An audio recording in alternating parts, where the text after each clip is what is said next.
Now we're going to go to Washington and Breonna Keeler, who's been monitoring this situation. She says, among other things, that President Bush has been condemning the attacks. Let's talk a little bit about that, Breonna. What do you know from the White House and the sitting president? Well, of course, Joe, President Bush is at Camp David today for the Thanksgiving holiday, but he's keeping an eye on the situation in Mumbai, getting regular updates on the developments there, according to the White House. In a paper statement released yesterday evening, the White House said that President Bush expressed his condolences to the Indian people and also condemned the terrorist attack. The White House also saying last night that the National Security Council, these are the president's top national security advisors, that they convened with intelligence and counterterrorism officials, as well as officials from the State Department, as well as officials at the Defense Department. And, of course, India a priority for this White House. Both, of course, share the unfortunate distinction of having been targeted by terrorists in the past, but also India, 1 billion plus people, very much a growing economy, the world's largest democracy. This is a very important and strategic ally to the U.S. This is a relationship between the U.S. and India that's been a major push of this administration, especially in the last few years. That push really culminating actually in the last month in the finalization of an agreement between the U.S. and India that lifted a ban on nuclear trade with India that had been in place for more than 3 decades. So the White House saying that they're very much keeping an eye on the developments in Mumbai, Joe. The second fastest growing economy in the world, I'm told, probably only behind China. So what are we expecting to hear from the White House today? Well, we're being told that if we do hear from President Bush, we're not to expect an on-camera statement. If there are going to be updates, we're going to receive that in the form of a paper statement. So we're waiting to see if that does happen, Joe. Great. Again, just to point out, as you said right there at the top, President Bush is not at the White House today. He is at Camp David. Thanks so much, Breonna. I believe we're going to head out to Chicago now to check in with Ed Henry. He's covering the Obama side of this story because the Obama camp has also been apprised of this situation. Ed, bring us up to date. Well, good morning, Carol. You're right. This could be an awkward situation just because of this transition, confusion around the world, who's really in charge, et cetera. But obviously, as Breonna is pointing out, President Bush is still in power for a couple of more months. He is on top of the situation, but also here in Chicago, Barack Obama is trying to stay up on this situation. He wants to make sure that he knows exactly what's going on. And in fact, he's getting briefings from the very top. Last night, he had a phone call with Secretary of State Condoleezza Rice. She pledged that she would keep the president-elect in the loop in these hours today and moving forward, according to aides familiar with the call. Also at the staff level, we're told there's been a lot of contact between Obama and Bush aides. They're working together on this, much as they have on the financial crisis in recent days, making sure that this transition of power is very smooth. There was a statement put out last evening by Brooke Anderson. She's the chief national security spokesperson for the Obama transition team. She said, quote, "These coordinated attacks on innocent civilians demonstrate the grave and urgent threat of terrorism. The United States must continue to strengthen our partnerships with India and nations around the world to root out and destroy terrorist networks. We stand with the people of India, whose democracy will prove far more resilient than the hateful ideology that led to these attacks." That statement from the chief national security spokesperson from the Obama transition team here in Chicago. Barack Obama today here at his residence in Chicago, planning to spend the Thanksgiving holiday with family and friends, but we're told he's still getting national security updates from his staff, and we'll get them throughout the day, Carol. Okay, Ed, I'm just curious about something. Next week, Barack Obama is expected to name Hillary Clinton as Secretary of State. We know that Condoleezza Rice has been reaching out to the Indian government and reporting back to President Bush. So if Hillary Clinton is named Secretary of State, will she be apprised of the situation that's happening right now in Mumbai? I mean, it's certainly possible, especially since she's still sitting United States Senator, of course, that she could get some information. She has access to some intelligence, but I wouldn't anticipate her getting the same level of briefing that President-elect Obama is getting, obviously, because she has technically still not been even nominated for the Secretary of State post. But you raise a good point about the fact that this week has really been dominated by financial security. Barack Obama rolling out his economic team first because of the seriousness, the grave situation with the U.S. economy, the world markets, et cetera. But he was planning and still is planning to roll out his national security team next week. Hillary Clinton as Secretary of State, as you say. Robert Gates, the current Defense Secretary, expected to stay on for at least a year. And we're told the reason there is for stability at the Pentagon. We obviously have these wars in Iraq and Afghanistan, not to mention the situation in India, threats from Iran and North Korea. It's just this whole situation points up the fact that as important as the economy is, there are some grave national security challenges the new president will be confronting. Carol? I think that's an understatement, sadly. Ed Henry, live in Chicago. Thanks. And we've just spent so much time over the last weeks and months talking about the economy. This really underscores the point that terrorism is the #1 threat in the world right now. Let's go out to Sarah Seidner. She is live once again outside the Taj Hotel in Mumbai. Sarah, you've been ducking and dodging throughout the daylight. Now I see the light is falling. Yeah, it's about 6:35 p.m. here in India. And sorry, I'm talking to you with a cell phone to my ear. It's the only way I can hear you right now with some technical issues. But I can hear you loud and clear. What is happening here over the last few hours has been, as you've heard and seen live on CNN, several blasts from inside the hotel, as well as several rounds of gunfire, which sounded like automatic gunfire. But it's been quiet, I have to say, for the last half an hour. There's been a little bit of movement. A large light has been put on to one section of the Taj, and some of the fire brigade, you can hear a little bit of sirens are going off, and the fire brigade has shown up. An extra ambulance has pulled in just now. We had heard Sarah. It would be over soon. That was several hours ago. We still obviously have not gotten finished with this situation. Yes, Joe. Good enough. So, Sarah, we also got word of some hostages being released. Did you hear anything about that? We did. We heard that there were several hostages released, not from necessarily the Taj, but from the Oberoi Hotel, which is also another very fancy and fabulous five-star hotel here in Mumbai. We were hearing that there were several hostages, but we don't have an actual number at this point. And that's been kind of the story of the day. No actual numbers, not giving us very specific ideas about what's going on inside and how police and the Army and some of the commanders are dealing with the situation. But obviously very tense. There are still lots of Army personnel armed to the hilt with their guns. Some have handguns, some have machine guns, all wearing, bulletproof vests and that sort of thing. And so the situation is still quite active, although I have to say there's only a bit of smoke now coming from the building, and we haven't heard any of those loud bangs or any of the gunshots in the past about hour and 15 minutes. Joe and Carol? Well, it's good to at least see you not crouched behind a car right now. Thanks, and stay safe. Mumbai has been the scene of several terrorist attacks in recent years. Here's more in an AM Extra. Yesterday's attacks killed more than 100 people and injured more than 300. In 2006, a string of bombs ripped through packed commuter trains and platforms during rush hour. More than 200 people were killed. And in 2003, 52 people were killed when two bombs hidden in taxis exploded just minutes apart. And Joe, we have a bit of developing news right now. This is according to Zain Verji. She's getting this information from the State Department. Apparently, there have been at least 3 U.S. citizens injured in Mumbai. We don't know how they were injured. We don't know whether they were inside of those hotels, but we do understand right now that 3 U.S. citizens have been injured in Mumbai. When we get more information, of course, we'll pass it along. Terrorists, of course, on a rampage there. Hostages still being held at gunpoint. More shots and explosions this morning. Now the U.S. trying to find out who, why, and where. Our expert Peter Bergen on what his sources are saying. It's 9 minutes after the hour.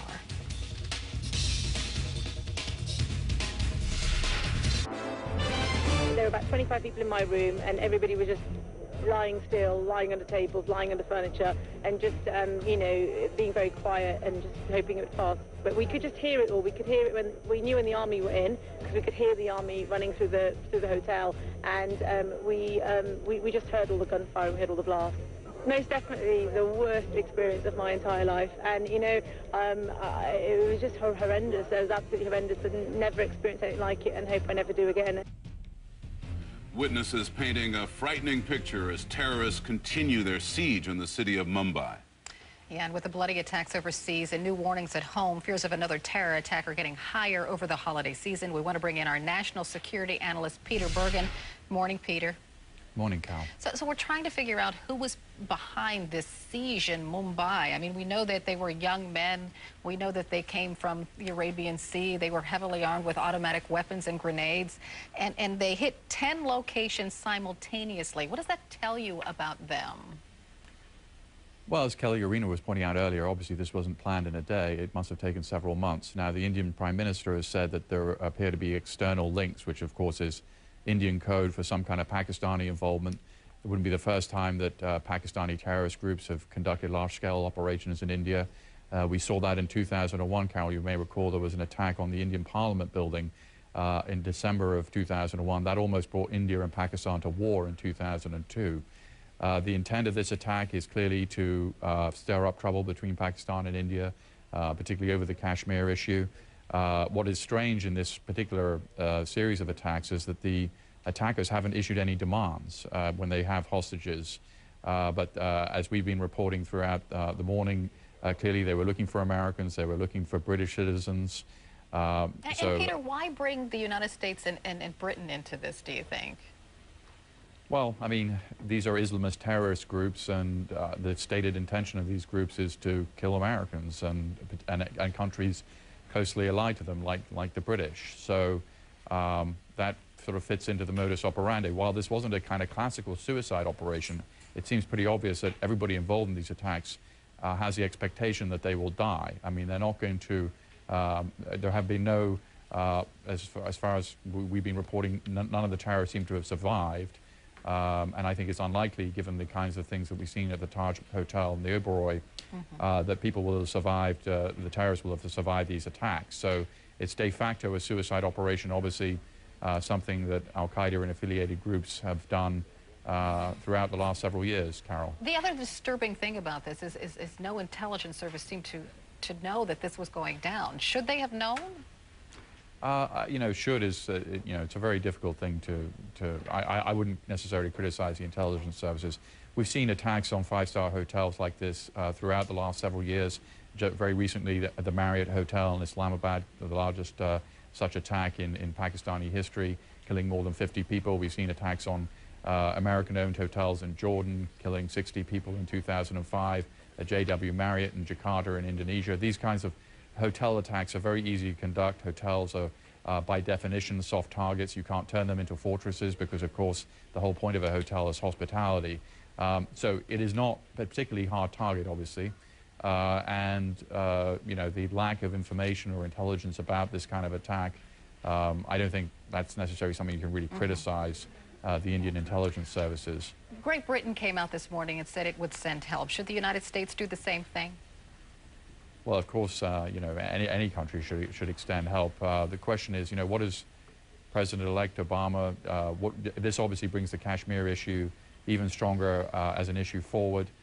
One of President Obama's advisors has been Bruce Riedel, who was in the Clinton White House, and he's an expert on South Asia.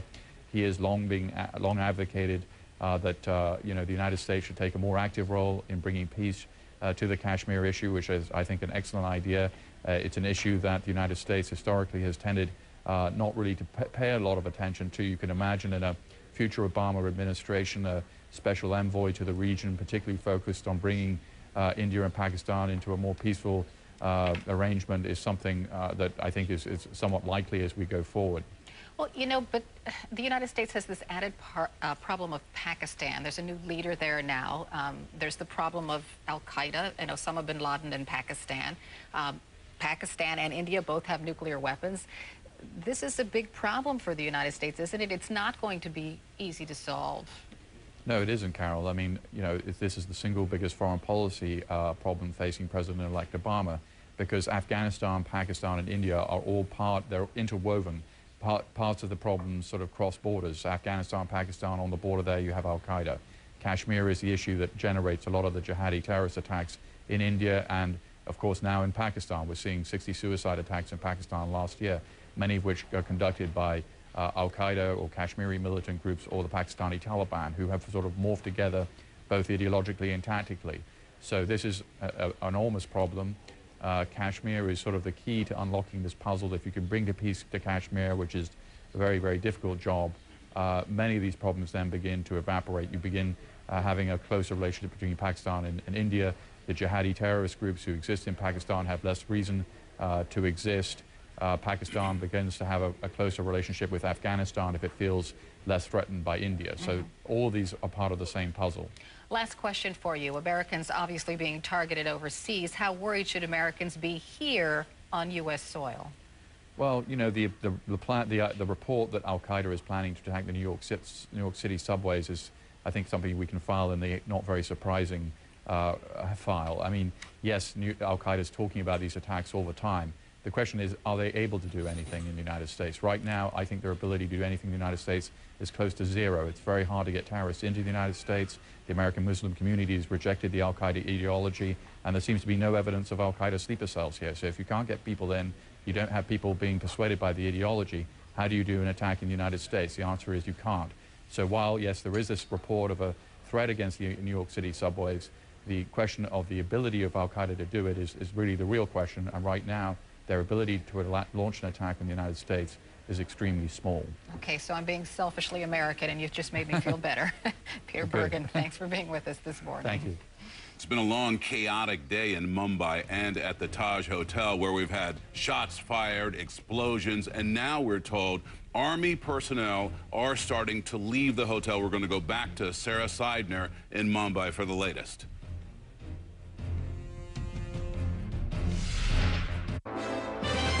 They shifted us eventually 10 at a time, women and children first, outside the hotel through a back fire escape and out into the street, where we thought we were okay because we were away from the hotel. And then again, we heard gunfire and we heard grenades, and there was a lot of panic, people running, people getting trampled.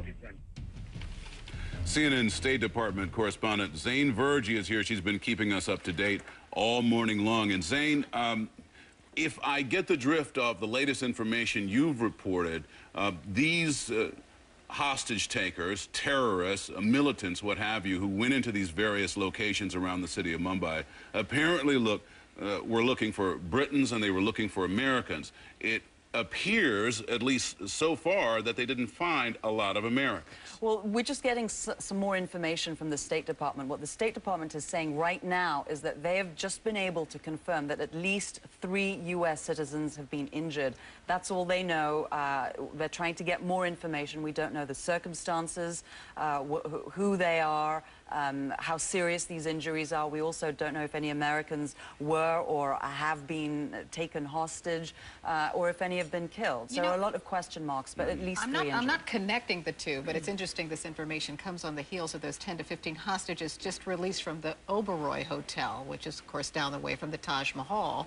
And the Indian Army has been storming that hotel all morning, and they managed to get those people out. Don't know if any of them were Americans. Could well be. I mean, you know, there are so many tourists that would have been there, that there are so many business people that would have been there, and it's you know, most of these hotels are frequented by foreigners. They're very, very expensive hotels. You know, most Indians, the 19 million of Mumbai, can't afford hotels like that. So it's highly likely. Typically, when you have an attack like this, what are they trying to do? They're trying to destabilize some relationship, perhaps, or some government, and they're also trying to sort of internationalize, if you will, whatever attack by going after people from different countries. And that's what seems to be the case here. It could be. The motive is really unclear right now. I mean, one of the strange parts here, as Peter Bergen has pointed out, is that, you know, these hostage takers haven't really made any specific demands. Their motivations could be, you know, get themselves on the international map, world attention focus, you know, target Americans and British and get their name out there, make a point, maybe even to the new president-elect. It could be to undermine and frustrate the improving relationships between India and Pakistan. The other important thing to note, too, is that local elections are coming up in India, and there's a lot of internal stuff that's going on, too, where the opposition is accusing the government government, of being lax on terrorism. There are going to be elections in the Kashmir region as well, which is a volatile part of this whole story. And, you know, most dots between India and Pakistan all go back to Kashmir. And India would find itself in the position of sort of having to take the blame if it didn't have someone to blame. Right. I mean, if it's proven, and we have evidence, and you know, and we don't have it right now, that there are in fact Islamic militants involved in executing an attack of this nature, the Indian government is going to be forced. They'll have little choice politically to speak out and lay blame and point fingers toward Pakistan. And you know, these are two nuclear-armed neighbors. Any little thing can spark off something really ugly and massive, and draw the U.S. front and center. And this could be something that lands with a big thud on the president-elect's desk as he confronts India, Pakistan, and has promised to address Kashmir. And I know Condoleezza Rice has already contacted, some members of the Indian government. I mean, really now it's up to her to kind of calm tensions between the two countries, right? Well, yes. I mean, that kind of diplomacy is going on. Secretary Rice is in touch with the U.S. diplomats on the ground, with the Indian diplomats, you know, in Washington, as well as officials in India, briefing President Bush, speaking to President-elect Obama. But we don't have all the facts right now. You know, it's a dangerous situation because the U.S. is a strong ally of India. It's likely the U.S. will back India. The U.S. has been pressuring Pakistan to deal with the militants, deal with the border region, deal with Waziristan, get in there, you know, get all the intelligence agencies and groups on board. And there have been more predator attacks in that region. There's a private deal between the U.S. and the Pakistanis to go and attack. So it's going to put, the bottom line is it may lead to more pressure on Pakistan to act, to do something definitive in response to this, and it may put too much pressure on the very fragile Pakistani government that's in power, and there's, you know, there's a danger it could implode. Those are all the fears, but we need to get the facts first. Zain Verji, thanks so much. Again. There's a flurry of activity right now at the Taj Hotel. CNN's Sarah Seidner is on the ground there. We'll go live to Mumbai. It's 26 minutes past.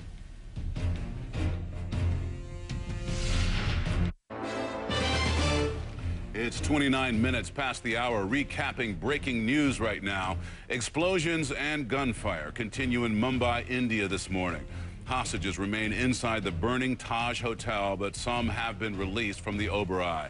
Police say teams of gunmen stormed at least 10 different sites over the past 21 hours. They singled out people with American and British passports, threw grenades, and exchanged fire with police. Authorities say more than 100 people have been killed, more than 300 are injured. CNN has confirmed the Indian Navy ship, Navy boarded a ship with possible ties to the attacks. CNN's Sarah Seidner is live outside the Taj Hotel in Mumbai. She joins us on the phone right now. Sarah, I'm hoping that the situation has not degenerated, and that's why you're on the phone. Tell us what the situation is and what you're seeing and hearing. Okay, so off the record, not off the record, excuse me, a commander who didn't want to go on television basically told us, look, we are saying that the siege basically is over, and that we were shortly going to be bringing out people who were inside, whether it's possible hostages or people just who are stuck inside that hotel. Now, what we've seen in the past few minutes, they have let the media get very, very close in. We were quite a ways back, and now they've let us all get pretty close to what is the front lobby of this hotel, and they've brought in all of the ambulances a lot closer with their lights sort of flashing, as well as a fire truck that has also gotten very, very close, whereas before they were all sort of held back. And so all of that has gone forward. We noticed about several dozen police, army personnel coming out of the hotel, out of the Taj. So they appeared to be quite calm, quite pulled together. Their weapons were down. They had their uniforms and their flak jackets on, but everything was quite calm and quite orderly as they walked out in groves from this hotel. So we're being told that this situation is quote-unquote over, but we have not yet seen some of the ambulances leaving filled just yet. So we're waiting to see what happens in the next few minutes, if in fact there are people coming out. If in fact some of these hostages are trying to get that information, though they are keeping us a little ways back. We can see a little bit more of the action that's going on inside and around the Taj. Okay, so that's new information. We have authorities telling you, it's authorities, right, telling you that the siege essentially is over at the Taj Hotel. That's the first thing. You've been allowed to move a little bit closer. There are ambulances there indicating that there are apparently some people inside who may be injured and need to be taken away, right? Correct. Now, what I'm seeing now, just as I was telling you, I didn't see any ambulances leaving. I'm now seeing one that appears to have come up to the front of the hotel, up to the lobby area, and then appears to be moving sort of away from the hotel. But again, we cannot see far enough in to see whether these are, you know, people just coming out of the hotel or if these are set aside for Army personnel or what. As I said, there's sort of a calm movement of dozens of Army personnel coming out. So the situation is definitely not as tense as it has been for the past, I don't know, 20 or so hours. Okay, so the other indication that we got, which was a little bit earlier, is that we had the military personnel leaving that location, which would certainly suggest to everybody that that hotel has been secured, and apparently that they've pretty much had to go room to room looking for people to make sure there were no suspects, as it were, or no persons who needed some type of assistance inside, right? I think that is a pretty good assessment there because authorities are now moving away and taking, it seems to be they're taking some groups of people out they cannot see very well as to who and who may be in the ambulances. And it's definitely died down quite a bit. It looks like some of even the police are sort of seem to be leaving the area at this hour. All right, good enough. No numbers yet, right? No numbers of people taken into custody, people injured, people otherwise casualties, what have you. No numbers yet. No idea of who may have been in there, how many possible terrorists might be have been taken by police or the Army. None of that yet, but we hopefully will get back to you in just a few minutes here. Great reporting, Sarah. Thanks so much for all you've done today. You know, it's so wonderful to hear good news because at the Oberoi Hotel just about 45 minutes ago, 10 to 15 hostages were released, and now we hear the siege is over at the Taj as well, and we're relieved about that. We're also hearing more from people who witnessed the horror in Mumbai because this thing's been going on for more than 20 hours now.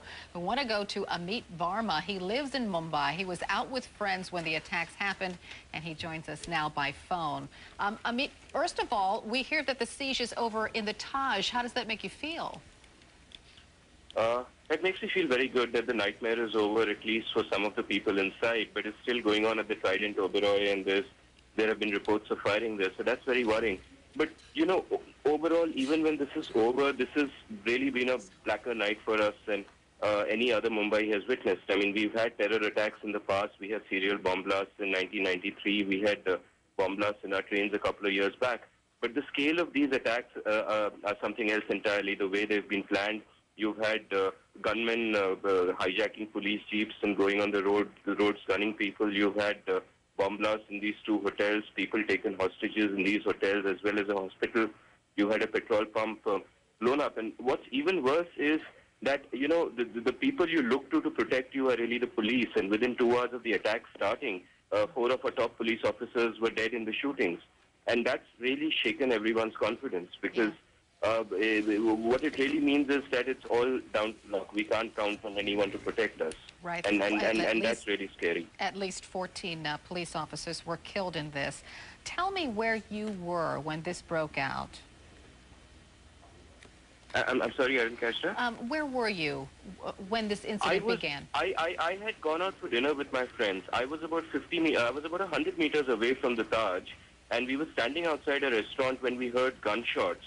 And we saw people running towards us, terrified. And the restaurant staff immediately ushered us inside, and they said, "We'll keep you safe." So we went inside, and they said, "It's just a police encounter. It's not a big deal." And we switched the TV that was there from sports to news to see what was going on. And gradually, over 10 minutes, 15 minutes, half an hour, 1 hour, the magnitude of the event just grew in our eyes as we realized what was happening. We were told... I just can't imagine the terror you must have felt when you slowly realized how serious the situation was. Absolutely. It was absolutely terrifying. I mean, on one hand, you think about your own person and how you'll get back home and so on, and, you know, whether it's safe to step out. As it happens, we didn't step out. We stayed in that hotel the whole night. But on the other hand, you just wonder what's happening to your city, because Bombay used to be a really safe city. It's one of the safest cities in India. It's very cosmopolitan. It's a city where, you know, even a lone woman is safe at 1 o'clock in the morning. And to see something like this happen, and just to feel so out of control that the police was so helpless and the military had to be called in, it just shook us all up. You know, I just want to remind our viewers again that Bombay and Mumbai, same place, and people who've lived there quite a long time call it Bombay. The word that these terrorists were seemingly targeting Americans, what do you make of that? Look, I think all of Bombay is a soft target, but the softest targets are really the big hotels. I mean, if they want to get the attention of the world, what better way to do it than to get Americans and Westerners involved? So, you know, what we heard in the news is that at the Taj, they were stopping everybody with American or British passports and keeping them there. And, you know, that's a logical way to get the attention of the world. I mean, I imagine the attacks are so horrific that people would still be paying attention to what happened. But obviously, when your own citizens are involved, then the governments of those countries pay attention. And what would you like, you know, after this incident, I mean, internationally, the eyes of the world are going to be on this. I mean, what would you like to say about Mumbai and your country to the rest of the world? I'd like to say that we're just as affected by terrorism as anyone else is. You know, there's this whole perception in the West that the war on terror is all about America and the terrorism they face. And the fact is that we've had many more thousands of people die over the years from terrorist activities than died in 9/11. And we've been victims of terrorism for more than a couple of decades now. And it's a massive issue, and we all really have to fight this together. And what is particularly heartening is that your President-elect Barack Obama has repeatedly said during his campaign that, you know, you need to take the focus off Iraq, which is a false focus, and focus on Pakistan. Because Pakistan really here is part of the problem, not part of the solution. And we hope that, you know, this incident will, you know, bring that once again to the focus. Amit Varma, thank you for joining us this morning, and we're glad you're safe. My pleasure. Thank you. Thank you. This just in, too. We're hearing President Bush has spoken with India's Prime Minister. We'll take you live to the White House next. It's 39 minutes past.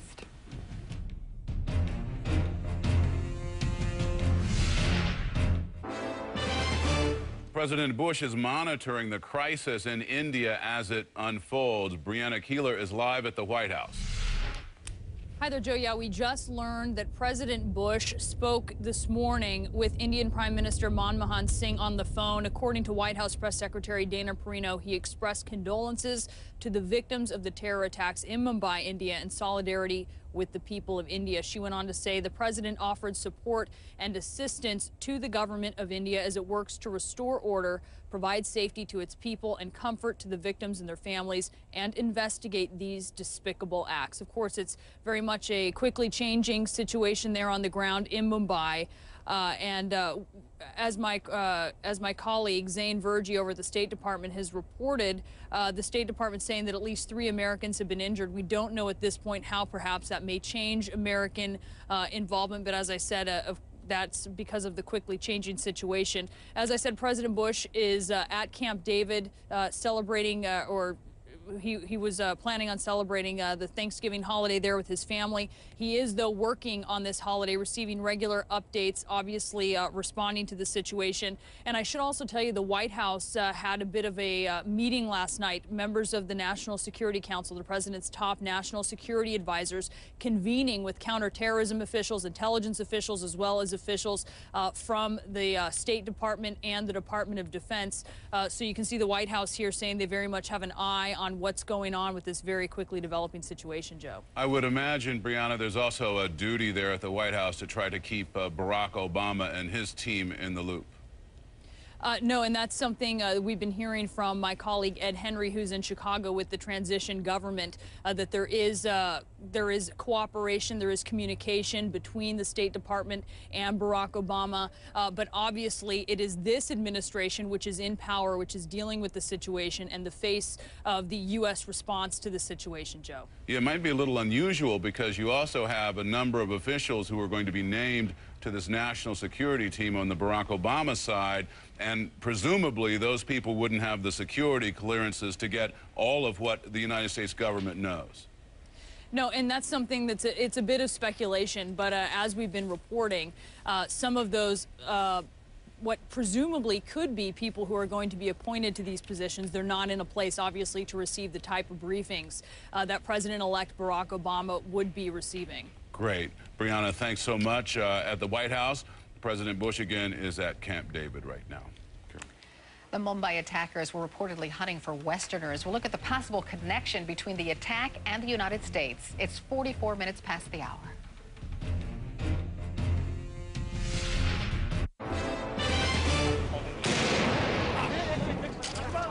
One of several new loud explosions heard this morning at the Taj Hotel in Mumbai, India, forcing our reporter Sarah and others to hit the deck. Police say, actually, it's unclear if hostages are still being held inside that hotel. Sarah Seidner is reporting that the siege at the Taj is pretty much over.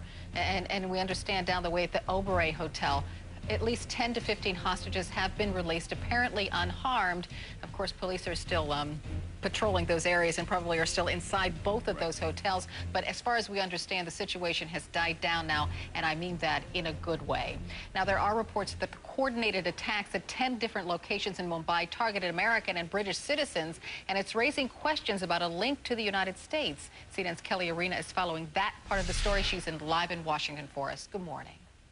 Good morning, Carol. You know, counterterrorism experts are paying very close attention because there are several things that stand out about this attack. I mean, first of all, you have the scale and the coordination. I mean, it's like unlike anything that we have seen in the region. The terrorists were, as you said, specifically after Westerners. And in the past, Indian militant groups were mostly trying to cause hostilities between Muslims and Hindus. And the terrorists also went after targets that would affect the country's economy, namely the tourism industry. So does this sound familiar? Well, it's a page right out of the al-Qaeda playbook, and there are still lots of questions about the group that claimed responsibility for these attacks, which calls itself Deccan Mujahideen. No one is sure of its exact makeup or, more importantly, its associations, Carol. Yeah, I know, because last night a lot of people were saying, oh, it's linked to al-Qaeda, but this morning people are not so sure. Right. What most assuredly did happen, though, is that this group had some kind of outside help, right? Yes. I mean, U.S. officials tell me that it is generally believed that this group, you know, in order to pull off what it did, had to have some sort of outside assistance. Investigators are looking into whether a group that we've heard about called Lashkar al-Taiba, more commonly known as LET, was involved at all. Now, that's a group that originated in Pakistan. It does have a very long, violent history in the region, and it does have ties to al-Qaeda. So that is at least one investigative route that's being looked at. Okay, and you know, since Westerners were targeted in India, is there any indication that the U.S. is at risk because of all of this, or because of the transition of power going on right now in Washington, or the holiday season? Well, you know, Carol, this is a game changer. The attack dramatically increases the threat to Western targets in India in the future. So that is a complete change in operations there. There's no indication that this plot extends to U.S. soil. I mean, so far, we have word of some U.S. injuries, but no U.S. deaths. The FBI is not on the ground in Mumbai. It has not yet been asked to help with this investigation. Of course, it cannot go in unless it is asked. The threat level here in the United States has not been raised. I mean, that's all good news. Unfortunately, you know, we got some bad news, too. I mean, just yesterday, there was an FBI bulletin that went out warning about possible terror attacks against New York subways and rail systems. I mean, that report was unsubstantiated, but we did see an increase in security, both in New York City and in Washington, D.C., as a result of that. So, yes, the U.S. and Americans remain a target, the target of several extremist groups. You know, that has not changed. Yeah, I think we're all used to that by now, right? I mean, you know, there were armed security personnel at Penn Station here in New York City, and I just went, there they are again. I don't know. It's sad. It's becoming a holiday tradition, isn't it? Yeah, so happy Thanksgiving. I know. I don't mean to laugh, but you have to. It's terrible. It is a terrible thing. But, you know, what can you do except, as the officials say, you know, remain vigilant, report suspicious activity, and go about your life. Will do. Kelly Arena, live from Washington. Thank you. Resetting the scene just a bit, we know from reporting within the last hour that the Taj Mahal Hotel is appearing as if it is secure, at least according to our reporter on the ground there, Sarah Seidner. Now we're going to go over to the Oberoi Hotel, and CNN producer Phil O'Sullivan, who is on the phone as we speak. And we wanted to try to check in with you, Phil, and get a sense from your perspective. Are you getting the all clear sign or anything that sounds like that from the officials? Oh, no, not at all, Joe, not at this stage. We did have some quite good news earlier on in the evening when our sister network, CNN IBM, actually showed 10 hostages actually walking out the front door of the hotel here at the Oberoi. That was about an hour ago, but we can still see just where we are, from where I am at the moment, there's a lot of military still lingering around, and they still look like they're going through this hotel. And just about 15 minutes ago, there was a very loud explosion coming from right within what it sounded like right within the Oberoi Hotel. These explosions have been happening throughout the day, and then a couple of hours ago, they were also joined by a very sustained period of what sounded like machine gun fire that sort of came out of the front of the hotel initially. A lot of people moved to go around the back of the hotel to get away from this gunfire. And when everybody got round to the back of the hotel, the gunfire started up there as well. We're in a situation where a very top official in the Maharashtra state government, which Mumbai is the capital of Maharashtra state in India, one of these top officials has said that they do expect the situation here at the Oberoi Hotel to be over and done with tonight. But at this stage, we're still hearing loud explosions. We've only seen 10 hostages walk from the hotel, so I would say it's still a long time before we know if everything's okay. But, you know, I spoke to one military officer just before and said, you know, how many hostages still in the hotel? He had no idea. This is the whole problem, and even the hotel itself says they still do not have any idea how many people are still in the hotel and how many of these people in the hotel might be gunmen. And while we're sort of asking questions about numbers here, do you have any sense as to any casualty count perhaps there at the hotel? Not at all, Joe. And I think I was over at the Taj Hotel in the morning, and it's the same situation there as well. Not at all. No numbers have been given out because the military still really hasn't secured either hotel and been able to go completely through and make it count.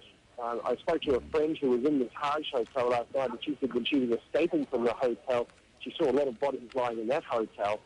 But I haven't been able to speak to anybody who's come out of the Oberoi. So at this stage, it's way too premature to even try and guess. It's this lack of knowledge about numbers, which is a real problem for the military who are going in there trying to clean up these hotels floor by floor, not knowing how many hostages they've got to be concerned about and how many gunmen. Right, and it would be then very difficult for you to extrapolate and talk about some of the other locations around the city, because apparently 10 total locations had problems with people with guns and grenades and so on. But you wouldn't be able to say whether any of the other locations are completely secure or give me a number on that either, would you?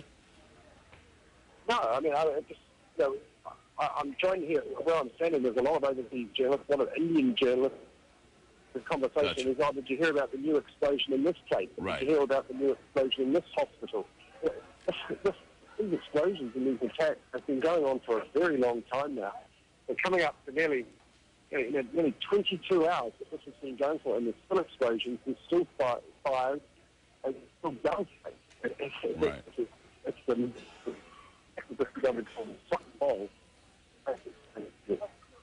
All right, Phil, thanks so much.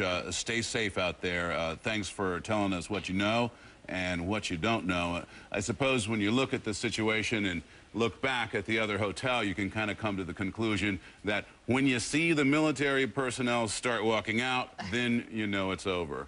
At any rate, if you need information about Americans in Mumbai, the State Department has set up an information hotline. That telephone number is 800-407-4747. You see it there on the screen right now. Explosions, gunfire, smoke, a series of coordinated terror attacks across Mumbai, India. The latest developments. It is 56 minutes past the hour.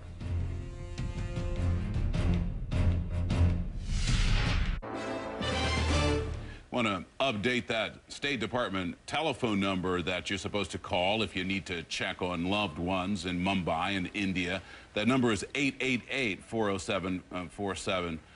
Once again, it's 888-407-4747. There we have it on the screen now. We originally had something else there. Yeah, you had a mental block or something, but that is no, it was the graphic. it was the graphic. Hey, thanks so much for joining us on This American Morning. Happy Thanksgiving. Thank you.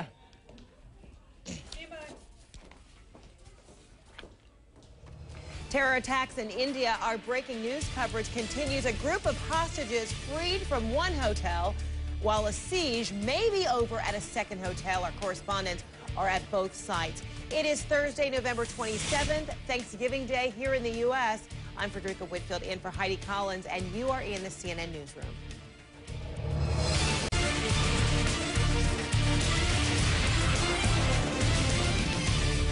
Terror strikes in Mumbai, the Indian city formerly known as Bombay. The official numbers at this hour, 101 people are dead, at least 314 are wounded. The U.S. State Department confirms at least 3 Americans are among the injured. Just minutes ago, authorities told CNN that the siege is over at the Taj Hotel, one of the targeted sites. We don't know, however, about the hostages who are believed to have been inside that location. And less than an hour ago, we received these images right here. We believe these are hostages being freed from the nearby Oberoi Hotel. Again, 2 hotels where hostages and explosions all occurring. It has been a morning here in the U.S. and a day in India of explosions and gunfire, and details are very sketchy. A previously unknown Islamic militant group has claimed responsibility for the attacks. India's prime minister calls the strikes well-planned and very orchestrated. At least 10 separate sites have been targeted, including those 2 hotels that I mentioned. So take a look right now at the map as you see those images, the newer images that are streaming in. These are the locations that we believe to have been targeted attacks. As you can see, the targets stretch across a large part of Mumbai's southern peninsula. To the north, a hospital, a train station. To the south, a cluster of restaurants. Upscale hotels are on the coast. To the east and the west, there you see. Witnesses say the attackers were armed with assault rifles, hand grenades, and explosives. A hostage standoff unfolding this morning in the nearby Oberoi Hotel. Here, explosions and gunfire as well. CNN's Phil O'Sullivan is on the site there at the Oberoi, and he joins us on the phone right now. What can you tell us right now, Phil? Well, I'm standing outside the Oberoi Hotel about 35 metres from the main entrance. Some good news. You did mention before, Frederica, that they'd actually allowed 10 hostages to come out of the hotel, out the front entrance. And they've just recently pulled up a big white bus out in front of the entrance. It should all go well for those who are inside. They feel comfortable enough to put this bus right out in front of the main entrance. But I'll be honest, it's been a very dramatic day. And in the last couple of hours, we've had several explosions. We've had explosions going throughout the afternoon. And at one point, a very sustained and very, very loud and aggressive-sounding firefight going on between what sounded like machine gun fire. Went on for quite some time, probably 20 minutes. It was coming out of the front of the hotel initially. Everybody moved around the back when it got a bit dangerous, and then the gunfire started coming out of the back of the hotel as well. We don't know who was firing. We don't know who they were firing at. One of the main problems, nobody knows how many hostages are in the hotel or how many gunmen are in the hotel. It's very difficult for the military to go in there and sort of try and sweep floor by floor and get rid of these gunmen so they can actually bring these hostages out safely. So, Phil, just to recap for me now, just to help me understand this, when we say that we believe the situation may be over at the Oberoi Hotel, yet we're still unclear how many hostages were being held against their will, how many suspected terrorists may be involved, can you help me understand how it is authorities are saying this situation is over? What is it that they have control of right now? Well, it's an interesting situation. I was at the Taj Mahal Hotel first thing this morning when there was actually hostages coming out the front door. A minute before, one of the officials from the Maharashtra police and the Mumbai police said that the situation would be over within minutes. As the hostages came out, there was a gunfight in front of the hotel. There was media standing around within about 70 metres, and there was a full-on gunfight, shots being fired back and forth, and the hostages that were coming out and standing on the steps down to the in the foyer of the hotel, basically standing and watching this gunfight taking place right in front of them.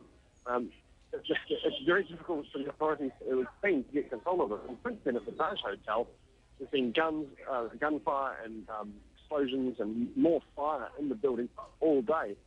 Here in this hotel, it's a fairly similar situation. As the day went on, there was more explosions and more. There's certainly no sense among anybody here that this thing is totally under control by any stretch. And that's always been the feeling with these attacks when they started at 10 o'clock last night. They have continued on for the next 22 hours nearly. And really, I mean, the situation here at this hotel doesn't feel like it's over. And Phil, just because, we're talking about a huge distance, and we've got a lot going on in that area, but it is a little difficult to hear and understand everything that is being said. So because of this delay and interference in our cell phone line, do you mind speaking a little slower? Sure. And giving us the information again? Okay, so basically, there doesn't seem to be any control over the situation by the authorities at the moment. Certainly, when I was at the Taj earlier, there was hostages coming out and there was a gunfight taking place as they were moving hostages from the hotel. Here at the Oberoi Hotel, there's still a standoff very much in place. The authorities don't have control. Okay, Phil O'Sullivan, let me just ask you to take a pause for a moment. We're going to join CNN International right now. Sarah Seidner there on the scene. What's going on? So What's going on? Let me ask we you, are sir. Come talk to me. Come talk to me. Come talk to me. Ma'am, it is not a matter of talking and it's not here the paper. People is waiting for that. Is coming to the office. We are here. We're waiting for the 5 o'clock. What? Why we are here? Why we are there? We are the Bombay's people. Yes. Why should we are there? Why should we are there? Why should we are there? Okay, we believe that is outside the Taj Hotel. That was the second hotel that we've been describing this morning, where there have been reports of explosions, hostages being taken there as well, and authorities trying their best to get a handle of the situation. Where Sarah has been, Sarah Seidner, our correspondent there in Mumbai, has been for a good part of the morning outside of the Taj Hotel. It has been a very tenuous situation at best. A number of reporters, live cameras outside of the scene where she has been standing, as well as a number of citizens who have just been streaming about trying to get a handle of what's taken place there at the historic 105-year-old hotel, Taj Hotel, very opulent hotel. A surprise to many that this would be a target in this very important financial district of India. Peter Bergen is on the phone with us, I understand. He's joining us now to give us an understanding, Peter, what we know. You're joining us from which city? Washington, D.C. Okay, well, we have heard that there have been some email correspondence from a group claiming responsibility. Let's try and delve into this group for one, and then number two, why it is that you believe Mumbai would be targeted, these opulent hotels as well as hospitals and a train station, all targets today. Well, yeah, the group that claimed responsibility, the Deco Mujahideen, is a group we've never heard of before. It might be an offshoot of a group called the India Mujahideen, which is a group that has conducted bombing attacks in Bombay in the past. Their motivations, I mean, we know that they've asked for people with British and American passports when they attack these targets. Also, something that seems to have not got a lot of attention yet, but they also seem to have targeted an Orthodox Jewish center in Bombay, so a group which defined by anti-American, anti-British, anti-Jewish, and also attacking, you know, five-star hotels likely to house a lot of Westerners, a lot of foreigners. We've seen hotel attacks by Al-Qaeda and its affiliates, very many of them over the last several years. An attack against the Hilton in Egypt, an attack against 3 American-owned hotels in Amman, Jordan, a recent attack, Frederica, as you probably recall, in Islamabad against a Marriott hotel in the last several months. So, you know, hotels are soft targets, are likely to house Westerners. They're by definition in the hospitality business. They can't be turned into fortresses. They're very easy targets. Now, these attackers were not suicide attackers in a conventional sense, except all of them surely knew that they were going to go into an operation in which there was a very high likelihood that they would be killed. Multiple targets. So we still don't exactly know who is behind this. The Indian Prime Minister has said that there appears to be external links, which is Indian code for Pakistan, some Pakistan link. Pakistani militants have attacked in a very similar operation back in 2001, sending in guys with weapons and grenades attacking the Indian parliament. Now, that was in 2001. That was Lashkar-e-Toiba, a Kashmiri militant group. Could Lashkar-e-Toiba be involved in this? As Kelly Arena has been reporting, that's certainly one possibility. But at the end of the day, obviously an Islamist terrorist group defined by its anti-Westernism, and also probably trying to create problems and tensions, and probably succeeding in creating tensions between Pakistan and India, Frederica. And because this is still an active situation, there are potentially still hostages being held. We understand now that the anti-terror task force leader, as well as other top officers, have been killed there. It would seem as though what has been made extra vulnerable is law enforcement there to get a handle of this, but at the same time, the government is trying to figure out who is responsible for this. The priority here would be which? Well, you know, one interesting thing, as you say, the fact that the leading counterterrorism official was killed along with a lot of his staff. That reminds me a little bit of 9/11, where, you know, New York City's emergency response center was located in the World Trade Center. So, of course, when you do this, you make the response that much more complicated. We're not getting any really good information, it seems, from the Indian authorities about very basic things, such as the number of hostages in these buildings, the number of terrorists who still remain there. So it's extremely uncoordinated. On the other hand, when you have so many terrorist attacks happening simultaneously, it would overwhelm any organization trying to get a handle on what's going on. And you mentioned, you underscored that India, this region, no stranger to terror attacks, very sophisticated ones, exemplified like what we're seeing today. However, a lot is going on around the world in terms of terrorism. We've got on the Somali coast, you've got the pirating, you've got now this situation in India, and then in Thailand with the airport being seized. Do you see any connection to all of these acts of terror taking place around the world right now? Not really, Frederica. I mean, you know, we also have this report in New York, coming out of New York, that Al-Qaeda was planning to attack the subways in New York City. But, you know, Al-Qaeda is always planning an attack on the United States. The question is capabilities, and their ability to attack the United States right now is very, very low. Very hard to get terrorists in the country.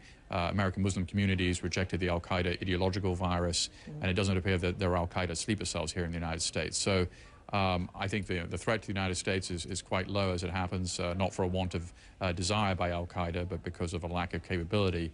But as you know, these kinds of attacks that we saw in the last 20 hours in Mumbai, these attacks are very easy for groups following an Al-Qaeda ideology to mount. I mean, these are soft targets. You can't protect everything. And of course, these kinds of attacks, particularly on hotels, we're going to see more of in the future, unfortunately. Sadly. All right. Peter Bergen, National Security Analyst, thanks so much for joining us from Washington. Peter will continue to join us to help make sense of what's taking place there in India and Mumbai, also known as Bombay. Many locations being targeted by these terrorists and many hostages being held. And of course, the law enforcement being made very vulnerable as well, because many of their top officers have also been killed in all of this. We'll continue to watch the situation here on this Thanksgiving Day here in the States. Meantime, we also have breaking news out of Iraq. Lawmakers there have approved a security pact that defies the future U.S. role in Iraq. Under the terms, American troops can remain in that country 3 more years. Iraq will have strict oversight over the U.S. forces. Debate over the issue sparked massive street protests in Iraq's capital. The measure now goes to the Presidential Council for approval. And now response coming in this country on what's taking place in India. President-elect Barack Obama being briefed on the situation in Mumbai. We're also getting reaction from the White House. We'll be going live to both Washington and Chicago for full reports on the reaction out of the violence taking place out of Mumbai. Much more straight ahead here in the newsroom.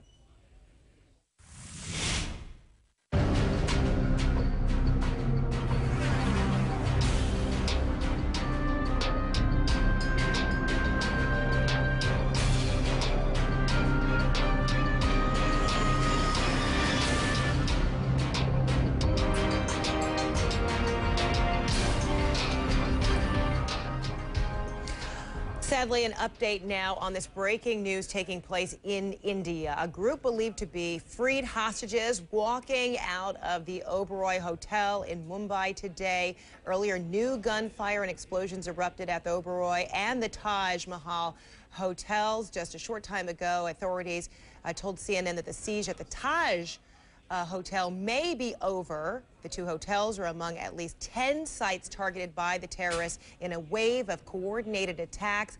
Authorities now saying 125 people have been killed and another 327 wounded. Again, these new images of what we believe to be people who were held at these hotels, hostage now being released. Sarah Seidner is in Mumbai. She's been outside the Taj Hotel. Sarah, we saw you moments ago live, a number of people who seemed very upset around you. Can you describe the situation for us? Basically, we're sitting just outside of the top. We've been all day, basically past 20 or so hours. CNN reporters have been going live. It just so happens that the situation at the top has down a bit. We've noticed that the Army has come out of the Taj. They have been sending in ambulances much closer that appear to be picking people up and leaving the Taj. So the situation with the Taj and the possible terrorists inside and hostages seems to be over. That is what authorities were telling us. As we were standing outside talking about that, a large group of people came around. They were chanting, many of them young, smell of alcohol on their breath, frankly. They were standing very, very close, and suddenly it sort of chaos erupted, and they started grabbing us and, pushing, and suddenly they pushed our cameraman backwards and over and feeling very aggressive, and they were kind of yelling at us, why are you reporting this? Why are you reporting this? We're Mumbaikers is what they said. So there was a certain sense of a bit of a mob mentality just for about 15 minutes.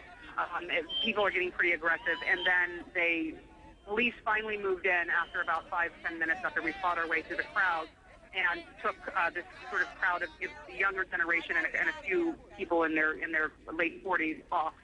And so the scene is back to what it was before this crowd sort of got raucous and out of control. But that has nothing to do with the scene that's been here and the hostage situation, or at least the situation inside the Taj Hotel that's been going on for the past 22 hours. Yeah, okay. Thanks for that clarification. I know tempers are high. Obviously, this has been a devastating hit for Mumbai, for India as a whole, and people are very clearly upset over what's transpiring there. Now, when you describe that authorities say that the situation may be over at the Taj Hotel, will they give any more details about what constitutes being over?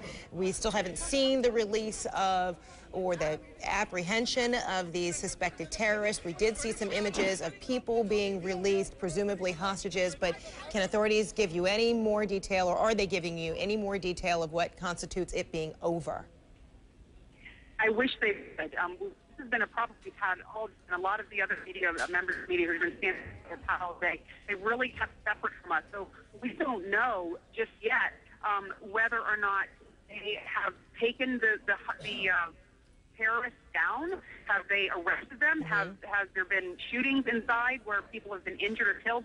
We do not know. And we also cannot see into these ambulances who have gone up to the front and stopped for a few minutes and then drove off with their sirens and their lights going.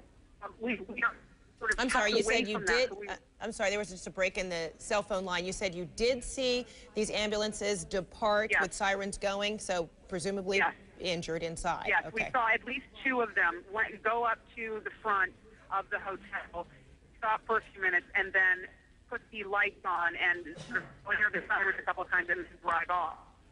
what we couldn't see inside. And so you have a sense of you're not sure what you're looking at, if you're looking at people who are inside the hotel or being taken to the hospital, or what exactly you're looking at that point. And authorities have been very, very hush-hush on exactly what is going on. I have to tell you that they have moved a lot of the ambulances that were here earlier away, and they are gone now, and there are just a few, 2 or 3 left.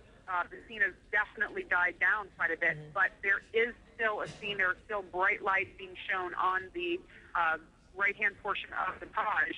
But right now, we're all standing around wondering what's going to happen next, if police are going to finally come out and tell us something, or if the Army is going to come out and tell us something. Frederica. And Sarah, we're seeing images. I know you're not in front of a monitor and you can't, show and tell a little bit about what we're seeing, but we just saw images of what appeared to be inside the Taj Hotel, and there seemed to be some law enforcement officers walking around it. Now we're looking at exteriors of the Oberoi Hotel. And these live images, it's nightfall now. This has been transpiring all day there. You're outside the Taj Hotel, a few blocks away. This 105-year-old building, hotel, is huge, is it not? Describe for me how many blocks and why it's difficult from your vantage point to be able to see all the activity that's taking place in this hotel. How many blocks does it seem to take up? It looks like it would take up about 2 city blocks, both length and width-wise. It's a large, beautiful structure with many, many rooms inside, hundreds of rooms inside, and one that people come to just to see. They don't even have to go in to get the beauty of this place. And so it is a large structure, and it is kind of hard to see around corners, and they've cordoned off. I mean, we are literally stuck on one side of it, the very sort of front of it. We can't see to the right, left, or behind. Okay, and let me just interrupt you for a second, Sarah, because now we're looking at the Oberoi Hotel, a few blocks away from where you are, at the Taj Hotel. These are live images now coming from our sister station there outside the Oberoi Hotel, and now you can see flames just beyond some trees there, fire burning at the Oberoi Hotel. We know that this really began earlier in the day at both hotels with explosions being heard and felt. We saw fire coming out of the Taj Mahal Hotel, and now we're seeing fire at nightfall there in Mumbai inside at the Oberoi Hotel. And now we're looking, Sarah, at some images of inside the Taj Hotel. It looks like some law enforcement folks there. There occasionally appears to be civilians or tourists, people who presumably were staying at the hotel. So, Sarah, take us back at those harrowing moments that a number of people experienced there at the Taj Hotel, being told by the hotel if they're in their rooms to stay in their rooms, to turn off the lights, to close the shades, and at the same time, these suspected terrorists were asking to see passports singling out British and Americans. Describe all that for me. Piece it together, if you will. So last night, about 10:30, all of this went down here at the Taj. The story is that these groups of men with grenades holding, AK-47 guns were walking down the street from one place, this cafe where they had shot up the cafe both inside and out. They literally walked down the street, according to witnesses, and they came into the Taj Hotel and started doing the same, randomly firing. They were firing at the poolside. We know there have been people killed, apparently at poolside, who were just around trying to enjoy Mumbai and trying to enjoy this fabulous hotel. And then witnesses said, look, we were inside. They were specifically asking for people who had American or British passports, specifically making that an important part of their game plan, so to speak, and wanting to single them out, according to witnesses. They could be the hostages, the people that were holding American or British passports. So imagine you're in this hotel, suddenly you hear loud noises, gunfire, and you're told, get in your room, close the door, shut all the lights off, no television, nothing. You are cut off from communication, and you're told not to come out unless You know, there's a safe voice on the other side of the door. And so some of these people, if in fact they have been able to bring out people so far from the Taj, have been sitting in there for 20 hours, wondering what to do and if they're going to be next, so to speak, because authorities, there were terrorists still inside the Taj just 3 or 4 hours ago. That is the report that came to us from authorities. So here they are waiting and wondering, and then fire breaks out for the second time. On the 4th floor of the Taj, there was a large fire. We saw it ourselves, coming out of the window. And so then you've got the problem of smoke and fire. And what do? Do you stay in your room, or do you go out and risk being shot or hurt by the terrorists or by the army that doesn't realize that you're in there? It is a terrifying situation for those who may still be inside the Taj. We're just waiting to find out the very latest on the police here. And so now, Sarah, all that complicated by the fact that you may have a crippled law enforcement, the Army, police able to respond with the anti-terror task force leader and top officers being killed. Were they singled out in this in these series of attacks? How is it that they were killed as well or taken out by these suspected terrorists?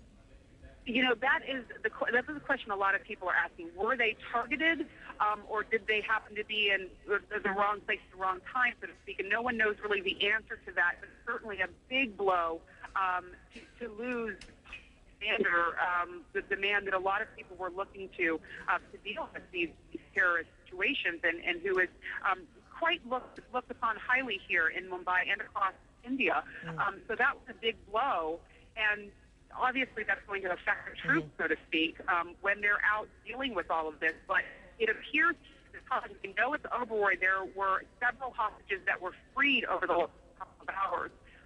And so it appears here at the Taj that there's definitely a sense that things are over. And having authorities say, look, we're telling you this is a done deal, but yet there are still vehicles here, police vehicles here, that are just standing by.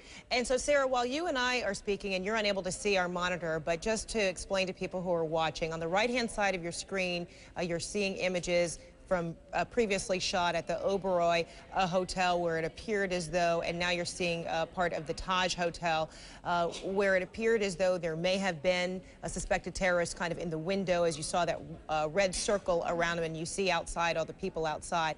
And then on the left is the Oberoi Hotel, where it's an active fire right now at nightfall there after a day of chaos. And to the right again now, Sarah, we're seeing some perhaps a body being taken out into one of those ambulances that you talked about, being outside the Taj Hotel. Some ambulances you have actually seen depart from that location. Now, as you described earlier, Sarah, that a number of, hotel guests were being given those instructions to stay inside, etc. Is there any account whatsoever by law enforcement or whomever about how many people, residents of that hotel, that may actually still be in there, or how many actually got out safely before utter chaos really erupted here? That is the most frustrating part of all this. No one has been told any kind of definite number as to how many people are still inside and how many people were actually escape. We know that there were quite a few people that escaped because people were able to, see them come out themselves, and they came and talked to some of the media members. But the reality is that the authorities have been very tight-lipped on that situation. I should mention to you, you mentioned ambulances, and we were talking about that. We went by one of the hospitals today to see if we could find people who could tell us what was going on, and maybe family members outside. We noticed one gentleman that was a Taj, obviously worked for the Taj. He had a Taj chef's outfit on, and still had the blood sort of splattered on his outfit, on his shorts, coming out. And people did not want to talk, but we did hear a few people talking about bodies inside the hospitals, because some of the hospitals were also attacked. This has just been a real nightmare that doesn't seem to want to end for the people of Mumbai and for foreigners who were targeted in all of this. And Sarah, while you and I are talking, while you're at the Taj Hotel, a few blocks away from the Oberoi Hotel is the skyscraper or taller tower that we're looking at right now. Our latest information is that while there's a fire underway, even though the images that you're seeing right now appear to be daytime images, right now it is nightfall. There are some live images of a fire that we've been able to show you as we've been speaking here. 30, we believed, are trapped in the Oberoi Hotel, roughly on the 4th floor where that fire is that you saw earlier. We'll be bringing you those live pictures again in a moment. Right now, we're looking at some images that were shot earlier at the Oberoi Hotel, a relatively tall-looking building. Earlier, you saw perhaps some language here on the screen from our affiliate there in Mumbai that there is a 19th floor, so we know that this building is at least that tall, according to our affiliate there. And then these images here, Sarah, that we're able to see is a number of people, some would appear to be passers-by, some who appear to be army or even representative of law enforcement, and then we're also seeing kind of a hodgepodge of images of the ambulances that you referred to earlier, Sarah. So a moment ago, about roughly 30 minutes ago when we went to you live, it was a pretty chaotic scene. A number of people were taking out their frustration seemingly on you. It's very quiet where you are right now. Can you describe the scene where you are outside the Taj Hotel? I had mentioned after having that happen, and there's still quite a few people milling about, and people will start to run and they'll push. And it is not unusual here in India for stampedes to happen because there are millions. This city is like 19 to 20 million people. So you can imagine how big the crowds get at times. So I've sort of gotten myself into a safe area, into a car, locked the doors, and I'm looking at the Taj from our van that is directly parked right near the area where we're going live, to keep myself away from that, because obviously it's very difficult to report when people are pounding on you and trying to grab you and that sort of thing. So I am looking right now at a picture, or not a picture, at the Taj window, and it's still lit up. There are still, you know, some police vehicles outside, but it's really quiet at the Taj. Around the Taj, there are some people that are still sort of milling about and causing a bit of trouble. And is there still fire at the? Is there still fire at the Taj? We're looking at images shot earlier at the Taj. Still fire there? Yeah. Okay, because unable to put it out because you've got an active scene. Yeah, there is still smoke at the Taj. You're not seeing flames, but you're definitely seeing some dark smoke coming out from that the fourth floor, and that was, we were live at that with you when that erupted, and the fourth floor window sort of blew out. The fourth floor blew out. But yeah, there's still an active scene here. It's certainly, to me, it's certainly not completely over. When you have, you know, flames or at least smoke coming out of a building, it can't be done just yet. All right, devastating, heartbreaking images coming out of Mumbai, India. Sarah Seidner there, thanks so much. We'll be checking back with you. She's outside the Taj Hotel, which is an active scene right now, even though some authorities have told Sarah that it is over. Unclear what that means, whether there have been terrorists that have been taken down, whether they've been apprehended, whether law enforcement authorities have been able to secure that 105-year-old hotel where earlier there were explosions. There were many people who were killed at that hotel. In all now, we understand 125 people have been killed at various sites there throughout Mumbai. Oberoi Hotel, also another location where now active fire scene, and we understand 30 people are trapped in the Oberoi Hotel, which is a few blocks away from the Taj Hotel. Hospitals targeted, train station as well. We have reaction coming from the U.S. State Department, from the White House, as well as Chicago, from President-elect Obama's office. We'll be bringing all that to you right here in the newsroom right after this.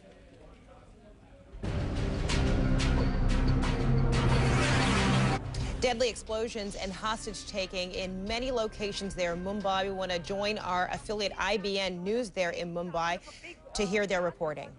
Explosion, not like a grenade blast or anything like that, much bigger. We can't see anything from this face of the hotel that faces Gateway. Perhaps something might be seen from the one that faces Colaba Causeway. The fires are being put out at this point, but obviously the operation's on still inside. Police vehicles, ambulances parked at the entrance of the hotel.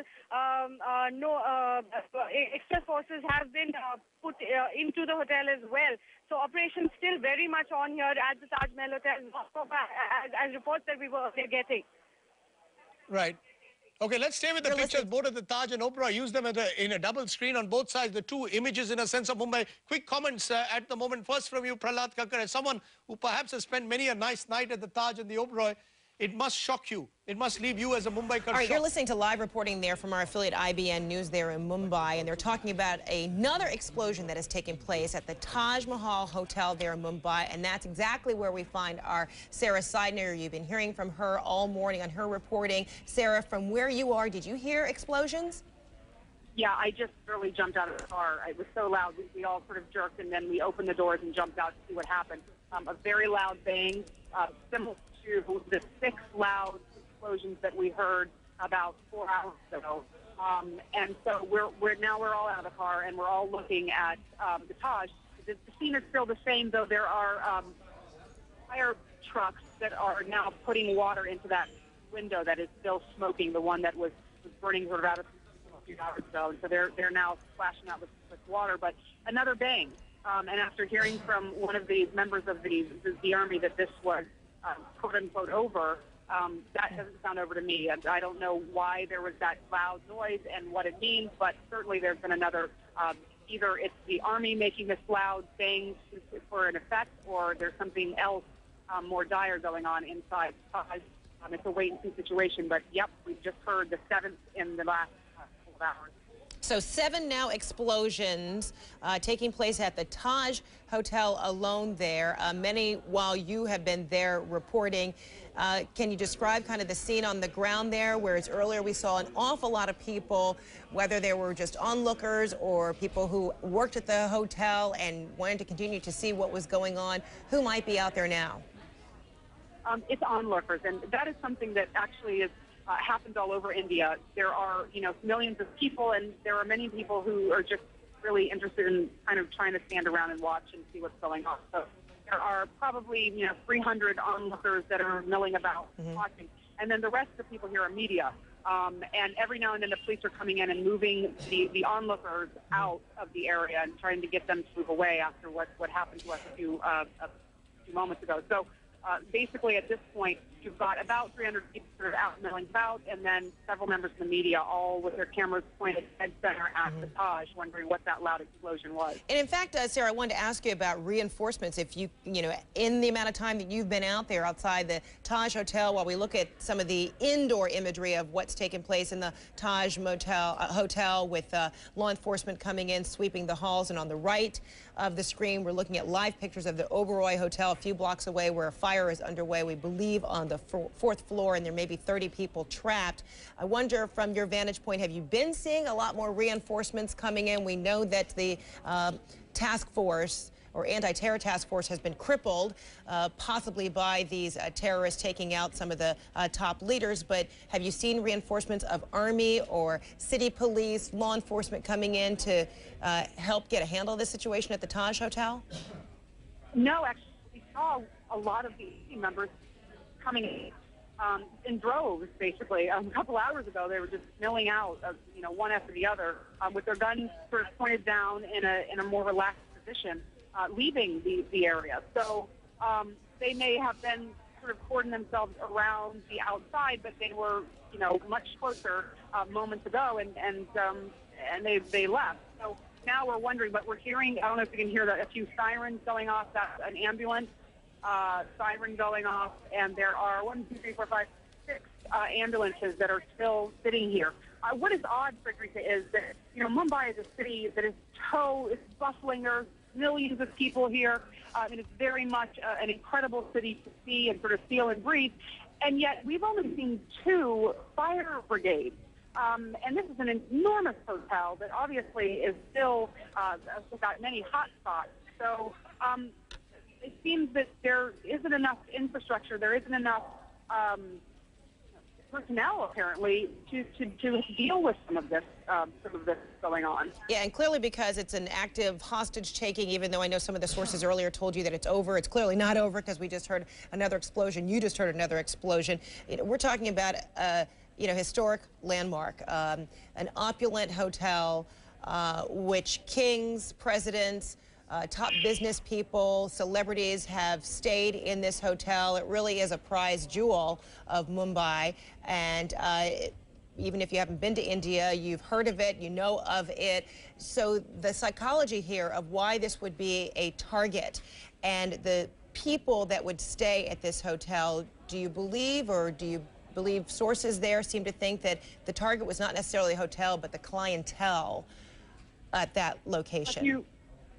If you listen to some of the witnesses who have talked today, they have said things such as, look, they were looking for specific people. They were asking about people with American passports and people with British passports.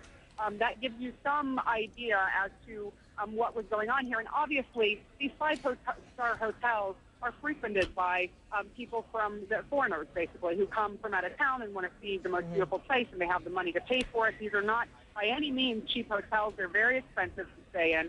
And so you do have to wonder whether it is in a situation of going in and knowing that the clientele is going to be such, but it's also the massive and the beauty and the historic background on this hotel may also be of significance, and all of that will have to be fleshed out by authorities at some point. Sarah Seidner outside the Taj Mahal Hotel, where we understand now a series of explosions taking place there at that hotel and at many locations throughout Mumbai, also known as Bombay, at the Oberoi Hotel. Also seeing images to the right of your screen of the active fire that was taking place at the Taj Hotel earlier, and we understand from Sarah it is still burning as well. At least they're seeing smoke. 125 people have been killed and more than 300 wounded. Law enforcement sending conflicting messages to our reporters there on the ground about whether this is over at the Taj Hotel, but clearly it must not be. Our Sarah Seidner hearing the explosions, feeling an explosion just within the past 15 minutes. Our Paula Newton is in London, also watching the situation from where you are. What are your sources telling you, Paula? Substantially, I think, just to try and help Sarah out there on the ground, what seems to be happening here is that the local commanders on the ground are giving conflicting information both to the Indian authorities and the British authorities. Here, we are told that, in fact, still at both hotels, there could be at least 3 or 4 terrorists still holding hostages. They are unclear as to the number of hostages, possibly between 20 and 30 still. They are not clear how many of those hostages are foreigners as well. Local commanders are telling authorities here that they believe that those terrorists still are in possession of lots of ammunition and lots of explosives. That could possibly explain what is going on outside the hotel right now and what Sarah is hearing. Further to this, we have unconfirmed reports. And again, the local commanders cannot get an accurate read on this on the ground for American and British authorities, which is why I'm just imparting what they're being told. And that is that there possibly are American and British bank employees amongst the hostages. Again, the local commander says he cannot confirm this to the British authorities. This is what he's been told. This is what he's hearing. Again, you can appreciate we're not exactly sure, the military or the police on the ground, what kind of communication they have with anyone in the hotel. This is what they're speculating on for the authorities here, and this is what I'm imparting to you as well. The MV Alpha is what has been, that's a ship, a Karachi-based ship, apparently, according to the Indian government, has now been boarded by the Indians. The Indian government is following a plot line that goes like this, that the MF Alpha basically sailed up the Mumbai coast, and that from that ship dispatched 3 smaller speedboats laden with explosives, automatic weapons, and a lot of other weaponry, and they came ashore and launched these attacks really from the water there. It was these initial skiffs that they had along the water. There are unconfirmed reports that there is some CCTV footage of this happening. I have not seen it released, and no one can confirm that it exists. This is the kind of information right now that the Indian authorities are working on. Further to that, there are at least, they're saying, 12 foreigners dead. Indians right now are saying that there are 6 Austrians, 5 Italians, and at least 1 Australian among the 101 dead. Wow, that's an incredible amount of information there, Paula. So possibly, as you know, some analysts were trying to surmise who could be responsible, who could be behind this group, that it could more likely be foreigners, but now with this kind of possible scenario you're setting up. They could possibly be folks in country, terrorists who may underscore, according to Paula's reporting there, they may have been on board a ship and then released smaller boats or skiffs, speedboats heading toward speedboats their... going very, very quickly. Yeah, and loaded with ammunition and personnel. Frederick, I just want to stress here, American and British authorities cannot confirm any of this. They are saying this is what Indian officials are telling them. Without actually having their own intelligence on the ground, right now they're listening to the Indian authorities, and this is what they're telling them. They're not saying that any of this is true and this is how it went on. They're saying this is what the Indians are acting on right now. This is how the plot unfolded. Also, the Indian government already warning them, look, we believe there could be American and U.S. bank employees among the hostages. We don't know for sure, again, because of the communication. Appreciate that the local commanders on the ground are telling the emergency services people there in the capital and also in Delhi, trying to keep the government informed of what's going on. And those officials are then imparting this information both to the White House, to the Pentagon, and here to Britain. Do you know whether or not British authorities will be offering any kind of assistance? Are they in a position to offer immediate assistance? They are most definitely, and right now a team from Scotland Yard is on their way there, and I'll tell you why. They have been following certainly the progression of Kashmir, certainly from here. There's a very large Indian and Pakistani community here in Britain. So it's not just the invaluable counterterrorism information that those officers from Scotland Yard have, but they are intimately knowledgeable about the conflict there in Kashmir because they deal with it in the communities here. And I think the Indians will find that of invaluable help.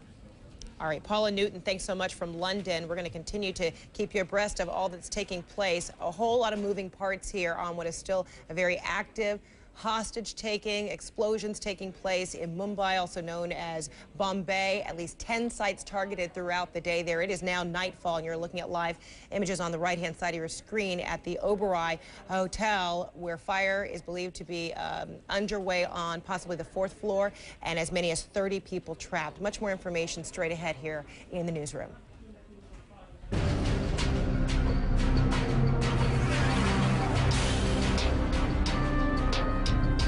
All right, we're continuing to watch the unfolding situation in Mumbai, India, where a series of terrorist attacks began about 22 hours ago, and it's still an active scene right now. You're looking at images of fire taking place at the Oberoi Hotel. Fire still underway. Unconfirmed reports at this moment that U.S. and British bank employees may be among the possibly up to 30 people being held hostage. U.S. authorities have not confirmed that. Indian authorities are also saying the attackers may have come to the Mumbai coast by boat, then boarded speedboats to get even closer, initially starting off from a very large ship and then to those speedboats. And police now saying 125 people are dead from a series of explosions at up to 10 locations in Mumbai, and another 327 people wounded. We want to take you to this account from a reporter from our affiliate IBN there out of Mumbai, filed just a few moments ago. That's indeed looking very, very strong. In fact, what's happening right now is that they are trying to, in fact, I'm not too sure if I'm able to hear gunshots perhaps right now. It's a little difficult to understand. There is a bit of some sort of sound that just came from that direction. But yes, you're right. Unfortunately, we can't see the fire from this particular angle, but right at the end of that building, that short building, just behind that is where the fire is raging. And what we're being told is that whether it is, it could really, we don't know the real cause of that fire, but it could very well be a diversionary tactic. Yes, I think I am hearing some gunshots that are coming in from that particular direction. So those are some of the gunshots that are coming in after a lull that was here for a while, really. So clearly, you never know that there could really be perhaps this particular fire could be a diversionary tactic that is being used. It's not clear by which side really, but yes, the fact is that there is a fire and there is firing that is going on simultaneously. simultaneously. So things relatively tense, but also let me tell you that we are getting news that a majority of the hotel has been scanned. Lots of people have been rescued. Lots of people have already trickled out of the Oberoi Trident. There are still some hostages which are left, and sources have been telling us from inside that they are nearing the end of that operation. However, there are some last-minute hurdles, and remember, as Rajdeep also pointed out, this last strike is perhaps the most difficult, because everyone would be saving the best for the last. Best would be the wrong word to use in this situation, but what I meant by that was that all the ammunition that they have, they would have gathered that by now. We were told that they were in possession of grenades. They would be saving all that for the end, really, to try and counter that final assault that would be undertaken by the security forces, Anubha. Yes, the last few hours, the final assault often turns out to be the most crucial and, of course, the most tense. As the General Officer Commanding indicated to us, it looks like it's a long night. We're going to go past 24 hours, but needless, we'll continue to keep track of this situation with all our reporters on the ground who are at all the 3 flashpoints, as well as our Special Investigations Editor VK Shashi Kumar and our Editor-in-Chief Rajdeep Sardesai. All of them will be joining Smita Nair in just a bit. The urban terror really in full fury. It continues to be our big focus, our only focus at this latest update coming from our sister network, CNN IBN.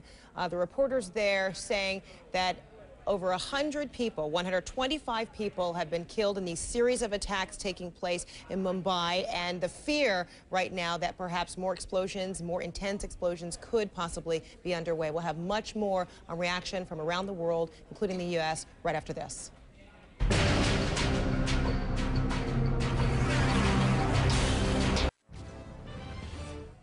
Attacks in India, terrorist operation in Mumbai, now nearly 23 hours old, and new explosions were just heard at a 5-star hotel, while a fire has broken out at another hotel and people remain trapped there. Our reporters are at both sites. It is Thursday, November 27th, Thanksgiving Day here in the U.S. I'm Frederica Whitfield in for Heidi Collins, and you're in the CNN newsroom.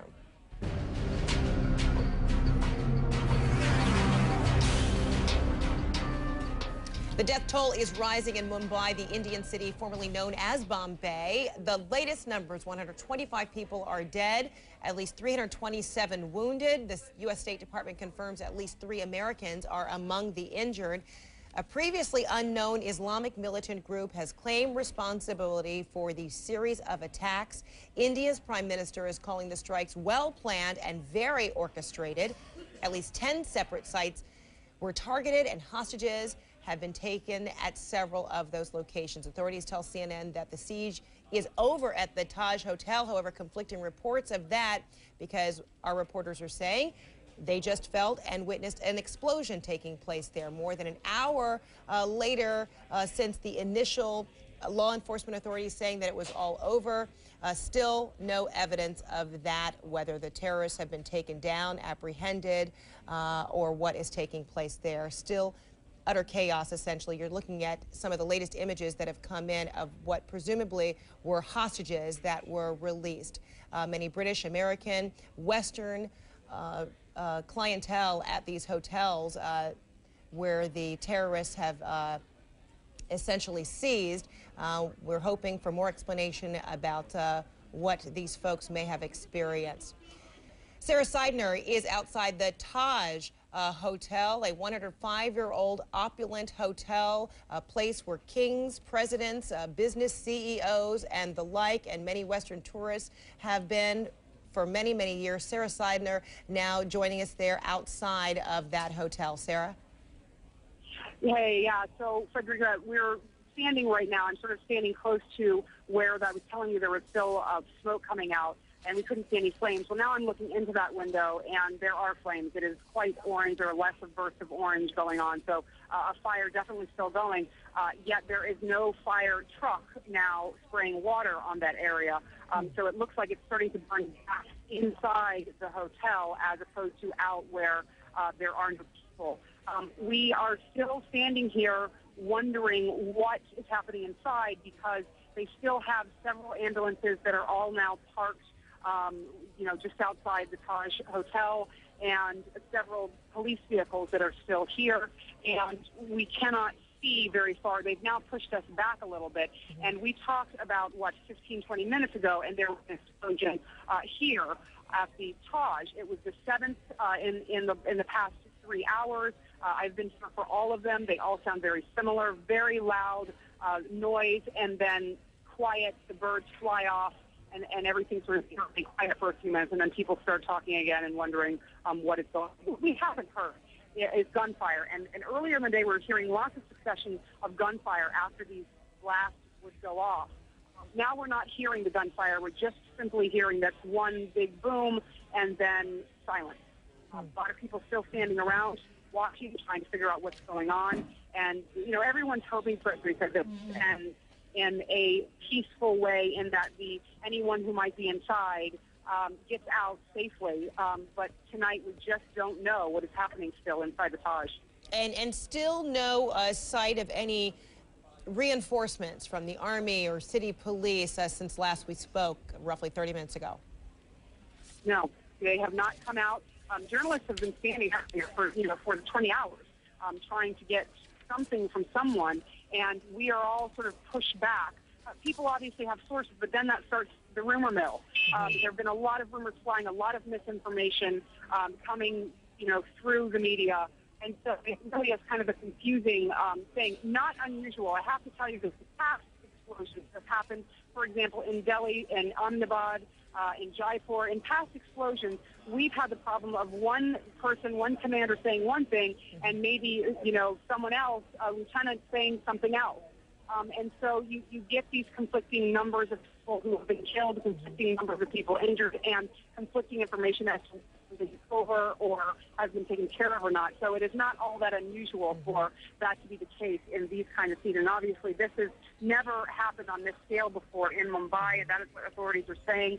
And certainly the idea of targeting foreigners is a new tactic being used by whichever group or organization that might be behind this.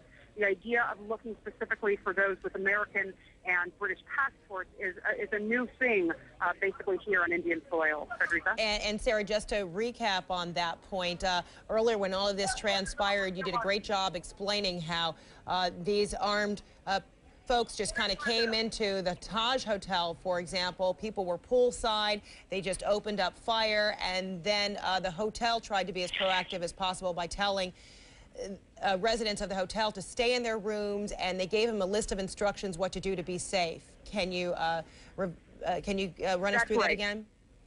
Yes, and so basically what happened, and a lot of the people that got out, you would hear witnesses say things like, the hotel and the staff have been absolutely stressed to get out.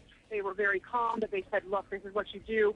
Some people did manage to get out, and quite a few got out. But the ones that did not were told to go in their rooms, shut everything off, all of the lights, close the blinds, stay there until further notice. Do not open your door for anyone. Do not open your door if someone simply knocks on your door, because you won't know. It may be someone who's trying to harm you. I can tell you that the Taj has two one is the older part, the 105-year-old building, the majestic building, and there's a newer part of the Taj. And what's interesting is the newer part, the tower part of the Taj, there are people in their rooms there. You can see lights on. You can see people walking by their windows. And so it appears that that is completely secure. It is the old Taj, the old majestic building that everyone knows and loves, that is, everything's out. All the lights are out. There's nothing sort of glowing from the inside out except for that fire. The lights are coming from the outside, looking down into the Taj and into the lobby. Frederica? Okay, and before I let you go, real quick, when you mentioned how these armed gunmen kind of just came into this hotel, this is a hotel that did not necessarily have security like we've seen in some places, particularly in its neighboring country of Pakistan, where you've got magnetometers at the front door. This hotel didn't have that, so it's fairly easy access, right? Well, my colleague Marisa Kapoor was talking about the fact that 10 days ago they did have these sort of barricades up due to, in part, what happened in Pakistan at the Marriott. And so they had very, very major security, very much beefed up security, and they took it down. And there was a lot of speculation going on as to whether being watched, waiting for that moment when the security was relaxed. The security certainly was relaxed. And just took it down within a matter of days? Just took it down within a matter of days or weeks, or? 10 days. I think it was about 10 days that they took away the barricades and this sort of thing where you could, drive to the Taj sort of and open the door and get out and be let in. Possibly making this a beautiful hotel. Possibly making this soft target that much softer. Sarah Seidner there outside the Taj Mahal Hotel. We'll come back to you momentarily. Meantime, strong reaction coming from around the world, namely the White House. President Bush having his conversation with the Indian Prime Minister. Our Brianna Keeler is at the White House. Bring us up to date, Brianna.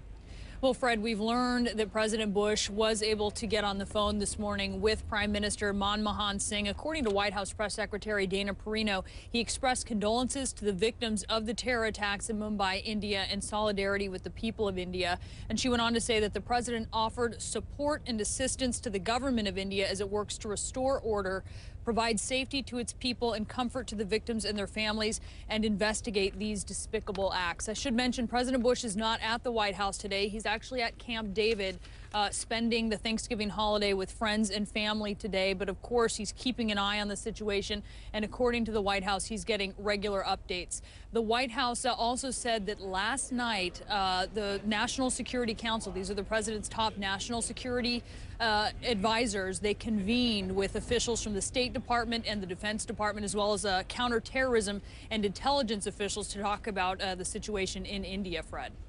And so, Brianna, earlier we spoke with Paula Newton out of London. She mentioned that representatives of Scotland Yard would be on their way, if not already on the way there to India. Do we know anything from our national security wing or from President Bush, whether there are any representatives from our investigative anti-terror units that are on the way?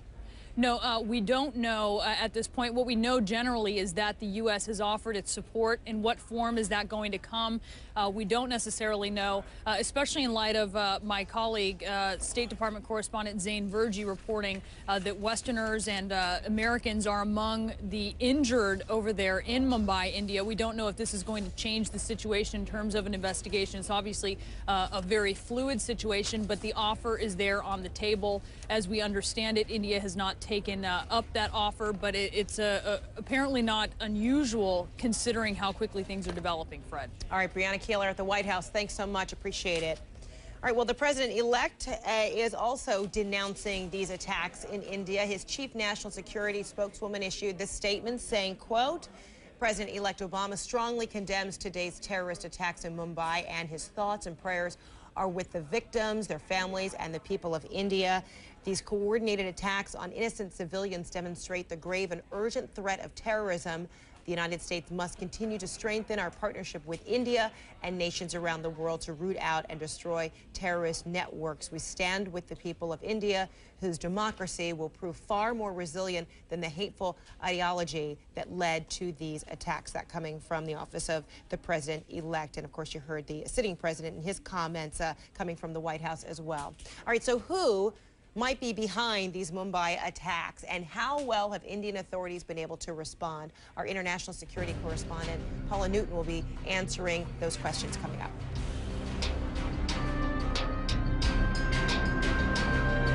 When are we doing?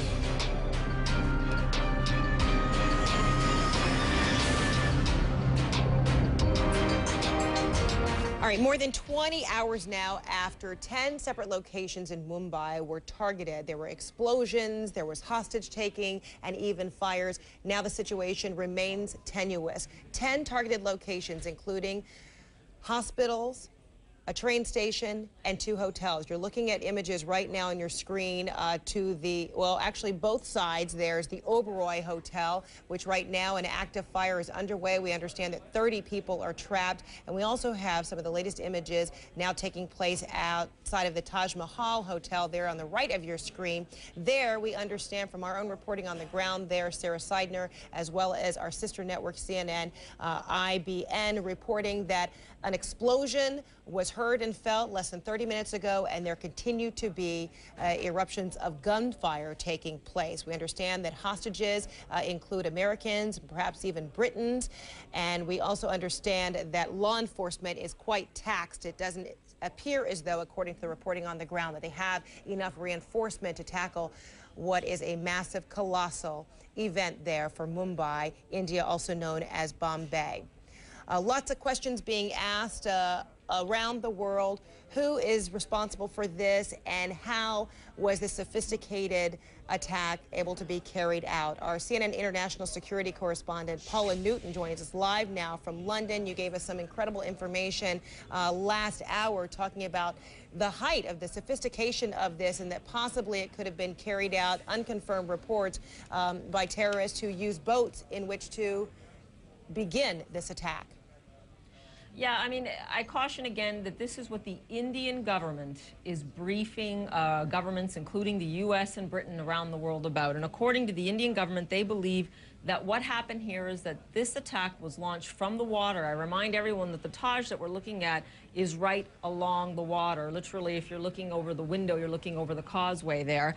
And that 3 speedboats originating from the MV Alpha, which is a cargo ship that apparently originated in Karachi. Again, Indian claims that this is the way this happened. 3 speedboats laden with weaponry, ammunition, the kinds of things that you see happening right now at the hotels, the things that were the cause of allegedly some of those explosions early on, especially we heard some of those militants were lobbing grenades off the roof.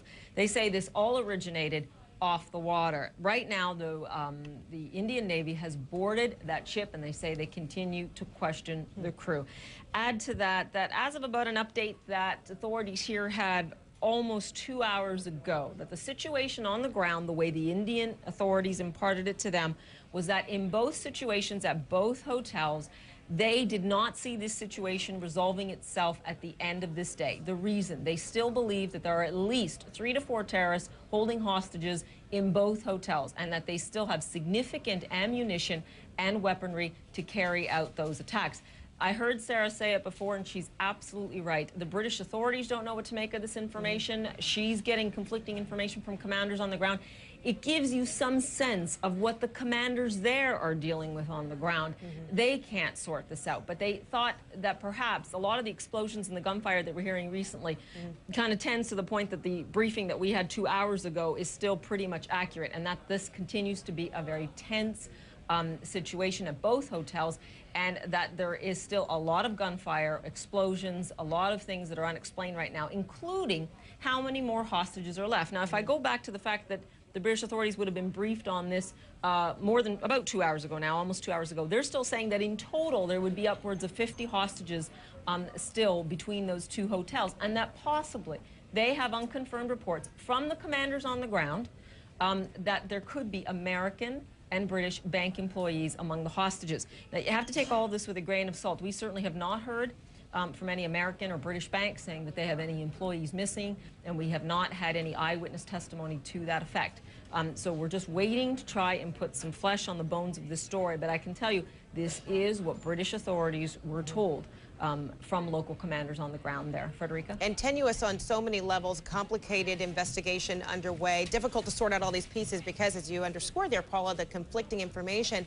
But, you know, when you think ahead, too, of the relationship now between India, Pakistan, and Great Britain, all those under the microscope, and possibly the U.S., too, because of the makeup of these potential hostages. Paula Newton, thanks so much. We'll check back with you there from London. Meantime, we had a chance to talk earlier to a young lady who is in Mumbai. She heard the explosions, and she was in her apartment not far away. She actually is a graduate student at Columbia University in New York, but she oftentimes spends time visiting family there in Bombay or Mumbai.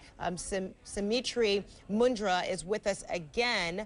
So, Samitri, were you able to hear the latest explosions taking place from the Taj Hotel? Because I understand from your interview earlier that your apartment or the building where you're in is not far away from the Taj Mahal Hotel, right?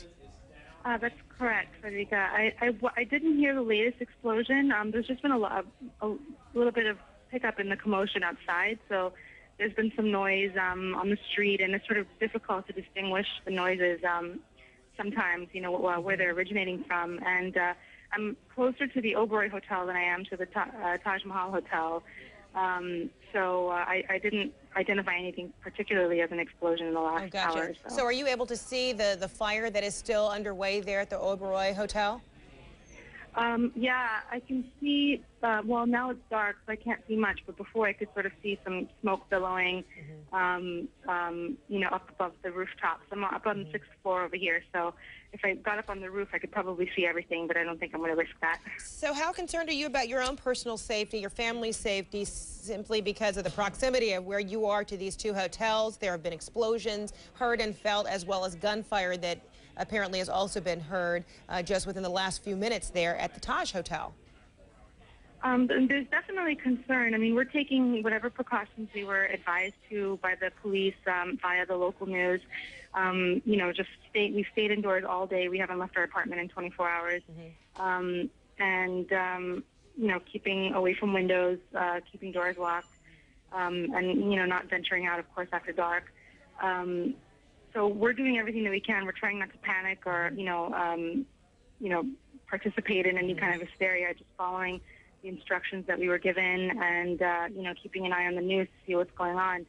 For me, what I'm most sort of worried about is these sort of unsubstantiated but, you know, feasible rumors that, you know, they might be rigging the hotels for, you know, some kind of an explosion in all the time that they've had in there. So, and we're very close to the Oberoi Hotel, so that's, to me, when I heard that rumor, that was the first thing that really sort of concerned me. Yeah, and these are, you know, locations, these hotels, obviously, you know, frequented by a lot of highbrow people, celebrities, presidents, CEOs, etc. But I also know that the Taj Hotel is one that you said you and your friends or family would like to go to, you know, get a bite to eat or drink, etc. So these two are locations, in your view, right, that never in your wildest imagination be targeted for something like this?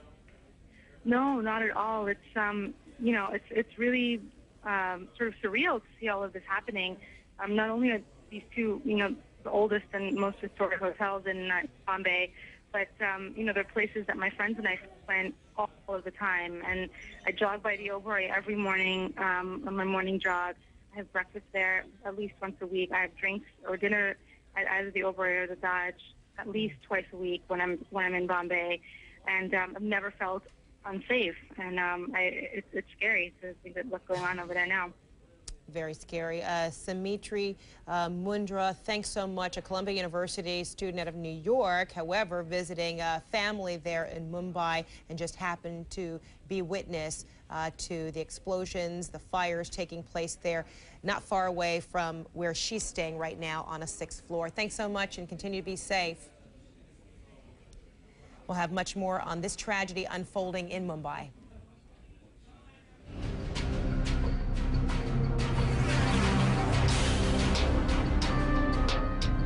Fire still burning, utter chaos still in Mumbai.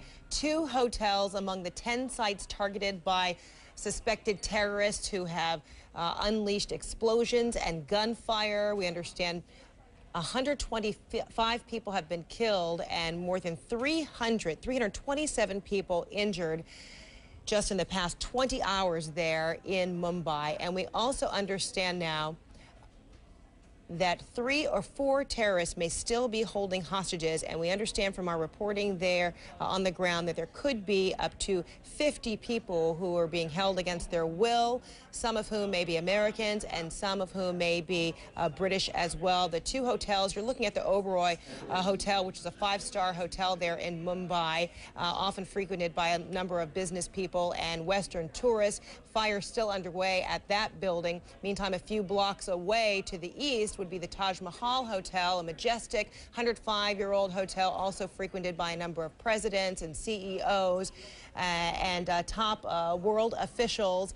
That hotel, we understand, there are eyewitness accounts of gunfire still taking place there. An explosion took place. The 7th explosion of the day took place less than an hour ago.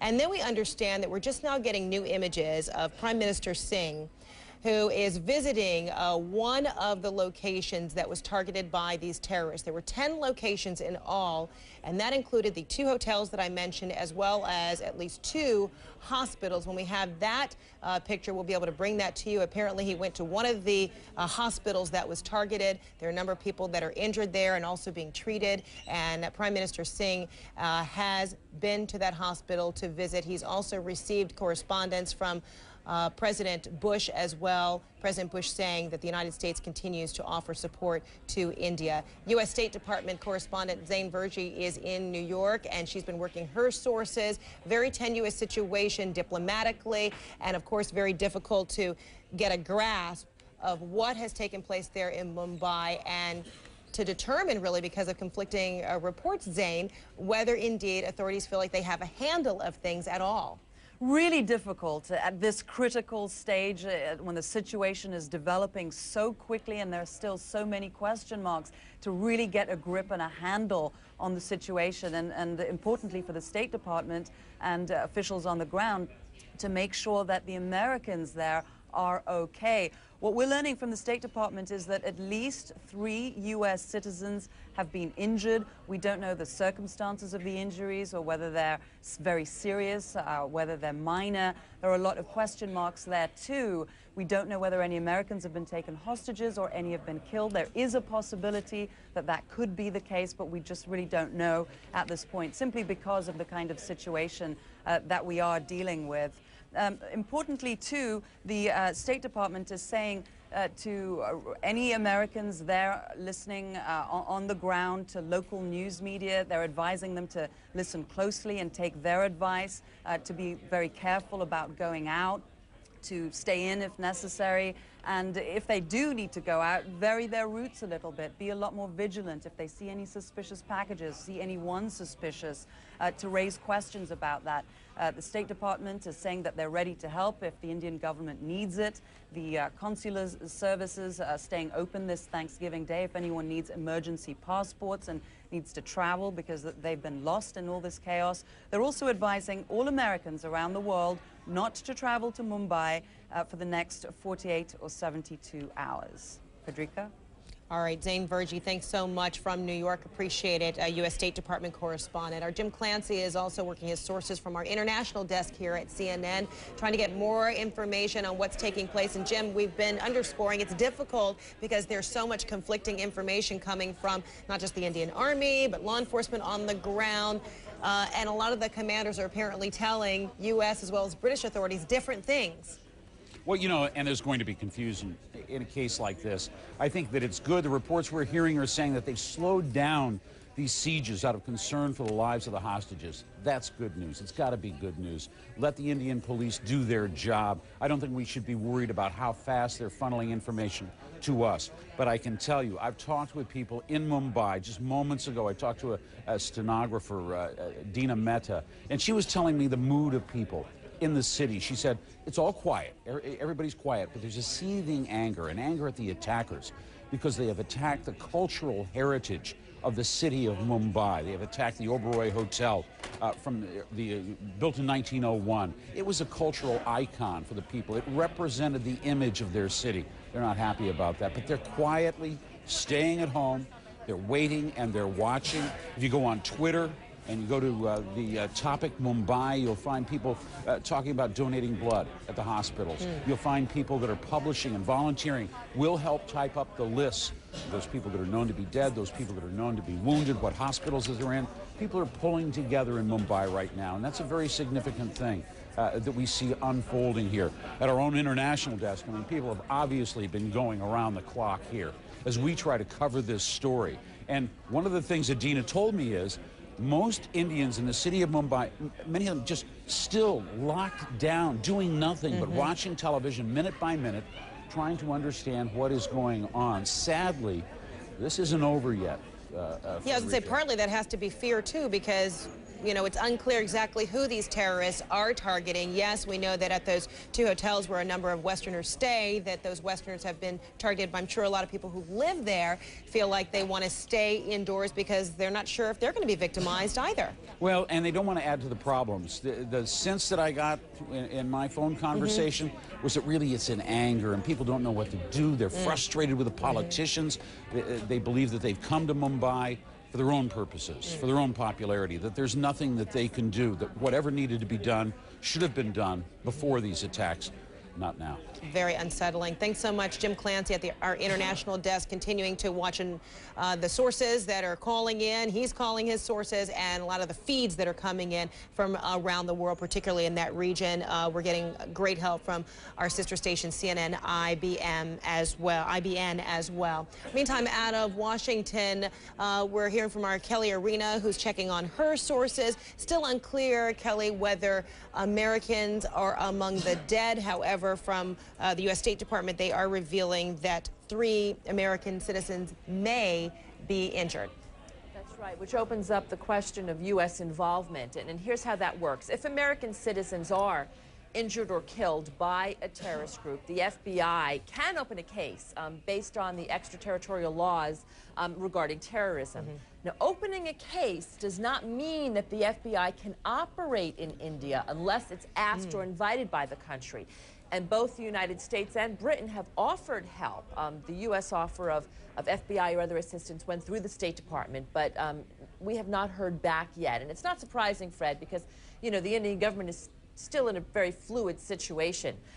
Through the American consulate in Mumbai, teams are reaching out to hospitals to try to identify injured American citizens.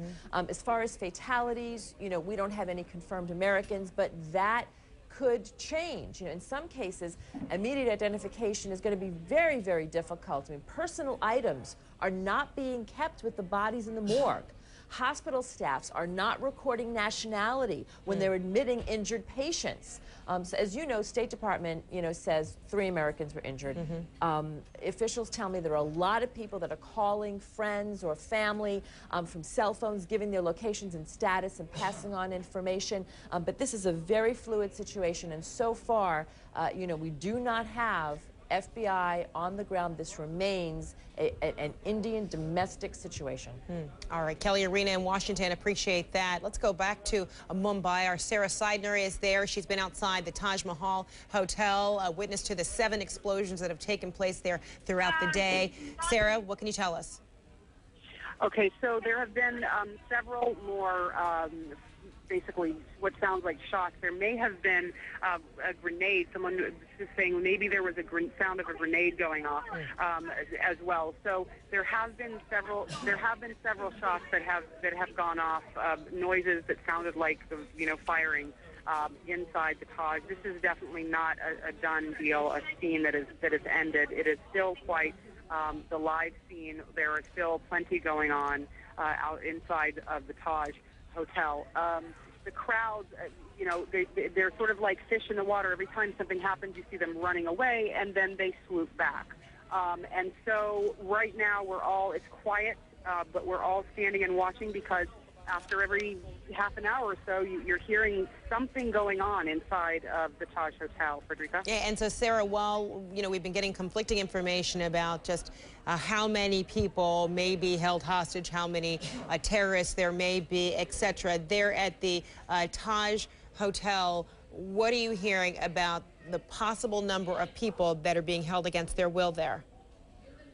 So frustrating, Frederica, because they're still not giving us any information about possible hostages. One possible number of people just in the hotel that are, holed up in their rooms that are not taken as hostages, but that are certainly inside and waiting to get out. And lastly, even the number of hostage takers or terrorists inside. A few hours ago, they said, yes, they believe there were 5 in there. But since then, there's been so much activity. There have been ambulances, like as I told you last hour, coming through and leaving. And we just had a couple more go up to the hotel lobby and put their sirens on and leave. But yet, no police authority, there's no one coming to the media or no one that we can sort of get to tell us exactly what's going on, nor have they been very open with any information. And presumably there are lots of different entrances and exits because this building, as you described earlier, takes up a good 2 city blocks. Exactly. It's a huge, huge building. It is magnificent. It is beautiful, but it is also quite a daunting task to try to go through and try to figure out how to deal with people inside if you have hundreds of rooms inside the hotel. And I can tell you it's still dark in there, with the exception now I'm seeing one room that has a light on. Now, that may be a vacant room because it's gotten quite dark here, so now you can sort of see any light that's coming out. I see one room with what appears to be a lamp on inside the old part of the Taj, but that is the only light that you're sort of seeing from the street where we are looking at the front of the Taj Hotel. And it's almost about midnight where you are now? The time is about 7 past 9 p.m. Oh, okay. So we're about 10.5 hours ahead of you guys. Okay, all right. Well, making it that much more complicated, too, with nightfall there. And fires still taking place in both the hotels, the Taj Mahal Hotel there and the Oberoi, not far from where you are. Thanks so much, Sarah Seidner. Appreciate that. So again, 125 people have been killed in these terror attacks taking place, targeting 10 different locations there within Mumbai, also known as Bombay. Those 10 locations, including the 2 hotels that I mentioned, the Oberoi, as well as I see on the far right, the Taj Mahal Hotel. And as far north there's a hospital that was targeted, at least 2 hospitals targeted, as well as a train station. Still unclear exactly how many hostages there may be, but some reports indicate as many as 50 hostages, and there could be maybe 3 or 4 terrorists that are holding some of these hostages, but again, it's unclear how many may be either at both of those hotels or whether it's split up, etc. Details are very much conflicted coming from law enforcement there on the ground. We're going to continue to follow the situation there from Mumbai and keep you abreast when we come right back.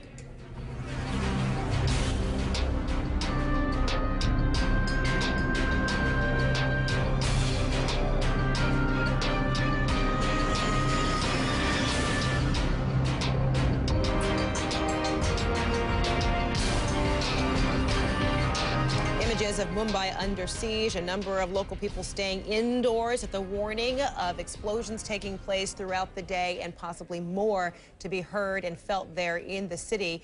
The U.S. State Department is saying that now 3 U.S. citizens are among the 327 wounded in the attacks. 125 people are dead. And a fire is still burning inside the Taj Mahal Hotel right now, one of the key targets of the terror attacks and one of the 2 prime hotels that were targeted. Flames can also be seen at the Oberoi Hotel just west of the Taj Mahal. Earlier we saw 10 people coming out of that hotel. Here are some of the latest images of fire still taking place at the Oberoi Hotel. Still active scenes and gunshots are still being heard at the Taj Mahal Hotel as well. Still unclear how many people may be held hostage, but some reports indicate could be as many as 50 people being held against their will. So we're hearing reaction from the White House, from the president-elect in this country, from Great Britain. We're also watching the situation carefully from the Pentagon as well. Our Barbara Starr is there, and they are really looking at how this attack was executed, how this was carried out. Is sophisticated, but does it have the hallmarks of anything that they've really seen before? Well, I have to tell you, Fred, since last night, we have been talking to senior officials across Washington in the national security community, and what they have been telling us, and they continue to tell us today, is this is perhaps one of the most well-coordinated attacks they have ever seen. A senior U.S. official telling me this morning that what they are focusing on is, in fact, the sophistication of the execution of this attack. The fact that it was so well coordinated, timed, multiple targets with some level of precision. So what they're going to do, clearly, working with the Indian intelligence services, working with the British intelligence services, try and piece together who might have been capable of doing this. Work their way backwards, essentially. What would it have taken to pull this off? Who would have had the weapons, the money, the training, the organization, the ability to recruit, to bring all of this together inside Mumbai without the Indian authorities realizing this was about to unfold. And they tell me when they look at this, the big question is Deccan Mujahideen, the group that is claimed publicly to be responsible for this. A senior U.S. official saying, at this point, at least, they don't buy it. They don't think that Deccan Mujahideen would have had the ability for that type of sophisticated attack, that they must have had help in some fashion. To be clear, nothing is confirmed. We're talking about intelligence analysis, what people are analyzing today as they see these events unfold. And that takes them to this other group that we've been talking about, Lashkar-e-Taiba, a group in India, in South Asia, in the South Asian region, very radical, very much against the Indian government's rule in Kashmir. Very well known to the U.S. military, because what I have to tell you, it was a couple of months ago that U.S. military commanders in Afghanistan started talking about this group, the LET, rearing its head in the Afghan-Pakistan border region, a group they said they had not seen operating there before, that they were much more traditionally against this Kashmir question. So they are looking at the LET now, saying, is this something new? You know, it doesn't match a traditional al-Qaeda attack either. We tragically know al-Qaeda focuses on straight-up suicide attacks, suicide car bombs, suicide vests. U.S. officials saying that's not what they see here, of course. They think this was much more aimed at this Western hostage-taking. So the bottom line, Fred, is when they see all of this, that's the level of concern today. Is this something new? It's something that they clearly do not understand at this hour. Frederica? All the more alarming in this situation. Barbara Starr, thanks so much from Washington. I appreciate it. All right, this financial capital still under siege. We'll look at the importance of the city of Mumbai. It is after 9 p.m. there in Mumbai, India. Just trying to get the latest information for you about these attacks that have targeted now 10 locations in Mumbai. Over 20 hours ago, it all began when these terrorists apparently took over at least 2 hospitals, a train station, and then 2 hotels. You see the map there, the red markers indicating these locations where these terrorists opened fire in some cases and even caused explosions. We understand that up to 50 people may be held against their will, may be hostages, some of whom may be Americans, may be Britons. We understand from the U.S. State Department that 3 Americans are among the 327 people who have been injured. In all, 125 people have been killed in this siege in Mumbai. And on the line with us now, CNN, IBN's Rohit Chandarvekar with us now outside the Oberoi Hotel. That is a 5-star hotel. You're looking at images right now where we understand a fire to be taking place on one of the floors there at this 5-star hotel. Rohit, what can you tell me? Well, the situation here has not really very much improved. I must tell you that it is still grim. The gun battle is still going on inside the Oberoi Hotel and also at the other hotel in South Mumbai, which is the Taj Mahal Hotel. Right now, the National Security Guard commandos have entered both these hotels, and they are sanitizing one by one each floor and making sure that there are no terrorists on that floor. Once they make sure that there are no terrorists, they're letting the guests in the hotel come out. So in one lot after the other, we have some guests coming out since afternoon today. But the siege continues, and the gun battle and the throwing of grenade bombs, etc., still continues in the at the Hilton Oberoi Hotel as well as the Taj Hotel. So situation not really under control so far. So Rohit, when you talk about the law enforcement sanitizing these hotels, might they be the ones responsible, whether it be the Army or the Mumbai police, responsible for the explosions or gunfire? Do we know whether that's an exchange with the terrorists? How do we understand what we're hearing? What is happening is there are 2 things that are happening. One is that there's a constant exchange of fire that is happening between the terrorists and the police forces. And secondly, the terrorists, we believe, are throwing small hand bombs, grenade bombs outside the hotel as well as on the police party or the commando party.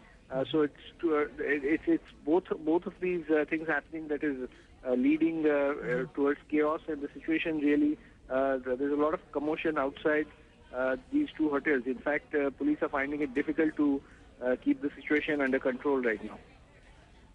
Okay, and Rohit, while you're there outside of the Oberoi Hotel, we're also looking at images shot earlier. We believe this to be a terrorist or hostage taker in the window here that's being circled there in red. You probably cannot see the screen that we're looking at, but just to give you an idea what we have up on our screen, there were some accounts that said maybe 3 or 4 terrorists who were still holding the up to 50 hostages between those two hotels.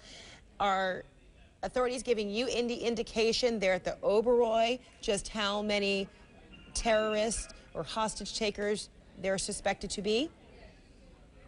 The head of the local government, the state government, has told us that their number could be in the range of 20, but they are spread in 2 or 3 different groups. And we believe that each hotel would have about 5, 6 to 7 terrorists gathering at that hotel and undertaking this activity. So the total number of terrorists who have entered Mumbai city through the sea route, we are told, is in the range of 20, and they have distributed themselves in 2, 3 different groups, and they are doing these activities in various areas.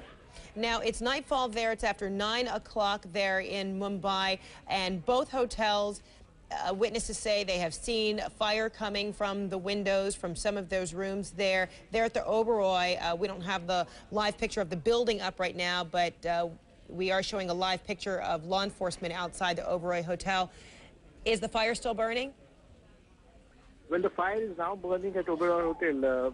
Through the day today, there was fire at the Taj Mahal Hotel, the other hotel. But the fire brigade came and brought it under control by afternoon or late afternoon. Now, towards evening, we are seeing that there is fire at the second hotel, the Oberoi Hotel, which is on the 4th or 5th floor right now, and that fire seems to be a major fire. It's not really under control of the fire brigade. But we are told that the commando action is right now happening, and once it is under control and they go beyond the 4th or 5th floor, sanitizing one floor by one floor, they will bring in the fire brigade to douse this fire.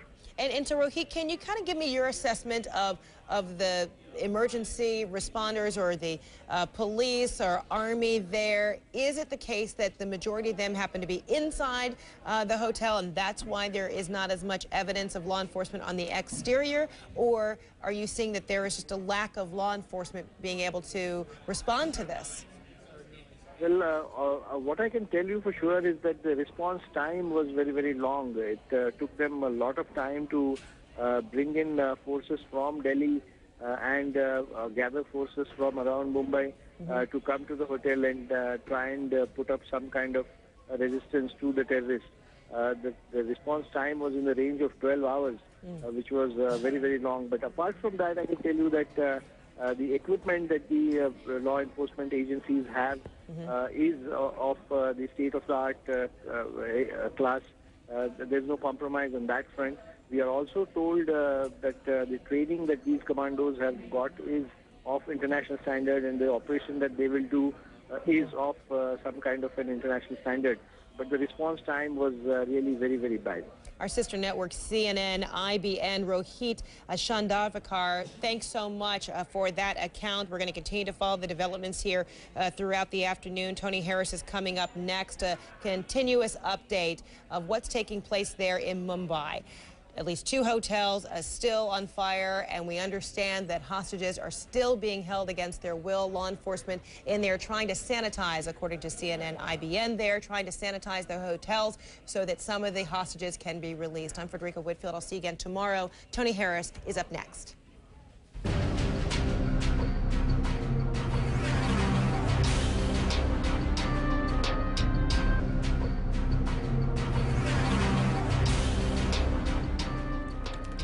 And hello, everyone. It is Thursday, November 27th, and here are the top stories we are following for you this hour in the CNN newsroom. Our CNN journalists are on the scene in Mumbai, where a standoff between Indian police and terrorists approaches the 24-hour mark. Fire is burning at two prestigious Mumbai hotels right now. India's elite counter-terror force is reportedly preparing an assault to free hostages. A momentous day also in Iraq. The country's parliament approves the plan for U.S. forces to leave by the end of 2011. And good morning, everyone. It is 11 a.m. in the eastern United States, 9:30 p.m. in Mumbai, India. I am Tony Harris, and you are in the CNN newsroom.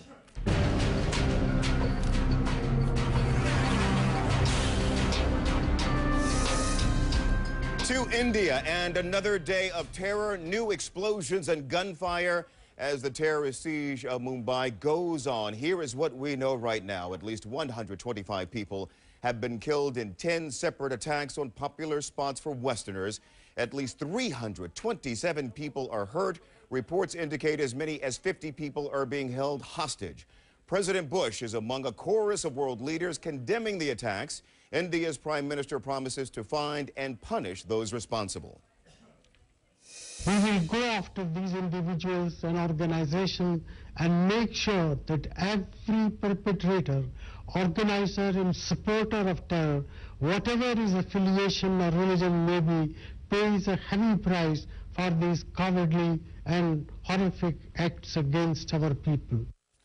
These attacks took place in several locations around Mumbai. As you can see from this map, the targets stretch across a large part of Mumbai's southern peninsula, from a hospital and train station to the north to a cluster of restaurants to the south and upscale hotels on the east and west coast. Witnesses say the attackers were actually armed with assault rifles, hand grenades, and explosives. CNN's team is all over this story. Sarah Seidner is outside the Taj Hotel. Andrew Stevens is at the Oberoi. We also have correspondents and analysts in London, New York, and Washington.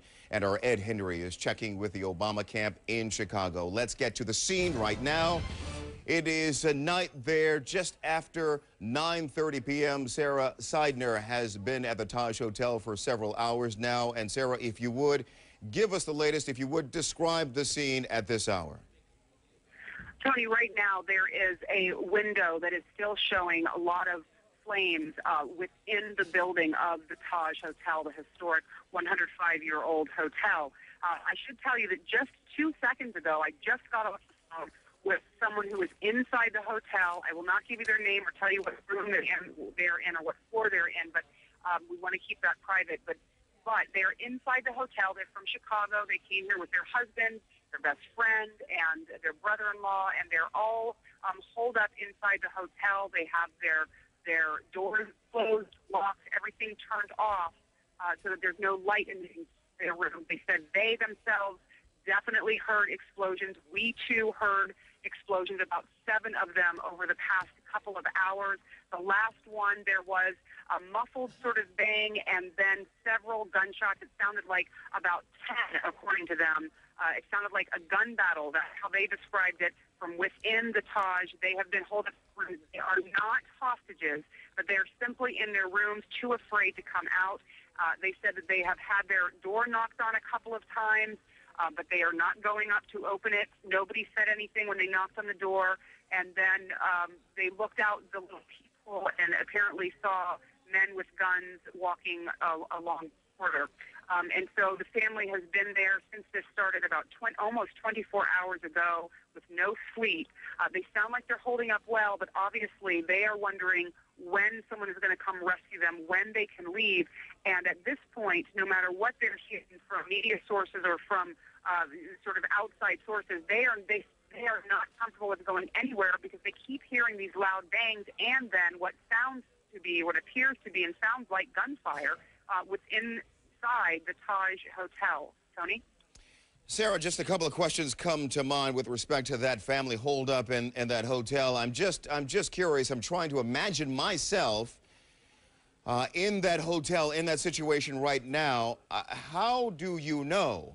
How would this family know who to trust with information? Sure, people are knocking on the door. Any sense of what they can trust, what they can believe in?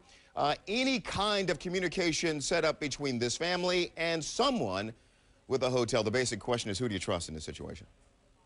I think that's the thing that we're having the most trouble with, because if someone comes knocking on your door and you've been told to lock everything and don't open the door until somebody safe comes along, how do you know who that is? It's a matter of looking through the peephole on the one hand. On the other hand, you know, you just never know what is happening. So that's the situation they've been in for the past 24 hours. And at one point, authorities were telling us, well, things appear over. It looks like things are dying down.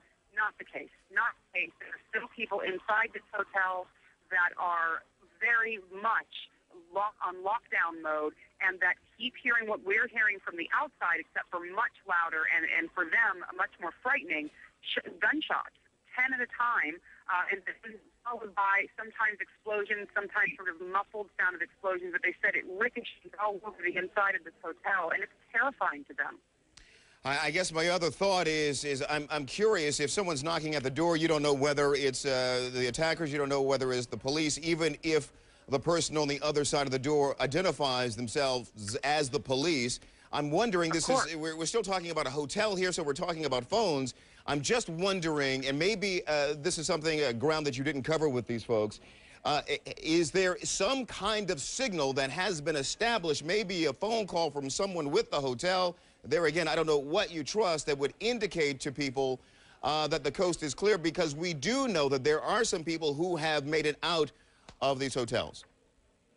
Yeah, they did not describe that to me, and there may be reasons for that. Obviously, Sure. You don't want to tip off the people inside. Though they did tell me, they said, look, they believe still that there are still terrorists inside this hotel. There have been reports that we have spoken to authorities to say that there are about 5 people still inside. But that was several hours ago, and the scene has changed several times since then. They let the media closer. They made it seem like things were maybe boiling down a bit. And then we heard the loud bangs and the gunshots again. So and Sarah, let me jump in for a second. Sure, let me jump in for a second. I just want to try to, at least at the moment, and I know this is a very fluid situation, I want to try to bottom line it for what and where we are right now. There have been some reports that perhaps the siege, at least at one of the hotels, was coming to a close. That does not appear to be the case at all, correct? Correct. That is the best way to put it, Tony.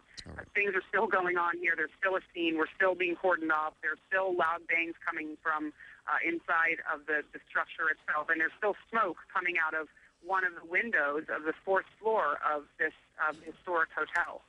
Okay, Sarah Seidner, I know it's been a long 24 hours for you, and perhaps when we talk again, we will talk about some of the difficulties you had a little earlier in your day outside of the Taj Hotel. Sarah Seidner for us, on the ground, on the scene. You know, when the attack started, a lot of people were enjoying an evening meal in the hotel restaurant. Some barely escaped the terror attacks. The gunman came into the restaurant, and we were ushered, or some of us were ushered into the kitchen, and I think some of the others got out the back door. And then the gunman told us to go up the stairs, up the fire escape stairs, about 30 of us all together. So we're walking up each flight of stairs, and then he stopped us after 2 or 3 flights and told everyone to put their hands up and said, where are you from? You know, are there any British or Americans here? Show us your ID and all this. So people started getting out their business cards or ID cards or whatever. And my friend said, you know, tell them you're Italian or something if they come up to you, you know. So I was there with my hands up, just thinking, you know, basically I was in, you know, serious trouble. They just kept saying to us all, be quiet, stay calm, you know, it will be okay. But nobody actually had any information. But we could just hear it all. We could hear it when we knew when the army were in, because we could hear the army running through the hotel, and we just heard all the gunfire and we heard all the blasts. Okay, and just another reminder, this is a situation of siege that we're talking about nearly 24 hours now. Some incredible pictures are coming out of Mumbai. CNN reporters, for example, are eyewitnesses in many cases to a lot of this action. Take a look and listen.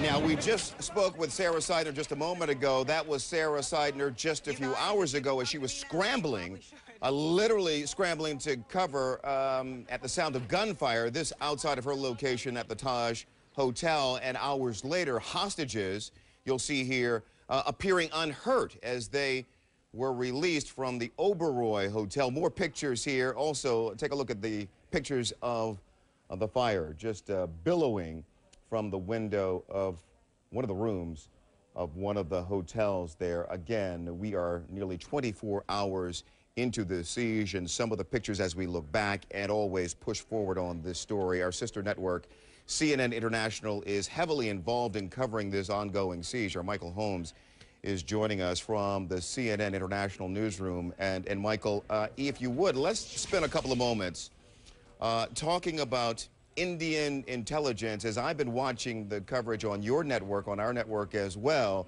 I have not heard a lot of praise at all for Indian intelligence. No, I mean, Tony, the one thing that's interesting about these attacks is that they were, let's say, low tech. You've got a bunch of guys with AK-47s and hand grenades. That explosion I just heard when Sarah was there was a grenade, I think. And this was a low-tech attack, but it was well coordinated. These guys hit the same, different places, same time, obviously had a plan that took some time to organize. The fact that Indian intelligence didn't pick up on it is really a disgrace. And in fact, one of the bosses of Indian intelligence ended up being a victim. How that happens is beyond me. One of the problems in India, Tony, is, and this is a constitutional issue, the states get the power to run their own intelligence services. So there is no national umbrella. So coordination between the services that do exist. Getting one agency to talk to the other. Absolutely. It's terrible. And this is not good for them. Yeah, and I have to ask you, Michael, as someone who has visited this region and particularly to India, does this represent an escalation, a major step up? Clearly, these are young men, and my understanding is that these are young men between the ages of 20 to 25 mostly. Is this a major escalation in the kind, the nature, the scope of the attacks that even India sadly has become accustomed to? It's certainly a change in the type of attacks. We've seen in the past, bombs in cars. We've seen small bombs in rickshaws taken into marketplaces, that sort of thing. Sure. What this is probably more a case of trying to attack places where Westerners are going to be. They can't attack embassies. It's too well protected these days. Yeah. And so you have this soft target thing going on where you can make massive impact. So the economic, cultural, and entertainment center of India. I think more the financial centre, because you're going to get a bunch of people at these hotels. I mean, the Taj is a beautiful hotel. Yeah. I've been there. It's absolutely 100 years old. It's historic. And the Oberoi as well. These are five-star hotels, and probably they were targeted because you're going to get a lot of businessmen there, a lot of foreigners there, and that's where you're going to get your maximum exposure. You know, the bang for your buck, if you like, if you're a terrorist. Yeah. Okay, Michael, I appreciate it. We'll be coming back to you often. Thanks for your perspective on this. Michael Holmes, CNN International. CNN correspondent Andrew Stevens is outside the five-star Oberoi Hotel, where a major fire, we understand, is burning. He joins us on the phone. And Andrew, if you would, describe the scene for us. Tony, you talk about a major fire, but from where we are being kept, this is the media and indeed a huge number now of onlookers. It's very difficult to see any signs of a fire at all, to be honest. I have seen it on local media. They're around exactly behind where we're standing. But there's certainly, compared with the fire in the Taj about 15, 20 hours ago, it's not nearly the same sort of size. For example, there's no smoke around this building. There were flames leaping out last night at the Taj, which was indicated a major conflagration. This is not the case here. What is happening here, though, this is very much the flashpoint. There are gunmen inside this hotel. There are an unknown number of guests, including an unknown number of hostages. The numbers are varying wildly. I've been trying to draw a consensus from talking to the people around here, both the authorities and also gleaning information from other news sources. And 30, some are saying there could be around about 30 guests and hostages in there at the moment. The military is also inside. We're being told they're doing a sweep from the bottom up. From where I'm standing, this is a perhaps 20-story building. I can see the side end, if you like, and I can see probably about 7 or 8 windows with lights on in the window.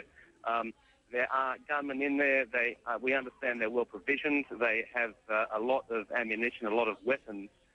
So this is going to take, most people say, a long time to resolve. We have heard various dull thuds. They sound like explosions from where we're standing, but as yet we haven't seen any sort of breakthrough. We did see 10 unharmed hostages come out about 5 hours ago, but since then nothing, Tony.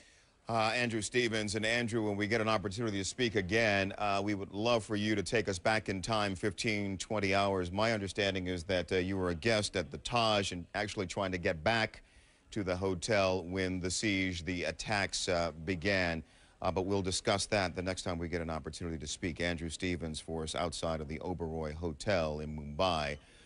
New explosions, as we give you a quick recap, new explosions and gunfire in the economic center of India, Mumbai. The siege goes on. The latest information that we have is 125 people have been killed in 10 separate attacks on popular spots for Westerners. More after a quick break. You're in the CNN Newsroom.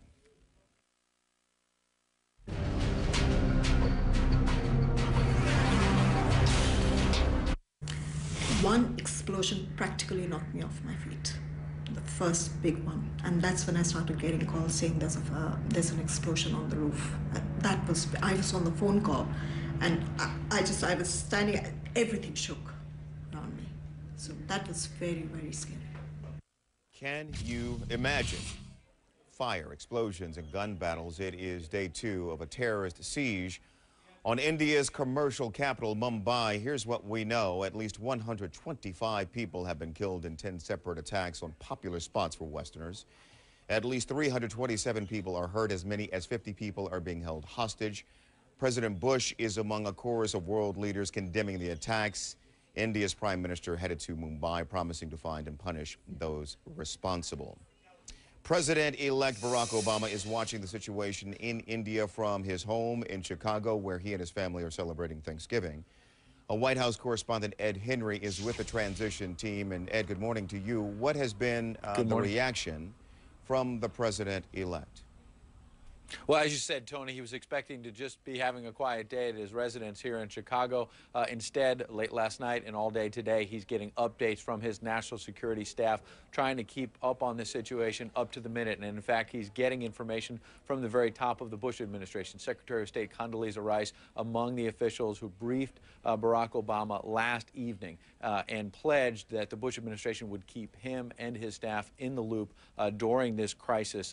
It's a sign, clearly, of what we've been hearing in recent weeks about the financial crisis, where both Bush and Obama officials have been pledging cooperation, communication, trying to make sure that this U.S. transfer of power is as smooth as possible, largely for this very reason that we're seeing play out in India. For a long time, White House officials have been saying, even before the election, they were quite concerned about some sort of international incident coming up, as it can. There was no way that they could predict this one. But any possible international incident, they wanted to make sure that there was no disruption, that the transfer of power went easily here, and make sure also that terror groups do not take advantage of the situation of the transfer of power and try to launch terror attacks on U.S. soil. There's no evidence that what's going on in India is going to spread to the United States, but nevertheless, both sides want to stay in the loop. And in fact, a statement was put out by Barack Obama's chief national security spokeswoman, Brooke Anderson, denouncing these attacks and saying, quote, "These coordinated attacks on innocent civilians demonstrate the grave and urgent threat of terrorism. The United States must continue to strengthen our partnerships with India and nations around the world to root out and destroy terrorist networks. We stand with the people of India, whose democracy will prove far more resilient than the hateful ideology that led to these attacks." So you see the Barack Obama transition team trying to walk a fine line here. They want to be engaged in this, but they also are fully aware, while they stay on top of it, that President Bush is still in charge. Barack Obama has not been sworn in yet, so it's a very fine line. And Ed, let me sneak another quick one in here for you. This terror attack and the response by India, the ongoing efforts which you alluded to stabilize Pakistan, Afghanistan, and India, all of this landing squarely on the president-elect's desk. What kind of advice is the president-elect receiving on this region? For example, we know that President-elect Obama wants more troops in Afghanistan. Absolutely, and that's the key to trying to stabilize the region.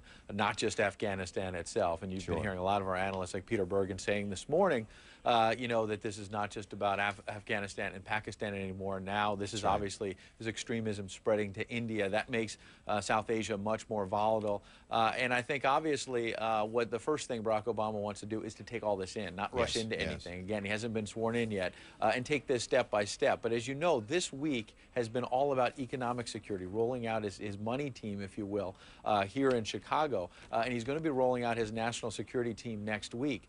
Obviously, all the horrific images we're seeing play out before our eyes right here on CNN, another stark reminder for this president-elect, as if he needed one, that national security is still at the top of the list as well. And there are a lot of national security challenges confronting him next January 20th, Tony. Ed Henry with the Barack Obama transition team in Chicago. Ed, appreciate it. Thank you. And for the Bush administration's reaction to events in Mumbai, we go to Brianna Keeler. She is at the White House. And Brianna, I'm wondering if you would, let's start with the reaction to the attacks. And then I'm curious as to whether or not the president has spoken with India's prime minister so far.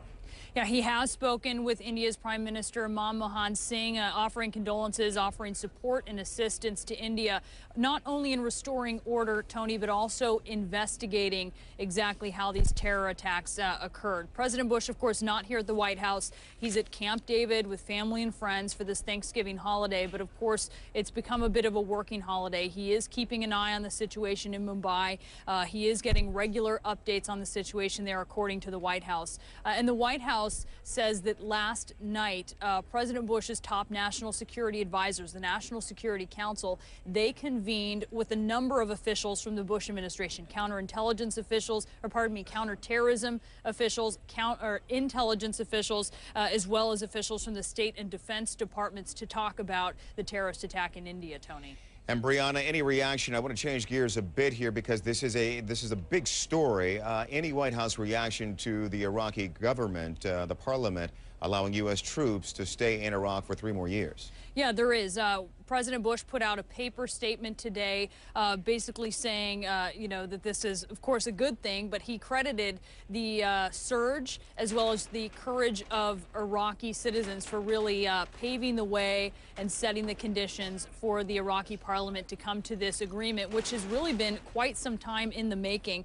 He said he's looking forward to Iraq's presidential council approving this, which, of course, is the last step. That's a 3-member council, Tony, and basically it's a done deal because this is expected to be ratified through that council. Brianna Keeler for us at the White House. Brianna, appreciate it. Thank you. When we come back, we will talk with Chris Voss. He has dealt with several difficult hostage situations when he was a lead international kidnapping negotiator for the FBI. We will get the latest from him on the Mumbai siege in a moment.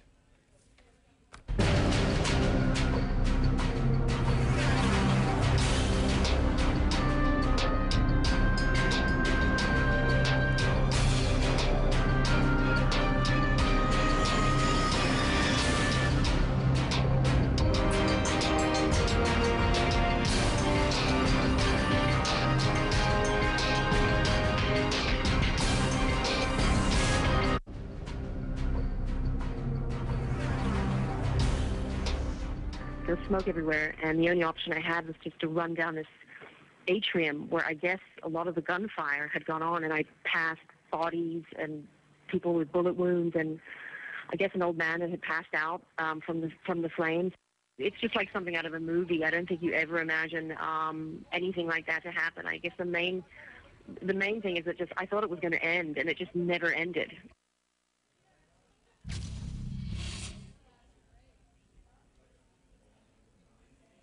The latest on the terror attacks in India. Fire and thick smoke are threatening hostages at 2 hotels in Mumbai. Terrorist holdup there have been in gun battles, pitched gun battles with police for almost 24 hours now. A few hours ago, 10 hostages walked out of the Oberoi Hotel. Indian authorities say 10 to 12 terrorists and as many as 50 hostages remain inside the Oberoi and other targeted sites. In all, coordinated terror attacks at 10 locations around Mumbai have left at least 125 people dead. So why? Why did the terrorists hit Mumbai, and what do they hope to achieve by taking hostages? Chris Voss dealt with several difficult hostage situations when he was lead international kidnapping negotiator for the FBI. He joins us from Washington. Chris, good to see you. Thanks for your time this morning. Thank you, Tony. My pleasure. What is your take, Chris, on the work? I want your assessment of where we are now in this process of the authorities there on the ground in India trying to bring an end to the siege. Well, the authorities are walking a very fine line from acting appropriately and quickly, and at the same time not being sort of drawn into an agenda, a reactive mode that the terrorists expect, which then, of course, lets the terrorists allow this to play out the way they'd like to in a killing journey with a predetermined end. Now, the release of the hostages earlier is interesting because in most cases, a release of hostages is a good sign. But my assessment of this at this point is that the release of those hostages was more the terrorists managing the scene from the inside, trying to keep things under control so that they can continue on the agenda that they have in mind. Too many hostages, let's drop the number to somewhere that's a little bit more manageable. Is that what you're suggesting? Yeah, that can be it in many cases. They may have selected hostages for release for a variety of reasons. Either they're difficult to manage, they represent a threat on the inside, or they may not be the high-value hostages that they want to keep in order to make the point that they may be on their way to trying to make. All right, give me the benefit of your experience on this. What is going on now in terms of, well, to the extent that there is any negotiating going on at all? Do you believe there is? Well, I hope that there is. We like to say in our world that we don't negotiate with terrorists, we negotiate against them. The terrorists have a very clear agenda here, and what you want to do is use negotiation as a means of communication to disrupt their agenda, to maybe get them to think of other possible alternatives if they have political points that they quite clearly are trying to make. Maybe get them to see that the wrong kind of violence will diminish their standing in the world. Maybe they've calculated all these things out. They're probably intermediaries going back and forth, or they're searching for intermediaries to try to get some sort of dialogue going. I'm curious as to what you think, what do you make of this overall, this massive attack that was carried out by teams in a very synchronized way, as opposed to other attacks which involved leaving explosives in, I'm sorry, Chris, if you'll hang on a second, the British Foreign Secretary is making a statement. In India is vibrant, and because Mumbai is one of the world's most diverse cities. I've been in touch with our High Commissioner in Delhi, who has now taken up command of the special command centre in Mumbai at the British Council Library, where victims are able to come and prepare to come home to the UK. I'm pleased to say that our officials have been able to go around all the hospitals of Mumbai and identify British nationals there. The most terrible thing is that we do have one confirmed British fatality. Obviously, our hearts go out to the family of the victim, and we are determined to do all that we can to support those who are currently in hospital, of whom there are a number, some of whom are in a very serious condition. I think it's very important that I say that we are not going to speculate about numbers of people until we're absolutely sure that the facts are clear. We're not going to join any rumour mongering. We want to make sure that any facts that come out of the Foreign Office are absolutely correct. What I can tell you is that a special team combining Foreign Office officials but also Metropolitan Police officials has just landed in Mumbai and will be doing everything possible to help the victims and to help the Indian police with their inquiries. In addition, you'll know of the special phone number that's been established for people in the UK who are worried about their friends or relatives who are in Mumbai. About 1,200 calls have come through to that number, and I'm pleased that we've been able to match a number of people up with their friends and relatives.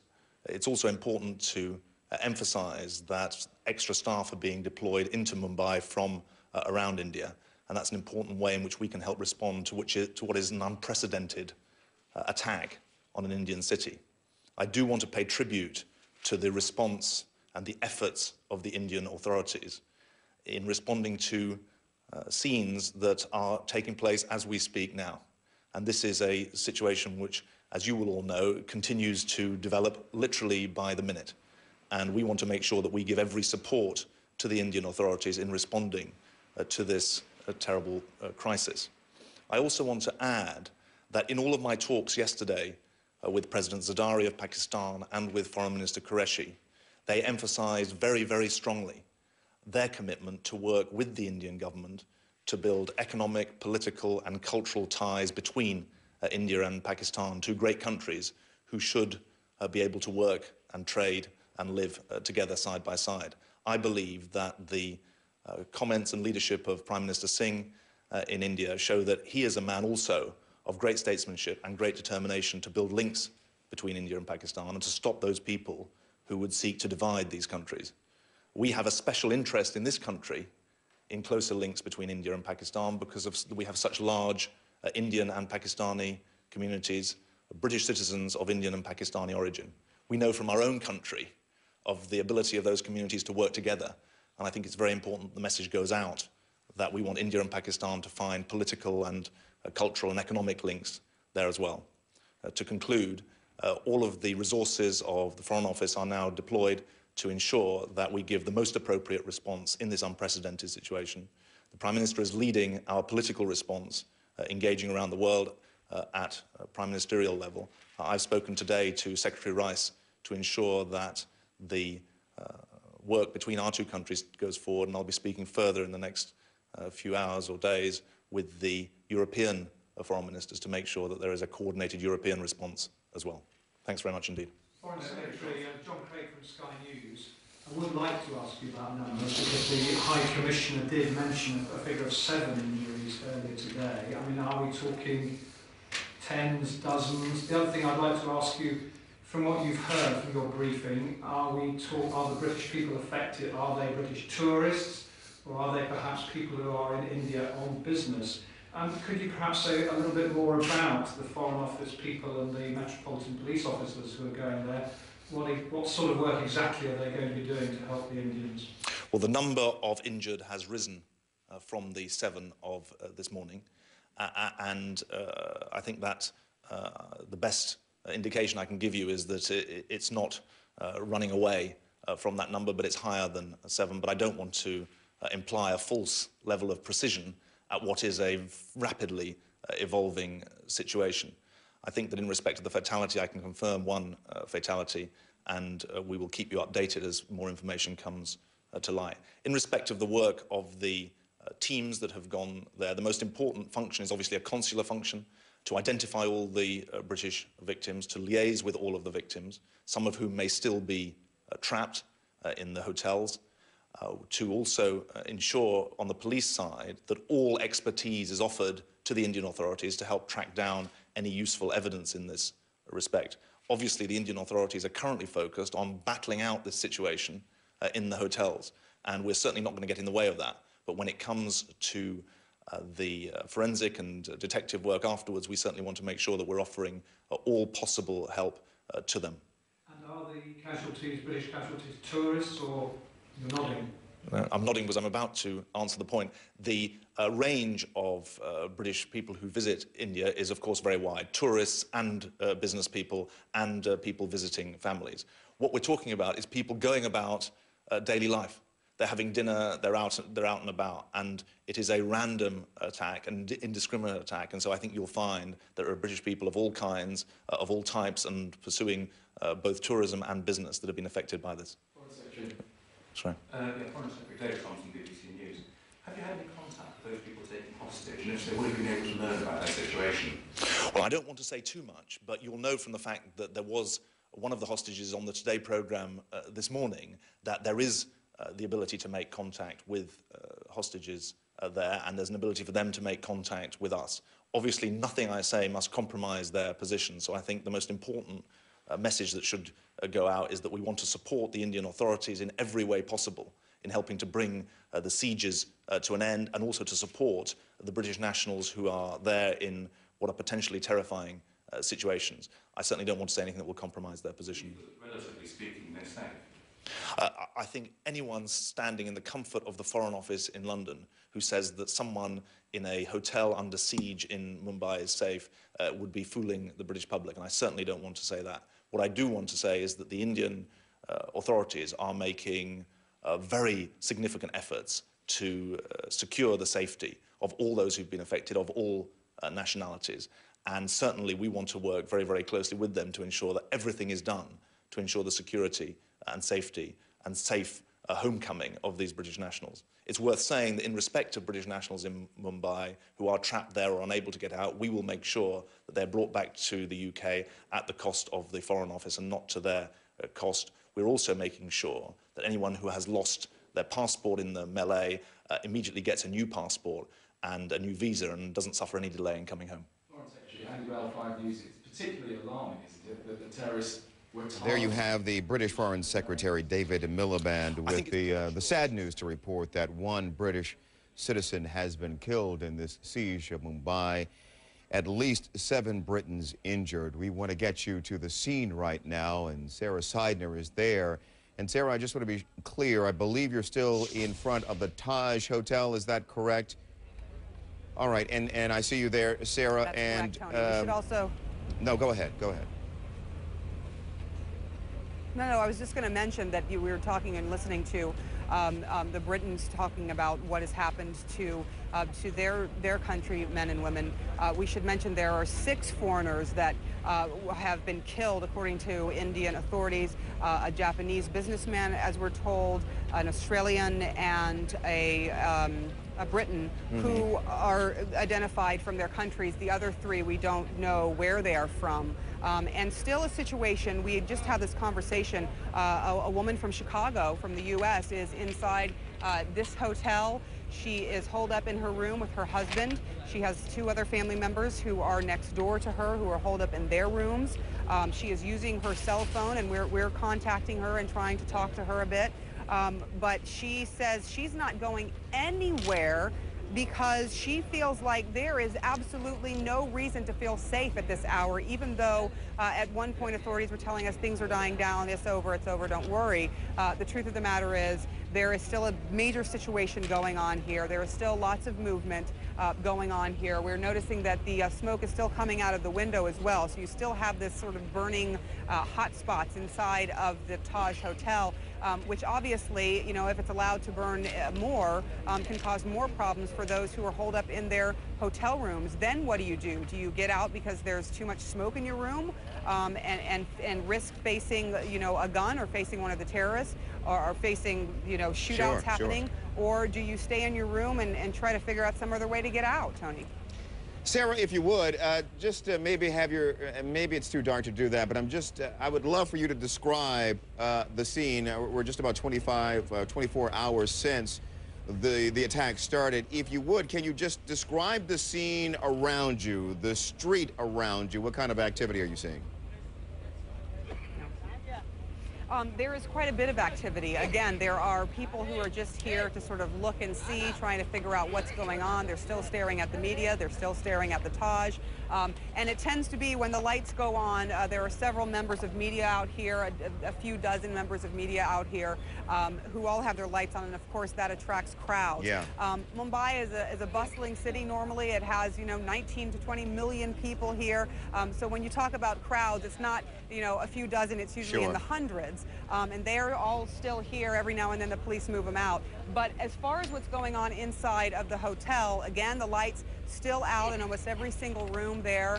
There is a big light sort of beaming from the outside into the right side, just over my shoulder, of the Taj, and there is still activity going on, but we haven't heard in the last hour and a half any gunshots or any explosions. An hour and a half ago there were 10 gunshots that we could hear from this vantage point, and 1 explosion, quite loud, that went off inside of the Taj. Well, Sarah, there, and if I'm describing this incorrectly, correct me, there seems to be, we're sort of static when it comes to information now. I'm wondering, has there been any update from officials on the ground, from law enforcement officials? Have you received an update recently? When was the last one? Because we seem to be in a bit of a holding pattern, and that might be good news that negotiations are moving forward. But what are you getting in terms of information? I think it's just frustrating news, frankly, for a lot of people. Nobody really knows what's going on. Again, we still don't know the number of people inside the hotel, but we know there are a few. for sure. We've talked to a couple of them. We do not know if there are still terrorists inside, but we have to sort of make the assumption that because there are still action going on in there, what sounds like explosions going off and gunfire, something is still happening inside the hotel. And there have been ambulances periodically going to the front of the hotel and then leaving.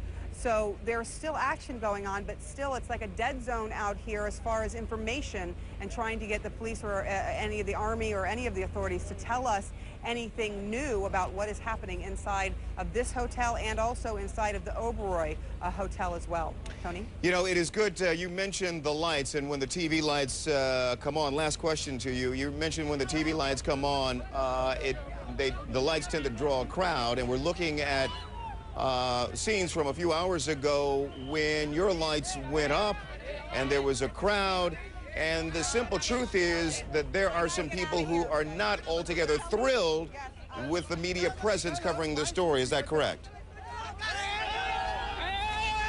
Yeah, that's correct. It really was more sort of a mob mentality, Tony, that happened there. It wasn't necessarily against the media, but they first sort of surrounded an local Indian media, a journalist who was doing a live shot, and then they decided to come over and visit me. For a while it was okay, and then one person starts and the whole crowd gets rowdy, but really nothing to do with what's happening here. I mean, let's face it, the real story here is there are people who are terrified, who are locked in their rooms. There are people who are suffering because they've lost a family member, and that's the real story, and we don't want to get distracted by that. Now, Tony, I want to quickly tell you, because this just happened, I'm going to have my photographer, Rajesh, turn the camera onto the dome, just behind the dome, the largest dome here at the Taj. You know, this building is magnificent, but suddenly we are now seeing orange glow, and that can only mean one thing at this point. There is fire again going on at the top of the Taj. We cannot get a good vantage point exactly where that is, but it doesn't look good. There's quite a bit of what appears to be flames from this vantage point here, just at the end of the Taj. So again, now this is the third fire that we've seen. There was one 10 o'clock last night on the right dome, and lots of fire damage there. Then there was something that broke out, and now we've got at least a third fire going on right now, and there's still people inside. So it's not a good situation. I think it's very important, and thank you for bringing it back to what is absolutely most important. We were for a while certainly concerned about your safety, but obviously you are fit and hearty and hale and on the job again. We're happy about that. But when was the last time you heard what you would describe as either gunshots or explosions? About an hour and a half ago, and there were about a succession of about 10 what sounded like gunshots, and then there was a muffled sound, whether that was a grenade going off or some sort of flashbang that the Army set off, we don't know, but you could hear sort of a muffled kind of explosion, not really, really loud. And then not too long before that, there was a huge explosion, a very loud bang that sort of kept us sort of jumping, and we jumped out of the car and talked to you, called you on the phone. Sure. So the situation, obviously, it's still quite an active scene here in Mumbai. I keep saying one final question, and then I have another one. I'm just sort of curious, as I look at the shot behind you, you seem in my view, from my vantage point, to be relatively close to the hotel. And there are people between you and the hotel, and I'm wondering, this is a crime scene, I'm wondering about a perimeter. Is there a perimeter, and can you describe it for me? Absolutely. It's a great question, Tony. I'm glad you asked it because I forgot to talk about this. Basically, the perimeter keeps changing. We got very, very close at one point, and all the journalists sort of rushed up because they figured, oh, I guess it's over. They're letting us get closer now. And we all rushed in, and then we just stood there, and then we were pushed back. And that's happened 2 or 3 times where we rushed sort of closer to the hotel, and then we're pushed back. The perimeter seems to be moving. It's a little odd. Politicians are coming sort of in and out of the area. It's a little unorganized, I guess you could say, sort of out here. And that's a note that we should make. But you can't get that close to the hotel. I mean, you Gotcha. certainly can't get close enough to see what's going on inside. It sounds like the perimeter is as fluid as the situation on the ground there. Sarah, thank you. Thank you. Thanks for your time. And we're going to give you a bit of a break to do some news gathering for us. Sarah Seidner, just out in front, as you can see, of the Taj Hotel for us. We'll take a quick break, and we're back with more CNN Newsroom in a moment.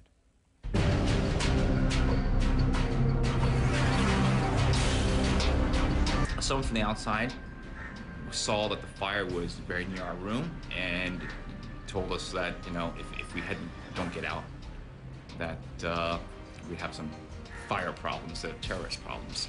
And we took the risk and just went for the door. And when I opened the door, it's a lot of smoke, could barely see anything. I had to use a light on my phone to see anything. Eventually found the exit and just ran. To India, and another day of terror, new explosions and gunfire as the terrorist siege of Mumbai goes on. Here's what we know: at least 125 people. 125 have been killed in 10 separate attacks on popular spots for Westerners. At least 327 people are hurt. Reports indicate as many as 50 people are being held hostage. President Bush is among a chorus of world leaders condemning the attacks. India's prime minister promises to find and punish those responsible. We will go after these individuals and organizations and make sure that every perpetrator, organizer and supporter of terror, whatever his affiliation or religion may be, pays a heavy price for these cowardly and horrific acts against our people. All right, let's get to CNN International now and our Michael Holmes. And Michael, we're in a bit of a news vacuum here. I was talking about it just a moment ago with Sarah Seidner, just trying to get the latest information. Some kind of briefings from officials are not forthcoming, but you have some additional information that in wires that has just became available. Yeah, I was just saying to you guys earlier, a couple of things have just dropped here at CNNI. One of them is that a French official has now been quoted as saying 15 Air France workers, flight crew actually, are among those trapped in the Oberoi. Now that's trapped. Meanwhile, Indian officials have told Canadians that half a dozen Canadians, 6, are being held hostage. Now that's at the Taj, we're told. So there's a couple of little snippets there. There's a lot still dropping, as you know. This thing is changing every day. You know, one thing I was going to say, Tony, just my own experience in the field, some of these explosions, what we're saying are explosions that we're hearing at the 2 hotels, there's also talk that there are commandos going through those hotels at the moment, that they're inside. These may or may not be grenades. They could be flashbangs as well, or stun grenades. It's just worth remembering that not every one of those bangs could be a grenade, a real grenade. Yeah, sure. Michael, thanks for your time. We know you have to go to get to work on your show. Michael Holmes, CNN International. Michael, appreciate it. Thank you. No Americans are known to be among the 125 dead, at least at this point, but some are definitely wounded. CNN's State Department correspondent Zane Verjee joining me now from New York. And Zane, good to see you. Help us out on this story if you would. What do we know about the injured at this point? Well, I just got off the phone with a State Department official who says that the only thing that they know right now is that 3 Americans at least have been injured. It's unclear what circumstances that they were injured, or whether their wounds are serious or minor injuries. I'm also told that they're unsure whether there are only Americans being held hostage or any killed. So it's a fluid and difficult situation, and there are still a lot of question marks. The U.S. is essentially relying on Indian officials to get their information, and a lot of it is conflicting, and they don't want to feed any kind of rumor mill, so everyone is being exceptionally careful. On the ground, though, the U.S. consulate is put out a notice to any Americans in Mumbai, advising them of the following. They're saying, look, monitor the local news, take the advice of the local news, just be a lot more careful going out, vary your route. They're advising Americans also, if they see any packages, report them if they're suspicious. Also, the U.S. says it stands ready to help and assist India. The Indians, though, we understand, have not officially made a request for help. The U.S. consulate is open in Mumbai for emergency passports to be issued if they've been lost in all of this and people need to travel. So it's a difficult situation, and they're trying to figure figure this out. One last thing is they're telling Americans around the world, and obviously when you look at these pictures, but they're making it really clear, don't travel for the next 48 to 72 hours. And if you need information, call this line. The number is 1-888. That's wrong on the screen. It's 1-888-404-4747. Hey, Zane, very quickly, any requests from the American consulate there in Mumbai for additional resources, help, more people on the ground? We were just listening to the British Foreign Secretary Miliband, and he suggested that there are teams from Great Britain on the move right now.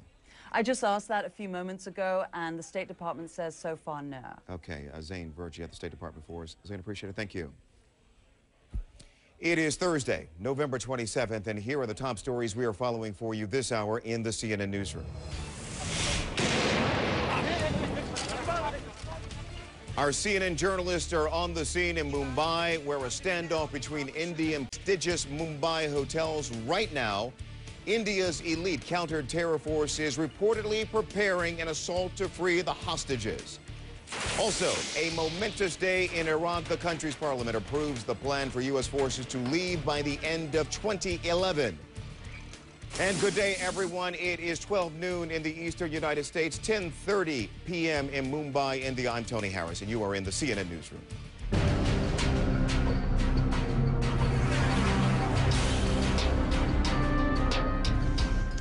It is a fluid situation in Mumbai, India this hour. New explosions and more gunfire. The terrorist siege of Mumbai is not over. Here is what we know. At least 125 people have been killed in 10 separate and well-coordinated attacks on popular spots for Westerners. At least 327 people are hurt. Reports indicate as many as 50 people are being held hostage. World leaders are condemning the attacks. India's prime minister promises to find those responsible. We will go after these individuals and organizations and make sure that every perpetrator, organizer and supporter of terror, whatever his affiliation or religion may be, pays a heavy price for these cowardly and horrific acts against our people. These terrorist attacks took place in several locations. The targets stretch across Mumbai's southern peninsula, from a hospital and train station in the north to a cluster of restaurants to the south, and upscale hotels on the east and west coasts. Witnesses say the attackers were armed with assault rifles, hand grenades, and explosives. CNN's team is all over this story. Sarah Seidner is outside the Taj Hotel. Andrew Stevens is at the Oberoi. We also have correspondents and analysts in London, New York, and Washington. Arrowhead Henry is checking in with the Obama camp in Chicago. On the phone with me right now is Anthony Rose. He is an Australian film director who was forced to flee the Oberoi Hotel when the first blast went off. Andy, thanks for your time. If you would, turn back the hands of time for a moment and take us back to those terrifying first moments and describe the situation, if you would, please. About 10 o'clock last night, I checked into my hotel, and basically seconds after I walked up the stairs to the first floor, and no sooner had I stepped into a restaurant to have a meeting than gunshots started erupting all in the lobby, and apparently they were shooting people there. Very much execution style. One Australian guy was executed, shot in the leg first and then shot in the head. We heard the gunshots. They came closer to us, started barricading the door. Gunshots shattered part of the door, and then we were kind of moving all our crew back through various ballrooms to try to barricade ourselves in. They were using hand grenades to try and blow in doors, and then they seemed to retreat from that and start focusing on other areas of the hotel. We could hear people, it seemed like being dragged up to the roof of the hotel. I believe we just lost Andy as he was describing the situation that he went through last night, and he is on his way out of the area right now. And pardon me for just a moment as you're watching. Kelly, give me a little guidance. Should we go with this story now? All right. We are just getting wire reports, and you cannot believe what I'm about to report to you. We are just getting wire reports that an Air France A320 passenger jet on a training flight, thank you, Kelly, has crashed in the Mediterranean with 5 people on board just off the coast of France right now. We have no word on the condition of the people who are on board this plane, this jet, but according to the AFP news source, the newswire AFP, an Air France 320 jet on a training mission, I understand, has crashed into the Mediterranean. 5 people on board. No word yet on their conditions. We are working to get additional information. You cannot believe this additional story when you factor in what is happening on the ground now in Mumbai. We will work to continue to get more information on that. And now let's get to our Andrew Stevens as we continue to cover the story of the siege in Mumbai. And Andrew Stevens is just outside of the 5-star Oberoi Hotel where, Andrew, I believe there is a fire still burning there. Is that correct? From where we are and from where the media is at the moment, Tony, we can't actually see that fire burning. There's certainly no smoke in the air around the hotel, which would obviously be a key sign, compared with the Taj last night, which was well and truly ablaze in its upper floors. There was an explosion several hours ago, and there were pictures on local media showing flames shooting out of a couple of the lower floor windows, the 4th floor, I believe. But again, we are obscured in our view where we are here. But it doesn't appear at this stage to be a significant fire, if there is a fire at all. But what I can tell you is that we are still waiting the outcome of this hostage crisis. There are people still in the hotel. Again, very difficult to get proper numbers on here, getting a lot of conflicting reports. The consensus seems to be that about 30 people are still inside of that hotel. There are gunmen in there as well. The military is in there. I have been told by one local journalist here that she's been hearing that there could be news of a conclusion fairly soon, but that was just from one person who'd heard from a source in her contact book. So it's very difficult to ascertain exactly what's going on. But certainly I heard an explosion probably about 10 minutes ago, quite a small explosion. Looked like it came from near the ground floor of the hotel. Gotcha. But again, very difficult to tell exactly what's going on. Andrew, as we speak with you, I just want to remind the people viewing at home, you were clearly looking at pictures from earlier in the day. It is 10:30, just past 10:30 p.m. in the evening in Mumbai right now. And Andrew, I guess my next question to you is, since it is so difficult to get information right now, it's a similar situation for Sarah Seidner outside of the Taj Hotel. If you would, please, would you describe the scene? What is happening in front of, around the Oberoi as you see it now? The Oberoi Hotel is about 200 metres away from where I'm standing. It's been cordoned off. There's a large contingent of press here. There's an even bigger number of onlookers. As I look down, I see a number of rapid response vehicles filled with people, several army buses empty, fire trucks and ambulances as well.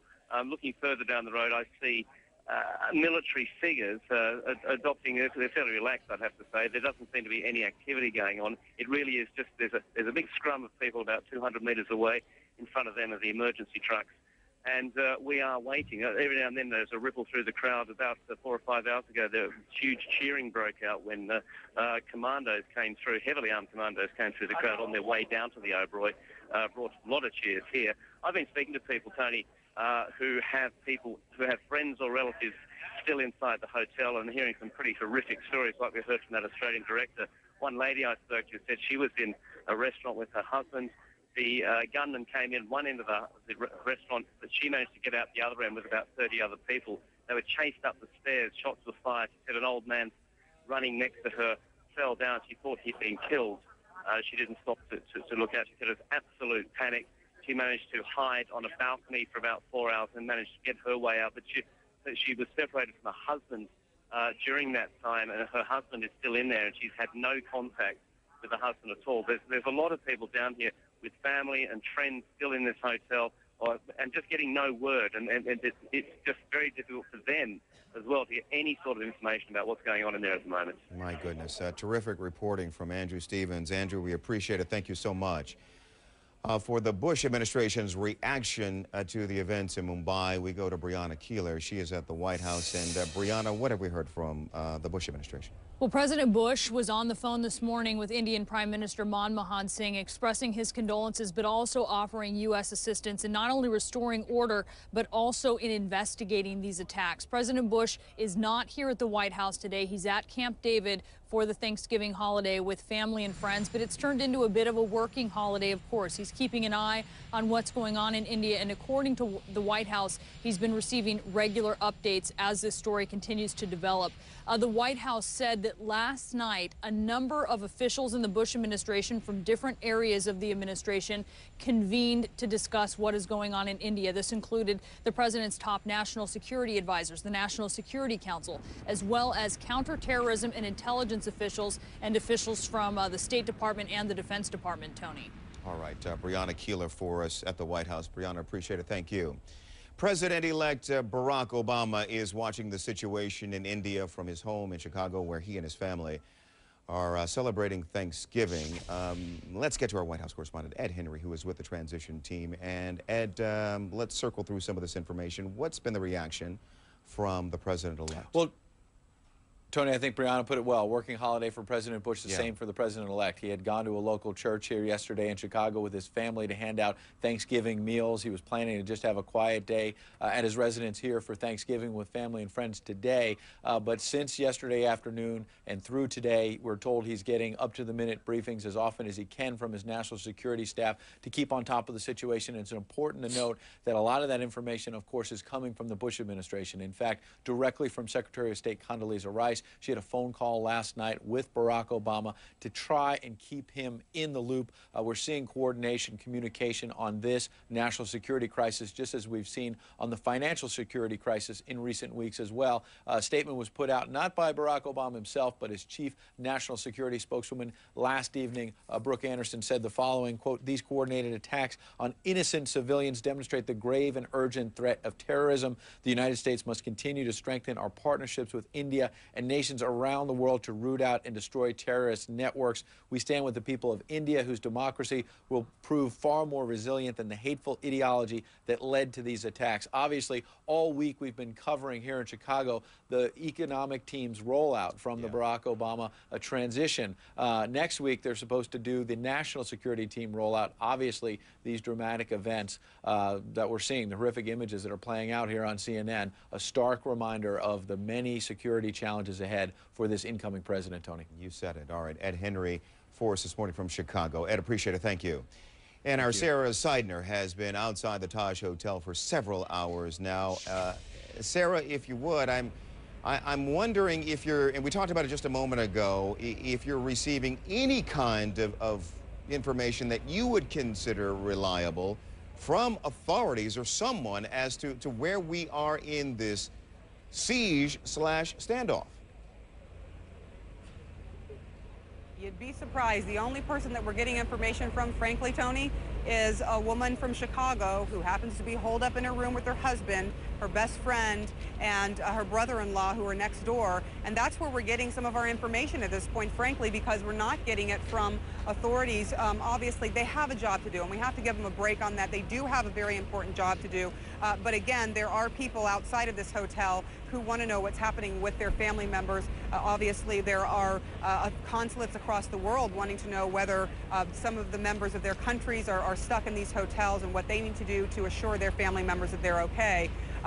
But the latest thing that's happened here is that fire has erupted once again, and that obviously poses a major threat to anyone's health and well-being. If you're locked up in your room and there's smoke coming in, you have to make a decision as to whether or not you leave your room and face terrorists possibly, or you stay and deal with the smoke and smoke inhalation. It really is a nasty situation still going on here, and it has now been just over 24 hours that these people who have been holed up in their rooms or that possible hostages have been taken. 24 hours ago, just around this time, this hotel was taken by storm by men with AK-47s and grenades. Tony? Wow. All right, Sarah Seidner for us. Sarah, appreciate it. Thank you. And probably in part due to the work of Sarah Seidner, joining me on the phone right now is a woman who was having dinner with her husband inside the Taj Hotel when the terrorists struck. After 6 hours locked up, they both managed to get out by breaking a window, and this will make sense to all of you watching, she is not giving her name because she wants to remain anonymous. To you on the phone, how are you now? And I'm assuming that you're in a safe place now. I'm in a very safe place. I'm home. And I'm absolutely fine now. Okay, great. If you would, take us back, close to 24 hours ago now, and would you describe this scene, the events of this attack as it unfolded as you were having dinner inside the Taj with your husband? Yeah, actually we had almost finished around 9:30, and we were meeting some people, and then at that time we were on our own at 9:30, and my husband was just got up to go to the bathroom when I heard the first big noise outside the restaurant Sea Lounge, and I couldn't understand why there was so much noise. And 5 minutes later, just as he returned, there was a full we could make out that there was firing happening in the hotel.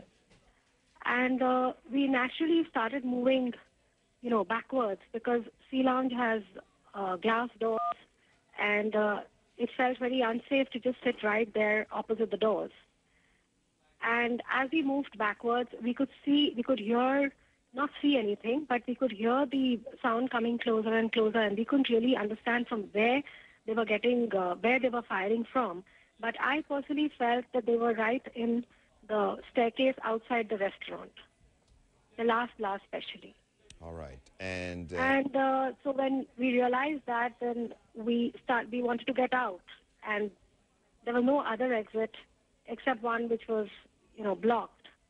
And I guess from there we managed to go into a smaller room where we were waiting. Tell me about the decision to kick out a window and get out. Actually, this happened about 6 hours later. And practically there was no other choice that we had. It was the wisest thing that could have been done because we could hear firing and shooting all around us.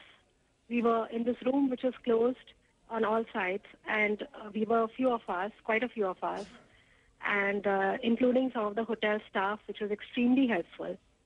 And some people realized that the dome in the Taj Hotel had caught fire. So we were not very far from the dome, and we also saw some of those ashes, and we could see flames, coming. We could see it drifting towards us. Sure. And so on one side, we had firing going on. Sorry. I'm just sort of curious. What are your thoughts now as you take in the entire scope of this attack? Frankly, I did not realize the enormity of what was happening yesterday. I think I'm realizing it today much more after I'm seeing everything and I'm watching everything, because yesterday we kept hearing that, okay, the army is coming in and commandos are coming in. So I thought that the situation will get under control. And it's only now that I'm realizing what we really escaped. And we didn't really have much of a choice. There was firing happening on one side. There was water dripping because some part of the ceiling had caved in, so there was water on the other side. And on the third side, there were flames coming in. So we had to. That was the only sensible way. The people with us had a lot of presence of mind. They broke the windows with the chairs, and luckily the fire brigades also came on time, and we were rescued by them, and we got down the ladders and just in time. One final question. How inconceivable is it for you to think of yourself one moment sitting in a restaurant having a wonderful dinner in a beautiful hotel with your husband, and the next moment there are rockets, you've got bullets? Is it inconceivable to you? Absolutely. Something that we have practically grown up, coming to these places, and we have spent all our special occasions in these hotels, and it's just absolutely devastating to even now I can't understand how we are going to live with this. I mean, I think it's the biggest thing that's happened, not only, I mean, in India, but I would say the world, because this continuity of attack which is going on and people still being unsafe, I think it's the first time that it's happened. Well, thank you so much for your time. Thank you so much for your time, and we are so happy that you and your husband are safe. We've been speaking to a woman who was inside the Taj Hotel having dinner in a restaurant in that hotel with her husband when the attack began. She and her husband were able to kick out of a window and escape. What a news day. I want to update the other bit of breaking news for you this hour. This is an Air New Zealand jet. All right, let's correct a little bit and give you the very latest. Just a few minutes ago, we were telling you that an Air France passenger jet had gone down in the Mediterranean. Our understanding now, and these stories, as the developments come in, these stories often change, that this was in fact an Air New Zealand. Is that, as I speak to the, is that the latest information that we have? Okay. An Air New Zealand passenger jet has gone down and this is the model of the jet. Certainly a file photograph, not the actual. Yes, debris has been found on the water in the Mediterranean. An Air New Zealand jet. I believe this is the 320 passenger, A320 passenger jet has gone down in the Mediterranean. Debris has been spotted. Our understanding now that there were actually 7 on board, 5 to 7 on board. We are going to work to get the very latest information on this and bring you an update in a moment. We're back in just a moment. You're in the CNN Newsroom.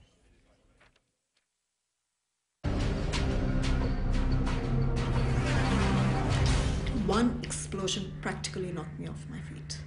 The first big one. And that's when I started getting calls saying there's an explosion on the roof. I was on the phone call. And I was standing, everything shook around me. So that was very, very scary. Fire, explosions, and gun battles. It is day 2 of a terrorist siege on India's commercial capital, Mumbai. Here's what we know. At least 125 people have been killed in 10 separate attacks on popular spots for Westerners. Britain confirms at least one of its citizens is among the dead. At least 327 people are hurt. As many as 50 people are being held hostage. One family tells CNN they've been holed up in their room at the Taj Hotel for several hours. President Bush and President-elect Barack Obama are among a chorus of world leaders condemning the attacks. India's prime minister headed to Mumbai, promising to find and punish those responsible.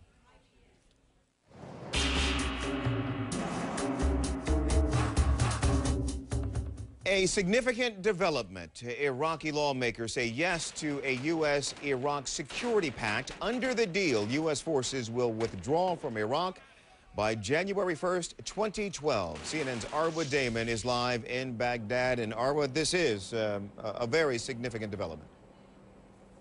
It most definitely is, Tony. That agreement passing despite the opposition chanting no, no in Parliament. Undoubtedly a very hard-won moment for Iraq. Under this agreement, the security portfolio is effectively handed over to the Iraqis and to the Iraqi government. Under this agreement, the U.S. military's role here is greatly restricted. The military no longer has a right to conduct operations unless approved by the Iraqis. They can no longer detain individuals unless they have an arrest warrant, and they can no longer hold detainees in a U.S. military facility for more than 24 hours. Here's what's interesting, though, is that that was actually part of the problem. The Sunnis who were opposing not the agreement, but what they were opposing was handing over that much power to the predominantly Shia government. We have heard a lot of talk about concerns that the Iraqi prime minister has been acting unilaterally. There were a lot of fears, not just from the Sunnis, but from some of the other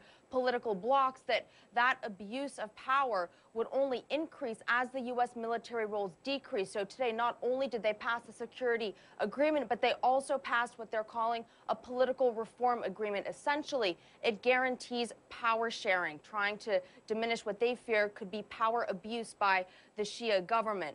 Most definitely, it was a challenge. There were last-minute negotiations taking place. I saw copies of the bill being run back and forth moments before Parliament went into session. But what is really going to be challenging, and the true test, is going to come once that security agreement goes into effect in just over a month, Tony. Okay, Arwa Damon for us in Baghdad. Arwa, appreciate it. Thank you.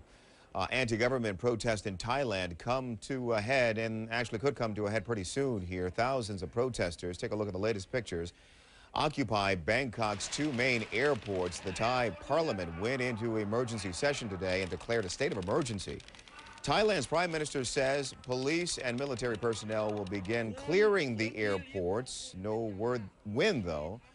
Demonstrators say the prime minister is a puppet for the former Thai leader who was convicted of corruption. They want him to resign.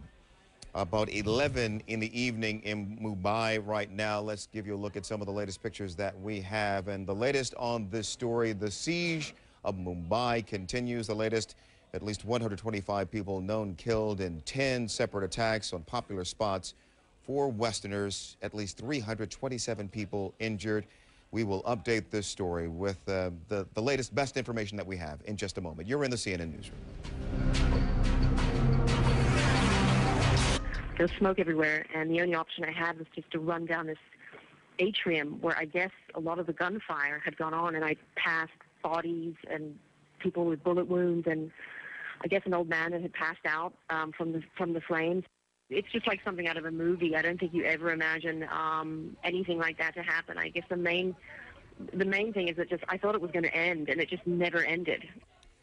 The terrorist siege of Mumbai is nearly 24 hours old. There have been more explosions and gunfire, and a third fire has broken out at the Taj Hotel. Here's what we know. At least 125 people have been killed in 10 separate and well-coordinated attacks. Most of those attacks on spots popular with Westerners. At least 327 people are hurt. Reports indicate as many as 50 people are being held hostage. World leaders are condemning the attacks. India's prime minister is promising to find those responsible. We will go after these individuals and organizations and make sure that every perpetrator, organizer and supporter of terror, whatever his affiliation or religion may be, pays a heavy price for these cowardly and horrific acts against our people. Several CNN employees were attending a sales meeting inside the Taj Hotel when the terrorists struck. Here's how they described the assault. One explosion practically knocked me off my feet, the first big one, and that's when I started getting calls saying there's an explosion on the roof. I was on the phone call, and I was standing, everything shook around me. So that was very, very scary.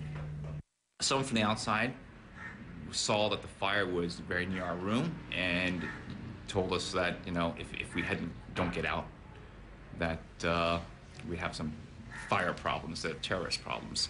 And we took the risk and just went for the door. And when I opened the door, it was a lot of smoke, could barely see anything. I had to use a light on my phone to see anything. Eventually found the exit and just ran. Well, I was sort of in my room in the dark for, I don't know, 6 hours under my bed. We didn't really see very much. We basically just heard a lot of gunfire and crackers and all sorts of things. And then, you know, towards the end of the 6 hours, I heard there was a fire on the 5th floor, which is above my room. So that's basically what I heard for 6 hours. Joining me on the phone now is Micah Green. He is the author of American Hostage. Micah was held hostage for 10 days while working in Iraq on a documentary back in 2004. He explains what hostages can do to survive an attack. Micah, thanks for your time. You certainly can put yourself in the place of these hostages. Describe for us what they're likely going through right now. Well, you know, first off, it's an extraordinarily terrifying experience. And for them, even more so because they've seen the ability of these hostage takers to kill people at whim. So, you know, what must be going through their minds is, you know, what went through my mind is, what is the intent of hostage takers? And I think, you know, for most of the people still being held, they can be fairly certain that it's, you know, that it's a very, very difficult situation. And you know, when I was taken, the one thing that runs through your head is, how do you get out of this? And at the same time, you try to appeal to your captors. And I think in this situation, you know, seeing the magnitude of it and the horrors that have unfolded, I think that anybody being held is probably focused entirely now on how to get out rather than how to negotiate. Yeah. What did you do? What should hostages Well, do? the most important thing, for anyone in a situation like this is to maintain your clear thinking and composure, and it's extraordinarily difficult because you begin to panic, and if you're thinking clearly, you may be able to find ways to escape.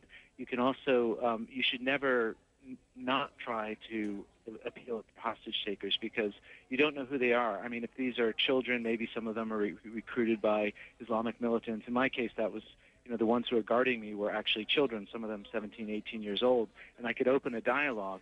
So you don't know if this stretches on, then that's something you very much want to do. But in these initial, this initial day, initial few hours where people are put into the situation, you definitely want to try to find a way to escape if possible. How do you handle it for hours on end, particularly in this situation where there is clearly so much going on around you, the feeling of claustrophobia? How do you handle the hours of waiting for some kind of resolution? Well, your entire time frame collapses. Normally one thinks of in terms of hours or days, but literally when you're in a hostage situation, you think only in terms of minutes and seconds because you know that at any second you could be killed. And so you're running purely on adrenaline. And in my case, I didn't sleep for the first maybe 4 days. It was just constantly thinking, how do I get out of this? How do I save myself? Can I appeal to my captors? Can I escape? And Mike, are you still there? Yes. Yeah, you mentioned the idea that you could be killed at any moment. Well, you really can't, if you focus, it seems to me if you focus on that, if that thought becomes front and center in your mind, it becomes difficult to function. It's true, and that that was one thing. That was the most important thing for me, is I focused on trying to maintain my composure. Yeah. And for me, it was a little easier because I had my translator with me, who was also taken hostage. So we communicated and basically kept each other calm. And in this situation, if several people are being held together, hopefully they can do that among themselves. They can maintain their composure and find that way out. If there's a police unit that's coming to help them, then they need to maintain their composure and keep their head down, when things happen. If there's other ways to get out, if the kidnappers are distracted, that's something. If there's ways to appeal to them, because again, everyone's human at some point, and you have to be able to, try to reach out and see if there's any way to communicate with these people. Does your thinking change at all if you are holed up in a room and you're not sure of the activity going on outside of that room? Obviously, you barricade yourself in as best as possible, but you don't know who's on the other side of the door at any given moment. Well, it's very difficult for people who are just trapped in their rooms and who are not necessarily hostages, but who are trapped in that situation. Yeah. And, unless they're being immediately threatened with fire, I think they need to just stay exactly where they are and try to keep hidden and wait until authorities can help them, because going out into a situation like that is extraordinarily dangerous. Okay, Micah Guerin on the phone with us. Micah, appreciate it. Thank you so much for your time. You're welcome. And we will bring you the very latest on the siege, the standoff in Mumbai in just a moment. You're in the CNN Newsroom. Someone from the outside saw that the fire was very near our room and told us that, if we don't get out, that we have some fire problems, terrorist problems. And we took the risk and just went for the door. And when I opened the door, it's a lot of smoke, could barely see anything. I had to use a light on my phone to see anything. Eventually found the exit and just ran. Another fire, the third so far, breaks out at the Taj Hotel in Mumbai, India. It's day 2 of a terrorist siege on India's commercial capital. Here's what we know right now. At least 125 people have been killed in 10 separate attacks on popular spots for Westerners. At least 327 people are hurt. As many as 50 people are being held hostage. President Bush and President-elect Barack Obama are among a chorus of world leaders condemning the attacks. India's prime minister indicates the terrorists are foreigners, but he doesn't say which country they might be from. So why did the terrorists hit Mumbai, and what do they hope to achieve by taking hostages? Chris Voss is back with us, and he dealt with several difficult hostage situations when he was a lead international kidnapping negotiator for the FBI, and he joins us from Washington. Chris, good to see you again. Thanks for sticking around for us. Again, let's sort of recap where we are here. You've been watching this, boy, for the last day. We're talking 24 hours here. I'm wondering where you think we are in this process now. The kidnappers, the terrorists holding hostages, the authorities trying to end this situation peacefully. And I'm wondering if you're thinking this will end peacefully through negotiations or perhaps through an assault to end it. Well, and the question of whether it'll end with the use of force or finesse, if you will, ideally it's a combination of both that's the most effective use. Negotiations support any tactical action that are necessary. Now, as far as where we are, the terrorists took hostages for a reason, and they have some sort of a timeline. Now, they're going to be doing the best that they possibly can to conceal that from authorities. So the difficult part for authorities is to try to figure out what that timeline is, and then figure out if there's an effective way to interdict that if what it is that they're pointing at is some sort of devastating, lethal finality to it. And not doing that too early is a difficult part for them as well. Are negotiations going on now? I would guarantee that they're talking through intermediaries. Probably that's about the best that they can do at this point in time. There's going to be people that in these cases, there are always people that present themselves as intermediaries, and some of them have the possibility of being effective. So they'll try to work with those people and see if there's a way that they can establish communication through them. Chris, we know that some of the attackers were actually captured. What do you suspect we've learned or the authorities have learned from those attackers who were captured? Well, there are probably some of them that have been willing to speak. The terrorists, of course, would like to hope that none of their compatriots or their comrades would talk, but some of them probably will. And either through their direct statements or what could be implied by the things they say or the things that they don't say, they can probably develop a clearer picture of what the terrorists' overall intention is for the ending of this. Tactically, what's the approach here? Is it just a bottom-up, floor by floor, room by room? And obviously I don't want you to give away something that might be useful to anyone in this group who might be watching, but in vague terms, what's the approach tactically here? Well, to try to contain it. Yeah. To try to contain it, which seems obvious, but they have to do it in a careful fashion without revealing their positions. And actually, the negotiators can help contain it as well. All right. And any advice for folks who are in these rooms holed up right now? We were just talking to Micah Guerin, who was a hostage himself for 10 days. Any advice from you to anyone who might find themselves in this horrible position of being holed up in one of these rooms? Well, the idea of staying put to start with until you have a better idea of where things are is a good idea. And at the same time, you've got to try to make yourself as aware of the surroundings as possible, because if you get the chance to get out of there, you want to get out of there. There's still a possibility of fire, and the fire doesn't discriminate. So you need to become aware as possible of the surroundings so you can get out of there. Chris, would you actually turn the television set on? Yeah, absolutely. And I can guarantee you that if there's televisions in front of the terrorists, they've got them on as well. Chris Voss. Chris, thank you. Thank you so much for your time today. Yeah, you're welcome, Tony. You know, it has been an entire day now since the initial coordinated attacks rocked Mumbai. Kaushal Patel has the timeline. An attack like never before seen in the heart of India's financial center. Mumbai, a city of about 19 million, targeted by terrorists Wednesday night. I spent the last, I would say, like sort of 5 hours just in a dark room underneath my bed. At least 100 are dead and 300 wounded. Among those killed, the head of Mumbai's anti-terror squad. Again, we heard gunfire and we heard grenades, and there was a lot of panic. People running, people getting trampled. Around 10 p.m. local time, gunmen began a series of coordinated attacks on popular tourist spots like the Oberoi Hotel, the Taj Mahal Hotel, and the Leopold Cafe. But locals were also targeted at the Chhatrapati Shivaji train station, the Kama Hospital, and the Kalaba Market. The terror didn't stop there. I have very close family friends who were in the Taj Hotel when the incident happened. They phoned me literally minutes afterwards to say that gunmen had come into the building. They were screaming out loudly that they wanted Americans and Britons. Hostages were also held for hours. By mid-morning, most had been rescued. You can see the toll taken on their faces as they walk to freedom. This year, in 2008, India has faced more terrorist attacks in more parts of the country than any other previous period.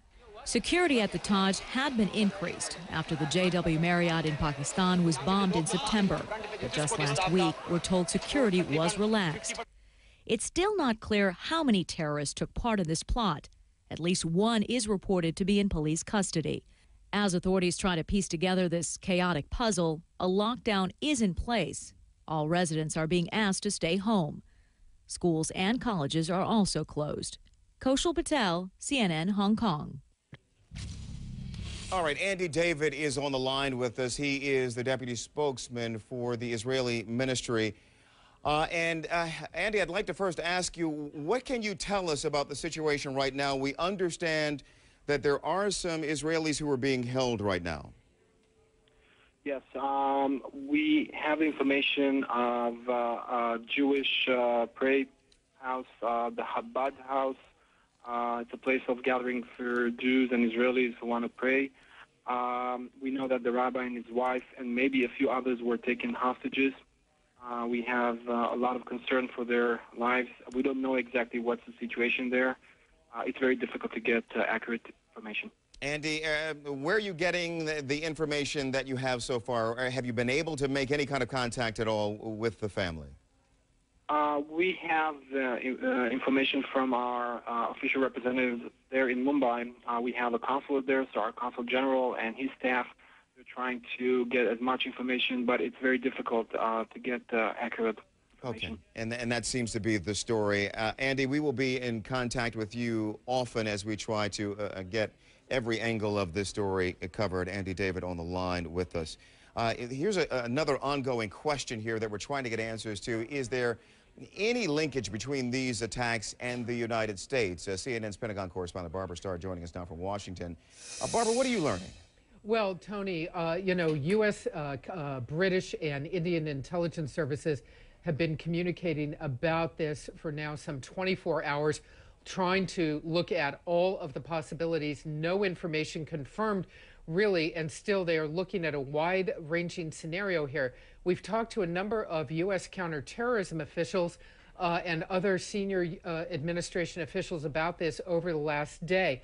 What they're telling us is that while there was this claim of responsibility from a group called Deccan Mujahideen, the U.S. is not so sure that that was really the group behind it. They don't know a lot about that group. That may be just a name, a cover, if you will, for a much deeper, much more sophisticated effort here. There are two groups that the U.S. is now looking at as possibly being behind this. One is a group called Jaish-e-Mohammed. The other is one that we've been talking about for several hours now, the LET, the Lashkar al-Taiba. These are both groups that have been very active in South Asia in the past. Islamic militant groups, basically their attacks in the past have been aimed at ending Indian rule in the Kashmir area. But, and here's what the real focus is, this attack that we have seen unfold in Mumbai over the last 24 hours, very sophisticated, well-planned, well-coordinated, well-executed against multiple targets over a wide-ranging area. It requires, pardon me, it requires people, sophistication, money, communications, coordination, recruitment, training. Who would be capable of doing it?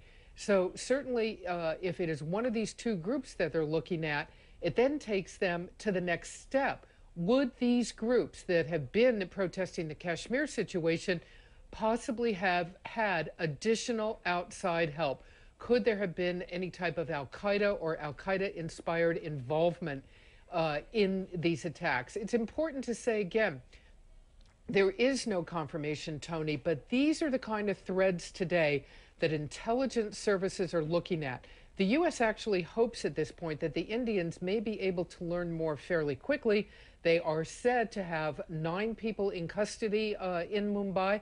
They have these crime scenes that are very wide-ranging.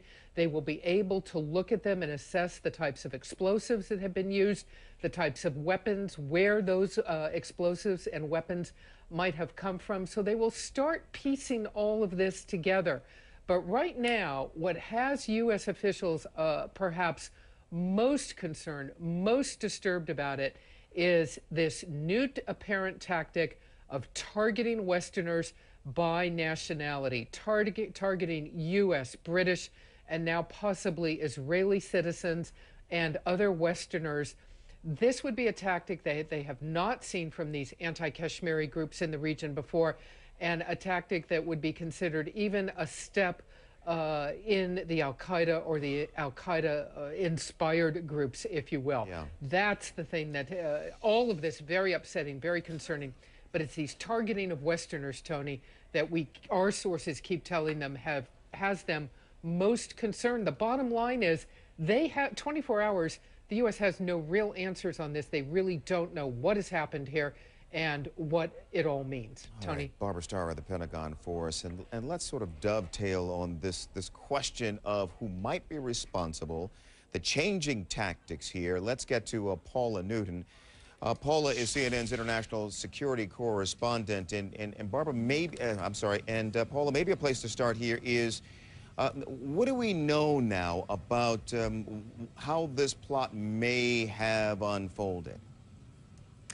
What we know is that earlier this afternoon, British officials were briefed on what the Indian government believes they know so far. And what they believe is that this attack was launched from the water, that from some ship, they don't know which one, they actually, 3 speedboats approached Mumbai from the water. Those boats were laden with weapons, ammunition, grenades, you name it, and several dozen militants. They still don't know how many. Also, we are hearing information that there were recce's done weeks beforehand, that they had even figured out a way to set up control rooms in these hotels. This really is, in terms of a coordination, unprecedented for India. And of course, as Barbara just mentioned, the hostage takings, again, unprecedented. Okay, CNN's Paula Newton for us. Paula, thank you. And as the violence in Mumbai unfolds, people have been using the internet to share their stories. Our Veronica de la Cruz has been online, and she joins us now with more. Veronica, what are you finding? That's right, Tony. I want to go ahead and start with this article that's on CNN.com right now. It basically chronicles the way that various news organizations, bloggers, people in general, Tony, the ways that they've been using the web to stay connected, also to get the word out as the situation unfolds, using devices like Twitter. So some of the sources in this article haven't been vetted, but we want to show you what it talks about. NDTV.com, that is New Delhi Television Limited. The website has been showing images as events unfold. You're looking at them here. Also sharing first-hand accounts. Take a listen to this. London businessman Rakesh Patel talking about his experiences as a hostage. He says they came from the restaurant and took us up the stairs. They had bombs. There was something because there was a lot of smoke. They wanted anyone with a British or American passport, so I guess they were after foreigners.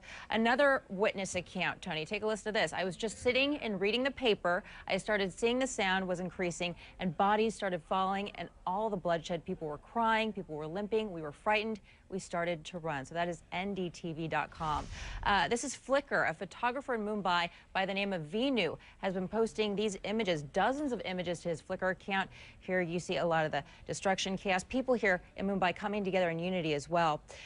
So Twitter, again, is another way that people have been communicating, and we've actually been asking for your comments. You can reach me at Veronica DL Cruz. Also log on to Facebook, search Veronica DL Cruz in the CNN Newsroom with Tony Harris. We want to hear your thoughts. Tony? Okay, Veronica, appreciate it. Thank you. And we want to update one more story on what has been an unbelievable news day.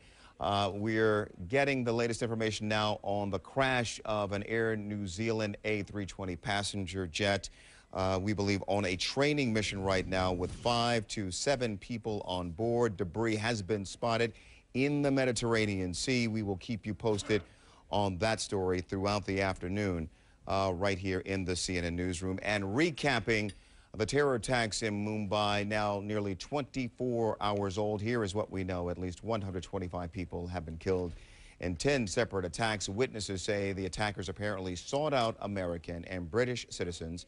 At least 327 people are hurt. Reports indicate as many as 50 are being held hostage.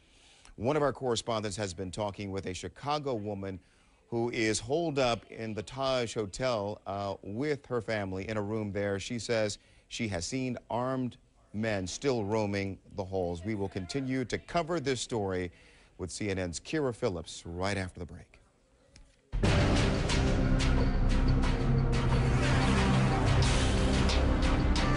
Everyone, I'm Kira Phillips here at the CNN Center in Atlanta, Georgia. It's 11:30 p.m. in Mumbai right now, roughly 26 hours after India's largest city, its financial and entertainment capital, was plunged into panic and death. Here's what we know right now. If you're just tuning in, Mumbai police say 125 people are dead from gunshots, explosions, or fires at some of the city's best-known landmarks.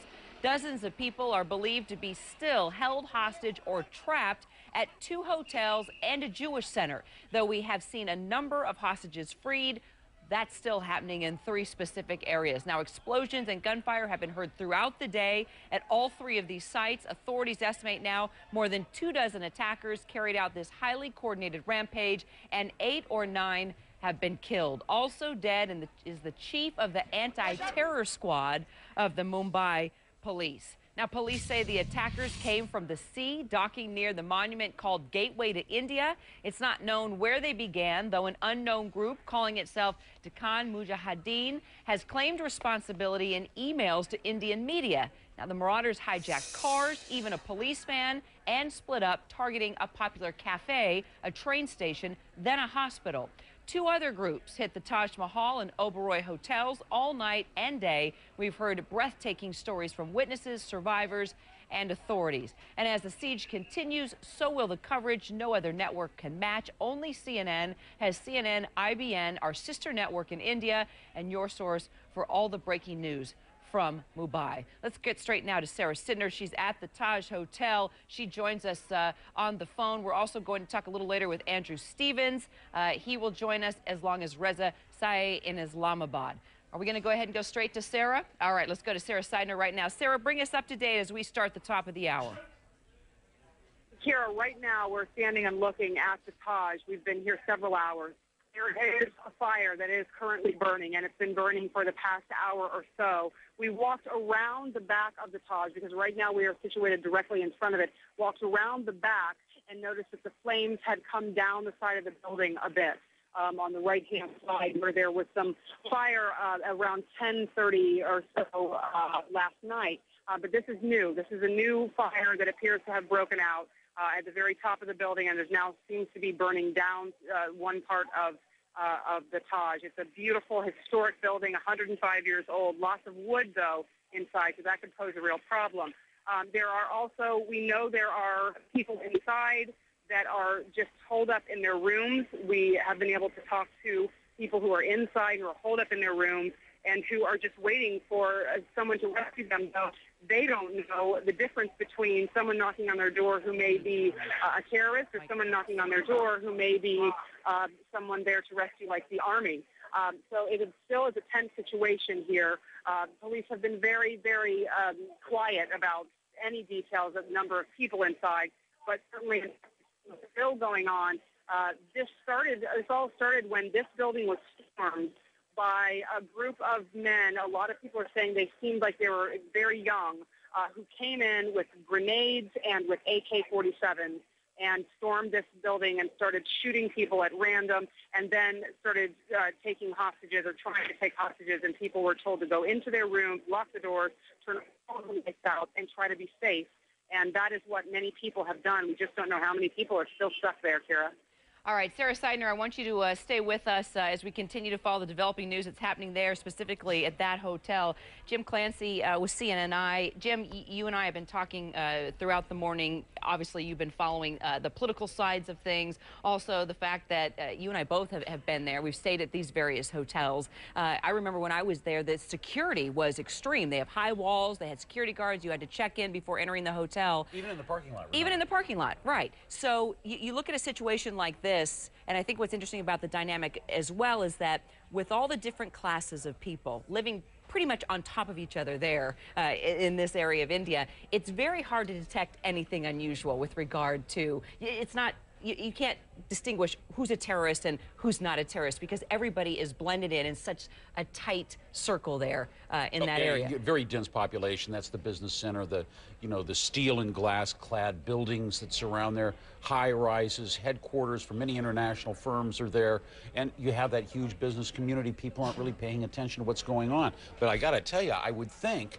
that if Indian police are right and these attackers came ashore in boats, somebody should have noticed that. Now, we did know... But do you think so, considering all the ports and the waterways, and that it would be very easy to mix in with the fishermen there? I mean, you know, you've been to that area. I mean, if they came storming in with guns, obviously that would look a little bizarre, but they could have easily infiltrated on more of a low-key level, right? Well, they certainly could have. And, you know, we're not going to know all the details of this for some time. So we try, you know, they will try to piece this back together. You know, they found a fishing boat now.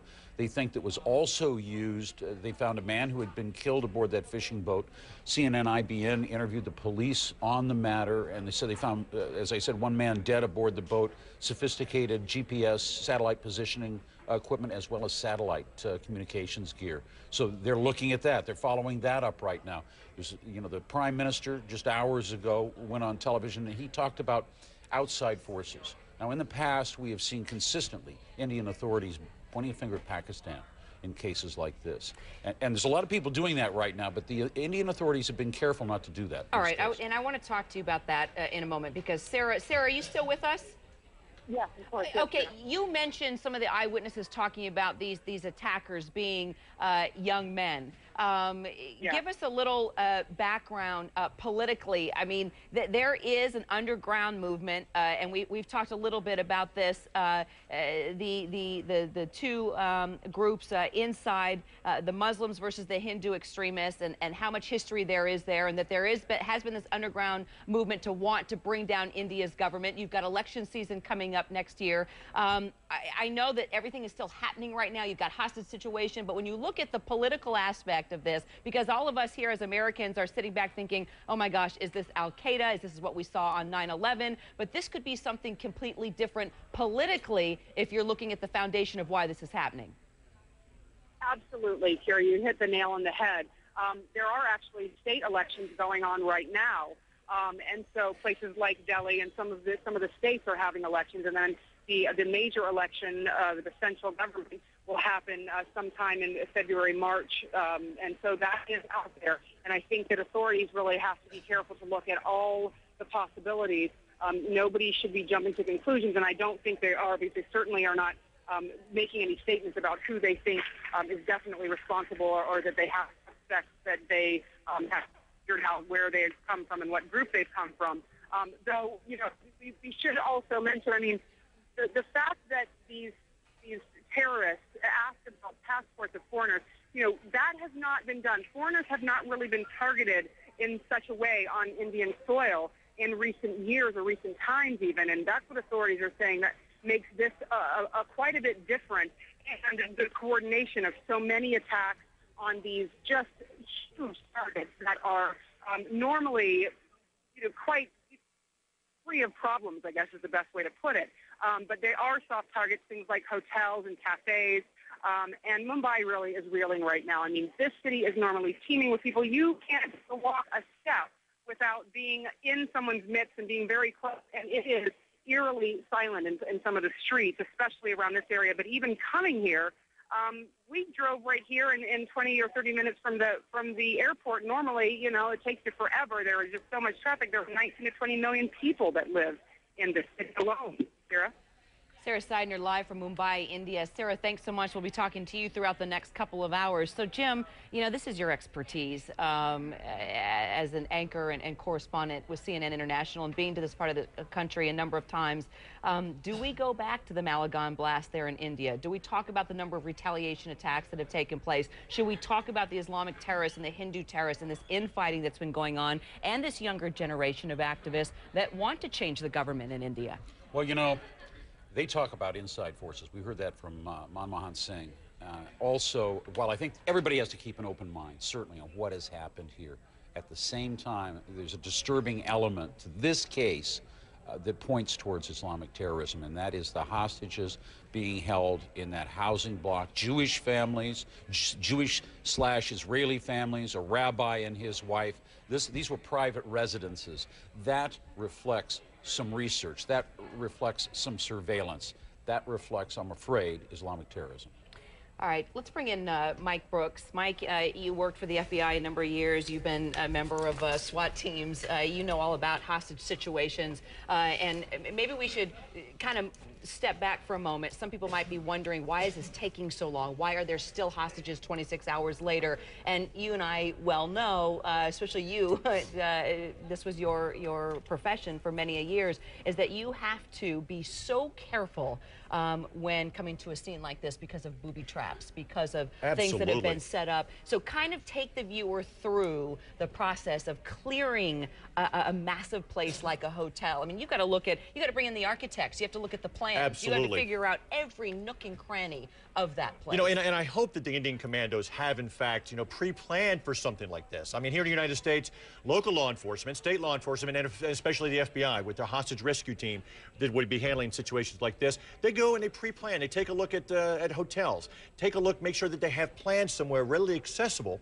as well as do some dry runs. You know, when maybe they're going to rehab a hotel, go in and practice this. But it's very difficult, Kira. Just as you said, you always worry about booby traps, secondary devices, and when you have teams throughout the hotel, it's very difficult to clear, and you have to come up with, you know, with a strategy. You know, did the Indians have a strategy for dealing with this? That's, you know, those are the questions that I'm asking now. And you know, I've just heard recently, while I was on the way from the airport to here, I was on the phone with some of my FBI sources. The FBI is sending a team to Mumbai as we speak. It's a team out of the Los Angeles office. It's not a full team like we would normally. Like what type of team? I mean, are we talking about investigative forensics, SWAT? It's going to be an investigative team, basically an investigative team. And I think because they're saying investigative team, you know, of course, at the behest of the Indian government. You just can't come in there, okay? Right, they have to be asked. Exactly. Even though there are Americans involved, Americans were targeted, they will send investigators, basically an investigative team, but they'll also are sending a bomb tech to act in as advisor, and also an advisor with the evidence response team. These are forensics folks. I was one of the team leaders of the evidence response team. I used to respond to things like this. Well, they'll come in, they'll talk with the Indians and kind of map out a game plan for after this is over with, and what kind of evidence they can collect as the situation is ongoing. Because that evidence will lead to certain types of explosives, which leads to certain countries, which leads to certain groups. Right. So you're able to kind of put together where exactly these attacks were coordinated, or at least claim a group. Right, you know, and there's a lot of different explosives. You know, we go back in history, and sometimes you can find a blasting cap or something like that that goes back to another bombing, you know, bombing years ago. And when they get there, we also heard from the Brits that they're also sending a team there from the Metropolitan Police. Our folks, when they get there, will team up with the Metropolitan Police. Their squad is SO13. Worked with them a number of times on bombings overseas. They will also compare notes, because they also have one of the, depending on what kind of explosives used, they have one of the best libraries on dealing with you know, with Semtex explosives, which you find in this part of the country, in this part of the world. So I mean, they'll compare notes. They've worked together on other crime scenes, so that when they get there, they'll be working with each other. All right, let's talk about the hostages, because there are living and breathing human beings right now that have been up for hours hoping that they get out of these hotels and this Jewish center alive. So I know tactics domestically, but overseas, are these guys going to try and negotiate with these terrorists? I mean, these terrorists have one goal. That's to kill, that's to maim, that's to send a message. Sure. So now we have seen some people that have been freed, but looking at how long we are into this right now, what are these guys, these negotiators, trying to do? Are they really thinking they can talk with these terrorists and get these people out alive? You know, if that's were here in the United States, we would be negotiating with them. You know, what kind of negotiating skills the Indian government, the Indian police there have, that remains to be seen. But I can tell you, on the American side of things, there is an American financial corporation. They have Americans there in these hotels. One of my high-ranking FBI sources I spoke to just a few minutes ago was telling me that the FBI has been advising some of these people who are the Americans who are in these hotels, basically on hostage survival. It's ironic that the head of security of this particular financial corporation was former FBI. So he contacted the FBI, you know, the FBI family, and they were able to contact these people in their hotel rooms where this is ongoing right now, and advise them, starting yesterday, advise them on basic hostage survival skills, if you will, and what to do, what not to do. And so hopefully the Indian government is able to negotiate with these people. They probably have they may have an intermediary to go between to try to get hostages released. We've seen some of the hostages that were released. You know, why were they released? Were they problems to the negotiators? Did they present some kind of medical problems? These are all things that you have to take into consideration. And so a lot of times when they do release hostages like that, it will be because of these kind of things. Maybe a medical condition. Maybe they're just a difficult hostage, if you will, and they can't deal with them well. And instead of doing harm to them, they decided to let them go. Because a terrorist, if you think about it, if you think about 9/11, they didn't care that they were going to die. No. I mean, they thought they were going to go to heaven and have their, 40 virgins. So 72. 72. Okay, Yeah. let's not get the numbers incorrect.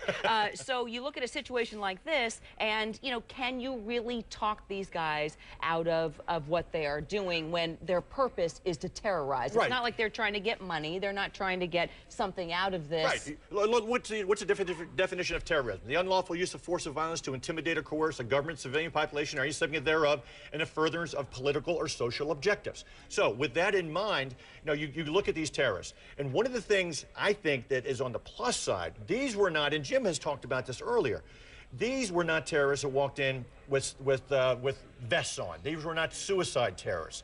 You know, they killed a number of people, but I think with the negotiations ongoing now, I think that's a positive step if the negotiations have been ongoing this long. Just as we were talking, this is coming across the Associated Press right now out of Mumbai.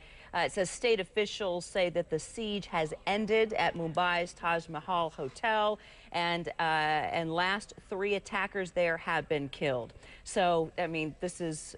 Right. This is very typical. They're going to go out until they die. They're going to either get what they want, or they're going to go out. I mean, well, we heard this yesterday too. You know, we heard what that. I want to hear is any hostages with them. I mean, that's been the concern. That's true. What is the because condition of the as hostages? they go in these last minutes, as they try to bring this to a close, you were hearing at the Taj Mahal Towers and Palace and Towers. You know, okay, good, it's over there. The Oberoi is still on. That housing block where the Jewish families are being held, still going on, a long way to go. And, you know, Jim, we heard yesterday, too, that, you know, initially that things had calmed down at the Taj, and then we heard from our reporters there on the scene that, no, in fact, it was still ongoing. So, you know, hopefully this is an accurate report from the AP. And hopefully this is one step forward to this coming to an end. Exactly. We were reported that dozens of people were believed to still being held hostage or trapped at 2 hotels and a Jewish center. We're now getting word through the Associated Press that the siege at the Taj Mahal Hotel is over. 3 attackers there have been killed. Our live coverage continues here at the CNN Center in just a moment. It's now 1:20 Eastern Time. Hello, everyone. I'm Kira Phillips here live in the CNN Center in Atlanta, Georgia, still covering the breaking news out of Mumbai, India. I can bring you up to date now. Our sister network, CNN, IBN, reporting that the hostage situation at the Taj Hotel is now over. The final 3 attackers have been killed.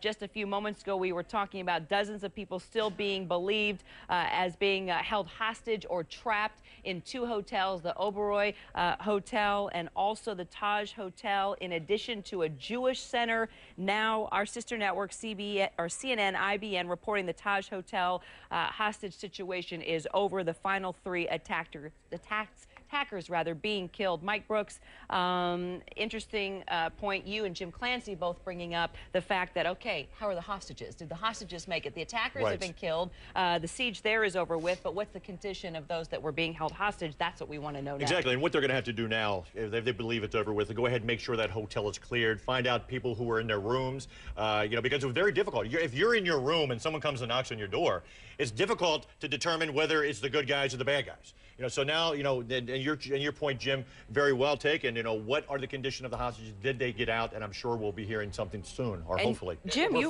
finding out, you know, that they've been hiding in their rooms. Right. You know, there's some of them finally got out after 6, 8, 10 hours of hiding. There may still be people in there. And we have talked about, you know, that it's hard to figure out who is who there in India, because no matter what your class, don't answer the door. Yeah, I mean, but I'm just saying it's so easy to blend in there. It's not. But something else that you brought up as well, the anti-terror squad. What can you tell us about the anti-terror squad? The fact that the head of that squad was taken out when all this happened. Yeah, he ran into the hotel. I think it was the Oberoi to confront the armed terrorists that were in there, and he was shot down. And a real blow. They've lost 3 other top police or military commanders. I mean, these aren't necessarily generals, but, you know, really top men in their units.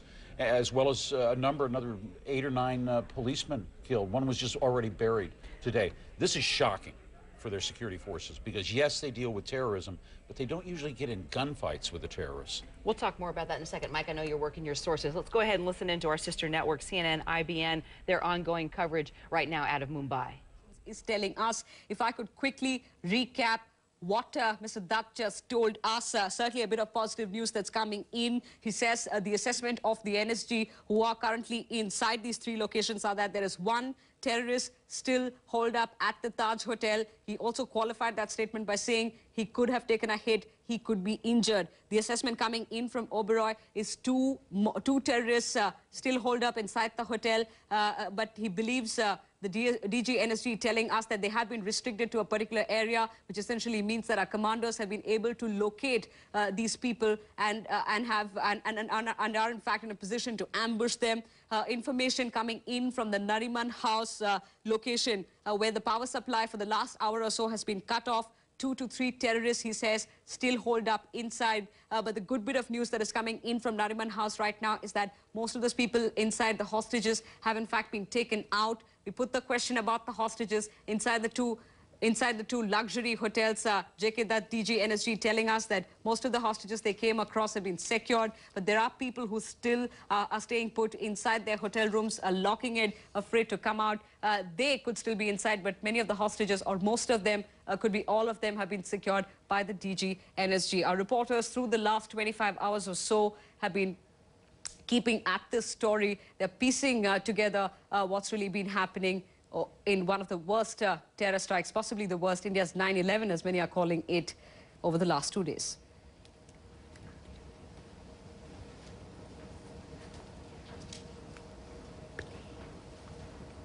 And if you're just tuning in, you've been watching live coverage from our sister network, CNN, IBN, there in Mumbai, India. The only network we are lucky to be connected with to bring you ongoing live coverage on this Thanksgiving Day in the United States. This is what we can tell you right now, bring you up to date, that Mumbai police are saying 125 people dead from gunshots, explosions, or fires. We've been talking about where the hostages had been held, 2 various hotels, the Oberoi Hotel, also the Taj Hotel. Now we are able to report through our sister network there that siege at the Taj Hotel is over with. The 3 attackers, the final 3 attackers there, have been killed. We're trying to find out more about those hostages, if they have been freed or not. We're now going into our 27th hour since this all began. Jim Clancy, it happened just yesterday afternoon. We were slowly getting numbers that possibly 2 people were killed, 3 people were killed. The next thing you know, we were hearing about these simultaneous attacks. And you and I were talking about this anti-terror squad and how much they have dealt with in the past with previous attacks. Does it surprise you that the head of that squad was one of the first guys to be taken out, in addition to other leaders within this country that train on a regular basis to prevent something like this? What does that tell us about the attackers? It is a little bit shocking. It shows leadership on his part, perhaps, that he was there out in front of his men.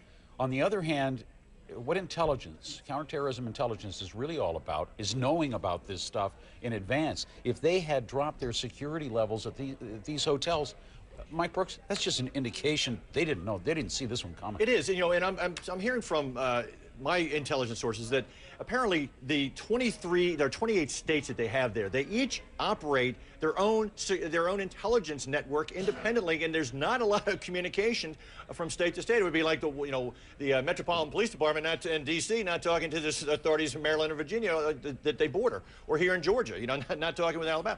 It's just I think it could have been a breakdown in intelligence, and because.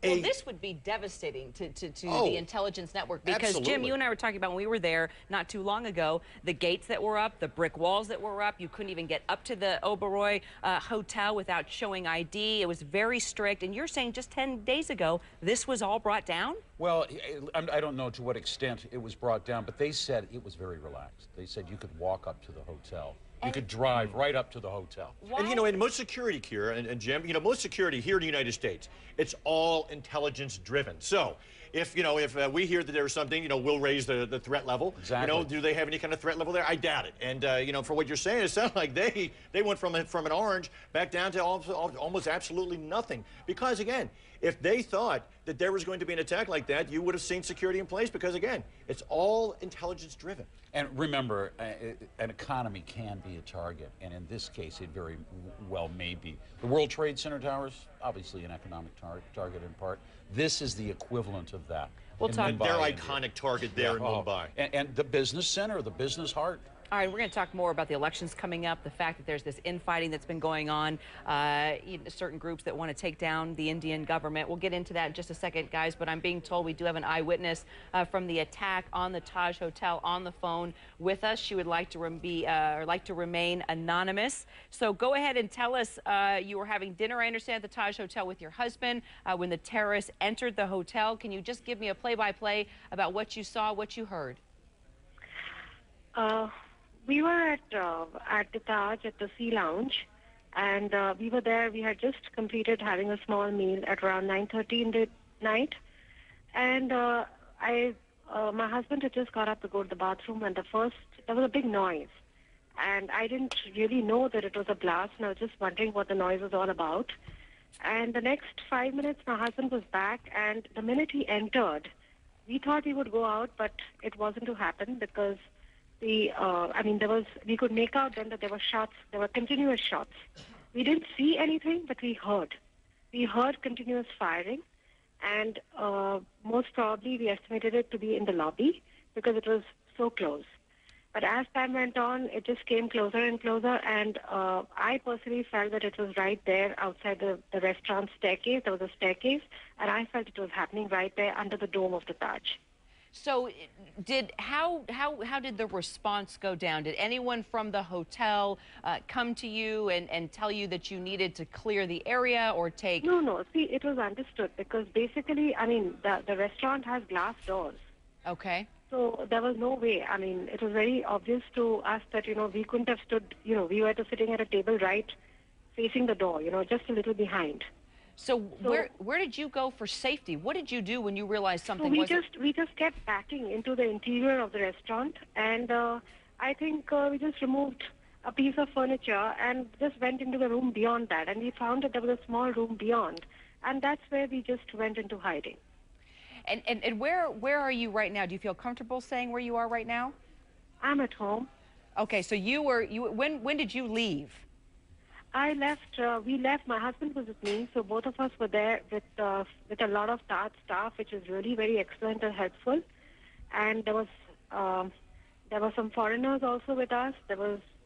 I think we were around 25, 30 of us in the room for about at least 6 hours. So 6 hours. So you were there. You were held up or holed up in there for about 6 hours before. Yeah. So, but we just got word that the siege there at the Taj Hotel ended just a few minutes ago with the final 3 attackers being killed. So how were you able to get out of the hotel when this was still going on?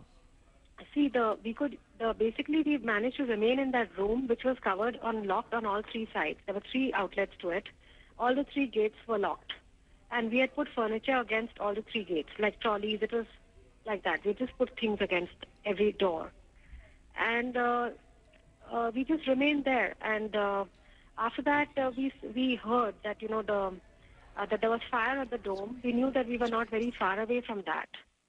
And the firing was going on. There was no way that it was stopping. We knew that we couldn't get out through the normal exits. And we also saw a little bit of the fire coming our way, certain ashes and things. And we knew that if we stayed there for long, we would be trapped. So some people inside the room decided to break the windows. And they pulled down the curtains. And so that the fire would not, come in towards that side. And and luckily enough, when we finished doing that, we found that there were 3 fire brigades right down. And we climbed down from the ladder. And the firemen saved us. So the firemen actually saved you. Wow. Yeah, well, we got down, and it was just like brilliant the way everything just happened. People used so much presence of mind. We were so grateful. And they cooperated so much in letting all of us get out. There was nobody like shouting and screaming in our room at least. And they were giving us women the first chance to go out peacefully, helping us. It was really very, very, the people there were really nice. Well, I appreciate you sharing your story. You were extremely lucky. Mike Brooks, as you listen to her, I mean, it sounds like they had the instinct to do the right thing. And the rescue workers, for her, they were rescued by the firefighters. Right, and the firefighters, it's very difficult in a situation like this when you have, when you have live gunfire. It's very, very difficult, to perform rescues while you're being fired at. And that's one of the other things you have to try to find out where the terrorists are, where they're holding the hostages, where the shots are coming from. Because I can tell you, here in the United States, if something like that happens, the fire department will not go in until it's cleared by law enforcement. And now many law enforcement SWAT teams here in the United States have basic firefighter training. We did in Washington, D.C. when we had the emergency response team, the FBI hostage rescue team, same kind of training.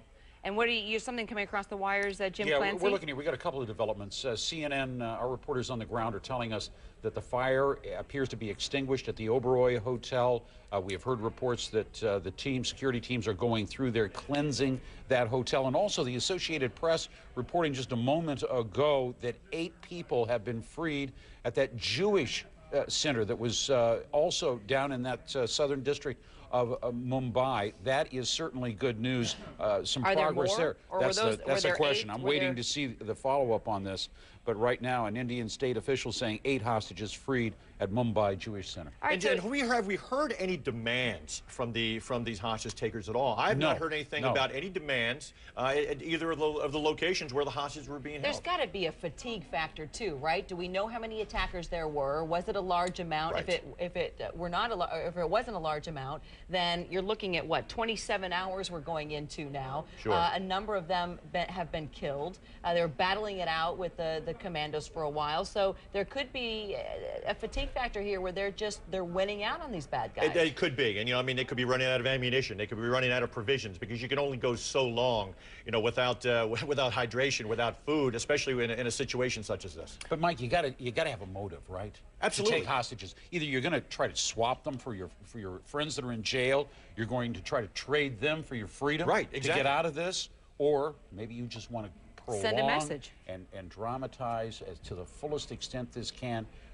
To really get the most publicity out of it. And the motive we see in most terrorism, political or social objectives, by the definition of terrorism. Jim Clancy, stay with me. Mike Brooks, please stay with me. You heard it here first, and it came through Mike and his sources. The FBI sending a team to Mumbai now to help investigate this murderous rampage, now in its 2nd day. Here's what I can tell you that we know so far. The Associated Press is also reporting that the siege and the standoff at Mumbai's Taj Mahal Hotel is over. The AP says that the last 3 attackers there have been killed. Overall, police say 125 people are now dead from gunshots, explosions, or fires at some of the city's best-known landmarks that we've been talking about all throughout the night and through the morning. Dozens of people believed to be still held hostage or trapped right now at another hotel and at a Jewish center. But as you heard Jim just report coming through the Associated Press, apparently 8 hostages have been freed from that Jewish center. Now we've seen a number of other hostages freed as well from the Taj.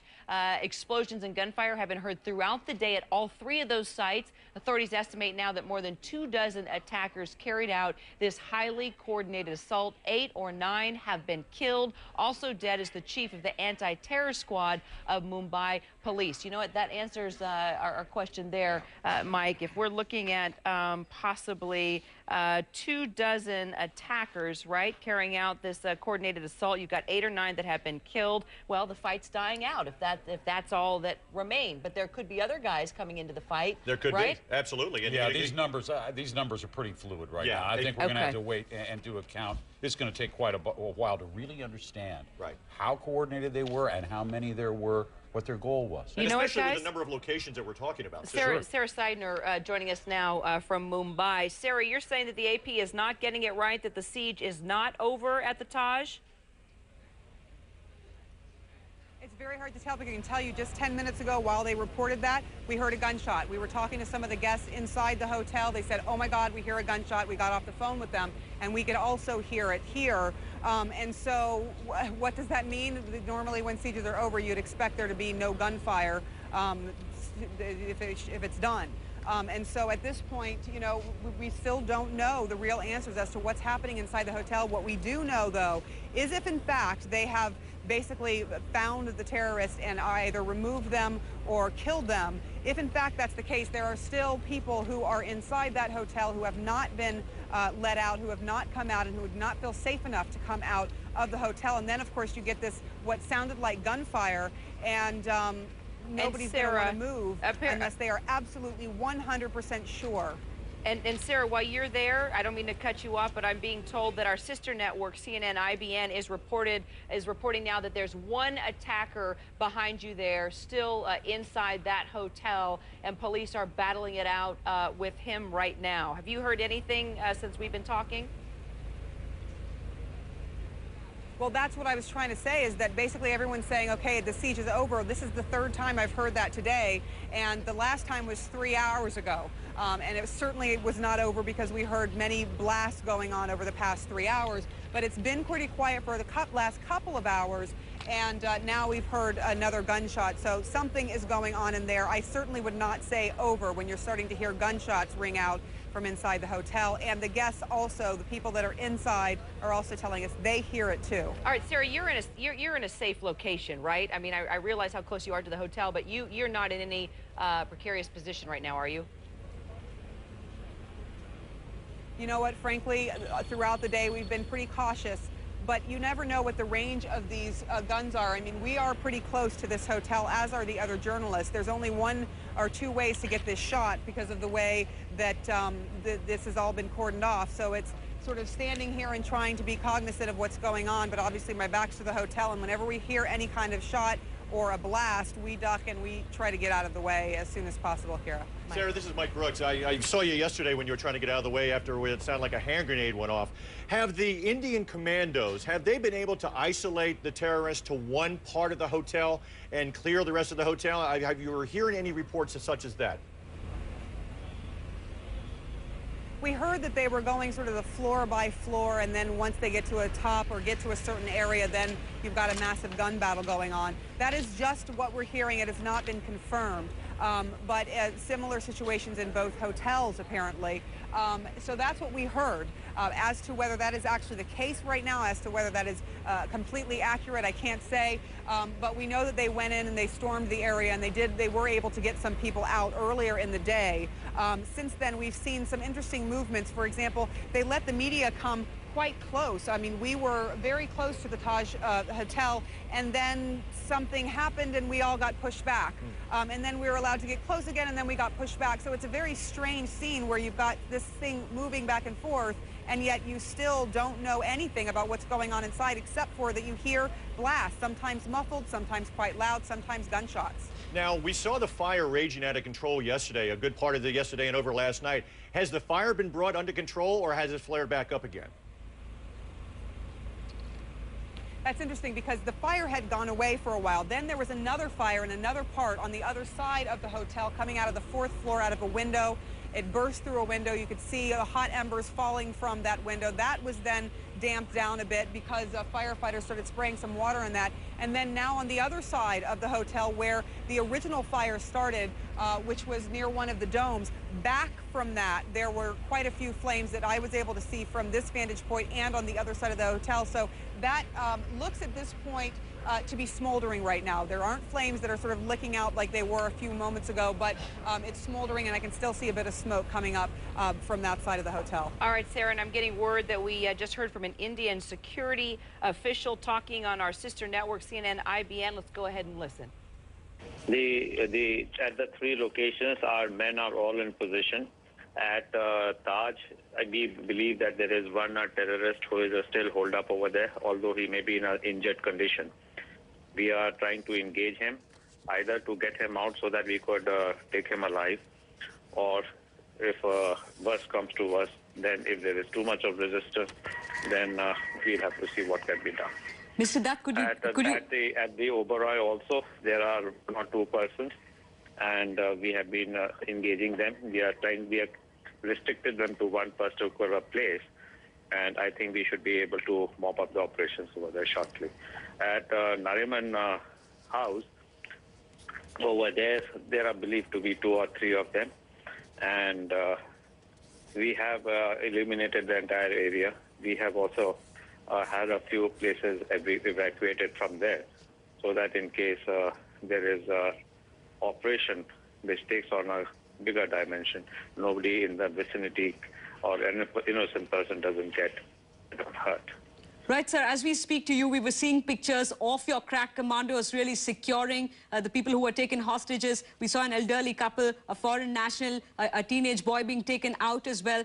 Sir, could you give us a sense of, at the Nariman house, where power supply has been cut off as part of a strategy, if we're going to see that final assault happen tonight, is there a sense that this could be over soon?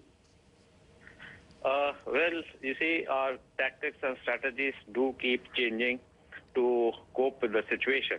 And I don't think it would be correct for me to say anything more, because otherwise these are things which spread very fast and get into the hands of persons from whom we would rather not we wouldn't like to have them have this information. We do appreciate, sir, that these details could compromise your operation that you're undertaking rather bravely. Your commandos out there for the last 25 hours. But just a quick question, though, sir, on the assessment that we're getting on, have we been able to secure all hostages from both the Taj as well as the Oberoi? That is the information we were getting in, though there were conflicting reports. Have all the hostages been secured by our commandos now? You see, as far as the hostages are concerned, all those whom we have been able to come across, all those we have been able to rescue and take them. But there are some of them who are inside the rooms and they are not prepared to open the doors. Probably they are fearing that it might not be the NSG, it might be somebody else. But where we are trying to persuade, and we have been able to succeed in quite a few places. And as far as possible, we are evacuating all such persons from there. As far as the terrorists are concerned, we know where exactly they are, and we are engaging them in that spot. Sir, is the fire proving to be a problem at the two hotels where the operation is underway? You see, when the fire takes place, nobody stays in that area. So that is a problem which is being dealt with adequately by the fire brigade. Sir, a final... We have no problem with that. Sir, a final question. Have you got an assessment of any of your men who have taken a hit as they undertake that operation? Sorry, please come again. Any of your men, sir, involved in the operation at the three locations, have any of them taken a hit? Any of them who've been injured? Well, we have one person who has been hit in the head. And there are two other persons. One has been injured in the leg, another in the arm. Right. For all those Mumbaikars who are really thankful to you, sir, and your commandos for bravely carrying out that operation, is there any message you want to give out to them to tell them how much longer the ordeal, really, this agony would go on? The morale of my men is very high, and we are confident that we will achieve our objective in the shortest possible time. We are at it. We will come out on top of the situation. You were just listening to our sister network, CNN IBN.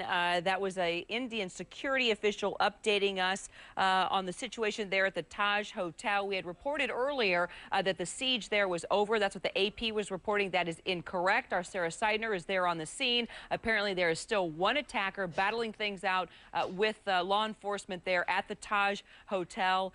Not sure the number of hostages still being held at that hotel. Also, the other hotel we told you about that has been attacked, the Oberoi Hotel, still two gunmen there. Security officials battling it out with them. Cannot confirm the number of hostages.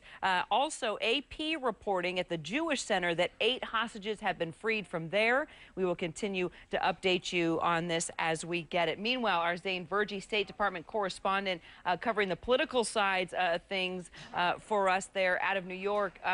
Zane, why don't we go ahead and start with the latest from the State Department and information that you're getting with regard to the conflict politically that's taking place right now in this country? Well, it's still a fluid situation, clearly on the ground, Kira, and many question marks for the U.S. and the State Department as they try and figure out whether or not the Americans in Mumbai are okay. What we learned was that at least 3 U.S. citizens have been injured. It's not clear. I just got off the phone with an official who said that it's unclear how serious their condition is at this point, whether their injuries are really serious or really minor. We'll try and get that information to you. What I was told was that that all the hospitals have been alerted to get in touch with U.S. officials if any American comes in or is seen. And meanwhile, officials from the consulate are combing all the areas that they can to try and figure that out. The consulate is also staying open this Thanksgiving Day in Mumbai for anyone who needs emergency travel that doesn't have a passport. So they're really trying to help wherever they can, but it's a difficult situation, and U.S. officials on the ground, they're really trying to work their contacts with Indian officials who are trying to get as much information as they can in this unfolding situation. All right, let's talk about the tensions for a second, Zain, between India and Pakistan. I'm going through the various wire reports that are coming out, and one of the wires is actually quoting the Indian Prime Minister saying that he believes the militants had come from outside the country, even insisting that they are from, as he puts it, arch rival Pakistan. Obviously, we have not confirmed any of this at this point. There's a lot of people making accusations and pointing fingers at this point, but there no doubt have been tensions between these two countries. And you and I well know the terrorist activity that happens within Pakistan and the training and what we have seen even with the war in Iraq and Afghanistan.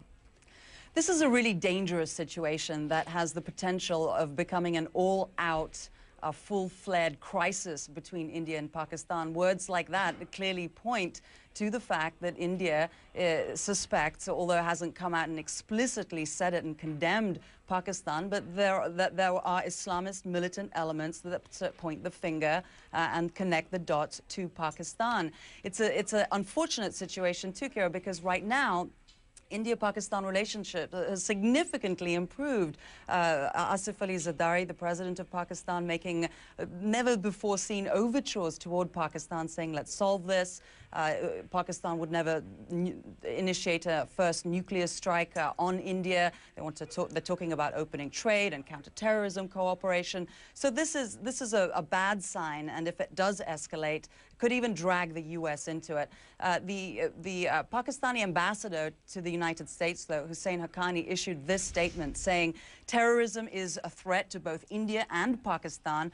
Pakistan has vehemently condemned the terrorist attacks in Mumbai. It's unfair to blame Pakistan or Pakistanis for these acts of terrorism even before an investigation is undertaken. We've had many experts who say that an attack of this nature may not have been able to have been carried out without some kind of connection to militant groups that originate or have some kind of link to Pakistan. It's a difficult situation, and if this crisis does escalate, it may well land with a big thud on President Obama's desk when he takes office. Now, you've been to Mumbai. What strikes you as you watch this coverage? Well, Mumbai is a really big modern city. There's something like 19 or 20 million people in the city and its outskirts. It's the center of where all those Bollywood movies originate from, and there's a real buzz in a city like Mumbai. You could almost draw parallel in many ways to New York. You know, one of the analysts that was discussing the situation sort of put it in an interesting way for our audience here, Kira, and saying it was like, imagine whether if terrorists took over the Ritz or the Plaza and took over Penn Station and Times Square, equated it to a scenario like that, and that's certainly something sort of terrible and difficult that the people of Mumbai are clearly going through, Kira. All right, Zain Verjee, they're from New York, our State Department correspondent. Let me know what your sources continue to tell you and keep us updated as you get information, Zain, all right? I will. Thanks, Kira. All right, I appreciate it. All right, I can tell you it's past 12:30 a.m. in Mumbai right now. Developments changing by the second in this terror rampage that some are calling India's 9/11 right now. We're going to update you with all the latest numbers. The attackers still on the scene. One, we're being told, at the Taj Hotel. That siege not over. 2 gunmen at the Oberoi Hotel. But we are also getting word through the Associated Press that 8 hostages possibly may have been freed from the Jewish Center. We're keeping an eye on all of this. Our breaking news coverage continues right after a quick break.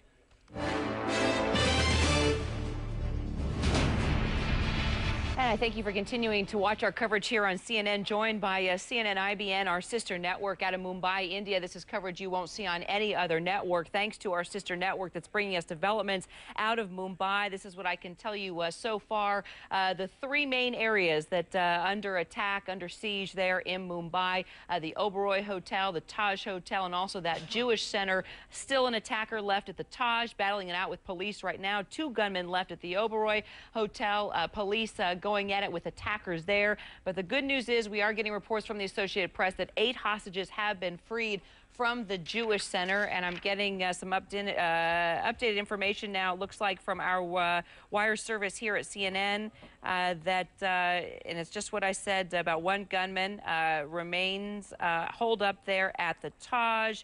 Looking to see if there's any new information. As I kind of go through this information, I'm going to go ahead and go to Andrew Stevens, who's now able to bring us live coverage from the Jewish Center. Andrew, I was seeing across the Associated Press that possibly 8 hostages have been freed from that Jewish center. Can you bring us up to date since you were there?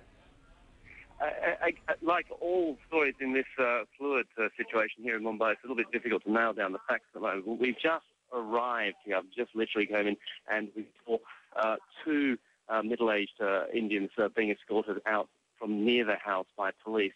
I managed to grab a quick question to them to find out where they were from, and it appears that they were actually in a house adjacent to Chatham House, where the Jewish centre is. This house was actually in direct line of fire because there are gunmen in the house who've been firing indiscriminately, and they have trapped the people in the house in front of the Jewish community, and they just managed to get them out. 3 or 4 people came out this morning. Another 2 came out just then. So that may be the numbers we're talking about. 6 people out from the house in front of Chatham House, which is the Jewish centre. Now, what I can tell you is that the police think, the state officials indeed think, and they are saying there's about 4 people in Chatham House, the rabbi and his wife and 2 guests, 2 Israeli guests.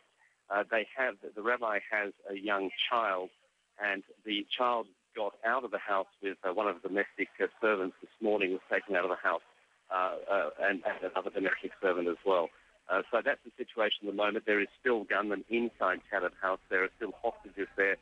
We understand there are 4 people inside the house at this stage, the rabbi, his wife, and 2 other guests. But as I said, his young child has got out of the house. He was taken out, we think he's about 2 years old, by one of the domestic staff. That's really the situation here at the moment. There's a lot of police here. There's a lot of cordons. It's very difficult. This is a very narrow line part of Mumbai. It's probably about 10 or 15 minutes south from the hotel, but it's into a very intricate little sort of lacework of alleyways and lanes, many of which have been blocked off by police. So it's actually very difficult to get remotely close to the house itself. But I caught a glimpse of it, a 4 or 5-story house sort of at the end of a lane, but police quickly hustled us along. Andrew, we've been reporting that this is a Jewish center. So are you telling me that the rabbi and his family live in this center? This is also their home in addition to a large Jewish center? Yeah, it's a Jewish center. They live in their home. There's a synagogue here, and visiting Jewish scholars and others come and stay, as I understand it. So it's not a big community there, but they do get visitors coming through.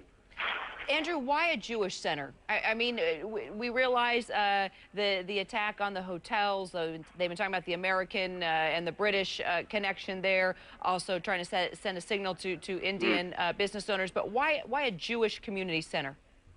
Well, this is a key question. Why would you target a Jewish center down here? And that goes back really to the identity of the attackers. And until the identity is clearly established, it may be religious. It may be religious a reaction, as a spokesman for the Israeli military said. You know, the Jews are targets. Israelis are see it, and until really we understand who's behind attacks across Mumbai, we can't really answer that question.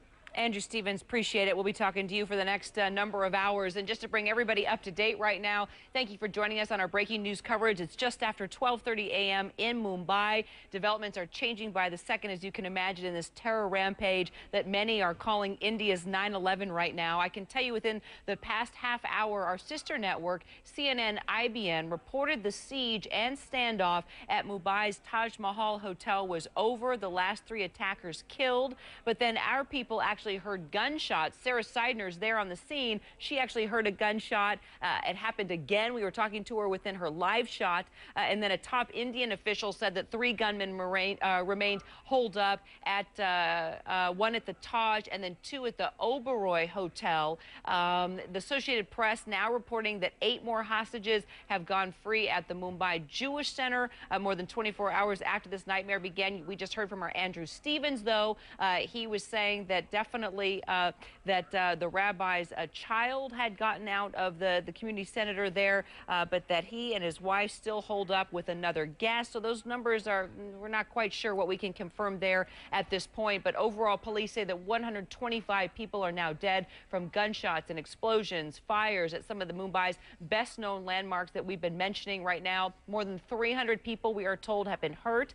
Those explosions and gunfire have been seen and heard throughout the day. I mentioned Sarah Seidner still hearing them there on front of the Taj Hotel where she is.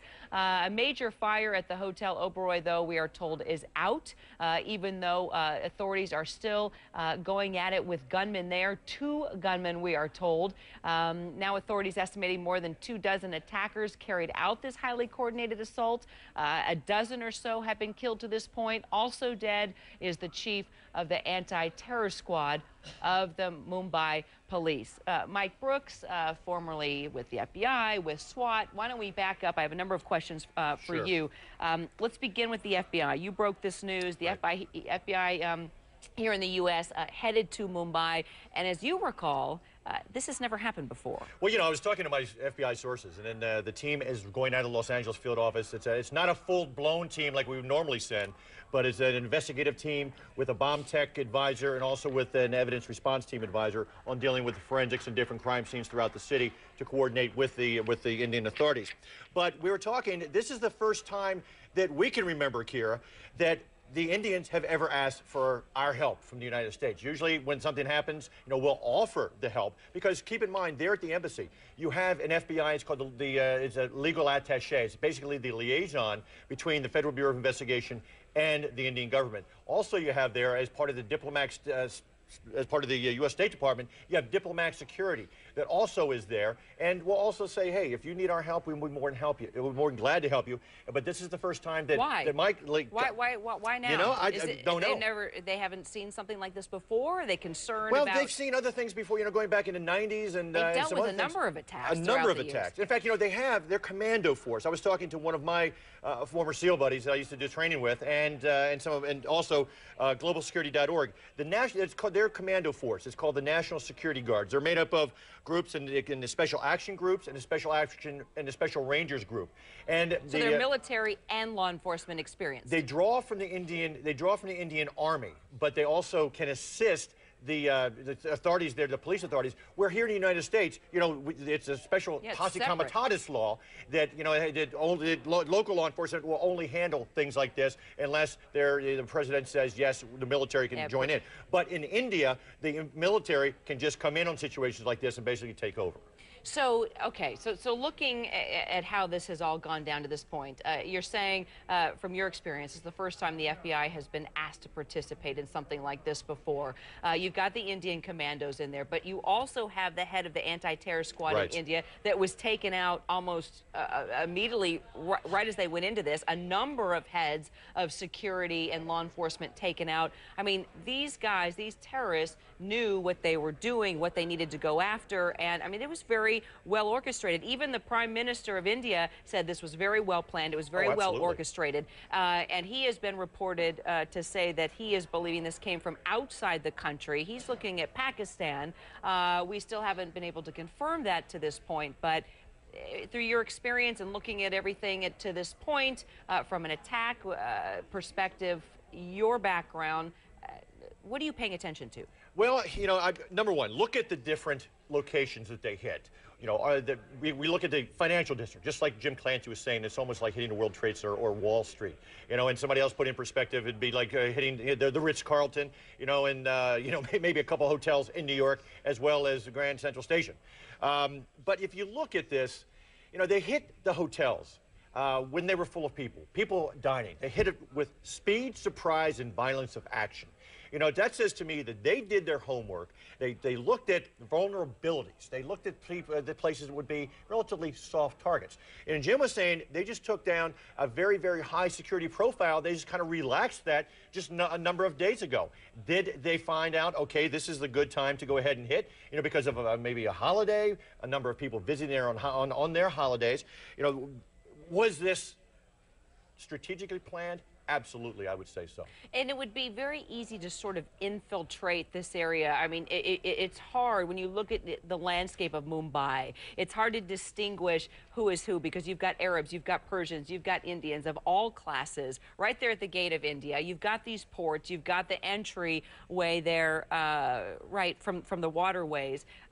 So unless they come blazing in with guns, it would be pretty easy to kind of work their way into these hotels, into these rooms, into these areas, and boom, surprise. Sure, relatively unnoticed. You come in, if you've got a bag, you can hide your guns and luggage and come in like you're just a regular tourist, because there apparently was not much security at the hotels when they arrived here. And you know, the head of the anti-terrorism squad there who was killed, and some of the other high-ranking, you know, these were basically the first responders, Kira. You know, they came in, they decided that they had to take some action, and they lost their lives, you know, taking action to try to thwart these terrorists. And we still do not know a motive. You know, you look at the Jewish Center. Why did they hit the Jewish Center? You know, and you look at the other places, you know, big icons where there are going to be a lot of people, and that's what terrorists do. They hit places that they consider soft targets, where they can have the most bang for the buck, if you will, and where there are a lot of people. Hotels, train stations, those kind of things.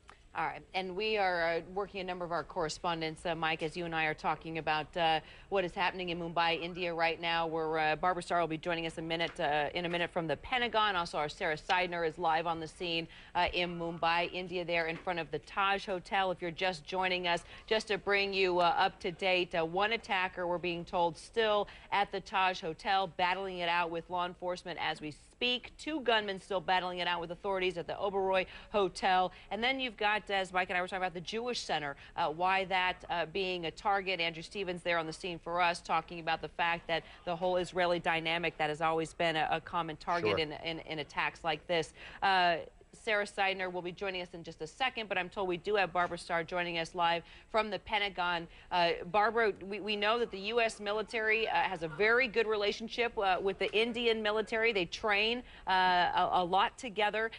What has sort of been the response from U.S. military on this attack? Is there any type of advisement going on, help that has been offered? Well, you know, Kara, the U.S. military and the U.S. intelligence and law enforcement community are in exactly the same position. They will offer help if the Indians request it. They would be absolutely delighted, they say, and they have a lot of capability they can offer. So far, no request from India, no official request. So what are U.S. officials in the administration doing on this holiday weekend? Well, they are looking very closely at this, focusing on the sophistication of the execution of this attack. We know that a very little-known group called Deccan Mujahideen claims responsibility, but intelligence services aren't really buying that at this point, because their question is, could a single group have really pulled off such a coordinated attack against multiple targets? So, U.S. counterterrorism officials are now speculating about 2 radical Islamic groups in South Asia. One is called Jaish-e-Mohammed, the other Lushkar al-Taiba. Both well-known groups responsible for attacks in the past. Their goals have been to end Indian rule in Kashmir. Now, these type of groups do rely on gunmen like we saw, and we know that al-Qaeda typically goes for suicide bomb attacks. So they're looking at how all of this unfolded and whether these groups really carried it off on their own, or it's so sophisticated, so well coordinated, that possibly there was some al-Qaeda involvement behind the scenes. Nobody knows. Kara? Interesting. Okay, we'll follow up on that. Barbara Starr there live from the Pentagon. Thank you so much. I'm being told Sarah Seidner has some developing information for us. She's joining us live right there in front of the Taj Hotel in Mumbai. Sarah, first of all, can you tell us if police are still going at it with that one remaining attacker in the Taj Hotel? We have not heard any shots at this point. That happened about 30 minutes ago or 25 minutes ago, where we heard a loud, what it sounded like a shot. But we do have with us now a guest who says he was inside the hotel during some of this throughout the last 24 hours. He made his way out, and we'd like to speak to him now about what he heard and what he experienced. His name is Deepak Dutt. Thank you so much for joining us here on CNN. You. Tell me what happened to you. Where were you, and what did you hear, and what did you see? It started after 9:30 last night. I was having dinner, and I got a call from downstairs to immediately get up and turn all my lights off and shut the blinds, and turn my, if I have a mobile phone, to turn it on silent. So I immediately knew something was serious. Then I started getting some phone calls, and they say, oh, some people have run into your hotel, my friends, you know, because they were showing on the TV. Then the TV was, cable was cut off, and so then I got a call from US, that's where I'm from. So I got a call saying, oh, you know, because they have Indian channel over there. So they're saying, oh, they're showing on the Indian channel your hotel, and there is some firing going on. I say, yeah, I heard some firing outside. And then there was explosion. So from that time till now, you know, I have not been able to sleep a wink. And 7:30 this evening, I was rescued by the commandos in US, like we call them the SWAT team. So they basically came in, and they got me out of the room. And there were about 11 people they rescued from my floor and a floor above. Okay. How high up were you? You were in the tower, not in the I was not in the Heritage Building, which is right over there with the dome. The shorter one. You were the shorter one. I am. That was built in 1903. I was not in that one. That's where most of the action took place, the fires and the explosions and all that. And then I was pretty higher up on my. I still have the room. So I would prefer not to give my room floor number, but they have evacuated us and given us other hotels to stay tonight. Now, you said there was pretty a lot high of action in the Heritage Hotel, but what kind of action did you hear in your area, in the tower? That's I didn't hear anything in our side first, because a lot of killings and shootings and grenades going off, that happened in the old tower, which we could hear from our room. Then we heard, because I had internet, they had cut off the cable, so I had the internet on. So on the internet I could, then I saw that they were showing that... But what did you hear in your tower in particular? Well, in my tower, I heard that some people have been kidnapped, and they're taken hostage, and they were taken on the 18th floor in the old wing. And I knew the old wing cannot be 18th floor because it only has 8 floors. So I say, uh-oh, that's my building. And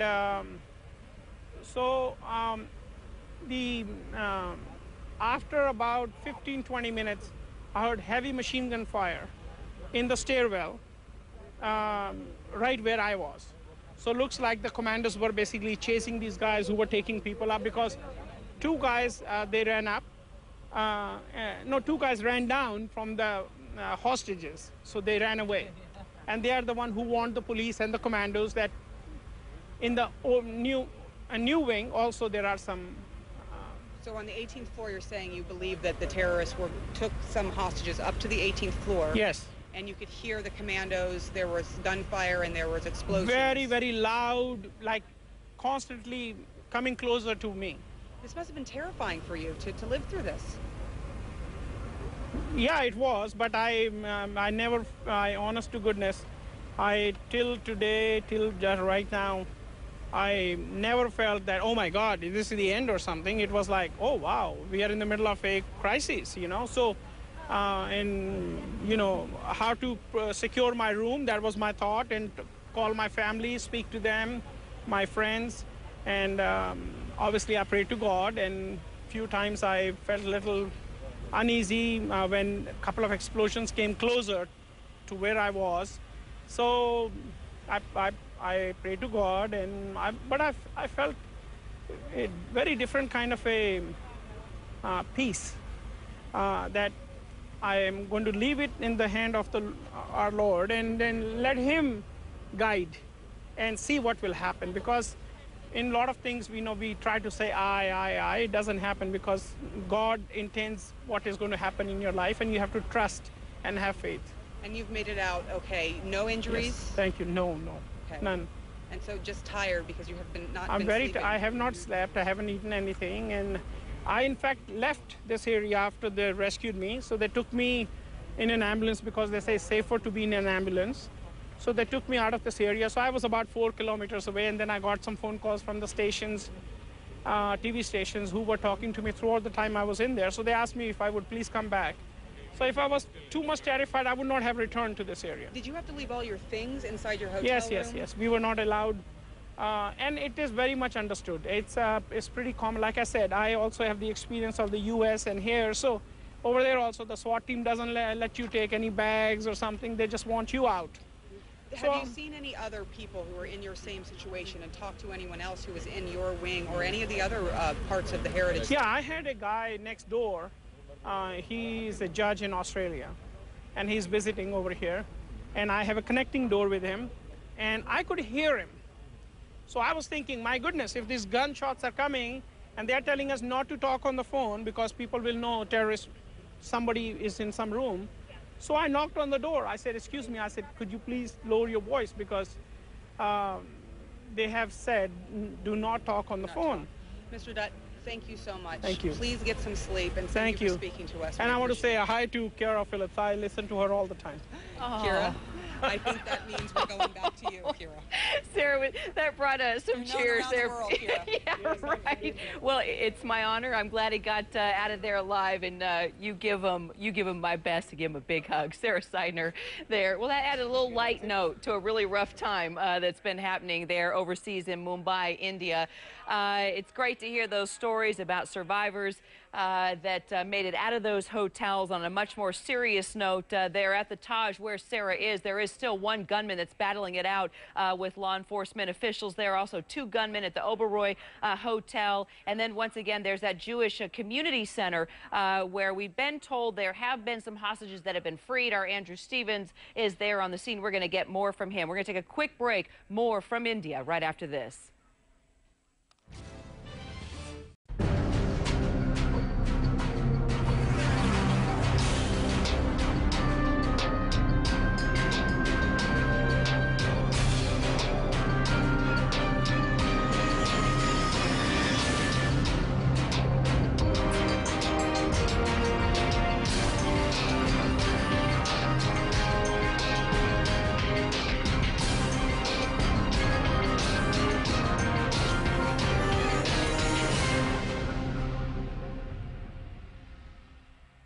Continuing to watch the breaking news coverage here on CNN here based out of Atlanta, Georgia, the CNN World headquarters. We're also bringing you live coverage from CNN IBN, our sister network, the only network here in the United States that you will get live coverage out of Mumbai on this Thanksgiving Day. Pretty tough, not only for us here in the United States, but also overseas in India, where we've seen those simultaneous attacks that happened yesterday afternoon. Our time here in the U.S., it is still taking place more than 25 hours later. Overall, police say 125 people have been pronounced dead, more than 300 hurt. Explosions, fires, gunfire heard throughout the day for the past 25 plus hours to this point. who is responsible? A lot of people pointing fingers at this point. Is al-Qaeda involved? We still don't know. Is this infighting within India? Is this an attempt to bring down the government? All of these questions still out there right now. Mike Brooks joining me from a law enforcement, military,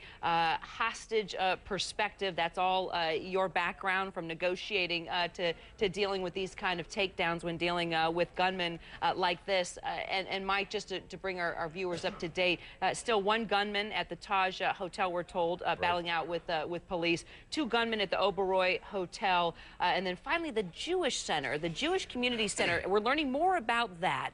Still under siege at this point. It's not only a center, but there's a synagogue. The rabbi, his wife, still holed up within there.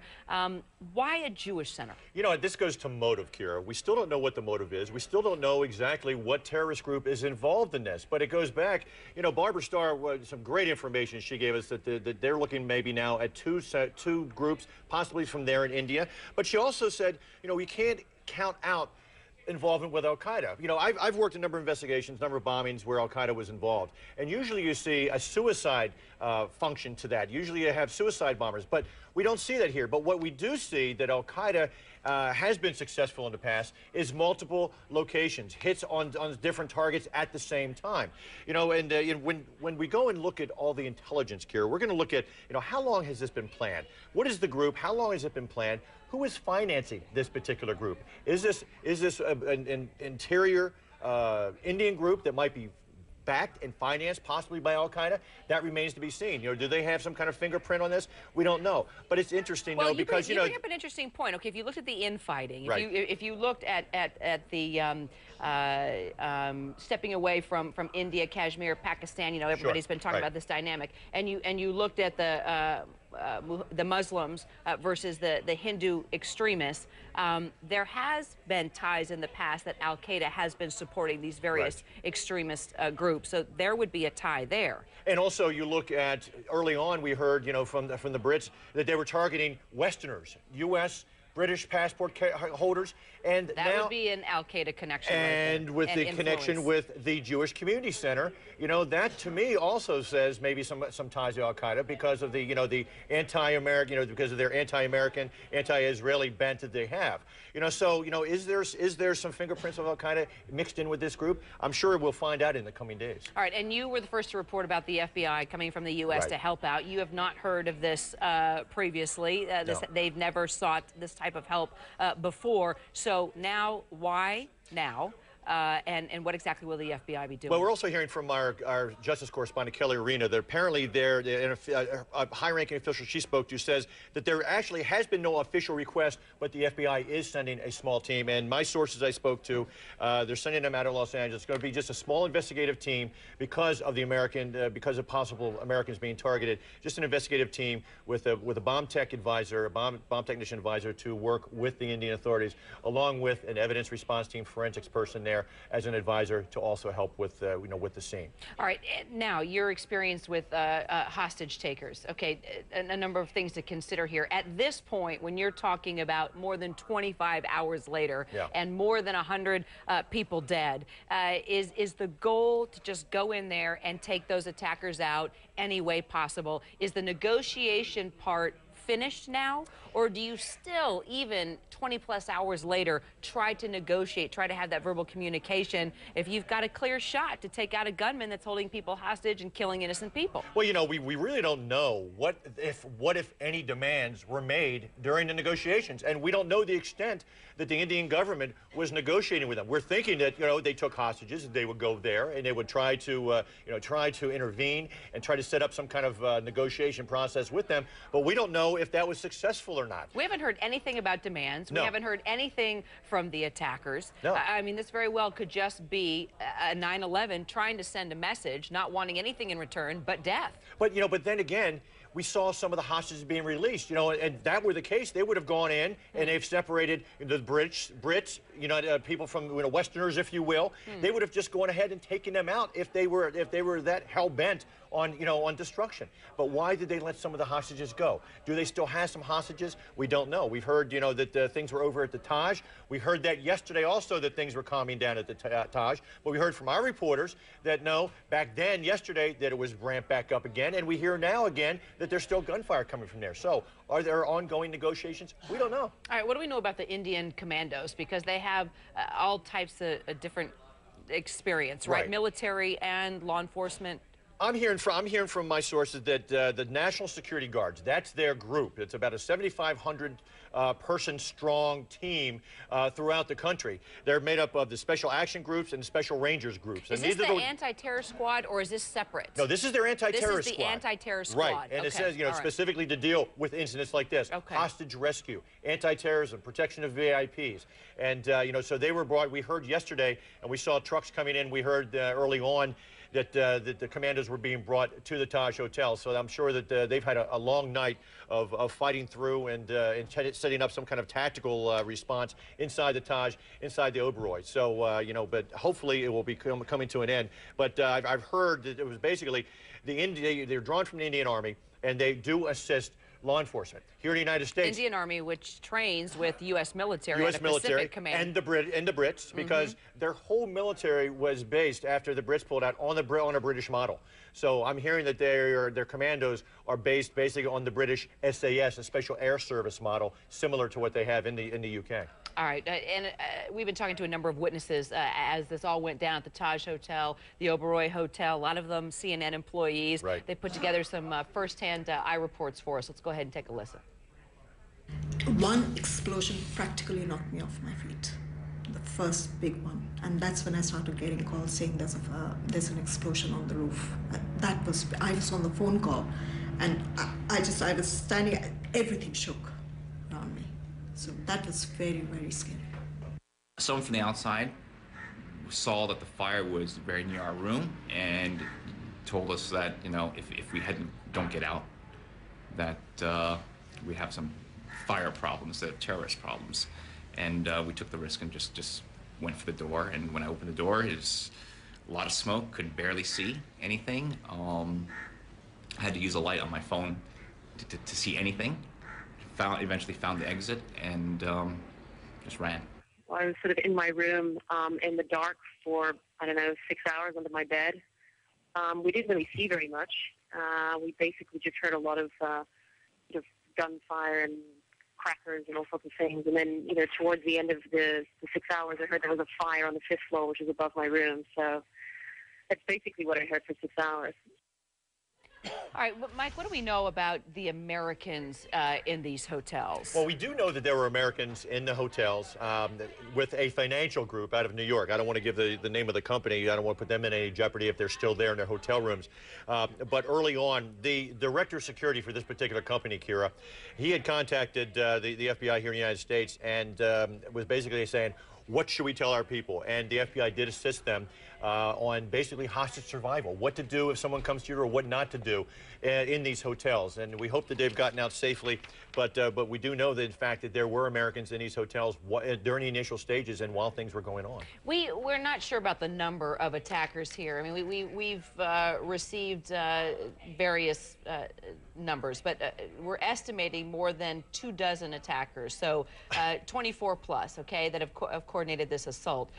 A dozen or so have already been killed in these battles, these gun battles, okay?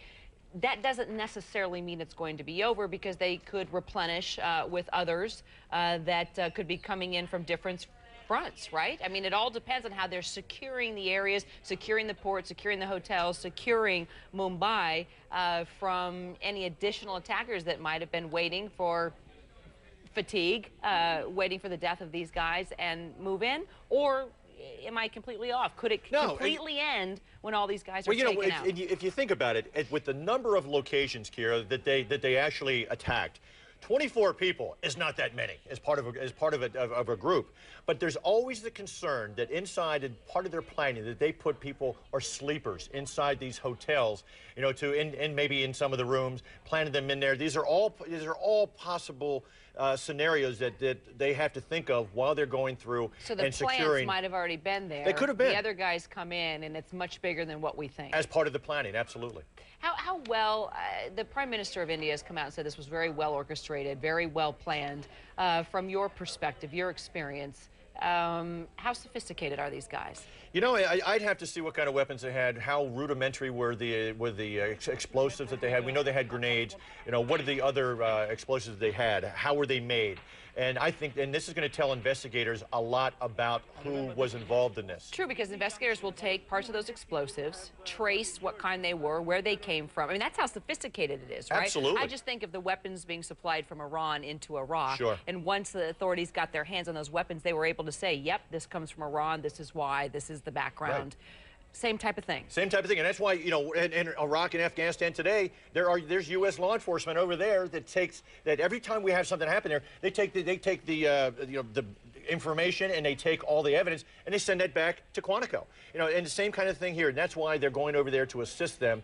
And we also heard that there was a team from the British government, to include the Metropolitan Police, the SO-13, their anti-terrorism squad, that will go there to assist the Indian government also. 125 people dead, still 3 gunmen battling out with police at 2 different hotels. Also, a hostage situation at the Jewish Community Center there in Mumbai. You're watching breaking news coverage here on CNN. We're going to take a quick break. We'll be right back.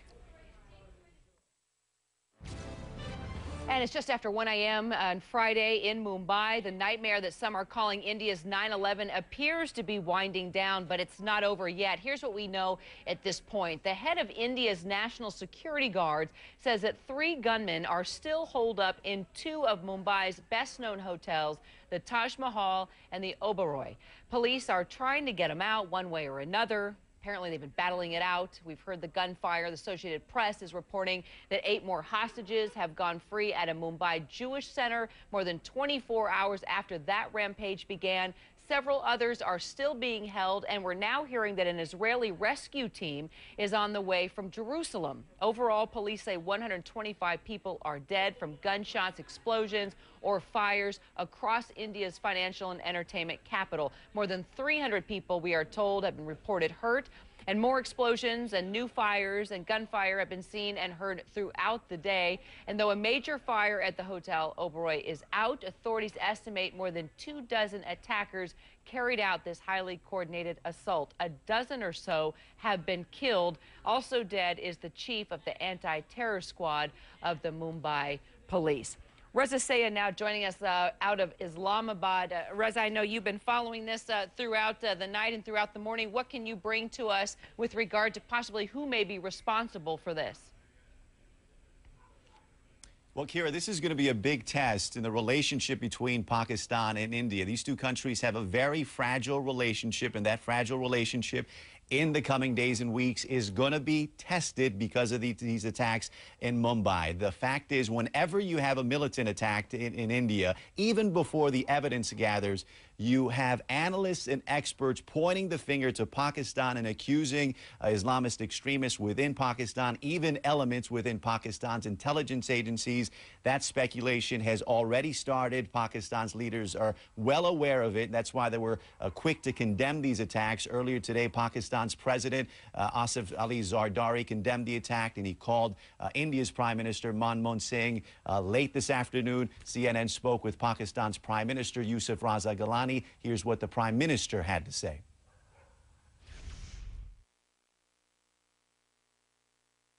That's nothing to do with this incident, because Pakistan, as I've already mentioned, that we are going through the same procedure. The people, we are hit by terrorism and extremism in Delhi.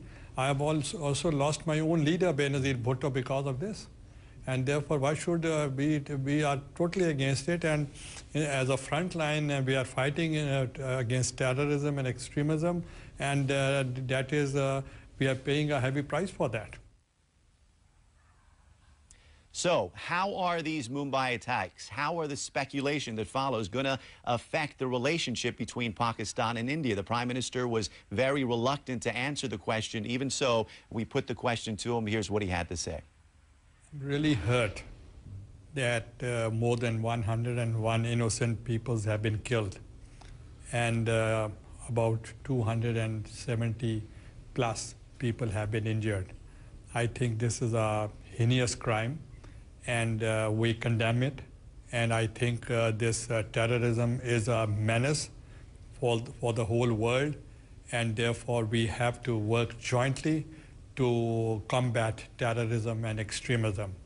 And from the people of Pakistan and from the government of Pakistan, I really want to share these sorrows with the people of India and the government of India. That was Yusuf Raza Gilani, the Prime Minister of Pakistan, reacting to the Mumbai attacks. At some point, the gunfire in Mumbai is going to end, and India's leaders will have to answer to the public. They'll have to tell them exactly what happened. Many people in Pakistan are anxiously waiting to see if the leaders of India are going to suggest if Pakistan was involved. India's Prime Minister Manmohan Singh already with a statement today saying the militants were based out of the country.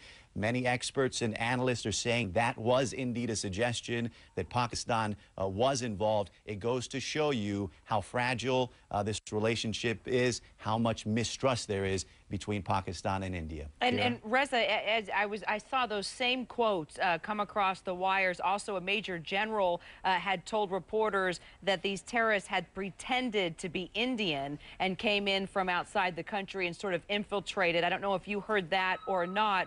Also, and I apologize, our phones are ringing here.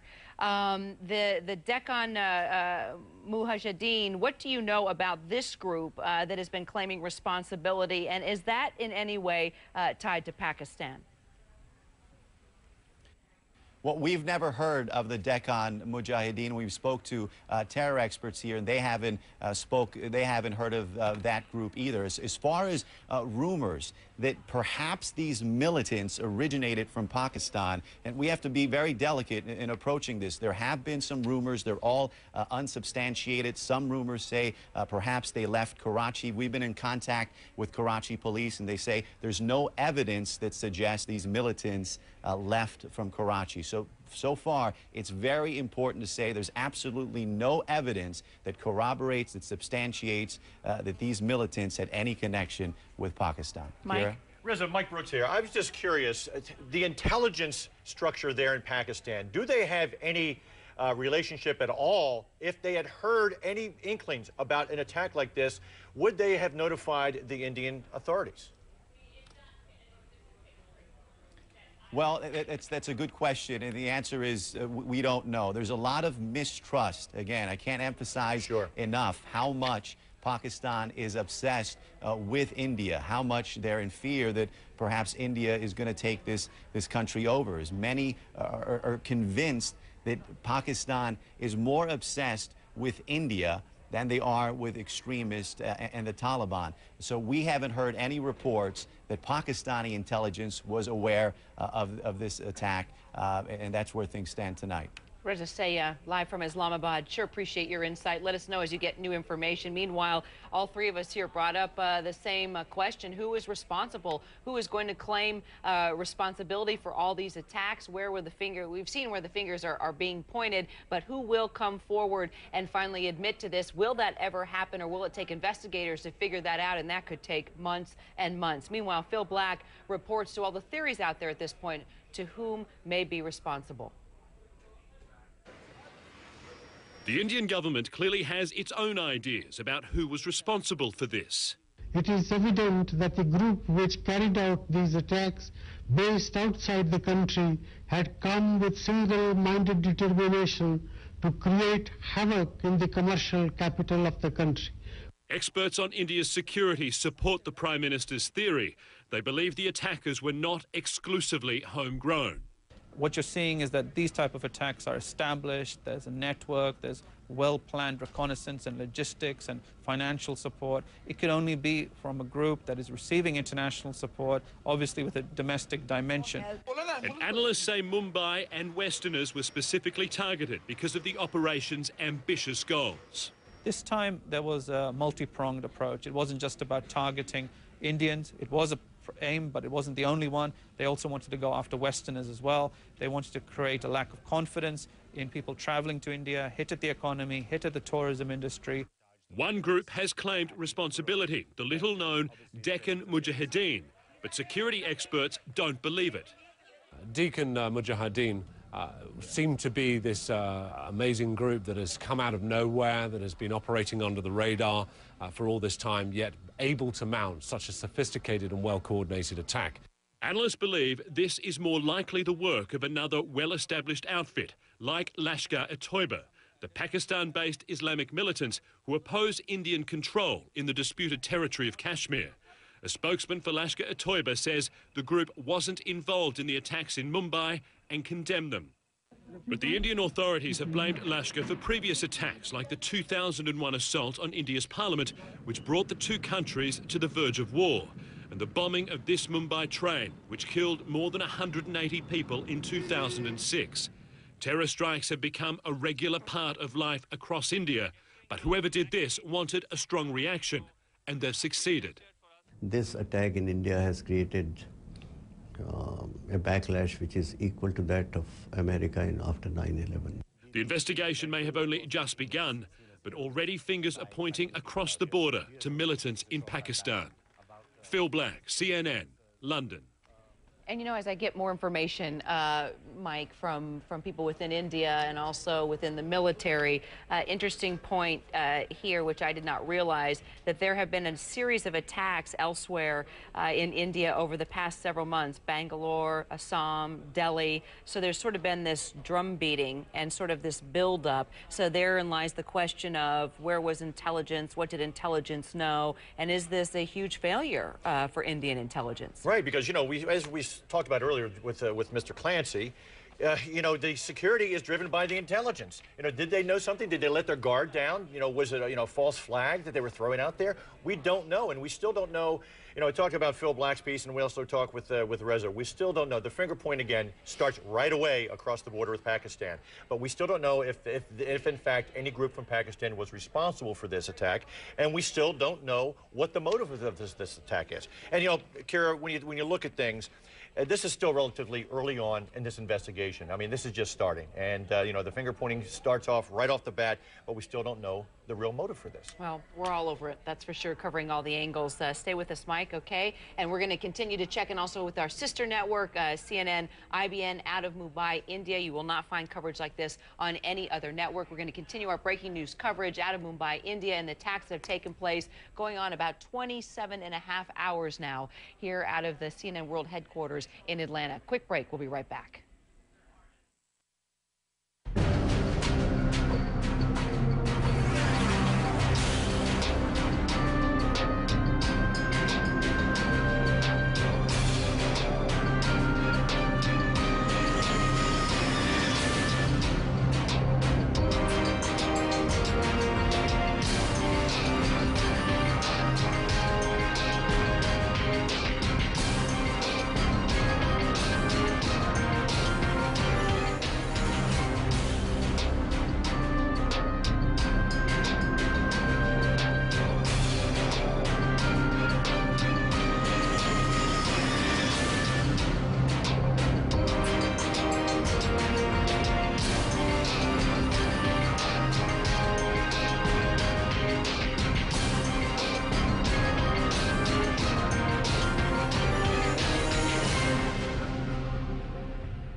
And hello, everyone. I'm Kira Phillips here in CNN World headquarters in Atlanta, Georgia. Thank you for staying with us. And we've been covering this breaking news since yesterday afternoon, U.S. time here. It's almost 3 o'clock Eastern time, 20-plus hours. This has been going on in Mumbai, India. Simultaneous attacks. Gunmen still battling it out with law enforcement officials there in Mumbai at 2 landmark hotels. Also, a Jewish community center under siege at this point. A number of hostages have been freed. A number of gunmen, attackers have been killed, but this is still an ongoing situation in Mumbai, India. Who is responsible? That is the ultimate question, trying to figure that out now as we have all our reporters on the scene there in Mumbai at all locations. If you have any information, or if you are looking for any information, you may know some Americans who have been traveling to this area. If you want any additional information that you think might help you, the State Department is now offering information via its hotline. That number, 888-407-4747. This is for U.S. citizens that are concerned about friends or family that may be in India. Once again, the Oberoi Hotel, the Taj Mahal Hotel, and also the Neram House, home to a Jewish prayer and study center there in Mumbai. Those are the three main local, or the main landmark areas that came under attack. Once again, that State Department number and information hotline being set up for anyone that may be concerned about Americans in the area. You can call that number. Andrew Stevens is getting set up for us now, joining us on the phone from that community center that I mentioned, getting more information on it, Andrew. And tell me if I am correct. We've been talking about it as a community center, but it's called the Chabad House. Is that right? Is this also a prayer and study center in addition to a synagogue? It's not actually a synagogue. It's a Jewish community center, and it is also a residence of the Rabbi Holzberg and his wife. And visiting Orthodox Jews travel here for further studies. It's got a canteen. Excuse me. It's got a canteen, and it can house up to 6 or 7 families.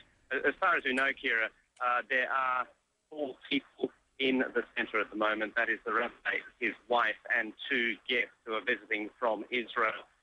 The rabbi's young son, or he might be grandson, we're getting conflicting reports on that, was spirited out of the centre this morning. Actually, one of the helpers in the house took the young son with a helper and managed to get past the gunman, and got out of the house. So at the moment there is a standoff. There are police, there's a heavy police presence here. I haven't seen military here as yet, and the military have been conducting the operations very much in the Oberoi and the Taj Hotel, but we haven't seen it down at the Dada Centre. What I can tell you is that the place is really cordoned off. It's in a maze of little streets about a mile south of where the Taj Mahal Hotel is, and it looks like a standoff. Some people are saying that there may be some attempt to try to get to the gunman this night. It's now about 1:30 or so in the morning here in Mumbai. So we're just really waiting and seeing at this stage here. 1:30 there in Mumbai. I'm getting information, and you can correct me if I'm wrong. Tell me if any of this matches up with the information you're getting there on the scene, Andrew, with regard to the Chabad House, this Jewish prayer and study center. Apparently, according to some information coming across the wires right now, that these gunmen had seized had commandeered, rather, a police vehicle, which is what allowed them the easy access into the area of the Chabad House. I don't know if you've been able to confirm that or not. And then, like you were saying, we got reports that a woman, a child, and an Indian cook were seen being led out of the building by police, that those were the hostages the police were able to get to. Now, the child is being identified as the son of the rabbi, the main representative there at the Chabad House, and the child was unharmed, but that his clothes were soaked in blood. Those are the reports that we are getting. Are you able to confirm any of that? Does that sound correct, Andrew? Well, I can tell you that the young boy was taken out by 2 others. It wasn't so much as the police rescued them as that they just got themselves out. They managed to evade the gunman in the house and get themselves out.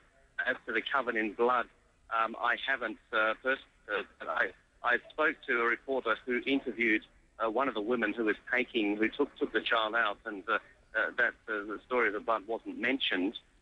What I can tell you, there have been about 6 to 8 people who have been released from a house which is right next to Chabad House. Now the gunmen over the past 24 hours or so have been firing indiscriminately out from Chabad House.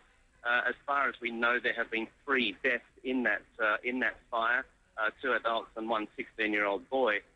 So the house was directly in front of Chabad House. It was in the line of fire, and there have been people getting out of that house, sort of escaping from that house, and police have been getting them out during the day. The last 2 came out only about an hour ago. I just arrived on the scene to see 2 middle-aged Indians being taken out by police.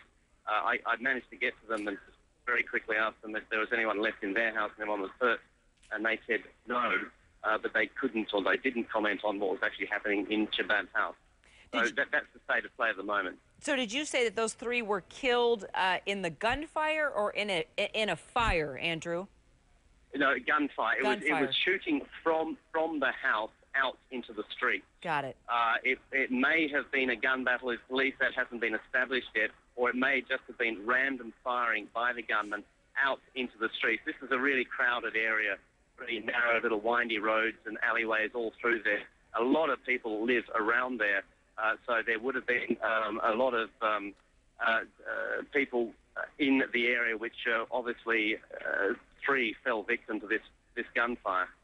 Andrew Stevens joining us by phone there in front of the Chabad House, the Jewish Prayer and Study Center, still in the middle of a standoff right now in Mumbai. We'll bring you the update from there. Andrew, thank you so much. We'll also update you on what's taking place at the Taj Hotel, the Oberoi Hotel, as these terror attacks in Mumbai continue. At least 125 people killed, more than 300 wounded. More from CNN right after this. Well, it's some 30 hours into a terror siege on Mumbai. We're seeing hopeful signs the worst may be over. Here's what we know at 1:30 a.m. Friday local time. The head of India's National Security Guard says that 3 gunmen are still holed up in 2 of Mumbai's best-known hotels, the Taj Mahal and the Oberoi. Police are trying to get them out one way or another. The Associated Press right now reporting that 8 more hostages have gone free at a Mumbai Jewish center, but several others still being held. An Israeli rescue team on the way from Jerusalem. Separately, the FBI is sending a small team of investigators from Los Angeles. Mumbai police say that 125 people are dead from gunshots, explosions, or fires across India's financial and entertainment capital. More than 300 reported hurt. Authorities estimate that more than 24 attackers carried out a brazen and highly coordinated assault. A dozen or so have been killed. Also dead is the chief of the anti-terror squad of Mumbai police. An unknown group calling itself the Deccan Mujahideen has claimed responsibility in emails to Indian media, but terror experts suspect that other more established hands are at work here. In a nationwide address, India's prime minister said the attackers were based outside of the country. Now, police say the attackers came from the sea, docking near the monument called Gateway to India. It's not known where they began, though the unknown group calling itself the Deccan Mujahideen has claimed responsibility in those emails we told you to Indian media. The marauders hijacked cars, even a police van. Then they split up, targeting a popular cafe, a train station, then a hospital. Then 2 other groups hit the Taj Mahal and the Oberoi hotels all night and day. We've heard breathtaking stories from witnesses, survivors, authorities, and as the siege continues, so will the coverage that no other network can match. Only CNN has CNN IBN, our sister network in India, and your source for all the breaking news from Mumbai. We want to get straight to our next guest now. Joining us out of New York, Myra Kamdar. She is author of Planet India, How the Fastest Growing Democracy is Transforming America and the World. She knows this area very well. She knows the dynamics of the politics. Myra, let's just get right to it. You are saying that this attack is of historic proportions. Why? Well, this is the first time that you've had in a country that is one of the most victimized by terrorist attacks, you know, that has had a series of attacks this year on cities across the country and a history of attacks even in Mumbai over the last years. But this is unprecedented. First of all, to have people go in with machine guns into different targets in a major urban area, 24 plus terrorists we're hearing. And then target Westerners, specifically Israelis in the Chabad Center, Western businessmen and diplomats at the Taj and the Oberoi, in addition to targeting Indian civilians in the city, at the train station, at hospitals, all at once. I mean, really nothing like this has ever happened before. Do you know anything about this unknown group calling itself the Deccan Mujahideen? And have you ever heard of this group? And apparently, allegedly, it's claiming responsibility. Right. No one has heard of this group before, and it's not even clear that it's a real group. I mean, you know, anyone can send an email and say, oh, we're a new group and we're claiming responsibility. The one thing, though, that everyone thinks of is a new group that seems to be a real group that had declared itself earlier this year and has claimed responsibility for most of the terror attacks this year across other cities in India, calling itself Indian Mujahideen. You know, and this would seem to connect this attack to a group that is homegrown, that is made up of disgruntled, angry Muslims within India, as opposed to a group based outside of India, across India's border with Pakistan, for example. But it's not clear that that's what is actually going on here. I know the Indian government has pointed to forces outside the country, fingering especially Pakistan. Lashkar-e-Taiba has been a group that has been, whose name has been floated as perhaps being behind this. They, however, have come out and said, we didn't do it, whatever credibility they have. And then, because of the sophistication of this attack, because of how highly trained these very, very young men were, naturally, many people are wondering if there's a connection to Al-Qaeda or Al-Qaeda related groups. We simply don't know right now. I have a hunch that it's sort of a combination of all of these, that this really couldn't have happened without, some aid and abettance from really professional terrorist, seasoned leadership outside of India, but probably also with homegrown as well. Well, and we've been talking about over the past several months, there have been a number of attacks, Bangalore, Assam, Delhi. So could this be a tremendous failure for Indian intelligence? If you were to look at the past couple of months leading up to this, can you even compare? I'm sure you were following all of that as well. So are you necessarily surprised? Well, I think everyone's surprised by the magnitude of this attack. I mean, here we are more than 30 hours in, it's not even over yet. So everyone is taken by surprise by that. But are people who follow this closely surprised that there has been an attack on Mumbai, India's vital financial center? No. I mean, that was really something that was very plausible and could have been predicted. And in fact, in September, this group, India Mujahideen, warned that it would attack Mumbai. So, in that sense, it was not predicted. The Indian government has a big stake, actually, in determining that this was an attack perpetrated by forces outside India, because, as you've suggested, if it was a completely homegrown operation, it would point to a colossal failure on the part of India's intelligence and the Indian government to protect India's citizens. And let's not forget, we have national elections coming up in just a few months. We have the opposition party, the BJP, Bharatiya Janata Party, that's already been accusing the current government, the Congress-led government, of being weak on terror. And you can bet that this is going to play big now in the upcoming national elections. So, Myra, is this a message to the Indian government, or is this a message to the United States? I think it's a message with multiple audiences. I think it's a message at the local level to the Bombay police. You had, right off the bat, leaders in Bombay's anti-terrorism forces and heroes of the Bombay police who were killed, to lay off the local Muslim community. I think it's a message to the Indian government, that you please, lay off your relations with the United States. I think it's a message to the United States, especially in the form of U.S. investors and business people, to, warn them off from Bombay. These are the two hotels where everyone stays, who's anyone coming into Bombay as a business leader. So that was a clear message there. And it may also be a message to Pakistan's civilian government, which is very weak and which has condemned these attacks, that, you know what, you're not going to normalize relations with India, and we're going to keep this situation with India, Pakistan, Kashmir, all of that very much in play. Myra Kamdar, author of Planet India, How the Fastest Growing Democracy is Transforming America and the World. Terrific perspective. Really, really appreciate you joining me, Myra. Thank you so much. Thank you. Our Director of International Coverage, Roger Clark, here with me on set. Boy, you've been working some seriously long hours. Yeah, we have, but it's nothing in comparison to the guys who are working on the ground in Mumbai. I mean, those guys are working some seriously long hours. They've been working, 24 hours since the very start of, this, lunchtime yesterday, U.S. time. It's a huge operation for the CNN teams on the ground. And, we're sending in extra people. But we were in a pretty strong position from the start, because CNN International, the sister station, was presenting a series of special business programs from Mumbai. So we're in a pretty strong position on the ground there. But nevertheless, going round the clock, not just on this network, but on CNN International and our correspondents doing live broadcasting to our affiliates around the world, it's pretty tough for those guys on the ground, as well as the guys here across there at the international desk. I know, it's been nonstop. And we have the advantage through our sister network, CNN, IBN, to bring incredible coverage from the minute this happened. What are we able, where are we right now with regard to the investigative process? We still have ongoing, not necessarily hostage situations, but we do have situations with gunmen at all the hotels, including the Jewish Community Center. Kind of bring us up to date on where we are and if you do think this is winding down to some extent.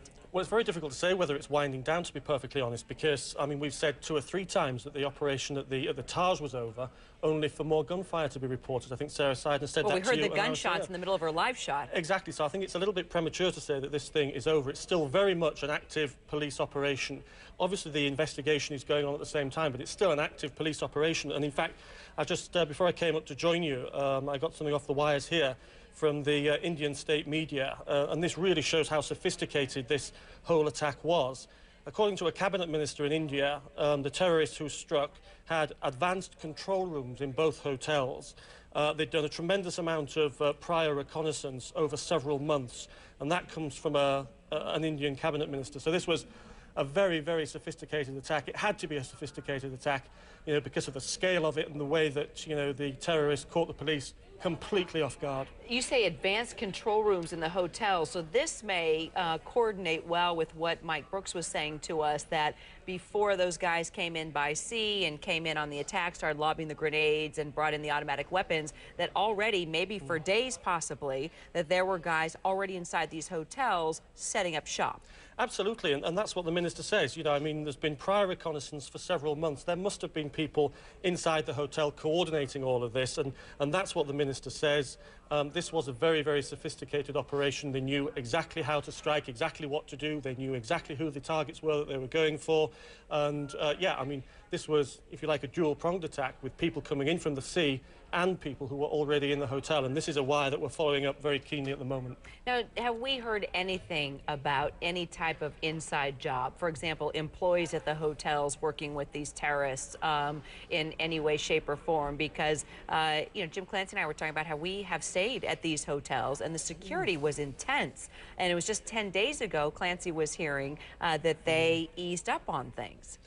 Well, it's very difficult to say. I mean, clearly that's going to be a line of the police investigation to see whether employees on the inside were involved in this in any way, shape or form. As I said, it's very much, I mean, the police effort at the moment, there's no doubt about it, is trying to contain this situation and to get Mumbai working again, trying to make sure that the whole city is secure. I'm sure that detectives and FBI, special agents, the kind of international help that's coming to India, I'm sure what you're saying will be looked at very carefully. Now, you're director of our international coverage. You've been all around the world. Is there anything that you feel, as you're getting new information and you're talking with correspondents all that are working this story, that maybe I'm missing or I should be talking about, or a way we can take this forward, or what we should concentrate now from this point forward, 25 years plus into the coverage? Or well, 25 hours, sorry. Yeah, 25 Sometimes hours. It feels like 25 years. 25 hours plus into this coverage. I think what we want to do now, over the course of the next 24 hours, 2 things really. That's to really look in some detail at who may have been responsible for this, how they did it, who did it, why they did it. And we've got a correspondent in Nick Robertson who is flying to India now, who is an expert on how international terrorism works. And when he lands in India in about 9 or 10 hours' time, he'll be going straight to Mumbai, and he'll be looking at exactly that. And the other thing that we really want to hear more of, we want to hear from those people who were trapped in the hotel, who went to the hospitals, who are in hospital now, who are receiving treatment. It's their stories that we want to hear. And we also want to hear, and we will be hearing tomorrow, from Indian people when they wake up tomorrow morning and think, you know, what on earth happened in our city yesterday? They're absolutely shell-shocked that this could happen in their city. You know, from a personal perspective, when I've traveled through there, it's such a spiritual place. I mean, India is known for that. It's known for some of the most spiritual parts in the world. So you see attacks like this, and how I can just imagine how it's affecting so many parts of the community there. Absolutely. I mean, I was in London when the terror attacks happened there in 2005, and once you get beyond the initial emergency operation and the police and the emergency services get things back on an even keel, you then get people just terribly, terribly upset that something like this could happen in their city. How could such evil, you know, come into our town, into our city? And I think people are going to be reflecting on that in the days and weeks ahead. Well, I mean, this is India. I mean, this is Mahatma Gandhi. This is the place where he preached nonviolence. And you go to places like Rishikesh and Hardwar, and this is it's so against the culture on so many levels. Yeah, it is, and you're absolutely right, and that's why people will be, questioning who on earth was responsible for this. And, there have been accusations flying around all day today. The Indian leadership suspect that these attackers were from outside India, and people, in Mumbai, they certainly just can't believe that anybody, from Mumbai or from India could carry out an attack like this. But you're quite right, it's a great city with great people, and these are a bunch of people who are just completely shocked by what's happened in their city. Roger Clark, stay with me. Thank you so much. Our Director of International Coverage working this story, all the correspondents across India now, bringing us all angles. Roger, bringing up one of the main questions we all have: who is responsible and why would they want to do this now? Barbara Starr joining us now from the Pentagon. Barbara, a lot of people mentioning different groups, wanting to know the history behind different groups, especially this one claiming responsibility for this attack. In addition, you and I talked a little bit about Al-Qaeda and how Al-Qaeda could even be tied into this and supporting these terrorist groups. You know, Kara, I was very struck by what you and Roger were just sitting there chatting about this motivation, because I think one has to assume that intelligence services around the world, whether directly affected by these events or not, are now looking at this and the possibility that this really is a game changer, that this has opened up a new front in the war on terror. This attack inside India, there's a sense that it is groups that typically had been anti-Kashmiri, coming out of Pakistan, operating in that region, and their traditional motivations in this part of the world have been to drive a wedge between Pakistan and India. This very little-known group, Deccan Mujahideen, right now, most experts will tell you they think that's just a cover name for perhaps some of these other radical anti-Indian groups with ties to Pakistan, although perhaps not official ties to the Pakistani government. Now, if their motivation, as Roger was discussing, was, to possibly drive a wedge between Pakistan and India, what we have begun to see around the world in these terrorist attacks is, in fact, this disgust, this dismay that citizens are having when this happens in their city, and the terrorist motivations, hopefully then don't work out. It may not drive a wedge between Pakistan and India. It may just do the opposite, in fact, and make both of these governments able to sit down and talk together. From the U.S. point of view, they've been really trying to convince both the Indians and the Pakistanis that there are internal radical threats in their countries and in the region, and that they have to work together. Pakistan, Afghanistan, India, everybody throughout this South Asia region needs, this is the U.S. effort, needs to work together against these threats, because everyone is at risk. And many people will say this Mumbai attack against citizens in hotels and cafes is a really good example of what the threat's really about these days. Barbara Starr, it's definitely a reality check. Joining us live there from the Pentagon. Appreciate it so much. We're going to continue our breaking news coverage here out of Atlanta at the CNN World Headquarters, just to bring you up to date. At this point, more than 25 hours into what has happened in Mumbai, India, this rampage that has taken place, I can tell you that there are still 3 standoffs. There is a gunman still at the Taj Hotel, 2 gunmen still at the Oberoi Hotel, and also a standoff at the Jewish Community Center, the Chapad House, there in Mumbai. Let's check in with our Sarah Steiner. She's still live out there in front of the Taj Hotel. We were reporting that siege was over. We were talking with Sarah, actually heard gunshots within her live shot. At this point, Sarah, what do we know? Have things calmed down, or is it still ongoing with the remaining gunmen? Kira, things have calmed down here for now. It's been this way for about 45 minutes. We haven't heard any gunshots, no loud bangs, and that has been a pretty much of a constant that has happened over the couple of hours. You'd always hear a little something going on in there, so things have been pretty quiet. I want to read you something from the Press Trust of India. This is sort of like the Indian Associated Press, if you will. Let me read you this, because this is really interesting, and maybe some of the experts there that talk about terrorism can talk to these points. It says terrorists who struck Mumbai had set up advanced control rooms in the luxury Taj and the Oberoi hotels, which was also targeted, and did prior reconnaissance executing plans worked out over months, according to the Union Cabinet Minister Kapil Sibal. He said that tonight to the Press Trust of India. He also said that the unprecedented terror attack in the country's financial capital was planned, again, over months, and that the terrorists may not have been carrying AK-47s, but sophisticated weapons like MP6.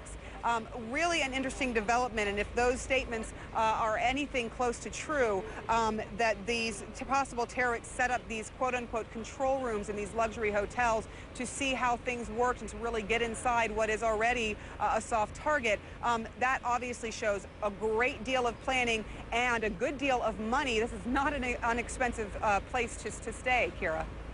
All right, Sarah Steiner there live for us in front of the Taj Hotel. Looks like things are quiet right now there. That is good news. We'll continue to follow this breaking news coverage out of Mumbai, India. Once again, 125 people killed by these terrorists, these attackers who converged on Mumbai lunchtime here in the United States yesterday. It's starting to wind down a little bit. Still, though, not over. 3 gunmen dealing with authorities at this point. We'll try to bring you more information on that, as well as the alleged hostages that are still being held, and of course the Chabad House, that prayer and community center there, the Jewish center in Mumbai, also a standoff there. We'll bring you more after a quick break.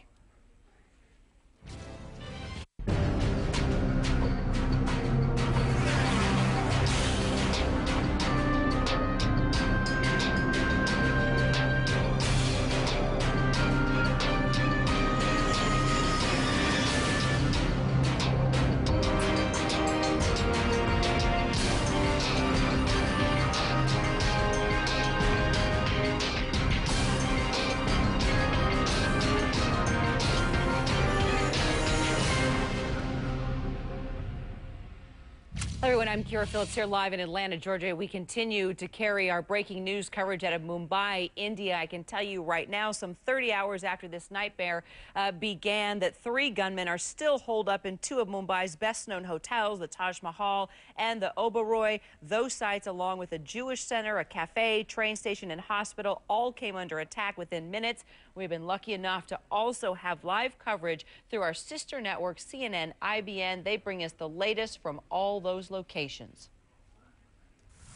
The report that we're hearing on the ground as well, that only one terrorist remains alive and he too is injured. However, what the police are telling us that this injured terrorist too is moving around quite fast. In fact, again, just about 10 or 15 minutes back, we heard some gunfire. Not for a long time, but a couple of shots we did definitely hear. We are also seeing heightened activity at the entrance of the Taj Mahal Hotel at this point of time. A lot of police and security personnel going in as well as coming out. So we certainly seem to be expecting some development shortly from now. Arunodhay Mukherjee, at the Oberoi, we were talking about how the fire has now been controlled, though it may not be put off completely. What is it that you're seeing around you at the Oberoi? The top-level sources in the NSG, in fact, coming on record now to confirm that 2 to 3 terrorists they believe could be inside the Oberoi, also telling us that hostages, most of them, have been secured by the NSG commandos. That's right. That's the information that is coming out at this moment, Smitha. A glimmer of hope there that all the hostages are indeed safe. They've probably been taken to a safe zone that is there in the hotel, either in the lobby or in the mezzanine area of this hotel. They, however, haven't been released yet. They haven't come out of the hotel yet. They're still there.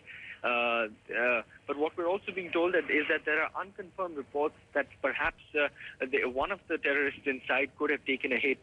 We're still trying to get some sort of a confirmation on that front, but we'll of course keep you updated on that.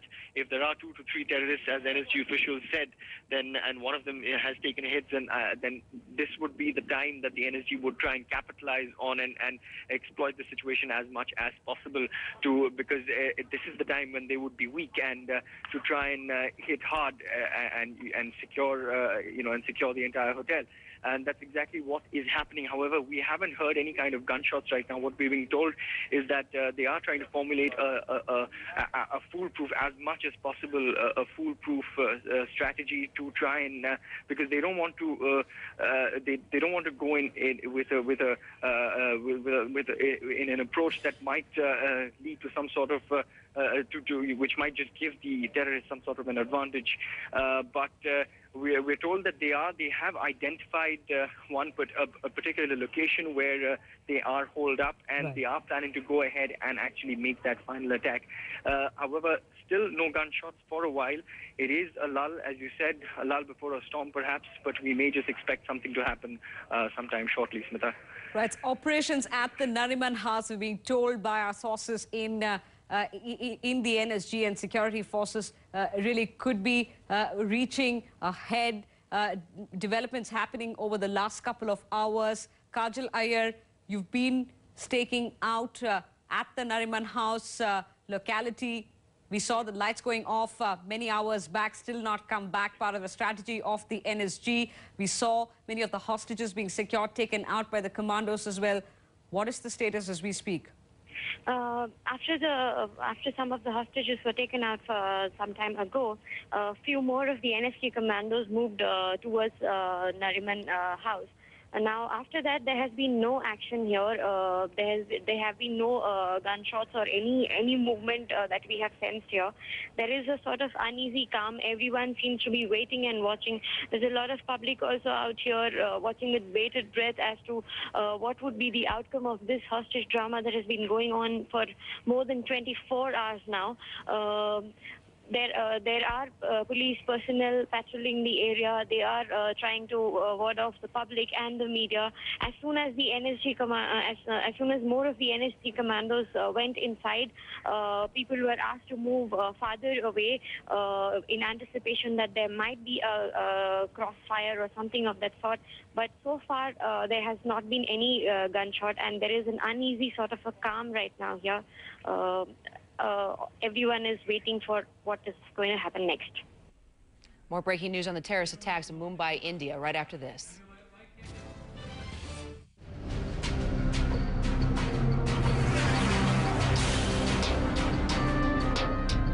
Well, we don't know who did it. We don't know when it'll end. But on Thanksgiving afternoon in America, early Friday morning in India, here's what we do know from the terror rampage in Mumbai. Some 30 hours after the nightmare began, 3 gunmen are still holed up in 2 of Mumbai's best-known hotels, the Taj Mahal and the Oberoi. Those sites, along with a Jewish center, a cafe, train station, and hospital, all came under attack within minutes, and Westerners may have been the targets.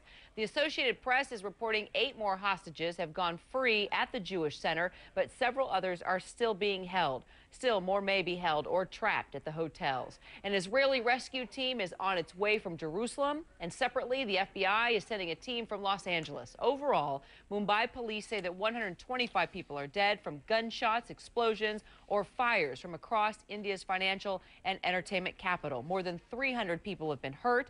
The dead include a dozen or so of the more than 24 highly determined attackers who may have been plotting this siege for months. Also dead is the chief of the anti-terror squad of Mumbai police. Now, police say the attackers came from sea, docking near the monument called Gateway to India. It's not known where they began, though the unknown group calling itself Deccan Mujahideen has claimed responsibility in emails to Indian media. The marauders hijacked cars, even a police van, and split up, targeting a popular cafe, a train station, then a hospital. 2 other groups hit the Taj Mahal and the Oberoi hotels. All night and day, we've heard breathtaking stories from witnesses, survivors, and authorities. And as the siege continues, so will the coverage no other network can match. Only CNN has CNN IBN, our sister network in India, and all your sources for the breaking news from Mumbai. Let's get straight to Malika Kapoor. She joins us now live from Mumbai. She is in front of the Oberoi Hotel with more on what's happening there. Is there still a standoff with authorities and possibly 2 gunmen, Malika? There is a standoff. You're absolutely right, Kira. We believe that there are 2 gunmen who are still inside the Oberoi Hotel. We do not know how many people, how many hostages or how many residents of the hotel there are. That is something we have not been able to confirm. We have had We have seen some people leave the Oberoi earlier in the day, but as of now, we just don't know how many people are still being held inside. As you mentioned earlier, Kira, the union minister here in India, Kapil Sibal, he has told the press today that this was by no means an amateur attack. This was a highly sophisticated, pre-planned attack. And he even said there is a very strong chance that these terrorists, that these attackers had set up control rooms at both the hotels, at the Taj Hotel and the Oberoi Hotel. They knew what they were doing. They knew who they were going after. And it was a very much sophisticated, pre-planned attack. Kira? So, Malika, you know, you are from, this is your beat. You cover stories in India. There have been a number of attacks that have sort of led up to this day in other parts of India. Some people have come on our air saying, well, they're not necessarily surprised that this has happened because of sort of this drumbeat of attacks. What is your take on the political situation with regard to the elections not far away, and that there's been this underground movement to try and bring down India's government? I mean, that is one theory that is out there. And then the other theory is, look, Al-Qaeda was supporting some of these extremists, the Hindu extremists, possibly the Muslim extremists, to kind of forge and push forward this ongoing battle for control in this country.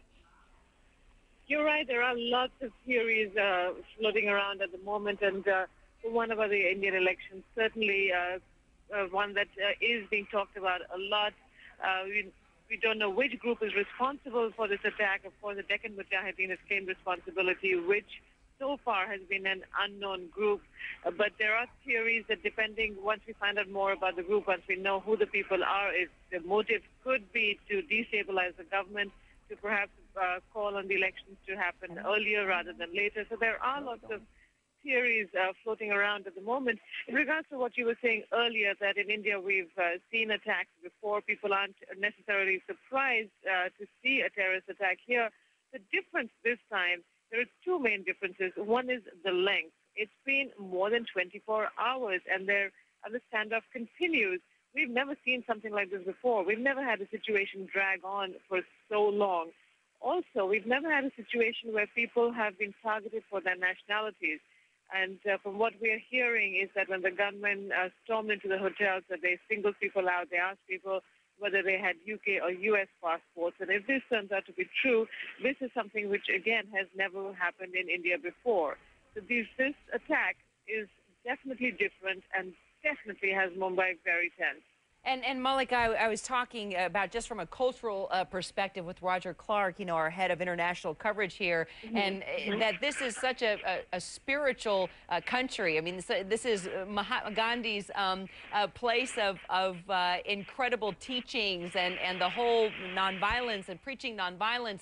And so, you know, seeing something like this happen in this country has got to be devastating for those who practice meditation and nonviolence and, you know, live in the parts of this country that are known for that cultural strength.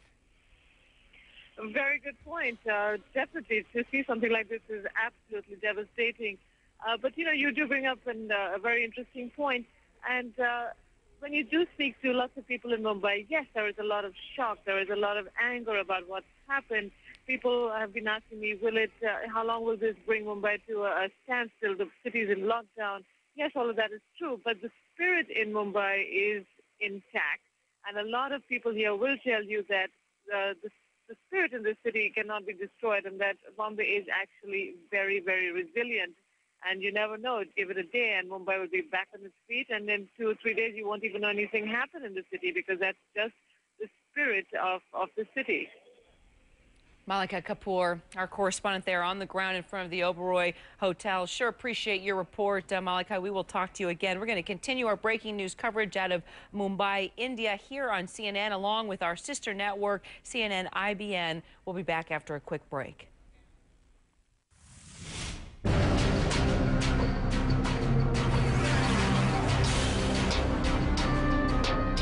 125 people reported dead, more than 300 wounded in those simultaneous attacks that happened in Mumbai, India yesterday afternoon, lunchtime actually here in the United States. Now we're talking about 30-plus hours into this, and still there are standoffs at various hotels and even a Jewish center. Authorities trying to get the final gunmen out of these hotels. The hostage situation still cannot confirm what that looks like at this point. We can tell you there have been a number of hostages that have been freed, but just taking a look at the map here of Mumbai, I'm going to kind of lead you through and show you where this all started and where exactly the issues are at this point. You see right there the Gateway of India, the monument. This is the port area where allegedly these attackers came in with high-speed boats and also automatic weapons. Then it was the Taj Mahal Hotel, also Hotel Oberoi. You can see there on the other kind of across the main thoroughfare there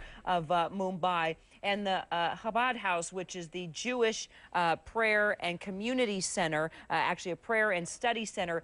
Those are the three main places where authorities are right now. There's a standoff there at the Chabad House. At the Taj Mahal Hotel, apparently there is still one gunman authorities are trying to take down. And then over at Hotel Oberoi, still two gunmen, we're told, with authorities. They are trying to get those attackers out of that hotel. Now, the good news is things do seem to be winding down, and we were talking about 24-plus attackers. And here's something else that we learned over there at the Hotel Oberoi, is that reconnaissance apparently was being done for a long period of time before these attacks took place, and that there were actual advanced control rooms that were set up at that hotel, possibly both of those hotels. So the attackers that we saw that came in starting yesterday afternoon and are the same gunmen that are at bay right now with police in those three areas, those two hotels and that Jewish center. Apparently there were guys on the inside of those hotels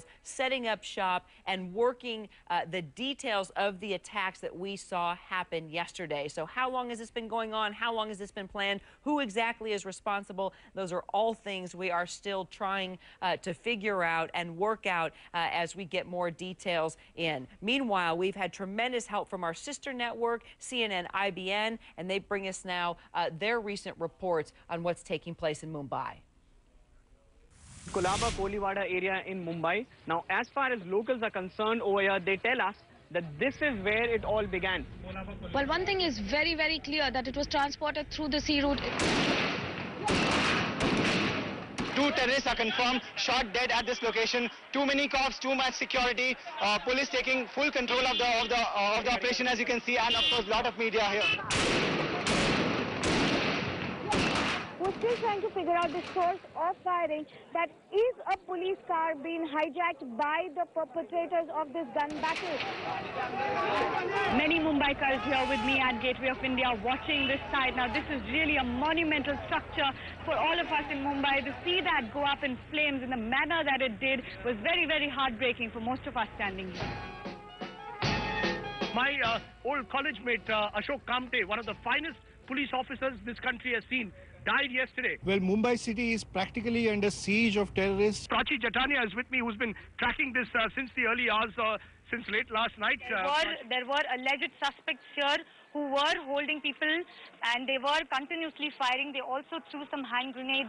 These are local eyewitness accounts. These bullet holes, the telltale signs of the gun battles that occurred here at Mumbai Chhatrapati Shivaji Terminus, even as two terrorists walked here into the station and plastered this area with bullets. So we can finally get the first real picture of the Nariman house. This is the house where those terrorists are believed to be holed up, from where they have been firing. The trains are practically empty. The platform is also quite empty. What do you think of all this activity that's going around in Mumbai the first time you've come here? It doesn't make me want to stay. we don't really know what's hit us. As a city, we don't really know. The police force doesn't know what's really hit it. And many people have personal stories to tell of tragedy, of people whom they knew. We're still in a state of shock. Back to the studio.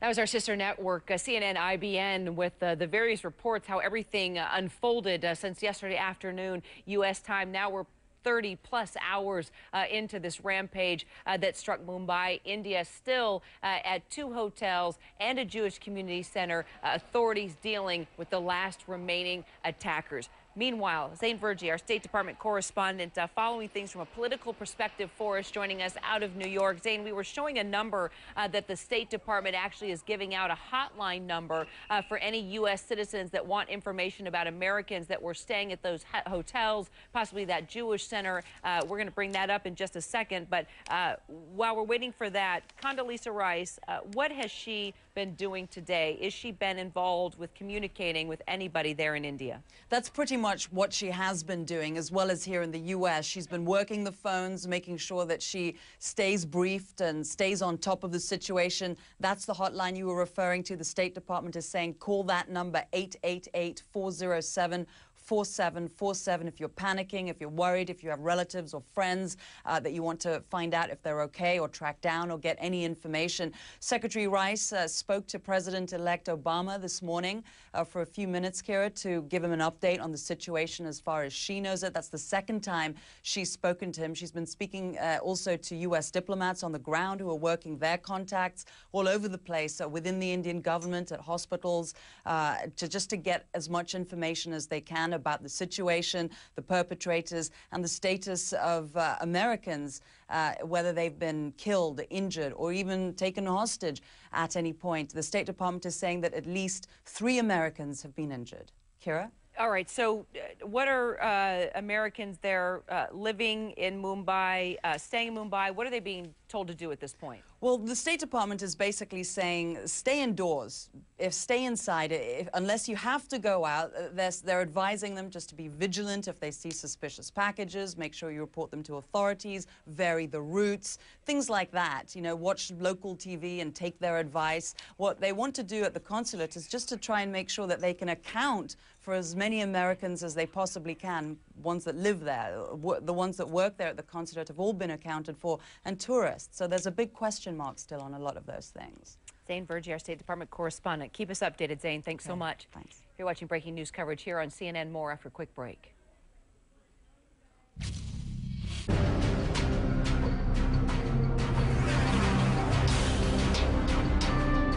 Well into 30 hours plus as we continue to cover the breaking news out of Mumbai, India. Hello, everyone. I'm Kira Phillips here at the CNN World Headquarters in Atlanta. Just to bring you quickly up to date, 125 people now reported dead, more than 300 injured on a number of attacks that took place in Mumbai, India. Very well orchestrated, according to the Prime Minister of India. Who is responsible? Why did they do that? We're still trying to answer those questions. We've been flushing it out all through the night, all through the morning. We are working the angle of this story on many levels. We have correspondents throughout India. Our Nick Robertson also on the way to investigate who is responsible for such attacks. A lot of questions still out there, but what we are learning about how well orchestrated this was, that there were more than 24 attackers, possibly even more from the inside. New information that we found out that there were actual advanced control rooms that were set up in these hotels, in the Oberoi Hotel, also possibly the Taj Mahal motel, or hotel rather, 2 exclusive luxury hotels there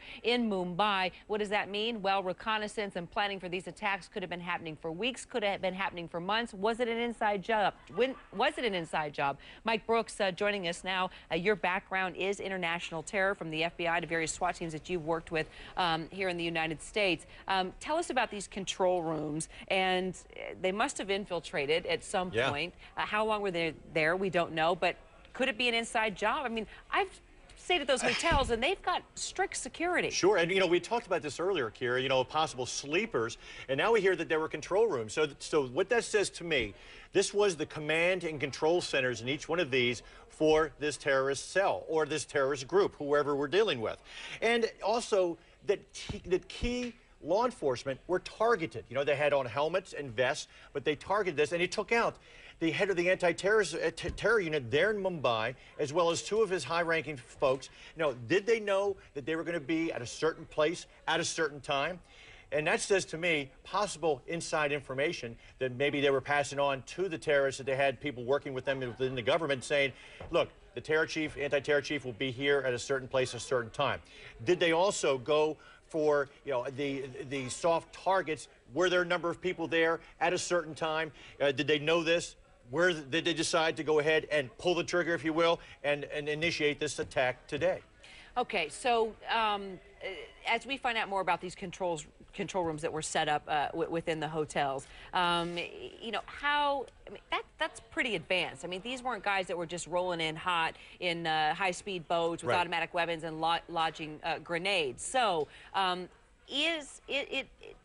we hear, let me put it this way, if we're hearing the Prime Minister say this came from out of country, right. He's talking about the influence of Pakistan. Right. Okay, if it did happen from without the country versus within the country, can we even say that there is a difference in the organization of these terror groups? Are they that advanced inside the country, or would it make sense? We know about the training that takes place in Pakistan. We know about the influence there with Iraq and Afghanistan.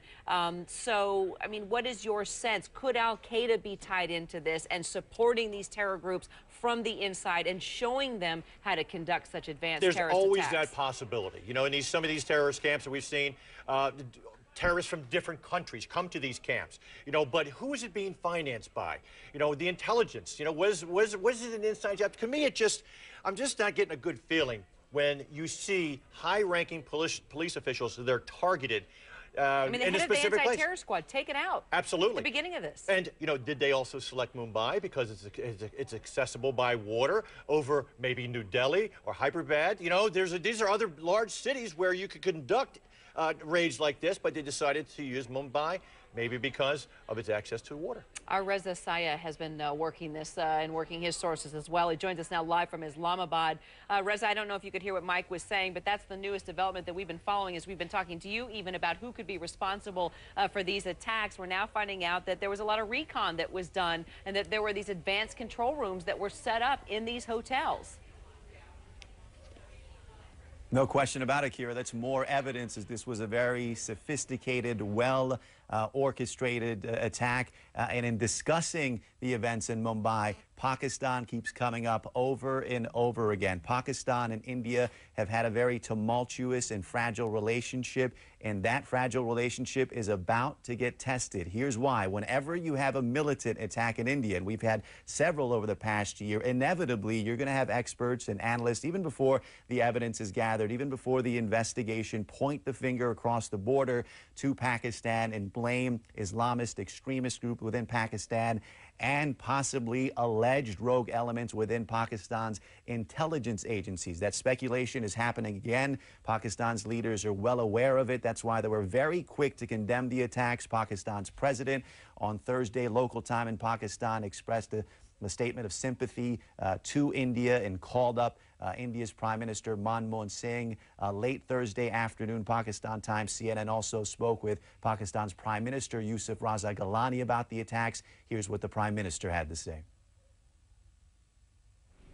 Okay, Reza Saya there in Islamabad. Reza, thank you so much. We'll continue to check in with you. Just to bring our viewers up to date right now, it's just about at the top of the hour. It's about 2:30 a.m. Friday in Mumbai. Relative quiet descends on the financial and entertainment capital of India more than a day after a well-planned series of terror attacks that took that city by storm.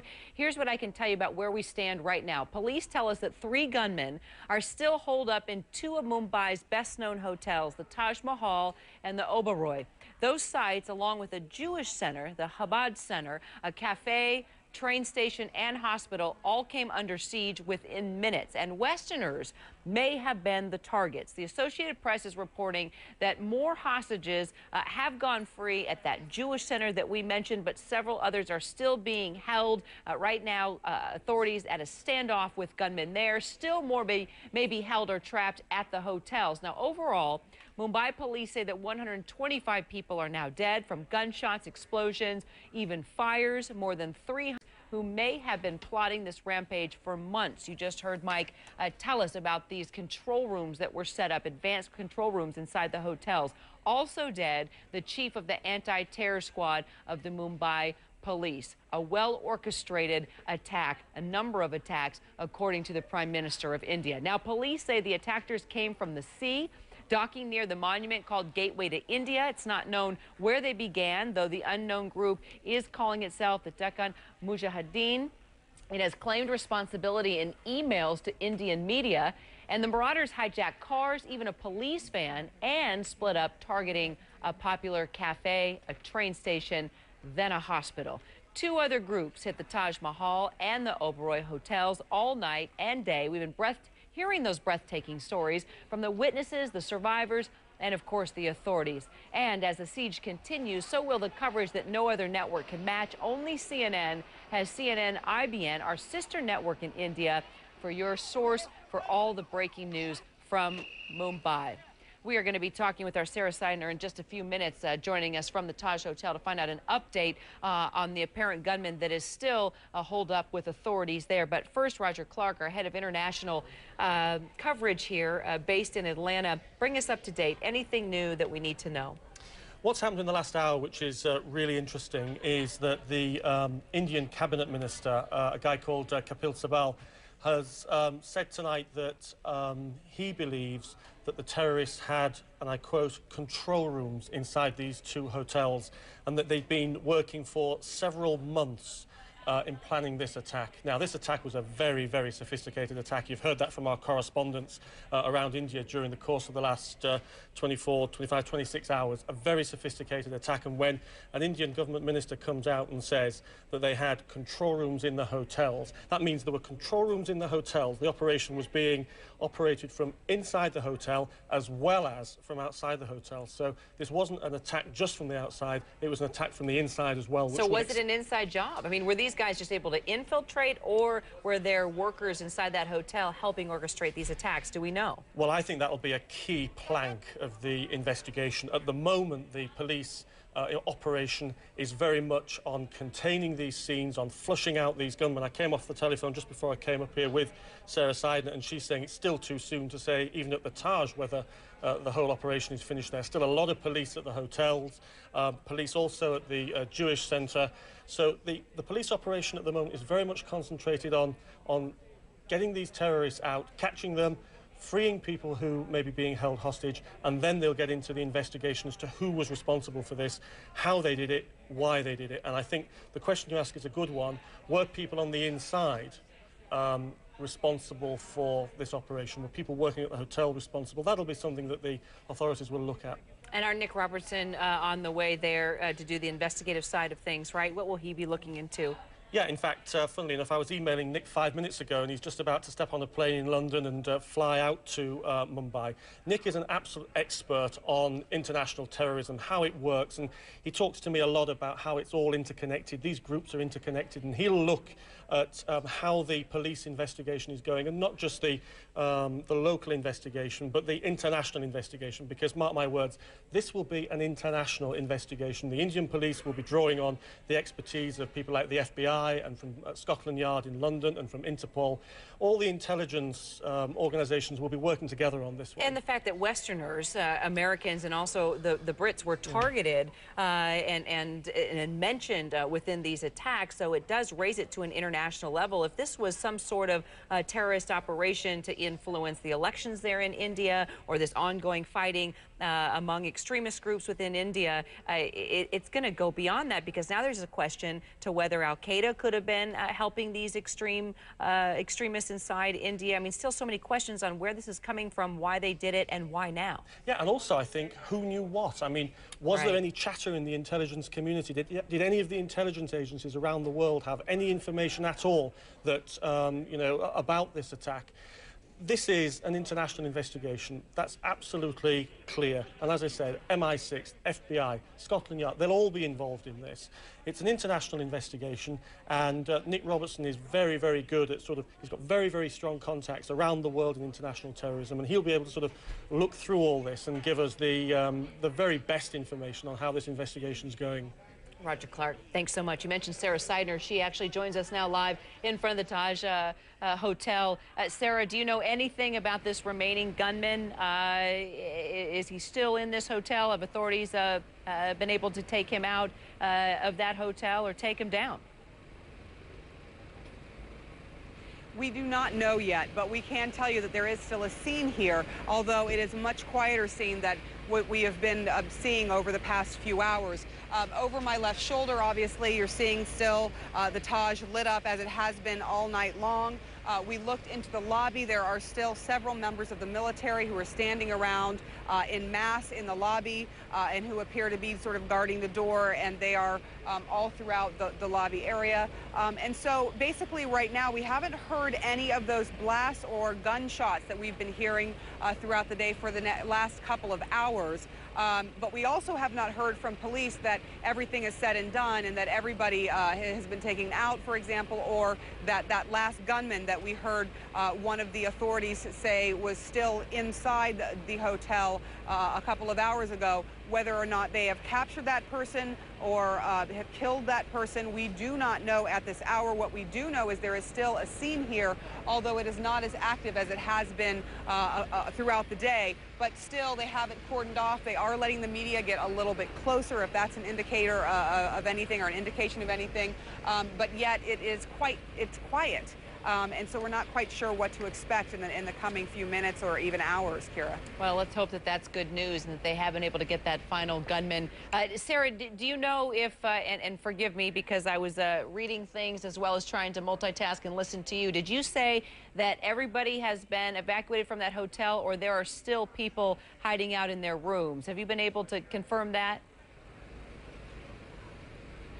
We have not been able to confirm that because what we have not seen are the scenes that you normally see when the hostage situation happens and maybe some of the hostages are let out, or maybe some of the people in the hotel who are not hostages, who are not been held hostage necessarily, but have been holed up in their rooms with all of their lights out, whether they would come streaming out. We haven't seen that at all, but we are standing in the front of the hotel, and this hotel is quite large. It takes up at least a couple of city blocks, and so there are other entrances and exits where some of these people may be coming out. But at this point, we really haven't seen a large number of people, though we still are not sure because authorities have not given us the information as to how many people might be inside the hotel, either held up in their rooms or being held hostage.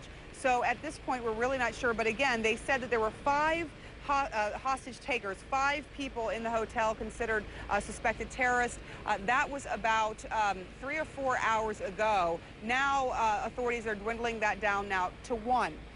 What that means for people who may have been taken hostage, what that means for the people in the hotel that may be still holed up in their rooms, could be good news. And certainly if they capture this last person and deal with this last person who was involved in these attacks, then we'll probably start seeing the people streaming out if there are in fact many people inside the hotel. But we just don't have numbers, and it's quite frustrating here on the ground trying to get any information from authorities. Kira? Well, you're doing an incredible job. Sarah Seidner there live for us in front of the Taj Hotel. Thank you so much. We're going to continue our breaking news coverage out of Mumbai, India, right after this.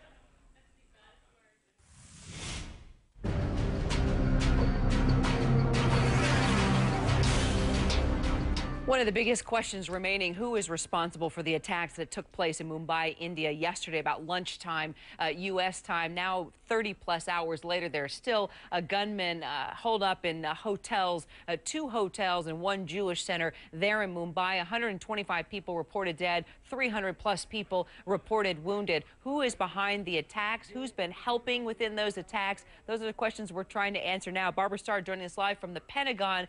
Barbara, you were able to give us some insight to these terrorist groups within India, and you also brought up the issue of the al-Qaeda factor and the possibility, we still don't know, that it could be involved as well. You know, Kira, more than a day into this now, as you say, that's really perhaps the most disturbing thing for the U.S.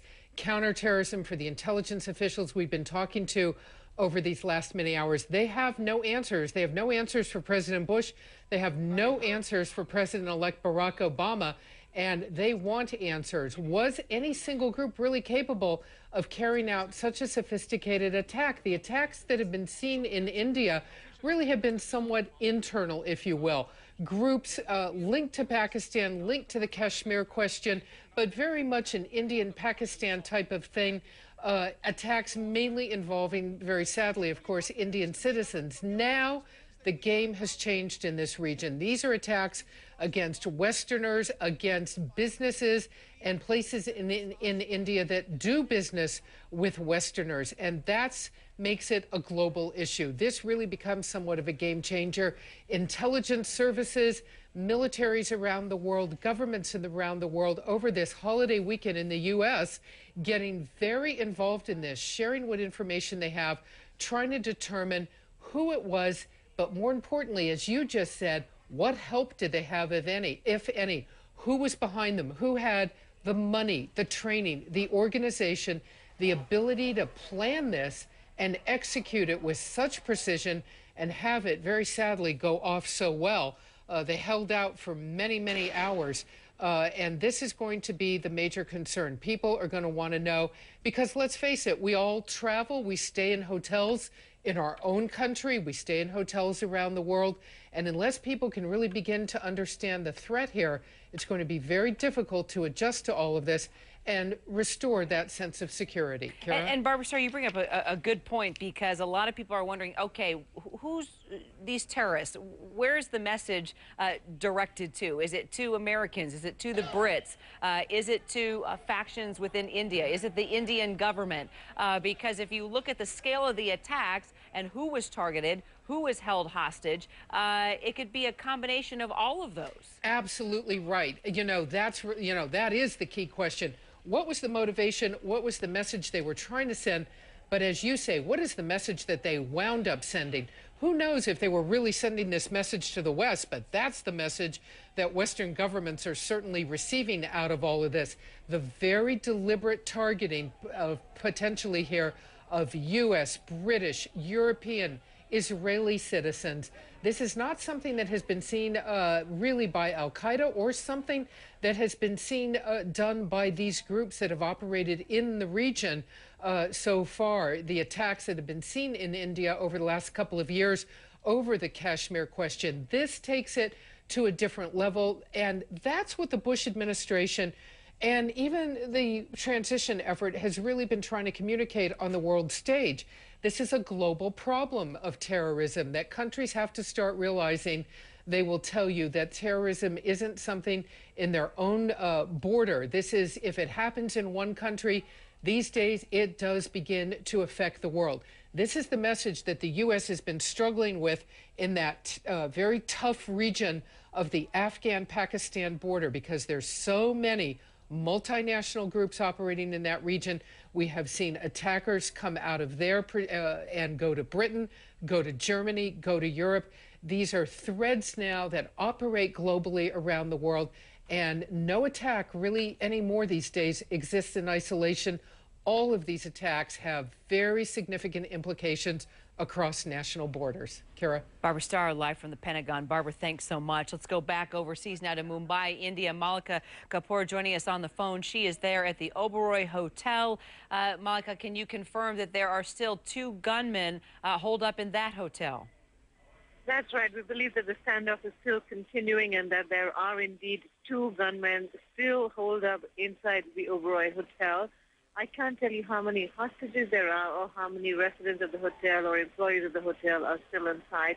We don't have that information, but we know that the standoff is continuing and that members of the NSG, the National Security Guard, which is a very elite commando squad in India, members of this group have been flown in from New Delhi. They're here in Mumbai, and they're the ones trying to engage with the 2 gunmen currently holed up inside the Oberoi. Kira? And the National Security Guards, these are the commandos that we've been seeing in some of the videotape, right, Malika? They have the combination of law enforcement and military experience, and they've been the ones conducting, clearing these buildings, trying to negotiate with these gunmen, going in there trying to save lives and clear out any threat that's remaining. That's exactly correct. In fact, I had a long conversation with somebody who was evacuated, who was rescued from the Taj Mahal Hotel at about noon on Thursday. And he said he was full of praise for members of the NSG, and he said he was saved and rescued because of them. He was holed up in his hotel room overnight, and it was in the next morning on Thursday that somebody came into his rooms. It was a member of this squad who picked up a master key to all the rooms in the hotel, and they came into the room. They frisked this person. They questioned him thoroughly. Once they were convinced that he was in no way related or had any connections with the terrorists, that they then escorted him out of the Taj and to safety. So yes, it is members of this unit that are actually combing through the hotels floor by floor, trying to rescue any innocent people who might be trapped inside. Malika Kapoor there live from Mumbai in front of the Oberoi Hotel. Still 2 gunmen there in that hotel. You heard Malika mention members of India's commando force there, their special forces, trying to clear that hotel, rescue anyone that could be remaining, also trying to take out those 2 gunmen that are a threat to so many people there in that area. Our breaking news coverage continues out of Mumbai. Stay with us.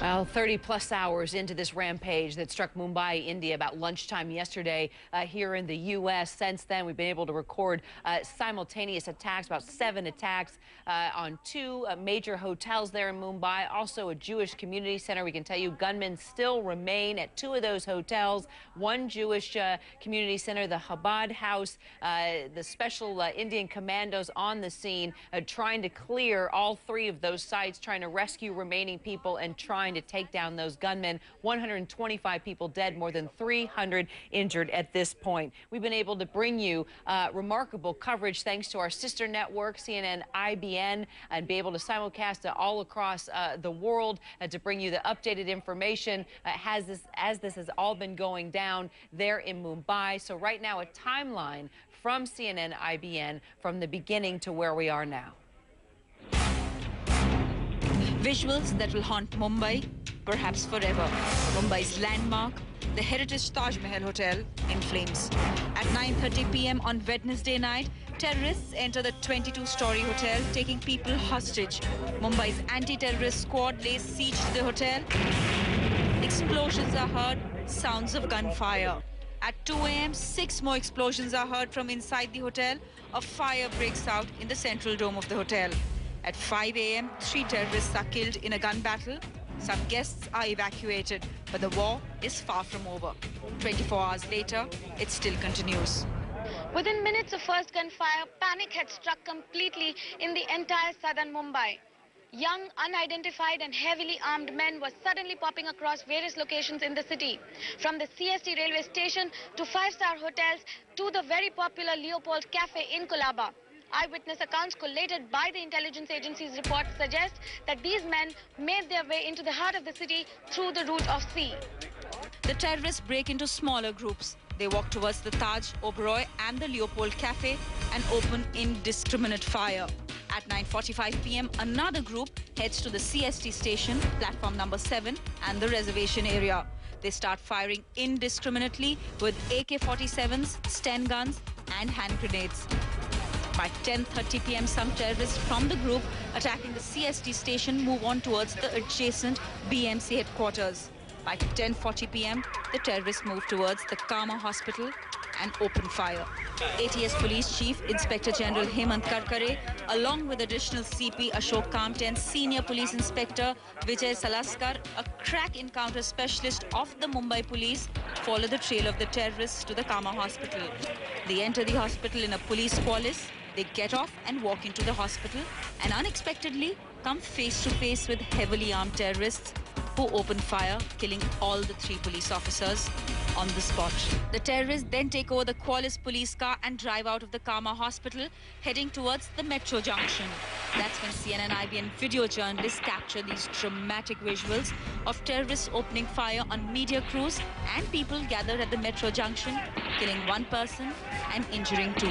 The terrorists speed off towards the Oberoi, abandon the car behind the hotel and take over a Skoda. They are gunned down by a police team at Chowpatty. By daybreak, the focus of attention shifts to the 3 locations where terrorists reportedly take hostages: Taj and the Oberoi Hotel and the Nariman House. The central government constitutes emergency meetings. In Mumbai, the state government too goes into a crisis management mode. Bureau Report, CNN IBN. Breaking news on CNN continues right after a quick break.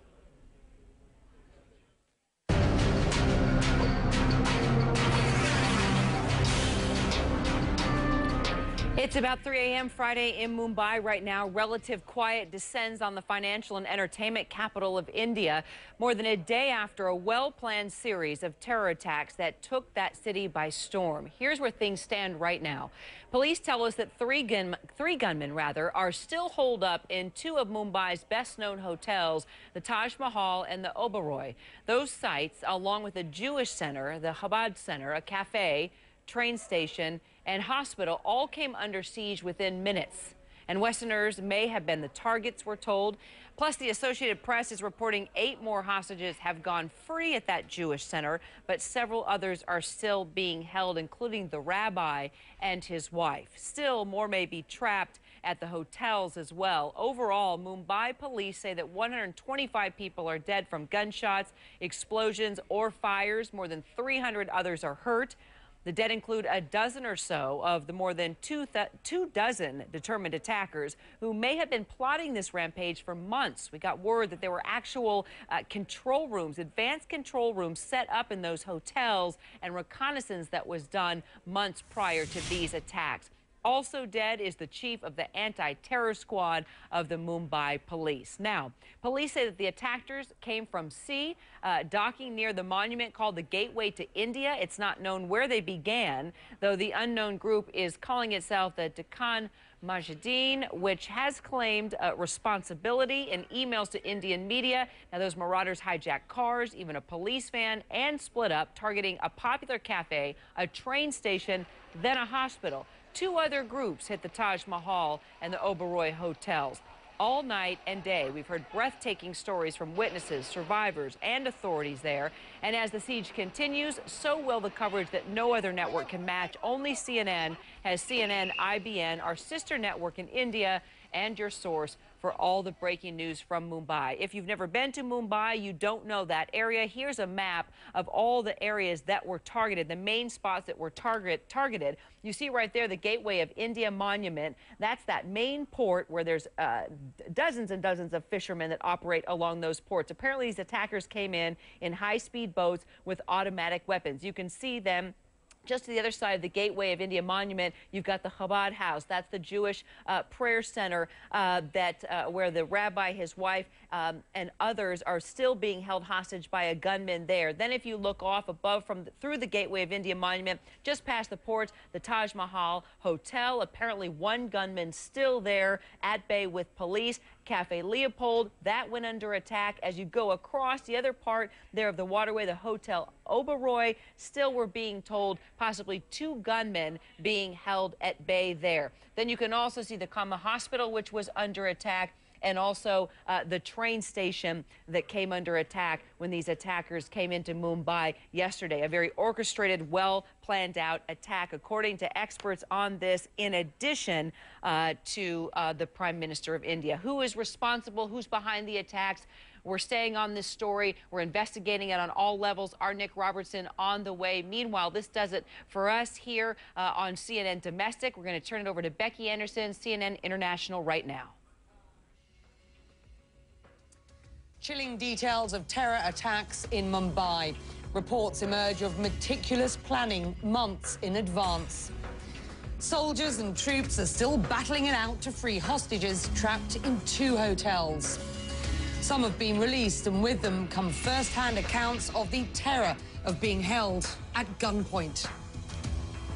The gunman came into the restaurant, and we were ushered, or some of us were ushered into the kitchen, and I think some of the others got out. Live from CNN in London, I'm Becky Anderson. We welcome our viewers around the world.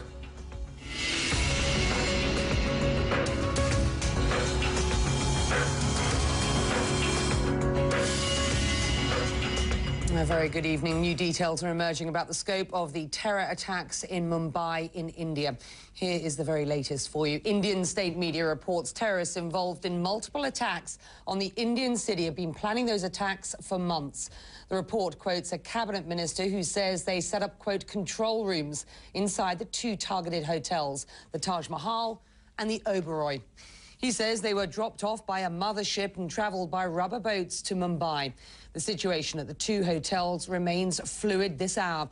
At last check, a gunman remained holed up in the Taj and 2 remain inside the Oberoi. Well, an undetermined amount of hostages may be inside. France says between 15 and 20 French nationals are trapped inside the Oberoi complex, including Air France flight attendants. Well, several gunmen and an undetermined number of hostages also remain inside a Jewish centre. Our sister network, CNN-IBN, reported a loud explosion there within the last hour. Well, the death toll is now 125, with more than 300 wounded. 9 suspects are in custody. India's Prime Minister says he believes the terrorists are from another country, but won't reveal where right now. He is vowing to bring the attackers to justice. Let's get the very latest now on the situation on the ground. Sarah Seidner is outside the Taj Mahal Hotel, and she joins us live from there. Sarah?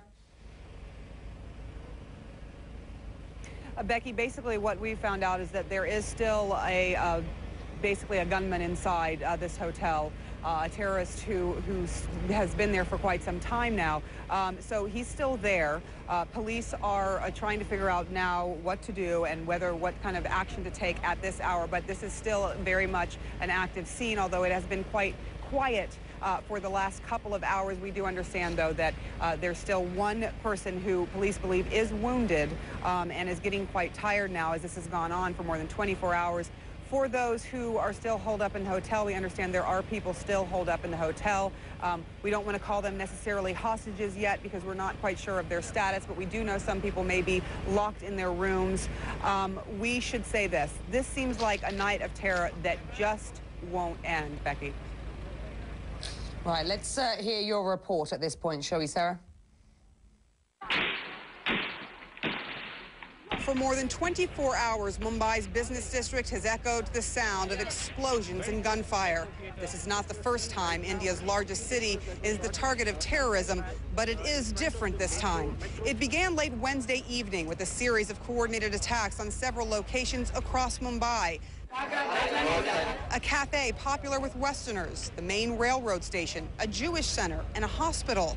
But the terrorist prime targets were 2 prestigious hotels, the Taj Mahal and Oberoi. They singled out British and American citizens, according to witnesses.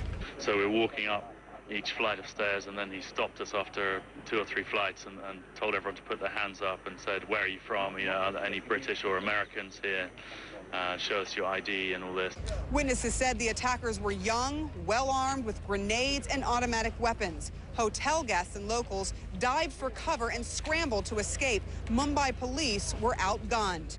Throughout the night, explosions and fire raged in the upper stories of the historic Taj Mahal. Hotel guests hiding in their rooms, waiting for a chance to escape, trying to avoid becoming hostages. At daybreak, a fire still raged at the Taj. And throughout Thursday, Indian special forces tightened their cordon around the hotels.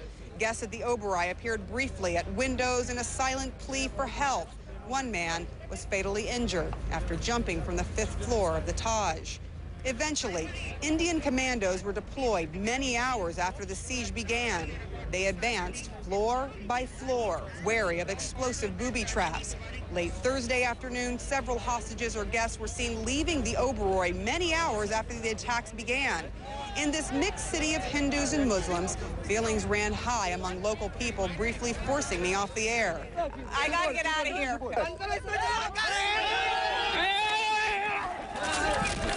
Stop it! Above all, there was a feeling of shock that such an audacious attack could be launched on India's commercial and banking hub. This is India's 9/11. And, you know, as much as we never thought it could ever happen to us, it has actually happened. You know, it's really sort of surreal to see all of this happening. Not only are these 2, you know, the oldest and most historic hotels in Bombay, but, you know, they're places that my friends and I went all of the time. And I jog by the Oberoi every morning. Well after nightfall Thursday, as fires at the Taj were still being fought, a new blaze at the Oberoi erupted, and still several of the terrorists were holding out, possibly with hostages. We are not seeing the fire at this point here at the Taj that we showed you a bit earlier, which is basically the third fire that has broken out here at the hotel. But again, let me bring you back to the situation at hand right now here at the Taj. We do understand that there is one one suspected terrorist who is still inside the hotel. And we do understand that this is still an active scene. We have not seen streams of people coming out, possible people that were inside as guests. We have not seen them streaming out. We do see that there are Army commanders who are in the lobby of the hotel, is standing around in the lobby of the hotel. So certainly still an active scene, though it has died down as the number of people standing outside and waiting to see what happens. And there aren't as many personnel that are outside, security personnel that seem to be outside, not as many ambulances either, Becky. Yeah. All right, Sarah Seidner there outside the Taj Mahal. Extraordinary stuff, and stick with CNN over the next few hours as the situation there unfolds. Well, the terrorists struck at a number of landmarks familiar to just about anybody who has visited Mumbai. With such a well-known area turned into a battlefield, it is not surprising that many tourists found themselves caught up in the violence. Here's one who recounts a tale that many visitors to Mumbai in the last 24 hours would no doubt find familiar. They just kept saying to us all, be quiet, stay calm, you know, it'll be okay. But nobody actually had any information. But we could just hear it all. We could hear it when we knew when the army were in, because we could hear the army running through the hotel. And we just heard all the gunfire, we heard all the blasts. Well, Australian film director Anthony Rose was among the visitors to the city who were caught up in the chaos. He witnessed the attack firsthand in the Oberoi Hotel, but was able to flee. He talked to CNN about the terrifying ordeal. Last night, I checked into my hotel, and basically, seconds after I walked up the stairs to the first floor, and no sooner had I stepped into a restaurant to have a meeting than gunshots started erupting all in the lobby, and apparently they were shooting people there. Very much execution style. One Australian guy was executed, shot in the leg first and then shot in the head. We heard the gunshots. They came closer to us, started barricading the door. Gunshots shattered part of the door, and then we were kind of moving all our crew back through various ballrooms to try to barricade ourselves in. They were using hand grenades to try and blow in doors, and then they seemed to retreat from that and start focusing on other areas of the hotel. We could hear people, it seemed like being dragged up to the roof of the hotel. Well, just another eyewitness there recounting his terrifying ordeal. Police believe more than 24 gunmen took part in these attacks. Their identity at this point remains a mystery. These images, though, show armed men at a railway station that came under attack earlier in the day. It's unclear, though, if they are terror suspects or undercover police. 9 suspects have been arrested in connection with the attacks so far. One group has claimed responsibility, but terrorism experts aren't sure about that. Instead, they suspect another group, one that says it had nothing to do with the violence. Phil Black sorts out all the claims and the counterclaims. The Indian government clearly has its own ideas about who was responsible for this. It is evident that the group which carried out these attacks based outside the country had come with single-minded determination to create havoc in the commercial capital of the country. Experts on India's security support the Prime Minister's theory. They believe the attackers were not exclusively homegrown. What you're seeing is that these type of attacks are established, there's a network, there's well-planned reconnaissance and logistics and financial support. It could only be from a group that is receiving international support, obviously with a domestic dimension. And analysts say Mumbai and Westerners were specifically targeted because of the operation's ambitious goals. This time there was a multi-pronged approach. It wasn't just about targeting Indians. It was a aim, but it wasn't the only one. They also wanted to go after Westerners as well. They wanted to create a lack of confidence in people traveling to India, hit at the economy, hit at the tourism industry. One group has claimed responsibility, the little-known Deccan Mujahideen, but security experts don't believe it. Deccan Mujahideen seem to be this amazing group that has come out of nowhere, that has been operating under the radar for all this time, yet able to mount such a sophisticated and well-coordinated attack. Analysts believe this is more likely the work of another well-established outfit, like Lashkar-e-Toiba, the Pakistan-based Islamic militants who oppose Indian control in the disputed territory of Kashmir. A spokesman for Lashkar-e-Toiba says the group wasn't involved in the attacks in Mumbai and condemned them. But the Indian authorities have blamed Lashkar for previous attacks, like the 2001 assault on India's parliament, which brought the two countries to the verge of war, and the bombing of this Mumbai train, which killed more than 180 people in 2006. Terror strikes have become a regular part of life across India, but whoever did this wanted a strong reaction, and they've succeeded. This attack in India has created a backlash which is equal to that of America after 9/11. The investigation may have only just begun, but already fingers are pointing across the border to militants in Pakistan. Phil Black, CNN, London. Well, it's been just a little over 24 hours since the attacks in Mumbai began, but already funeral services are starting for some of the 125 victims of the violence. Grief-stricken family members screamed in anguish as one of the police officers killed in the fighting with the armed militants was laid to rest just hours after his death. We are continuing to follow the rapidly changing developments in Mumbai. People in India's financial capital are sharing their stories with the world any way they can, and we're going to bring you that and the latest on the deadly attacks that have caused international dismay and horror. You're watching CNN Live from London. Stay with us.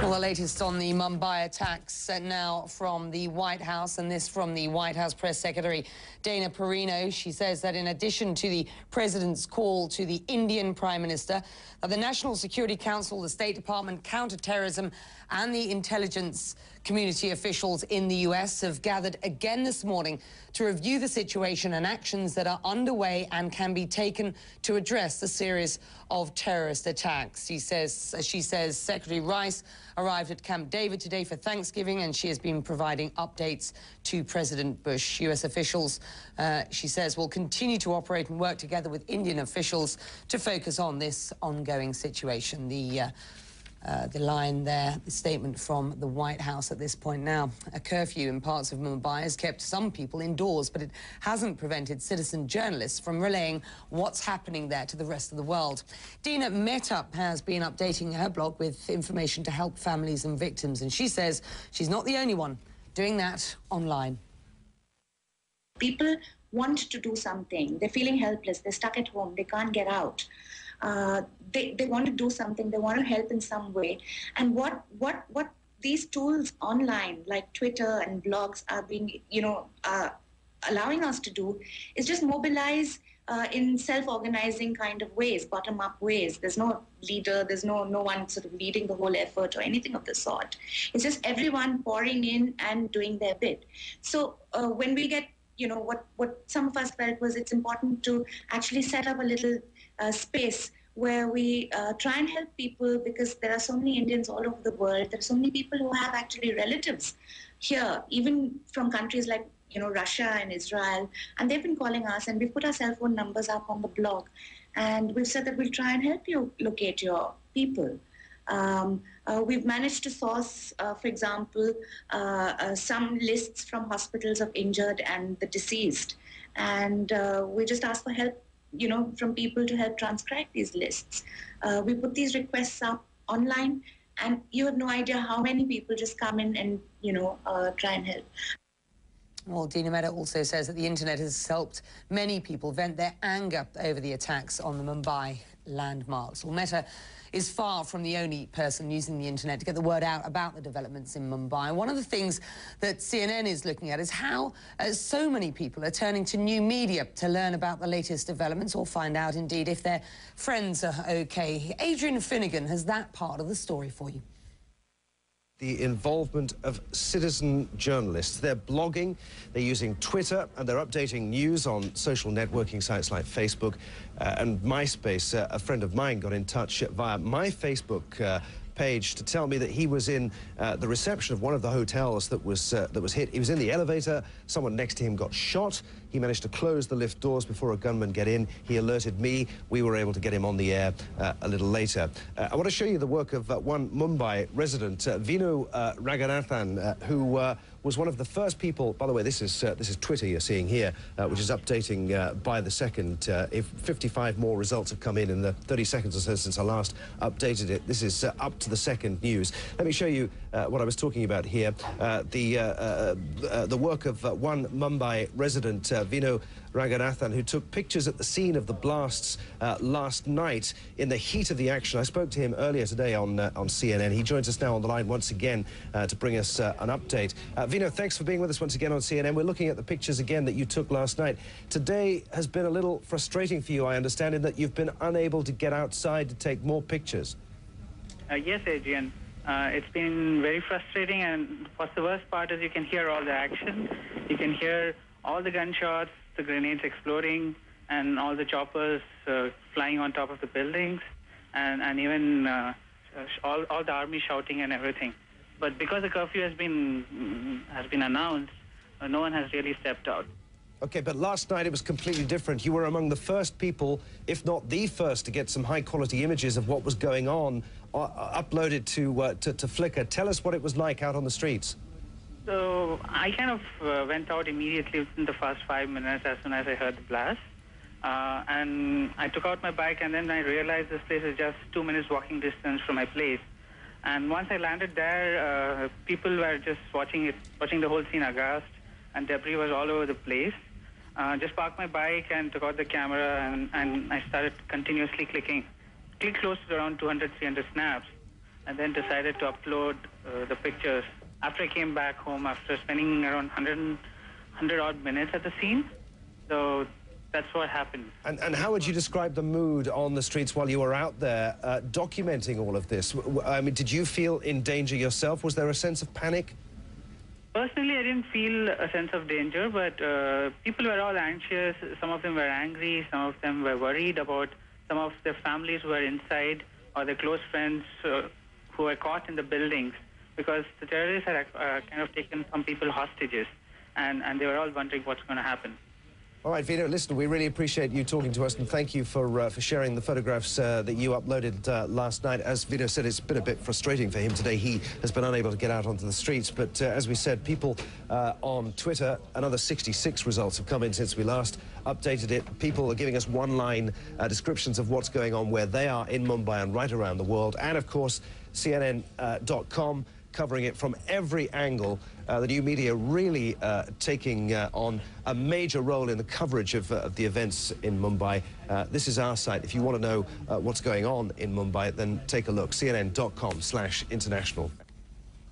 Adrian Finnegan there. Well, we've seen the horrifying pictures of the attacks in Mumbai. What was it like to be in the middle of the chaos? We're going to hear from more eyewitnesses after this.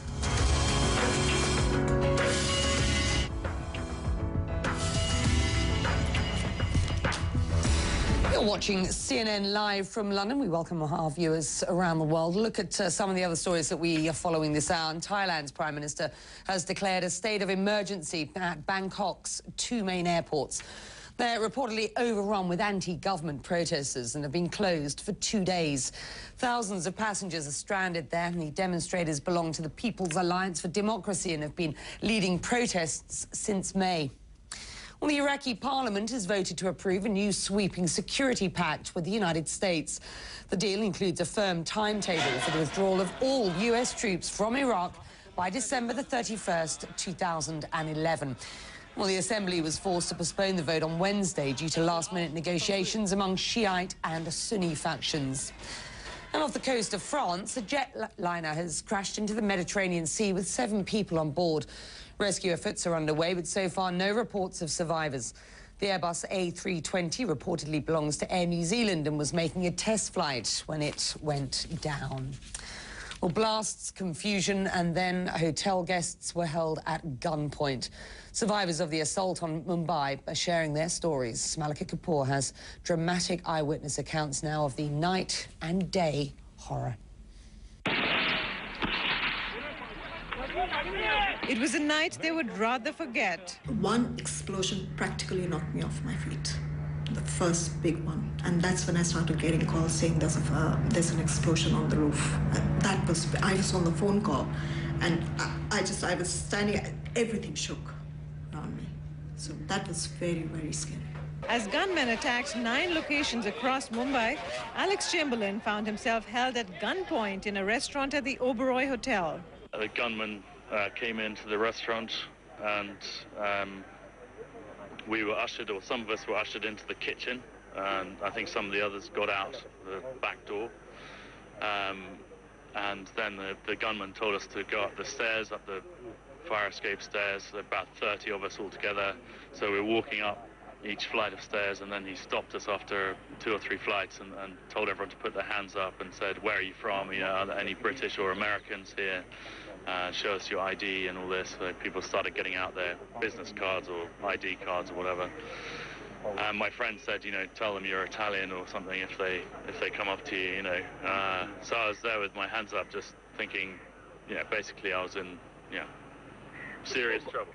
Yasmin Wong was nearby in her room in the Taj Hotel when she started hearing gunshots. She turned out the lights and hid in her room. All I saw was like a lot of smoke, and I saw a guy outside my window, above me on my window, who basically had smashed through the window and was hanging out of the window. As the extent of the attack sank in, anger grew, not only at the terrorists, but also the Indian government for failing to see it coming. This is India's 9/11. And, you know, as much as we never thought it could ever happen to us, it has actually happened. And I think that the government needs to really start acting tough. Even before the hostage crisis was over, funerals were being planned across Mumbai. For police, for ordinary people, for all those who did not survive Mumbai's horror. Malika Kapoor, CNN, Mumbai. Well, we will be back in a moment with our continuing coverage of the Mumbai attacks in India. Do stay with us. You're watching CNN.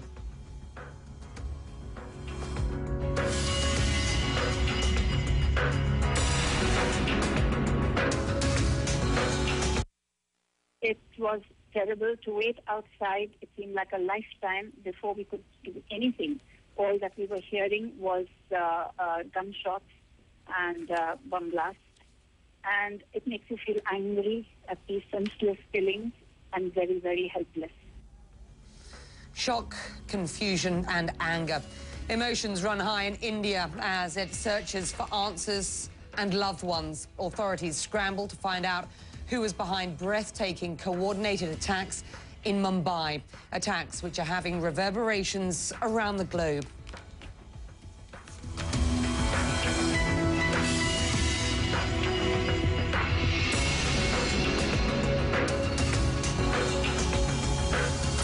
Welcome to our viewers in the United States and around the world. I'm Becky Anderson in London, and this is our special coverage of the attacks in Mumbai. Well, attackers dropped off by a mothership executing terror plans months in the making.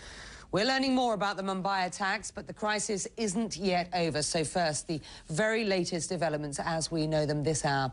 Indian commandos are still trying to end a siege of 2 hotels and a Jewish centre a day after gunmen attacked at least 7 targets in the city. 1 gunman remains holed up at the Taj Mahal Hotel. 2 gunmen are still inside the Oberoi Hotel. It's unclear how many hostages they have, but France says as many as 20 of its citizens are trapped inside the Oberoi. Well, CNN IBN reports a loud explosion was heard near a Jewish centre a short time ago, but we have no further information from there. Gunmen are believed to be holding a rabbi and other hostages. Indian state media reports the killers planned the attacks months in advance and had set up control rooms inside the targeted hotels. They say the terrorists were dropped off by a mothership and then travelled to Mumbai in rubber boats. 125 people were killed in the attacks. Some 300 or more are wounded. And stay with us for 24-hour coverage on this developing story. CNN has correspondents, as you would imagine, spread out across South Mumbai, bringing us the very latest updates. Andrew Stevens was us right in the heart of the targeted area when the deadly attacks began. Malika Kapoor is in Mumbai and offers a unique perspective on the chaos that is gripping her city. And Sarah Seidner brings us the very latest developments from outside the Taj Mahal Hotel. So let's kick off this hour with Malika Kapoor, who is there in the heart of the city and brings us the very latest. Malika? Becky, it's been more than 24 hours and there is no sign of the situation coming under control here in Mumbai. The standoffs continue in all three places you mentioned, at the Taj, at the Oberoi, and at the Jewish Center as well. I'm right outside the Oberoi Hotel, and I just want to bring you up to date with what's happening here. We know that 2 gunmen are still inside the Oberoi Hotel, and we know that members of the National Security Guard, a very elite commando squad in India, are inside the hotel trying to engage with these gunmen. We know that about 39 to 40 people have been released over the last 24 hours from the Oberoi Hotel. At the moment, we don't know how many hostages the gunmen are holding up or how many employees or residents of the hotel are still up. It's a fluid situation. It's very much a situation that's alive, and the whole city waiting with bated breath to find out when the situation is going to be resolved. People. This is a city of 20 million people. Imagine that, with gunmen in 2 hotels and at 1 Jewish centre. Still an ongoing situation, more than 24 hours, as Malika suggested, after it began. Malika, tonight, can you describe the atmosphere in the city? There is an eerie calm in the city. Now, Mumbai is a very vibrant city, and as you mentioned, it's a city of 19 million people. There's always a buzz in the city. It really has a pulse. But today we saw the streets were absolutely empty. It was quiet. People have been instructed by officials to stay indoors, to not take a chance and venture out. And people are listening to the authorities. Schools and colleges were closed. The stock market did not open for business.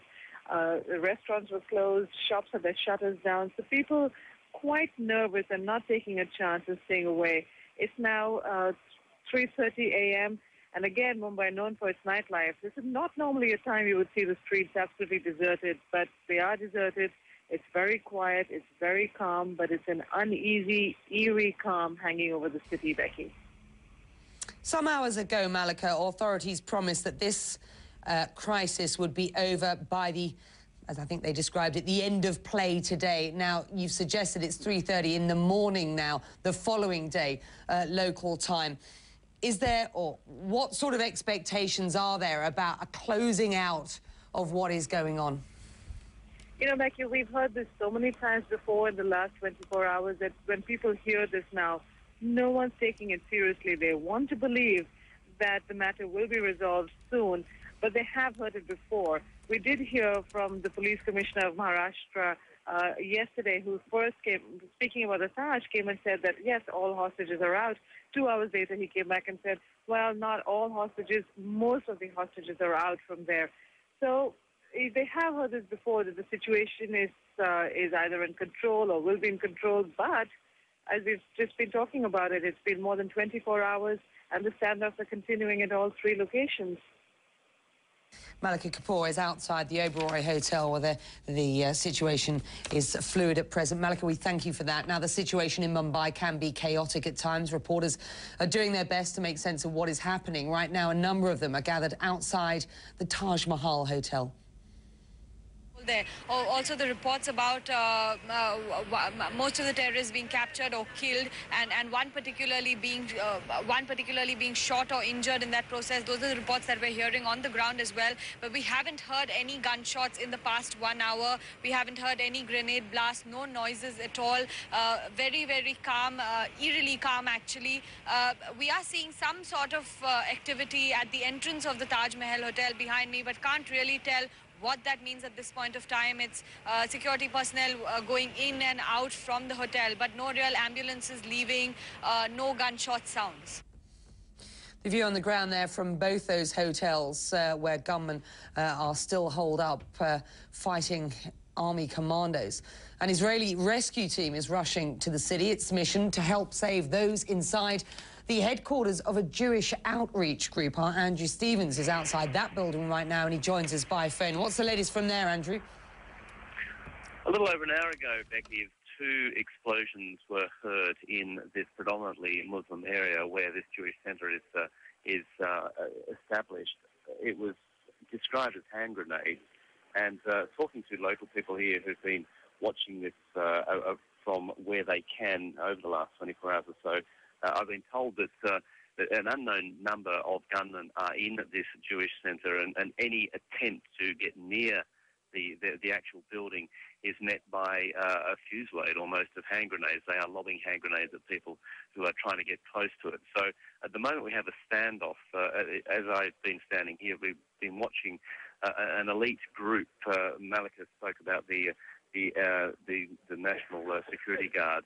They're known in this neighbourhood as the Black Commandos, and the Black Commandos have been coming in, and they are around this area. They're dotted around this area. There's a command post set up that we can't get close to, and that is reasonably close to this actual house, Shobar House, which is a Jewish community centre, Becky.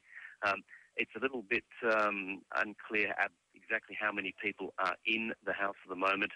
We've been told 4 people, the rabbi, his wife, and 2 Israeli guests. That's what we can tell you at the moment. It's a standoff. There were 2 grenades exploded about an hour ago, but at the moment it's all quiet. All right, and as you speak, Andrew, we are looking at pictures that came into CNN Centre a little earlier on today. These, obviously, those involved in covering this centre. Pictures as well coming to us earlier on today of the other situations, the other locations. I think we've explained a cinema, a railway station, 7 or 8 locations that were identified by these attackers and attacked earlier on today. Complete confusion, as you can see, during the daylight hours, and you can only imagine the sense of fear and intrepidation then during the evening hours when the light fades there in Mumbai. Well, earlier, Israel's foreign ministry commented on the situation at the Jewish centre where Andrew was just reporting from, and said exact details from there are hard to come by. We have information of a Jewish prayer house, the Chabad house. It's a place of gathering for Jews and Israelis who want to pray. We know that the rabbi and his wife and maybe a few others were taken hostages. We have a lot of concern for their lives. We don't know exactly what's the situation there. It's very difficult to get accurate information. The foreign ministry spokesman there in Israel. Well, US President George W. Bush has already condemned the terrorist attacks and offered his condolences to families in Mumbai. US counter-terrorism and intelligence officials have gathered to review the situation and the action that they believe can be taken to address the attacks. Meanwhile, according to a statement from White House Press Secretary Dana Perino, quote, teams have visited hospitals and hotels to locate and identify any injured US citizens. US officials will continue to cooperate and work together with Indian officials to focus on this ongoing situation. We've got all the angles of the Mumbai attacks covered for you here on CNN International. Despite a claim of responsibility, there is a lot of doubt. We're going to look at who could be behind this horrifying string of coordinated attacks.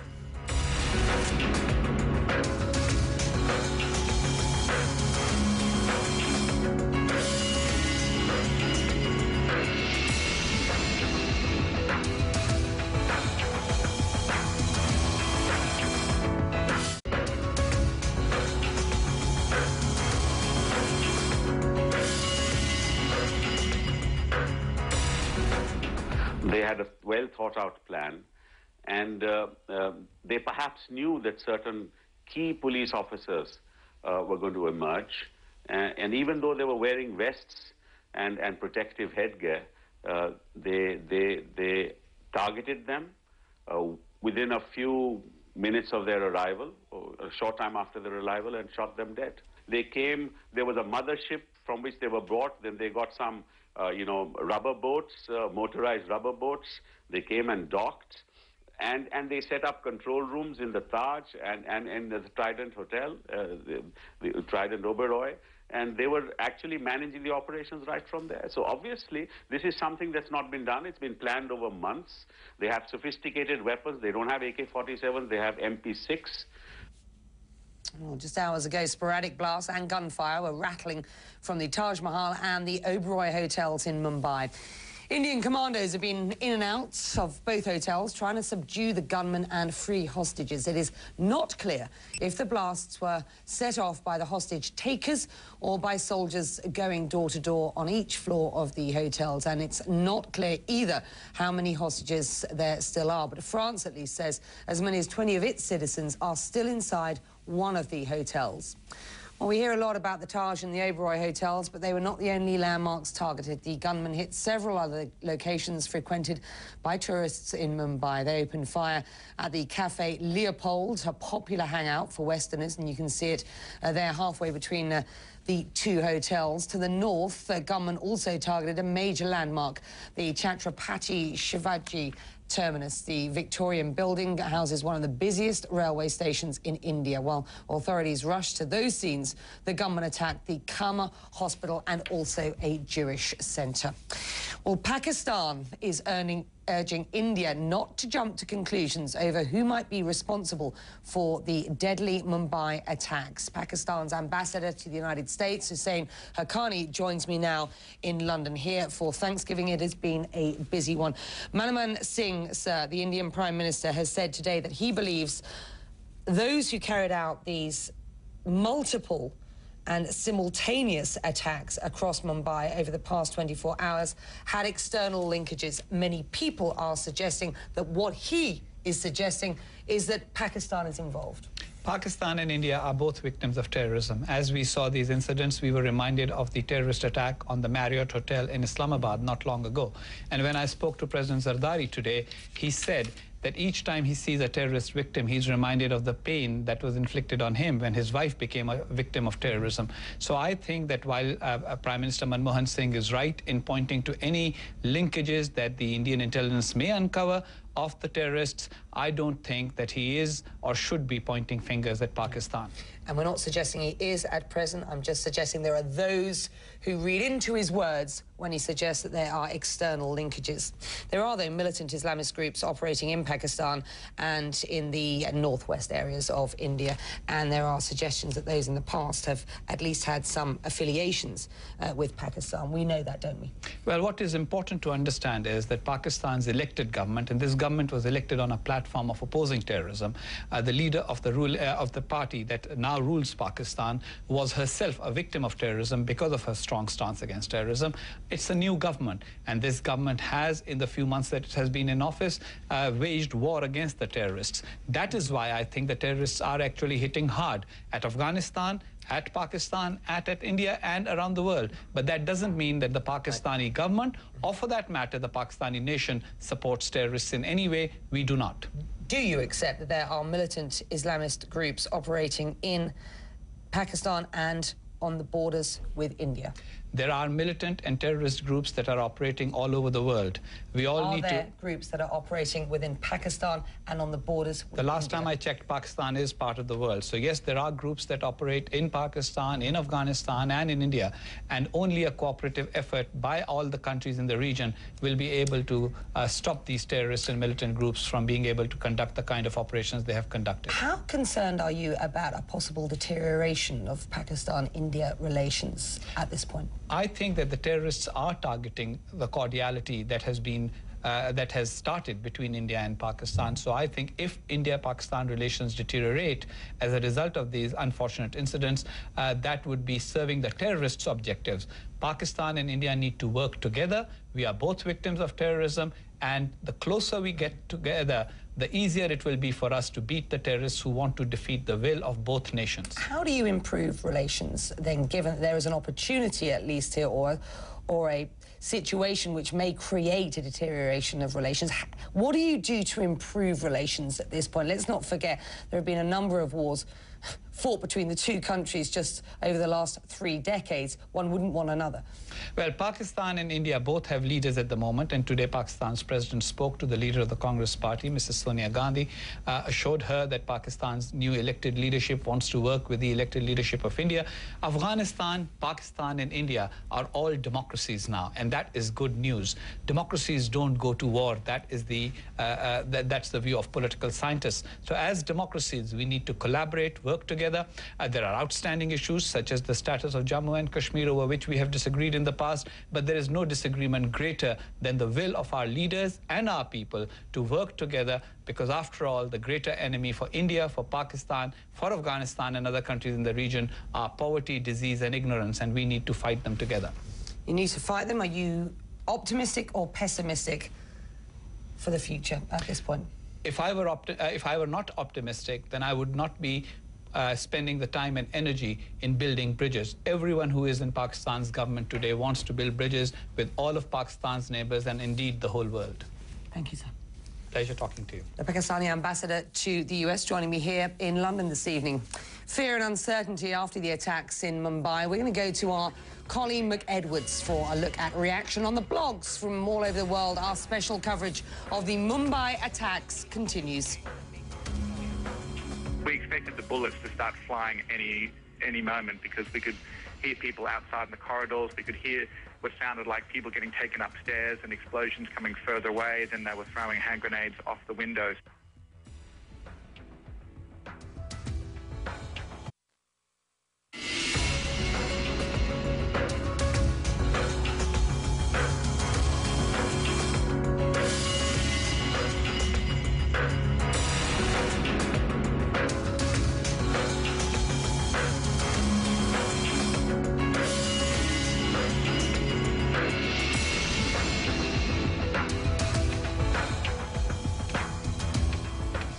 $125 people dead, over 300 wounded, and the numbers continue to rise. That is the result of the multiple and coordinated attacks across Mumbai over the past 24 hours. We do know there are gunmen holed up in 2 luxury hotels, still possibility that there are hostages in those situations, and we know that there are hostages in a Jewish centre in the south of the city. Let's find out what's being said over the ether and how people around the world are reacting to this story. Colleen McEdwards is at CNN Centre in Atlanta with more on that. Colleen, what do you got? Thanks, Becky. You know, there's some amazing stuff on the blogs. Lots of reaction from all over on this story. And, you know, one really compelling account came just a short time ago when I spoke on the phone with Arun Shanbag, who's in Mumbai.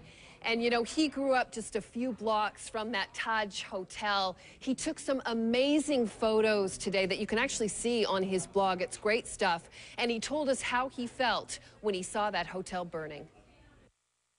I went to the whole day, and I saw so much blood. I saw so much people. I saw so many of my friends being killed. One of my friends' brother being killed, actually.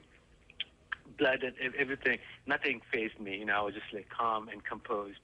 And then when I went up, my mother had said, "Look, I'll walk with you to the terrace."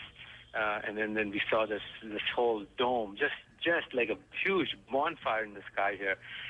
I just could not take it. So for you, Arun, I mean, how has this attack, in a sense, changed Mumbai for you?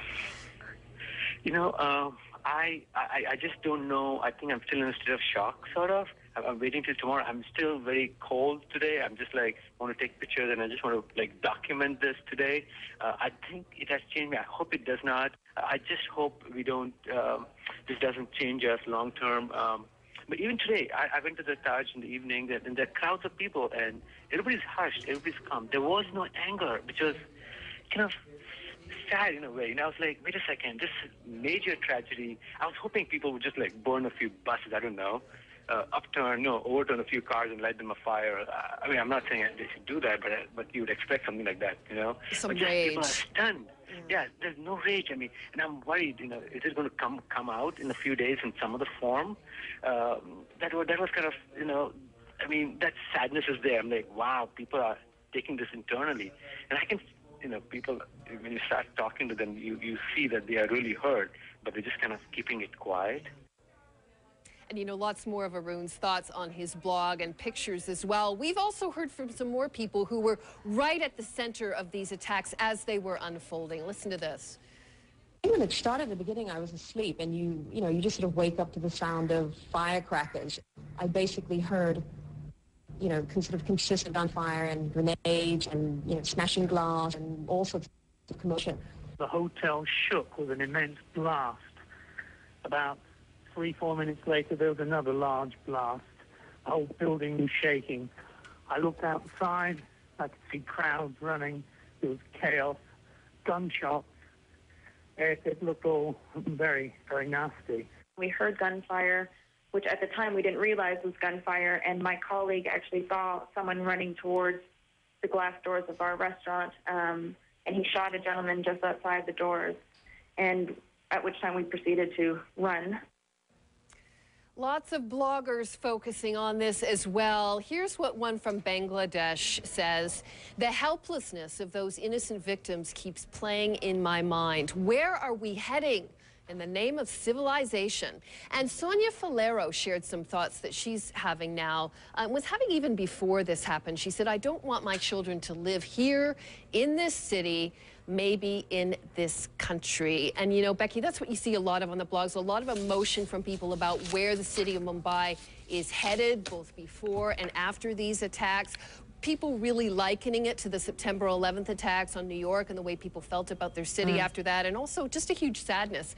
It seems like almost everyone sort of knows someone who was either affected or hurt in this attack. So lots of reaction out there. Fascinating stuff and a very different way of looking at the story. Thank you. Colleen McEdwards there at CNN Centre. And as we continue our special coverage of the Mumbai attacks, new details are emerging of just how audacious the assaults were. Stay with CNN. Told everyone to put their hands up and said, where are you from? You know, are there any British or Americans here?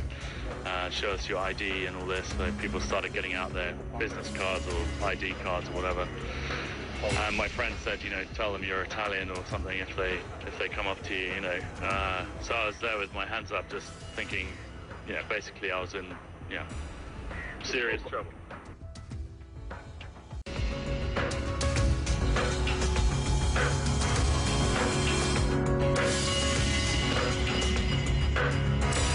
You're watching CNN International's special coverage of the Mumbai attacks. I'm Becky Anderson in London for you. Here is the very latest. The attacks in Mumbai took enormous planning over months. That is how an Indian cabinet minister describes the scope of the attacks. He tells Indian state media that the terrorists cased the two targeted hotels for months, even setting up control rooms inside the Taj and the Oberoi. And he says a ship dropped them off in the waters just outside Mumbai, and they took rubber inflatable boats to get to the city. One boat loaded with explosives was found near the Taj. While the violence has died down, the crisis is not over by any means. Hostages apparently are inside the hotels and inside a Jewish centre where our sister network CNN-IBN reported a loud explosion just a short time ago. And gunmen are said to be holed up at the two hotels, one inside the Taj, two inside the Oberoi. It's now been more than 24 hours since terror gripped Mumbai, and it's not over, as I said. Our Sarah Seidner has been following the rapidly changing developments from outside the Taj Hotel, and she takes us through the ordeal from its sudden and horrific beginning on Wednesday night. For more than 24 hours, Mumbai's business district has echoed the sound of explosions and gunfire. This is not the first time India's largest city is the target of terrorism, but it is different this time. It began late Wednesday evening with a series of coordinated attacks on several locations across Mumbai. A cafe popular with Westerners, the main railroad station, a Jewish center, and a hospital. But the terrorists' prime targets were two prestigious hotels, the Taj Mahal and Oberoi. They singled out British and American citizens, according to witnesses. So we were walking up each flight of stairs, and then he stopped us after 2 or 3 flights and told everyone to put their hands up and said, where are you from? You know, are there any British or Americans here? Show us your ID and all this. Witnesses said the attackers were young, well-armed with grenades and automatic weapons. Hotel guests and locals dived for cover and scrambled to escape. Mumbai police were outgunned. Throughout the night, explosions and fire raged in the upper stories of the historic Taj Mahal. Hotel guests hiding in their rooms, waiting for a chance to escape, trying to avoid becoming hostages. At daybreak, a fire still raged at the Taj. And throughout Thursday, Indian special forces tightened their cordon around the hotels. Guests at the Oberoi appeared briefly at windows in a silent plea for help. One man was fatally injured after jumping from the 5th floor of the Taj.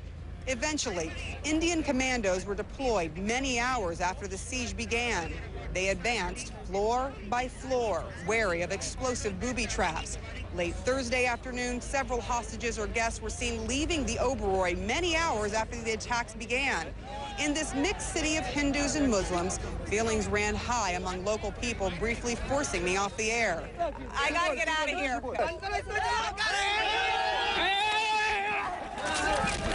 Stop it! Above all, there was a feeling of shock that such an audacious attack could be launched on India's commercial and banking hub. This is India's 9/11. And, you know, as much as we never thought it could ever happen to us, it has actually happened. You know, it's really sort of surreal to see all of this happening. Not only are these two, you know, the oldest and most historic hotels in Mumbai, but, you know, they're places that my friends and I went all of the time. And I jog by the Oberoi every morning. Well after nightfall Thursday, as fires at the Taj were still being fought, a new blaze at the Oberoi erupted, and still several of the terrorists were holding out, possibly with hostages. Sarah Seidner, CNN, Mumbai, India. Well, an investigation has begun into who is behind these deadly attacks. CNN's Phil Black reports on some of the theories. The Indian government clearly has its own ideas about who was responsible for this. It is evident that the group which carried out these attacks based outside the country had come with single-minded determination to create havoc in the commercial capital of the country. Experts on India's security support the Prime Minister's theory. They believe the attackers were not exclusively homegrown. What you're seeing is that these type of attacks are established, there's a network, there's well-planned reconnaissance and logistics and financial support. It could only be from a group that is receiving international support, obviously with a domestic dimension. And analysts say Mumbai and Westerners were specifically targeted because of the operation's ambitious goals. This time there was a multi-pronged approach. It wasn't just about targeting Indians. It was a aim, but it wasn't the only one. They also wanted to go after Westerners as well. They wanted to create a lack of confidence in people traveling to India, hit at the economy, hit at the tourism industry. One group has claimed responsibility, the little-known Deccan Mujahideen, but security experts don't believe it. Deccan Mujahideen seem to be this amazing group that has come out of nowhere, that has been operating under the radar for all this time, yet able to mount such a sophisticated and well-coordinated attack. Analysts believe this is more likely the work of another well-established outfit, like Lashkar-e-Toiba, the Pakistan-based Islamic militants who oppose Indian control in the disputed territory of Kashmir. A spokesman for Lashkar-e-Toiba says the group wasn't involved in the attacks in Mumbai and condemned them. But the Indian authorities have blamed Lashkar for previous attacks, like the 2001 assault on India's parliament, which brought the two countries to the verge of war, and the bombing of this Mumbai train, which killed more than 180 people in 2006. Terror strikes have become a regular part of life across India, but whoever did this wanted a strong reaction, and they've succeeded. This attack in India has created a backlash which is equal to that of America after 9/11. The investigation may have only just begun, but already fingers are pointing across the border to militants in Pakistan. Phil Black, CNN, London.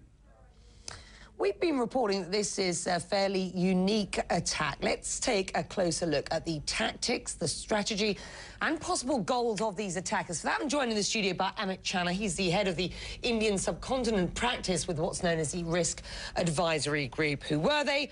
What are their affiliations? And what is their cause? All unanswered questions at this point. Well, we've been in 24 hours of breaking news, so it's been very difficult to step back and look at this as a big picture event, which is exactly how the people who planned this wanted it to be viewed. The reason it's been breaking news for 24 hours is because it was designed to be. It was a mass casualty, spectacular attack against Western targets in a South Asian city. So for that reason alone, it stands apart from most of the terrorism we've seen in India, at least over the past 1 year. That terrorism has been carried out principally by a group called the Indian Mujahideen, which is certainly among the suspects for today's and yesterday's violence, but is not considered to be the prime suspect, and we can discuss. Yeah, there is a claim of responsibility by a group called the Deccan Mujahideen. mostly, though, those in the know will say that they're not convinced by that. So who carried out these attacks? That is the question that every security analyst in the Western and indeed Eastern world is looking into at the moment. If we look at it, as I said, there's several prime suspects. Number one is Indian Mujahideen, principally because they've been so active over the past year. However, this attack differs considerably from their past modus operandi in a number of ways. First of all, it's targeting foreign businesses and foreign individuals specifically, whereas up until now they've been very much focused on sowing communal unrest between India's Hindus and Muslims. So while it's certainly attracted coverage, certainly nothing on the order of what we've seen today. So that somewhat rules them out. The next two groups, sort of in roughly equal order of likelihood, are the Lashkar-e-Taiba, which you mentioned earlier in your segment, and the Harkat. They denied any responsibility and they actually said they were sorry for the attack, but go on, yep. And a group, and Huji, which is another one of the main Islamist groups in South Asia. Now, the way Islamist groups in South Asia operate is that they're very fluid. They work together as and when they need to, and they form ad hoc coalitions. So this Deccan Mujahideen group, far from being an organized group on the order of Lashkar-e-Taiba or an Indian Mujahideen, could just be a group of individuals who were banded together for the purposes of one specific mission, and to instill an esprit de corps among them, they came up with a name so that they have this sense of group bonding, because they're going to do one mission, and most of them, I don't imagine, had any expectation of coming back alive. Who are the likely backers of the terrorists who belong to organizations like those that you have suggested? Certainly, if you ask the Indian Prime Minister and anybody in the Indian intelligence community, the answer to that is quite clear. Although it's difficult to say in these circumstances because information is so patchy, it's so inconsistent, and let's face it, the knee-jerk reaction of Indian authorities is always to point the finger to unnamed external agents. So the fact that they've done so in today's circumstances should not necessarily lead anyone to the conclusion that that is There is no doctrine, often knee-jerk reaction, but you say the finger-pointing is clear, and when you say that, and we hear the Prime Minister talking about external linkages, as he described them, you're talking about Pakistan, aren't you? They are, yes, and I am, yes. We talk about the tactics.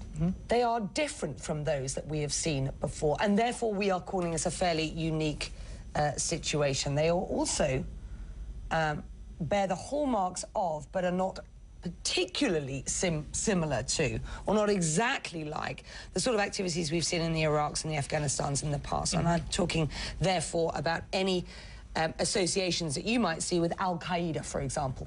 And that was exactly where we go to next. So once we've looked at the domestic likely suspects, we have to look at the broader picture. There's a context. It's South Asia, after all. We just had the Marriott bombing in Islamabad. There is a background to this.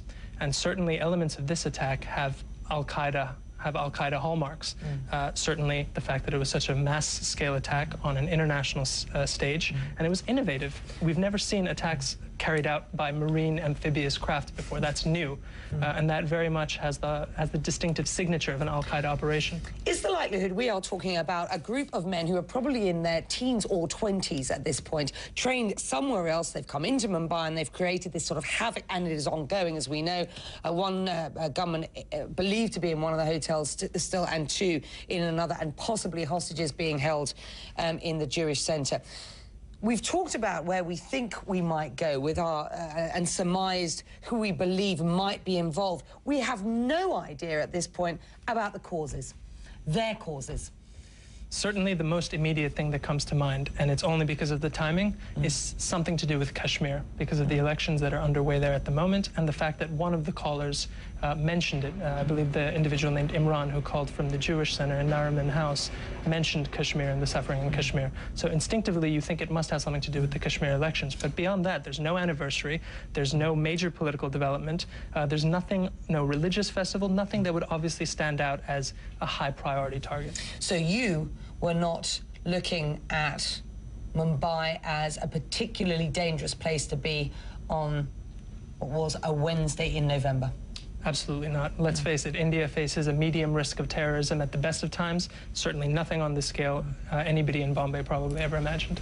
Interesting stuff, and thank you very much indeed for joining us, the Risk Advisory Group there. Well, India has been rattled by a series of terrorist attacks over the past several years, according to the National Counter-Terrorism Center in Washington. From between January 2004 to March of last year, more than 3,600 people died in terror attacks in India. And that number is second to just Iraq in the same period. Well, look at some of the attacks this year alone. In May, 7 synchronized bombs were detonated in the city of Jaipur, a popular tourist destination. 67 people were killed in that attack. In late July, the western city of Ahmedabad was struck, first on busy city streets, then at the hospital where the wounded had been rushed. 52 people died. And in September, 5 bombs went off in New Delhi, killing 24 people. Well, Indian police attempt to close in on the Mumbai attackers believed to be lurking in one of the hotels. The latest from the Oberoi in just a moment. As we go to a break, though, here on CNN International, some raw reactions from witnesses. One explosion practically not.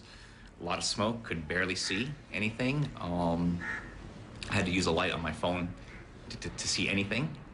Eventually found the exit and just ran. Well, I was sort of in my room in the dark for, I don't know, 6 hours under my bed. We didn't really see very much. We basically just heard a lot of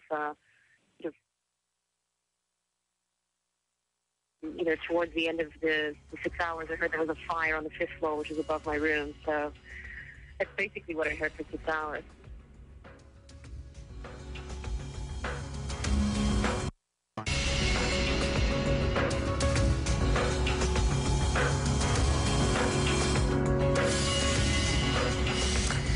Mourning the dead, with the situation still very chaotic in the city of Mumbai. Some families are already burying their loved ones. At least 125 people were killed in the terror attacks. One of them, a police specialist whose grief-stricken family members laid him to rest just hours after he died. I'll just get you an update on exactly what we believe to be happening at one of the locations in Mumbai, in South Mumbai, at the Oberoi Hotel, where we've had correspondence over the past 24 hours or so. Let me just bring you up to date on certainly what is being reported by AFP, which is a wire service, and this attributing these comments to an aide to the Mumbai Police Commissioner A.N. Roy, saying that commanders were still engaged in mopping up operations and looking for other people who might still be in and around. He says around 39 people have been brought out, some of them are foreigners, he said. We cannot yet say whether the hotel is 100% clear of terrorists. So this being reported by the AFP wire, and these comments coming from one of the spokespeople for the police commissioners. So that the very latest. We're trying to keep you up to date. It's a fluid situation, as we've been explaining for some time now, and you can see that there are locations across the city where we believe there may be activity, certainly at the Taj Mahal Hotel, at the Oberoi, and indeed at the Jewish Centre. We're going to return to our coverage of the Mumbai attacks in just a moment. Let's get you a look at some of the other news that we are following for you here on CNN. And protesters in Bangkok continue trying to force out the government in Thailand. And now the embattled Prime Minister has declared a state of emergency at Bangkok's 2 main airports, both occupied by anti-government protesters. Hugh Rimington reports from Thailand's capital. It's dwarfed by events going on in Mumbai at the moment, but it is a national crisis just the same. It's one that's affecting thousands, probably potentially tens of thousands of foreign travellers coming in to Bangkok and into Thailand. There has, of course, been an occupation now taking place for more than 24 hours of the 2 main airports into Bangkok. The Prime Minister, from a cabinet meeting, not in Bangkok, but in the northern city of Chiang Mai, he simply couldn't even fly into Bangkok, announced a state of emergency just a short time ago. Here's what he said.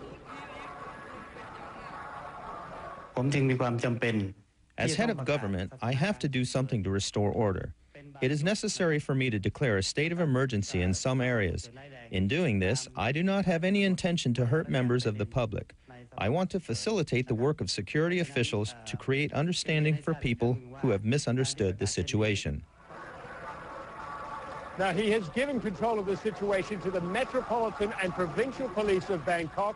He says they can have backup from the Air Force and the Navy, intriguingly making no mention of the Army, whose head just yesterday suggested that the way out of this might be for the Prime Minister to declare the dissolution of Parliament and to call new elections, the Army being sidelined as they try to get the state of emergency into place. But just behind me, just to my left, there are still thousands of people occupying the main airport. They remain defiant.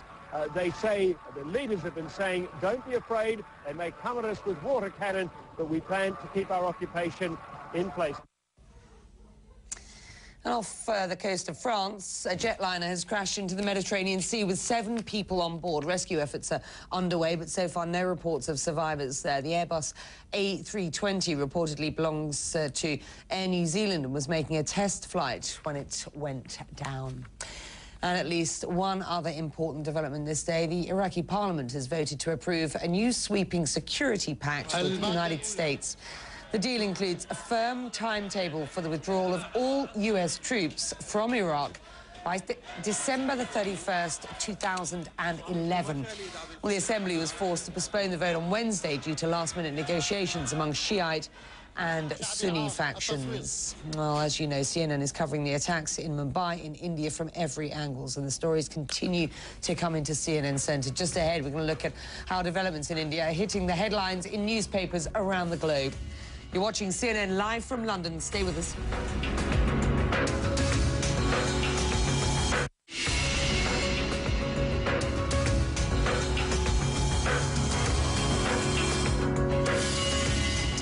Well, you're watching CNN International live from London. I'm Becky Anderson for you, and with the world watching events unfold in Mumbai, the attacks making headlines in newspapers, unsurprisingly, across the globe. Let's get a look at just some of them, starting with the IHT, the International Herald Tribune for you. And on the front page there, you can see Indian soldiers in positions near Mumbai's Oberoi Hotel. The article looks closely at the Indian Prime Minister's claims that the attackers come from outside his country.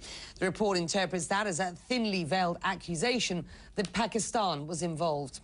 Let's turn to Germany's Die Welt newspaper for you tonight. And the headline there for Friday reads, Indian troops storm luxury hotel. That picture showing the efforts to control the smoke pouring from the dome of Mumbai's Taj Mahal. And the French newspaper Le Figaro for Friday morning concentrates on the Mumbai residents and tourists caught up in the attacks. The front page picture shows a group of people huddling behind a wall as chaos reigns around them. Mumbai, the carnage of Islamic terrorists, reads the headline. And Le Figaro claims 20 French people were stranded last night in hotels targeted by the attacks. And we've heard that here on CNN as well. Stay with us. We have another full hour of complete updates and live reports on the Mumbai attacks coming to you after this very short break. You're watching CNN. It was raining broken glass from exploding windows above. But, the soldiers didn't seem to know what to do or who to look for. Cold and calculated, chilling details emerge of the meticulous planning behind the terror attacks in Mumbai. And soldiers scramble to free hostages whose ordeal stretches past the 24-hour mark.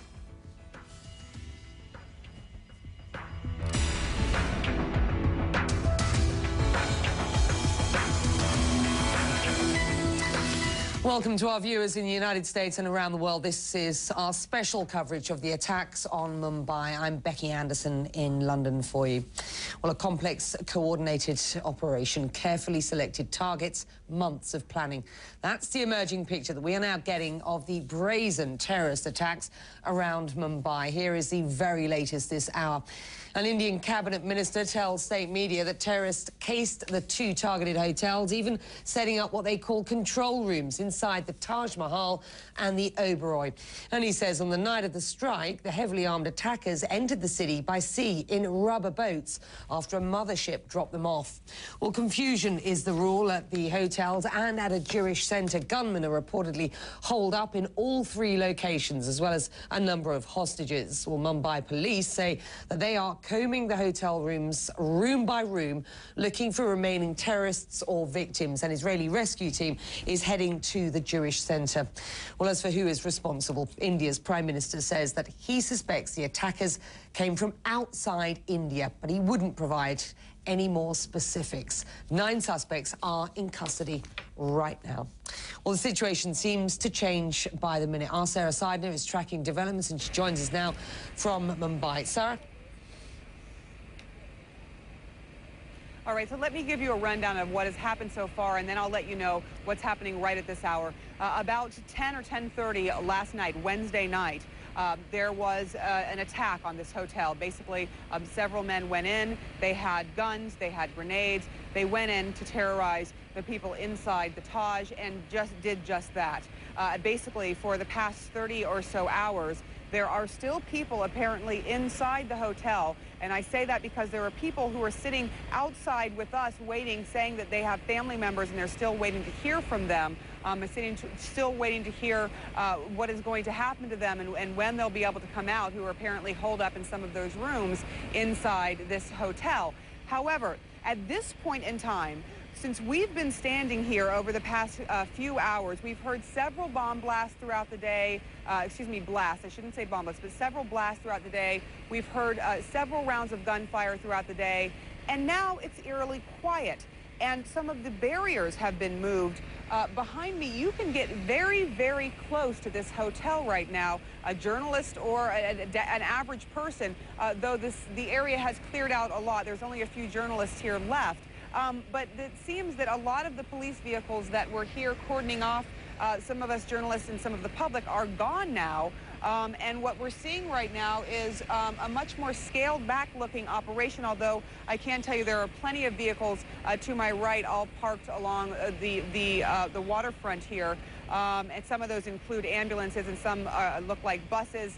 Some may be to take possible suspects away from the scene. But I have to tell you that right now it's quiet, and they have removed most of the barriers to get near this Taj Hotel. Becky? Yeah, Sarah, it's what, around nearly 4 o'clock in the morning, your time at this point. As you say, we've been going on for more than 24 hours with what is rolling coverage of these incidents in Mumbai. And at this point, you're telling us it is practically impossible to say whether there are still gunmen in that hotel behind you, whether there are still residents or clients of that hotel in the hotel behind you, or indeed whether there are any hostages or hostage takers. That's a really quite confused situation, isn't it? It is, and every now and then you get a hint. They say, oh, we're going to do something, something's going to happen, and then nothing happens. Or find out what we last found out was that there was indeed still one person considered a terrorist suspect inside. They said he was wounded, and they said that he was getting tired and that something was going to happen soon. We have not heard anything yet. Normally when we hear something might happen, you hear bangs or you hear gunfire, right. And there's been nothing like that over the past few hours now. So we can't tell what is going on inside.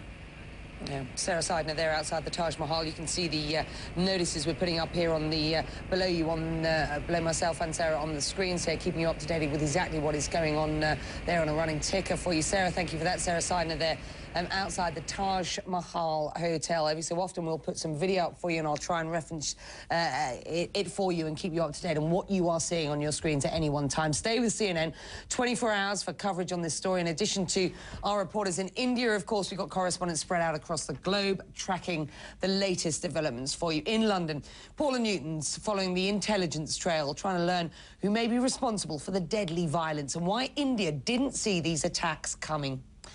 Chief international correspondent Christian Amanpour is in New York with a look at how relations between India and Pakistan are evolving and whether this attack could change that. Brianna Keeler is following developments from the White House and getting President Bush's reaction to the ongoing events. Ed Henry is in Chicago with the Obama transition team, bringing updates on how the next US president is viewing the situation in India. Pentagon correspondent Barbara Starr looking into the ways that the US military could offer its support to Indian authorities. Those just a number of the huge gang of reporters, correspondents CNN has for you around the world. You wouldn't expect anything else on this channel, would you? Now, blasts, confusion, hotel guests held at gunpoint. Survivors of the assault on Mumbai are sharing their stories. Malika Kapoor has some dramatic eyewitness accounts now of what is the day and night horror. It was a night they would rather forget. One explosion practically knocked me off my feet. The first big one. And that's when I started getting calls saying there's an explosion on the roof. I was on the phone call, and I was standing, everything shook around me. So that was very, very scary. As gunmen attacked 9 locations across Mumbai, Alex Chamberlain found himself held at gunpoint in a restaurant at the Oberoi Hotel. The gunman came into the restaurant, and we were ushered, or some of us were ushered into the kitchen, and I think some of the others got out the back door. And then the gunman told us to go up the stairs, up the fire escape stairs, about 30 of us all together. So we were walking up each flight of stairs, and then he stopped us after 2 or 3 flights and told everyone to put their hands up and said, where are you from? You know, are there any British or Americans here? Show us your ID and all this. So people started getting out their business cards or ID cards or whatever. And my friend said, you know, tell them you're Italian or something if they come up to you, you know. So I was there with my hands up, just thinking, you know, basically I was in, serious trouble. Yasmin Wong was nearby in her room in the Taj Hotel when she started hearing gunshots. She turned out the lights and hid in her room. All I saw was like a lot of smoke, and I saw a guy outside my window, above me on my window, who basically had smashed through the window and was hanging out of the window. As the extent of the attack sank in, anger grew, not only at the terrorists, but also the Indian government for failing to see it coming. This is India's 9/11. And, as much as we never thought it could ever happen to us, it has actually happened. And I think that the government needs to really start acting tough. Even before the hostage crisis was over, funerals were being planned across Mumbai. For police, for ordinary people, for all those who did not survive Mumbai's horror. Malika Kapoor, CNN, Mumbai. Well, who's behind these attacks? Well, one group has claimed responsibility, but terrorism experts aren't sure about that. Instead, they suspect another group, one that says that they had nothing to do with the violence. Phil Black sorts out the claims and the counterclaims. The Indian government clearly has its own ideas about who was responsible for this. It is evident that the group which carried out these attacks based outside the country had come with single-minded determination to create havoc in the commercial capital of the country. Experts on India's security support the Prime Minister's theory. They believe the attackers were not exclusively homegrown. What you're seeing is that these type of attacks are established, there's a network, there's well-planned reconnaissance and logistics and financial support. It could only be from a group that is receiving international support, obviously with a domestic dimension. And analysts say Mumbai and Westerners were specifically targeted because of the operation's ambitious goals. This time there was a multi-pronged approach. It wasn't just about targeting Indians. It was a aim, but it wasn't the only one. They also wanted to go after Westerners as well. They wanted to create a lack of confidence in people traveling to India, hit at the economy, hit at the tourism industry. One group has claimed responsibility, the little-known Deccan Mujahideen, but security experts don't believe it. Deccan Mujahideen seem to be this amazing group that has come out of nowhere, that has been operating under the radar for all this time, yet able to mount such a sophisticated and well-coordinated attack. Analysts believe this is more likely the work of another well-established outfit, like Lashkar-e-Toiba, the Pakistan-based Islamic militants who oppose Indian control in the disputed territory of Kashmir. A spokesman for Lashkar-e-Toiba says the group wasn't involved in the attacks in Mumbai and condemned them. But the Indian authorities have blamed Lashkar for previous attacks, like the 2001 assault on India's parliament, which brought the two countries to the verge of war, and the bombing of this Mumbai train, which killed more than 180 people in 2006. Terror strikes have become a regular part of life across India, But whoever did this wanted a strong reaction, and they've succeeded. This attack in India has created a backlash which is equal to that of America after 9/11. The investigation may have only just begun, but already fingers are pointing across the border to militants in Pakistan. Phil Black, CNN, London. Well, this is not the first time, of course. India has been rattled by a series of terrorist attacks over the past several years. From January 2004 to March of last year, more than 3,600 people died in terror attacks in the country. Well, that number is second to just Iraq in the same period. Now, that is according to the National Counter-Terrorism Center in Washington. Look at some of the attacks this year alone. In May, 7 synchronized bombs were detonated in the city of Jaipur, a popular tourist destination. At that destination, 67 people were killed. Well, in late July, the western city of Ahmedabad was struck first on busy city streets and then at a hospital where the wounded had been rushed. 52 people died. And in September, 5 bombs went off in the capital, New Delhi, killing 24 people. Well, of course, the Mumbai attacks are having reverberations well outside India's border. Israel, in particular, is reeling from the plot, and those caught up in the attacks are only just starting to comprehend the atrocities that they have witnessed. I passed bodies and people with bullet wounds, and I guess an old man that had passed out from the flames.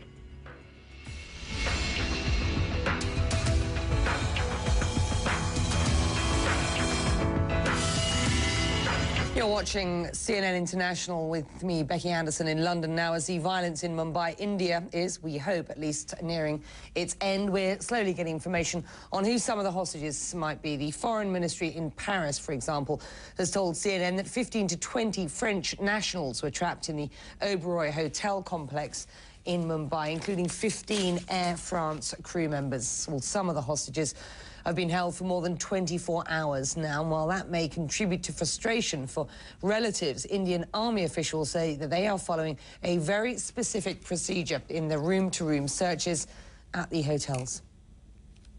Every room has to be searched. Yes. For not only the terrorists and the human beings and the hostages, there would be a search for even explosives. Right. The sniffer dogs have to be taken into that part. Right. And even if there are any bodies which may be there, every body has to be sniffed so that there's no booby trap. Right. Please look into this. So don't quantify time. Okay. Things are in control. People are doing a good job. You will get positive results.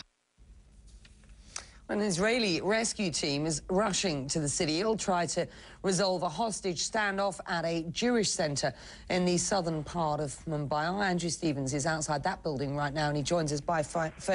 What do we know at this point, Andrew? Well, just in the last 5 minutes or so, Becky, we've heard another explosion here. It sounded like a hand grenade exploding, echoing around these very silent streets in the area around the Shabbat House, which is a Jewish community centre.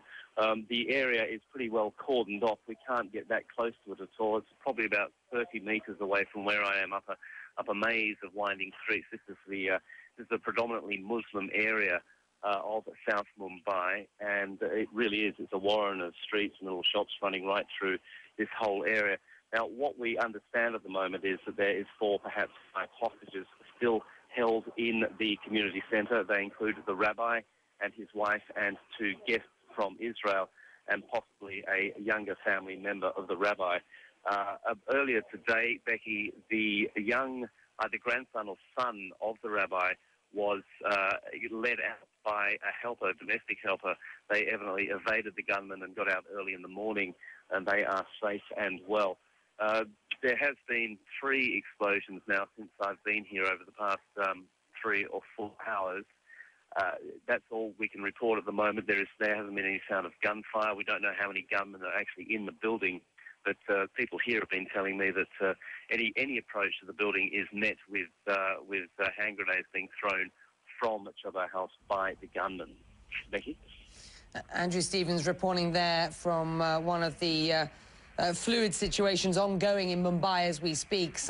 We're looking at sort of 27, 28 hours after these events began now. You've got an ongoing situation at the Chabad Jewish Centre, as Andrew was describing there. You've got one going on at the Taj Mahal Hotel and indeed at the Oberoi. And these pictures that you're seeing now, pictures from earlier on in the day, because it is now the middle of the night in Mumbai. A lot of these pictures coming to us over the last hours or so as people were led out of hotels, certainly from the Oberoi and the Taj. And as Andrew says, it's believed still some people being held at that Jewish centre. Stick with CNN. More on all of this, of course, as we get it. Now, earlier, Israel's foreign ministry commented on the situation at that Jewish centre and said exact details are indeed hard to come by. We have information of a Jewish prayer house, the Chabad house. It's a place of gathering for Jews and Israelis who want to pray. We know that the rabbi and his wife and maybe a few others were taken hostages. We have a lot of concern for their lives. We don't know exactly what's the situation there. It's very difficult to get accurate information. And he's absolutely right with that. But, of course, you can get more on the attacks in Mumbai on our website. And there you'll find all the latest developments, analysis, video archives. You can watch our partner network, CNN IBM. That is all at cnn.com/international. Now, many of you, our viewers, got caught up in the mayhem, and your stories on the Mumbai attacks and all of the latest developments, as well as our special coverage continuing after this very short break here on CNN. I'm Becky Anderson for you in London.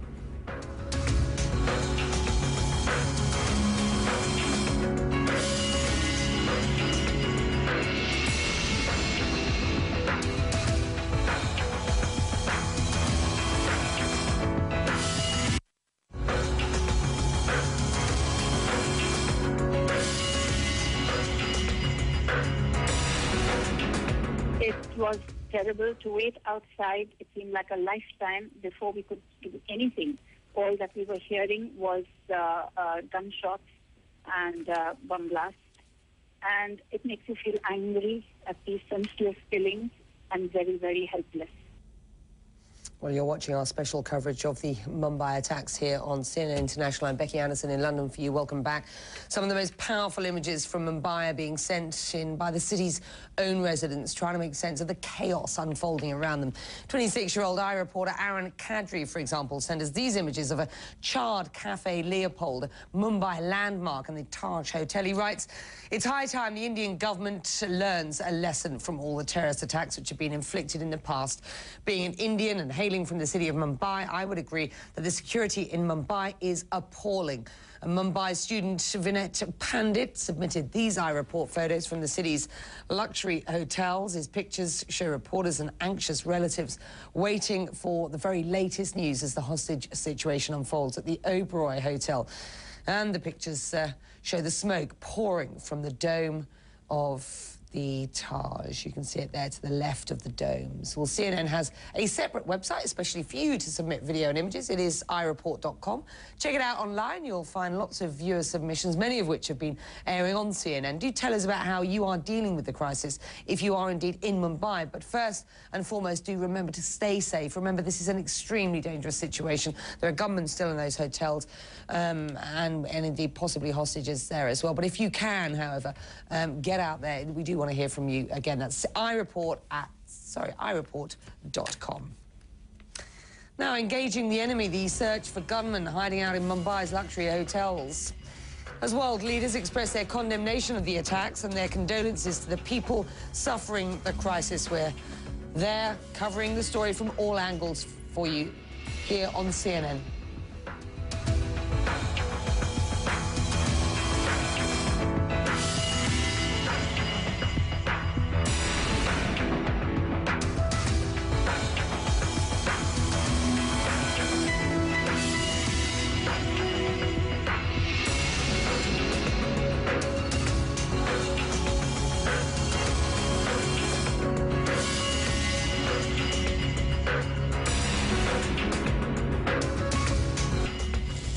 You're watching special coverage of the Mumbai attacks. I'm Becky Anderson in London for you. Here is the very latest. The crisis in India's financial capital has entered its second day, but it seems far from over.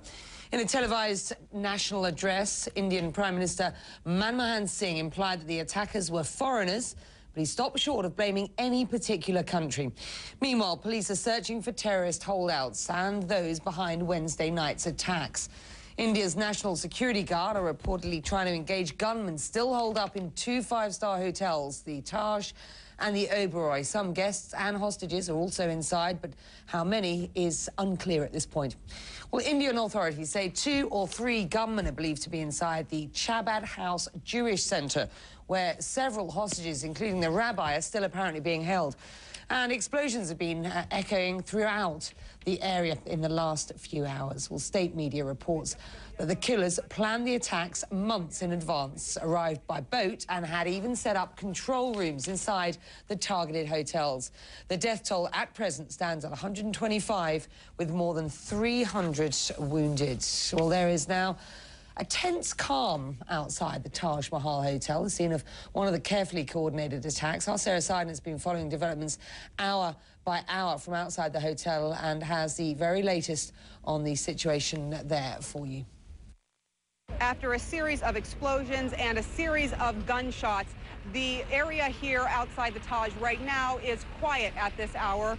We can tell you that police officials about a few hours ago basically said that there was one remaining terrorist who may still be somewhere in that hotel and that they plan to get this job done very soon. At this point, we've talked to one gentleman who was in the hotel overnight who experienced some of the terror that guests in the hotel experienced throughout this ordeal that's been going on now for more than 24 hours. He said he was inside the tower, one of the newer sections of the Taj. He could hear many blasts, and then he was eventually rescued by commandos who came up and basically had a key to open up the door and let him out. That's how he knew that they were rescuers and not terrorists. He was able to get out, and he is safe and sound tonight. There is hope that other people inside the heritage part of the hotel, the oldest part that has been around since 103 years, that has been around for a very long time, there is hope that there are people that are going to be rescued and will come out of there safe and alive. But at this hour, we are not hearing anything from police just yet as to the numbers of people who may still be inside and as to the number of possible casualties or any injuries that may have happened. We can tell you we have been here throughout the day and heard blast after blast, followed by a succession of gunshots which sound like they were coming from automatic weapons. But lately, it has been very, very quiet. There is still a bit of a crowd here just watching and waiting to see what happens. Sarah Seiden, CNN, Mumbai, India. Well, Sarah, of course, at one of the live situations in Mumbai as we speak, police sweeping through the Oberoi Hotel, one of the other live situations, looking for any remaining terrorists and victims. Malika Kapoor joins us now by phone from Mumbai with that part of the story. Malika, what do we know about what's going on at the Oberoi Hotel at this point? Well, J.K. Dutt, who is the Director General of India's elite National Security Guard, he's told our sister network, CNN IBN, that one of the gunmen who was holed up at the Oberoi Hotel has been killed at 1 a.m. local time. It's now 5 a.m. local time, so about 4 hours ago, we believe that one of the gunmen has been killed. Now, the gentleman couldn't tell us how many other gunmen were left inside the Oberoi, but all earlier reports had indicated that there were 2 gunmen holed up inside the Oberoi tonight. So, knowing that one of them was killed about 4 hours ago, we believe that there is still one gunman left within the Oberoi, and the standoff inside continues, Becky.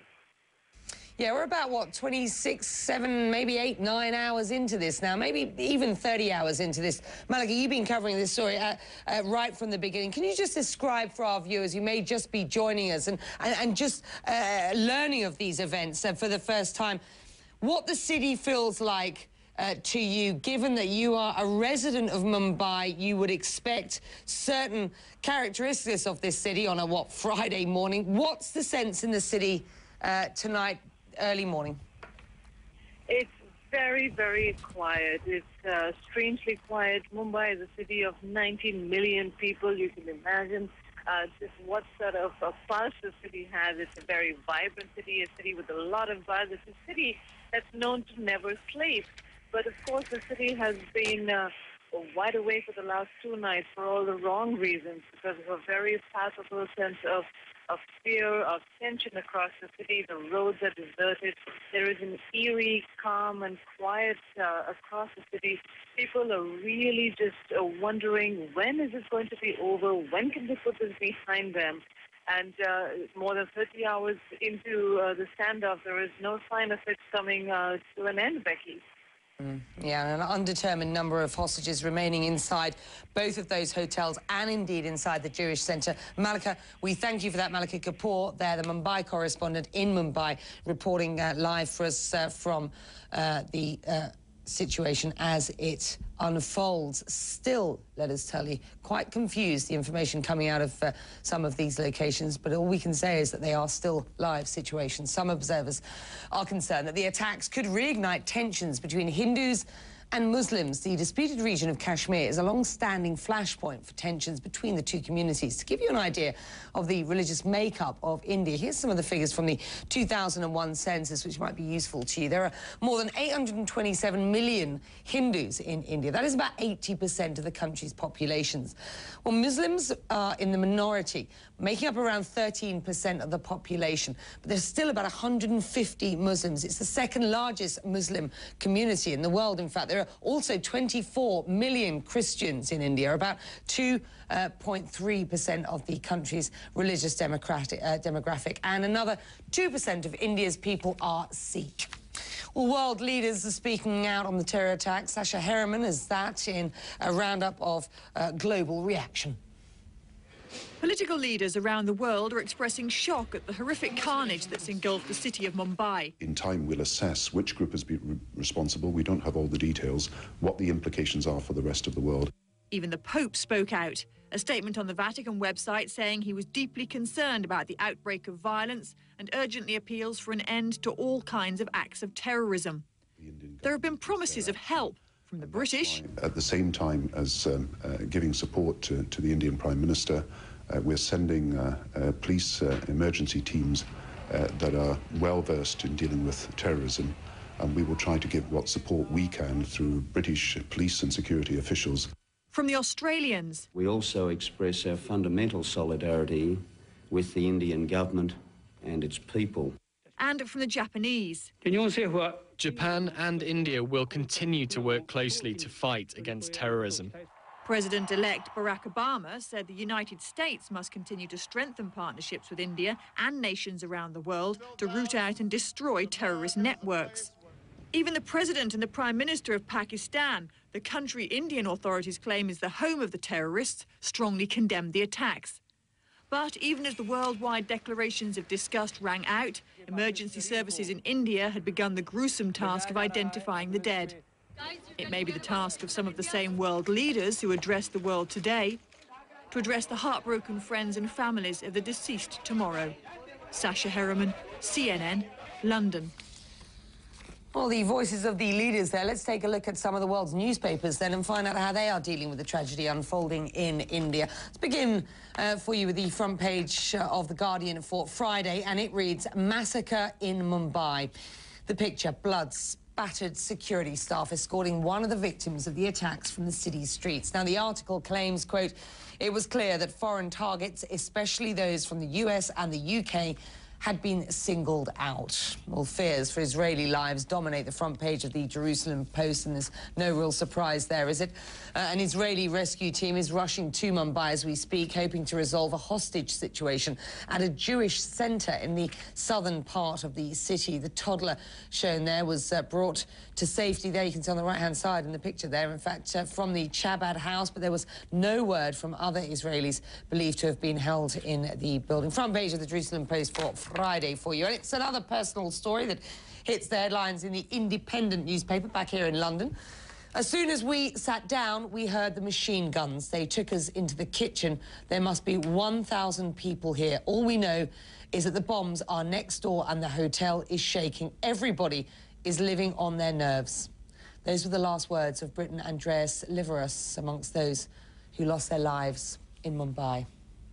We're going to check some of the other stories making news for you a little later. Plus, A closer look at the reasons behind attacks like the one in Mumbai. An expert weighs in on how moderates become extremists. Stay with us.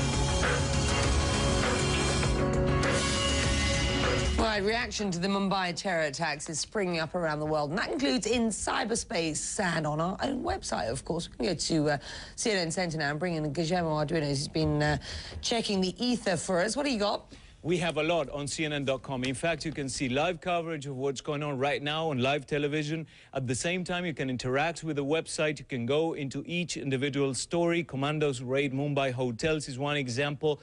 Then you can go to the top of the web page, and also you can use like a search engine, look and go through different videos that we've been collecting, not only through our own eyes, but CNN, IBN, our sister network, and witness accounts, for instance.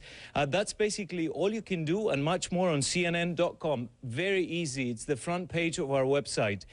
Besides, I've been working for the next hour on what's going on with bloggers. And we have actually contacted one in Mumbai who is sending their pictures that he got, and also accounts, an interview that actually Colin McEdwards had with him. And I'm going to show you that as well. His name is Arun Shangag. That's one example of some of the pictures that we got from him, and the fact that he was there on vacation visiting his father, and then all this happened, and he went out to see what was going on, and actually to stay connected through his blog that is there at the bottom of the screen with friends, family, and all those who are interested, and actually are bringing very interesting comments and direct accounts of what's going on. That's coming up, Becky, in the next hour. Of course, again, CNN.com with plenty of information up to the minute. Good. Guillermo Arduino there at CNN Centre. Thanks, Guillermo. Thank you. Right, we're going to continue our coverage of Mumbai in a moment. First, so let's get you a very quick look at some of the other news that we are following for you here on CNN. And protesters in Bangkok continue trying to force the Thai government to step down. And now the embattled Prime Minister has declared a state of emergency at Bangkok's two main airports, both occupied by anti-government protesters. Well, Hugh Rimmington is there in Thailand's capital, and it's from there that he filed this report. Crisis is dwarfed by events going on in Mumbai at the moment, but it is a national crisis just the same. It's one that's affecting thousands, probably potentially tens of thousands of foreign travellers coming in to Bangkok and into Thailand. There has, of course, been an occupation now taking place for more than 24 hours of the two main airports into Bangkok. The Prime Minister, from a cabinet meeting, not in Bangkok, but in the northern city of Chiang Mai, he simply couldn't even fly into Bangkok, announced a state of emergency just a short time ago. Here's what he said. As head of government, I have to do something to restore order. It is necessary for me to declare a state of emergency in some areas. In doing this, I do not have any intention to hurt members of the public. I want to facilitate the work of security officials to create understanding for people who have misunderstood the situation. Now, he has given control of the situation to the Metropolitan and Provincial Police of Bangkok. He says they can have backup from the Air Force and the Navy, intriguingly making no mention of the Army, whose head just yesterday suggested that the way out of this might be for the Prime Minister to declare the dissolution of Parliament and to call new elections, the Army being sidelined as they try to get the state of emergency into place. But just behind me, just to my left, there are still thousands of people occupying the main airport. They remain defiant. They say, the leaders have been saying, don't be afraid. They may come at us with water cannon, but we plan to keep our occupation in place.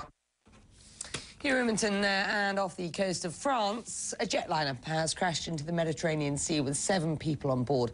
Rescue efforts are underway, but so far no reports of survivors. The Airbus A320 reportedly belongs to Air New Zealand and was making a test flight when it went down.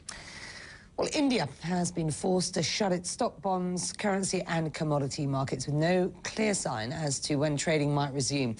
Well, here in Europe, the stock markets were open as normal. Trading was light, though, owing to the Thanksgiving holiday in the US. Gains for financial and commodity shares lifted all the main indices firmly into positive territory. It's always good to see that, isn't it, given what we've seen over the past 2.5 months or so. You got London up there about 1.75%, the Accelera DAX in Germany and the Paris market both well into the plus column. Now, a big hurdle in Iraq now overcome. Months of political wrangling and negotiations are over, and the Iraqi government has approved a US-Iraqi security agreement that sets a deadline, a firm deadline for US troop withdrawal. Howard Damon reports. It was without a doubt a historic moment in Iraq's recent history, despite opposition from the Sadrist bloc that tried to create chaos in parliament by chanting and carrying slogans of saying no, no to the agreement. Iraq's parliament did finally pass the security agreement between the Iraq and the United States that will lay out a timetable for a U.S. troop withdrawal and define the nature of the two countries' relationships in the upcoming years. The agreement goes into effect on December 31st at midnight, and from there on, the U.S. military's role here will be greatly restricted. They will no longer have the ability to detain Iraqis unless after a judge issues an arrest warrant. All detainees will be handed over to Iraqi authorities within 24 hours. The U.S. military will also require Iraqi approval to carry out military operations, effectively handing over the bulk of the security portfolio to the Iraqi security forces and the Iraqi government itself. This agreement did not pass easily through Parliament. There was much last-minute meetings, intense debates taking place, mainly because the Sunnis and other parties opposing the agreement wanted to have what is being called a political reform agreement in place first. Quite simply, they did not trust the predominantly Shia government of Nouri al-Maliki to not abuse the powers the U.S.-Iraq security agreement bestows upon the government. That political reform agreement did get pushed through Parliament as well. And as challenging as getting everything passed on this day was, what really is going to test Iraq in the time to come is going to be what happens after that agreement goes into effect. Arwa Damon, CNN, Baghdad. You're watching special coverage, of course, of the attacks on Mumbai with me, Becky Anderson, in London. You're watching CNN International. In fact, those who survived the Mumbai massacre will never forget. We're going to hear their stories as only they can tell them, and from governments around the world. We are, though, going to take a very short break for you, leaving you, though, during that time with our sister networks, CNN and IBN in India. Let's see how they are covering the story. 7 a.m. outside the imposing Taj Mahal Hotel in Colaba. Crack commandos of the elite National Security Guards wait to storm the hotel in their bid to rescue dozens of hostages from terrorists holed up inside. The Mumbai police had just finished the first pre-operation briefing of the commandos on the layout of the hotel and its occupants. It was more than 9 hours after the hostage drama first began in India's financial capital, a time lag which has now left security and counter-terrorism experts aghast. There are arrangements in place in the National Security Guard where a commando squad can be mobilized in a matter of minutes. The handling of the Mumbai hostage crisis now suggests two disturbing outcomes. While experts agree there was an inordinate delay by the government in ordering commandos to the crisis spot, a near amateurish method seemed to have been used in scrambling them. It was a mistake committed once earlier.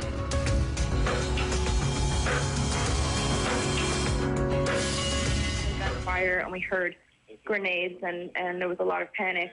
People running, people getting trampled. You're watching CNN Live from London. I'm Becky Anderson for you. And the unanswered question in India is still why? Why these attacks on these targets at this time? And how can they be prevented in the future? Well, my colleague Jonathan Mann discussed all of that earlier with Deepak Chopra, the Indian physician and philosopher who'd written more than 40 books on human interactions. This is some of what they said. What we've seen in Mumbai has been brewing for a long time. And the war on terrorism and the attack on Iraq only compounded the situation. What we call collateral damage and going after the wrong people actually turns moderates into extremists. And that inflammation then gets organized and it appears as this disaster in Bombay. Now, the worst thing that could happen is there's a backlash on the Muslims from the fundamental Hindus in India, which then will perpetuate the problem. Inflammation will create more inflammation. Let me jump in on that, because you're presuming something very important, which that it's Muslims who have carried out these attacks, and in some sense, with Washington in their sights. Ultimately, the message is always towards Washington, because it's also the perception that Washington, in a way, directly or indirectly, funds both sides of the war on terrorism. We fund our side, then our petrodollars go into Saudi Arabia through Pakistan. Ultimately, these terrorist groups, which are very organized, you know, Jonathan, it takes a lot of money to do this. It takes a lot of organization to do this. Where's the money coming from? You know, the money is coming from vested interests. I'm not talking about conspiracy theories, but what happens is our policies, our foreign policies, actually perpetuate this problem, because, you know, 25% of the world's population is Muslim, and they're the fastest growing segment of the population in the world. The more we alienate the Muslim population, the more the moderates are likely to become extremists. I hope you'll forgive me for jumping in, because someone might say the dispute over Kashmir has caused so much violence, so much terror, and that's not Washington's fault, and the war on terror hasn't really been the problem there. It's not Washington's fault. You know, right now, this is not Washington's problem. It's not India's problem. It's not Pakistan's problem. It's not Afghanistan's problem. It's not Saudi Arabia's problem. It's everybody's problem. This is the moment where India has to stop blaming Pakistan and actually ask Pakistan for help, because Pakistan is going to become a failed state as a breeding ground for this terrorism. In turn, it's not enough for Zardari to say, I condemn this. He should be telling India, what can I do to help eliminate these terrorist groups? And as far as Kashmir is concerned, unless they find an equitable solution for the Kashmiris, which is independent of India's interests, independent of Pakistan's interests, the problem is going to perpetuate. So it's all interlinked. There has to be a Kashmir resolution. There has to be this ceasing of enmity between India and Pakistan. And there has to be also a broader perspective for America that declaring a war on terrorism is an oxymoron. War is what the people wearing uniforms and pressing buttons from 35,000 feet above sea level, causing collateral damage. They call it the war on terrorism. The other side perceives it as awe and terror. Okay, so it's a perspective. Right now, the Americans have to come up with a policy, hopefully President-elect Obama, who says, you know, 25% of the world's population is Muslims. How can I use these 25% to overturn the tables on these terrorist groups? Because these terrorist groups, the worst thing that could happen for them is if Obama wins the sympathy of the Muslim world by making friends with them. Well, that's the physician, philosopher and writer Deepak Chopra speaking to my colleague John Mann. And that is it for us here in London tonight. We're going to take a short break on CNN, but our special coverage of the Mumbai attacks continues with Hala Gurani at CNN Center in Atlanta. Don't go away. Stay with CNN. We will go after these individuals and organizations and make sure that... A promise to track down the killers of more than 100 people, while rescue attempts continue for hostages who may still be trapped. Again, we heard gunfire and we heard grenades, and there was a lot of panic. People running, people getting trampled. And caught in the crossfire, harrowing stories of survival from those who escaped the worst. It is now 5:30 a.m. Friday morning in Mumbai in India. Welcome to our viewers in the United States and around the world. I'm Hala Gurani at the CNN Center. Our special coverage of the terrorist attacks in India's financial capital continues right now.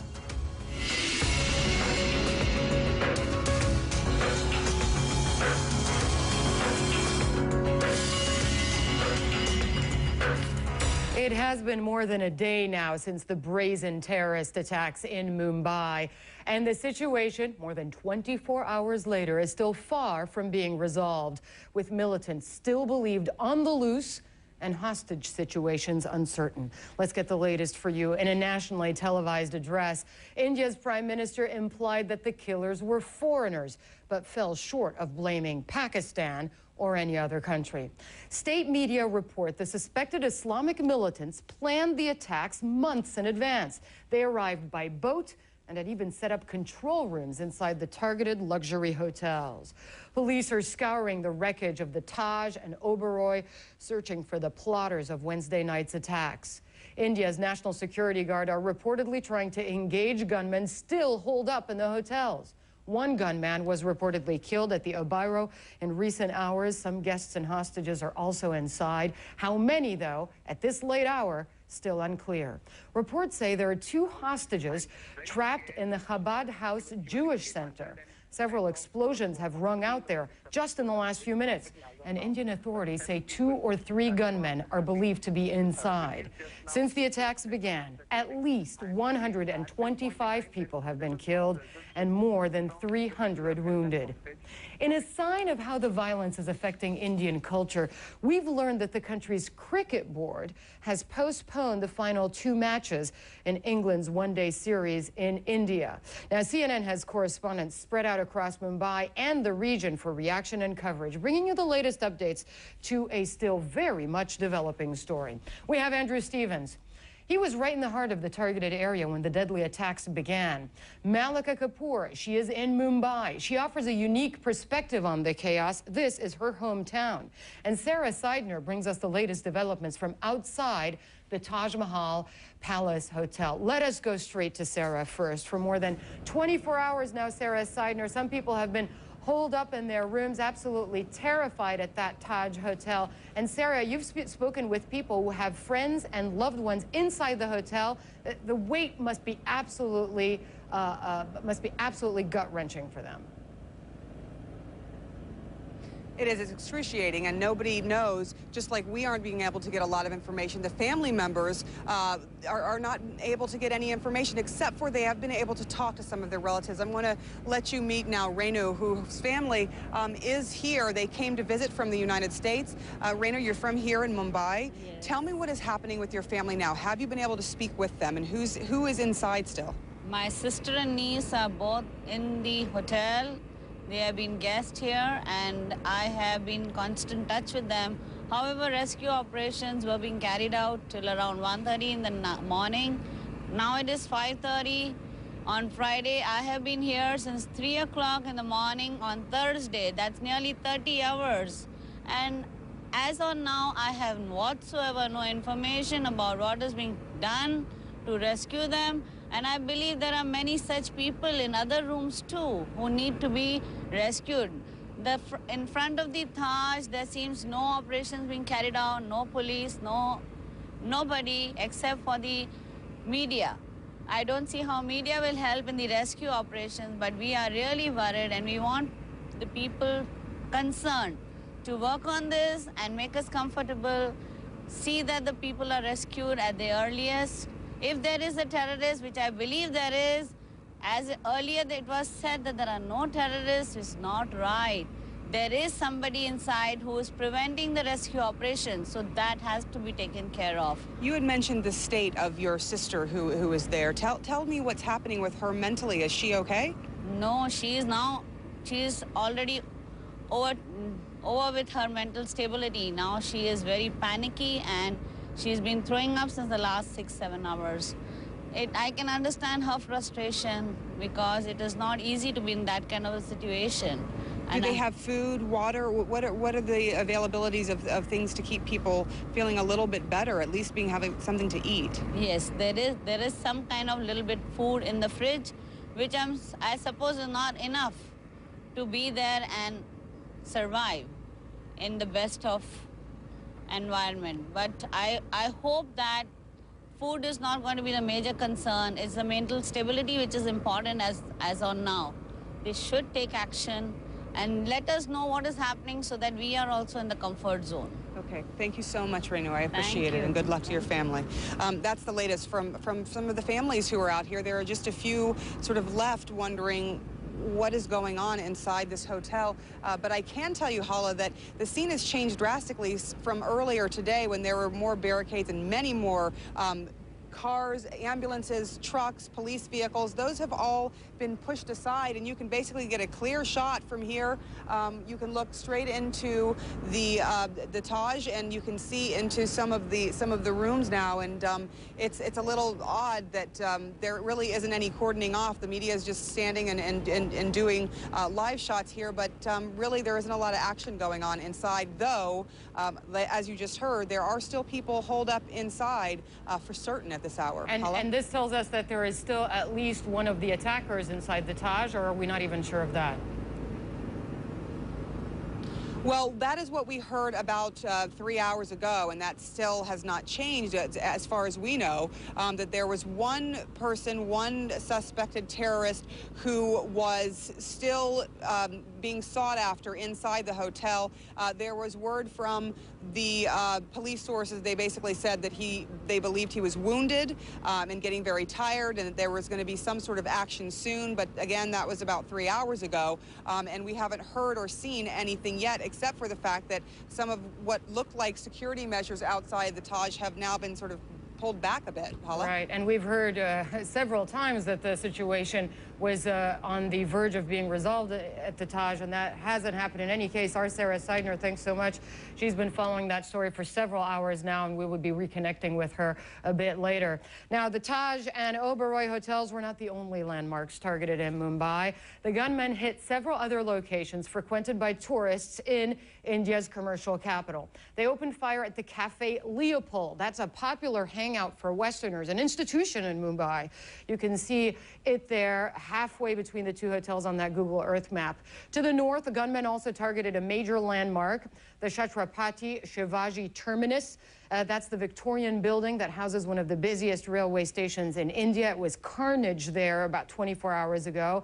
Authorities rushed to those scenes. The gunmen attacked then the Kama Hospital and also a Jewish center. This was all coordinated and appears to have been planned for quite some time. Let's get more now on that Jewish center in Mumbai. It's called the Chabad House. The 5-story structure is home to several Jewish families. The building is a local landmark. It was formerly known as the Nariman House. It's owned by the ultra-Orthodox Jewish group Chabad Lubavitch. The Chabad House rabbi and his wife are believed to be among the hostages being held inside right now.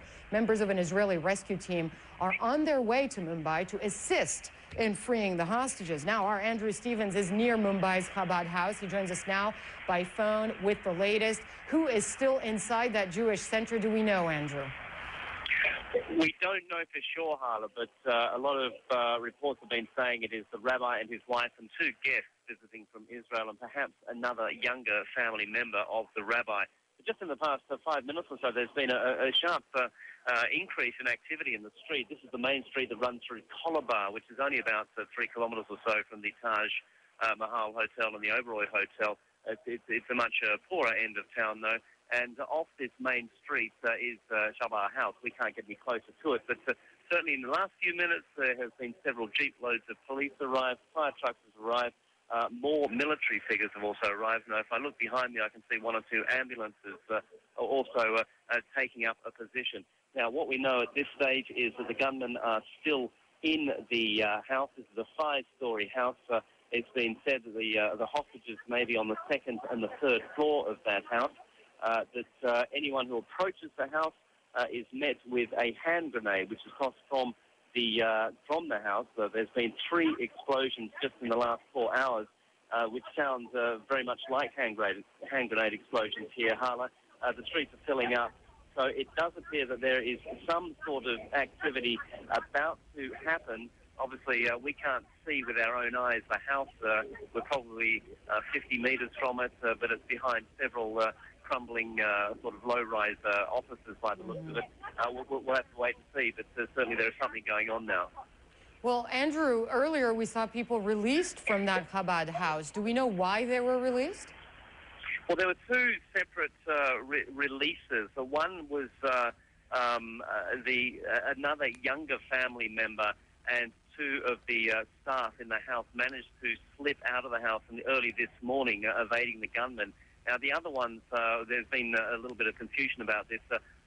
6 or 7 people have managed to get away from a house. The police have got them away from a house which was right next to Chow House. So this was another place which was firmly in the line, in the firing line, if you like, of the gunmen in the house behind. So they're the people who've been cleared. That house is now empty. Obviously, that makes the task of the military easier.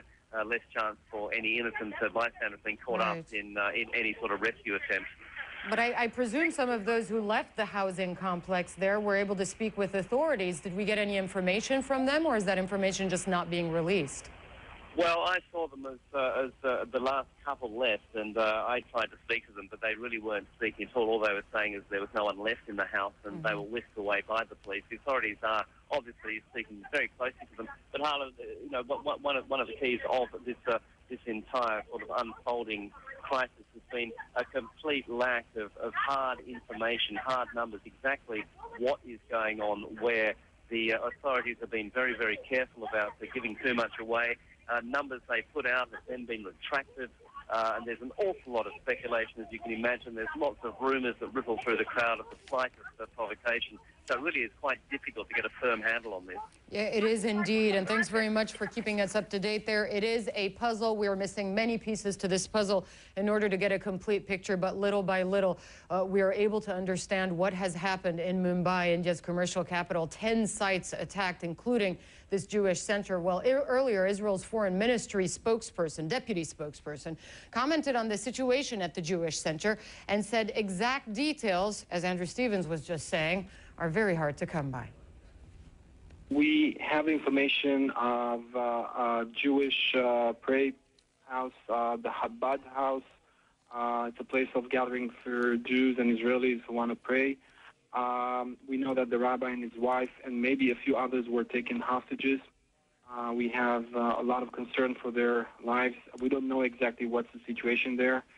It's very difficult to get accurate information. Well, it's still not clear who is behind the attacks, but Indian police have already arrested 9 suspects. You see there on the left-hand side of your screen surveillance photos from the train station that was attacked, and it shows several men carrying guns. You see it there, automatic weapons, but it's not clear whether they're gunmen or undercover police, further confusing the situation. Of those 9 suspects, authorities say 7 are fishermen, which would actually confirm the scenario that potentially some of these attackers used boats in order to dock onto the Mumbai area. Witnesses say the attackers came ashore on the waterfront wearing jackets and carrying big bags. Now, from there, police say the gunmen hijacked several cars, including a police van, you see it there, and broke up into at least 3 groups to carry out the string of attacks. The police van, the attackers in the police van actually shot at that crowd of people you see there.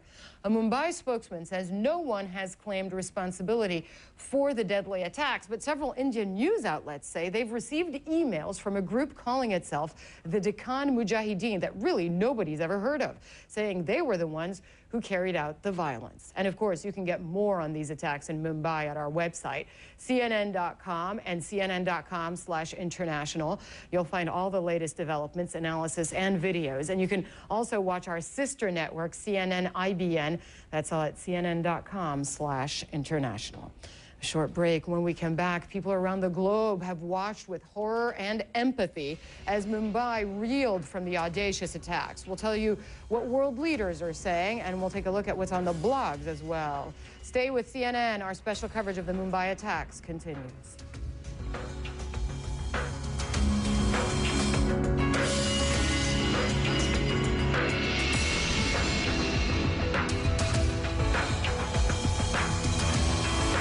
Incident which has shocked and outraged people around the world.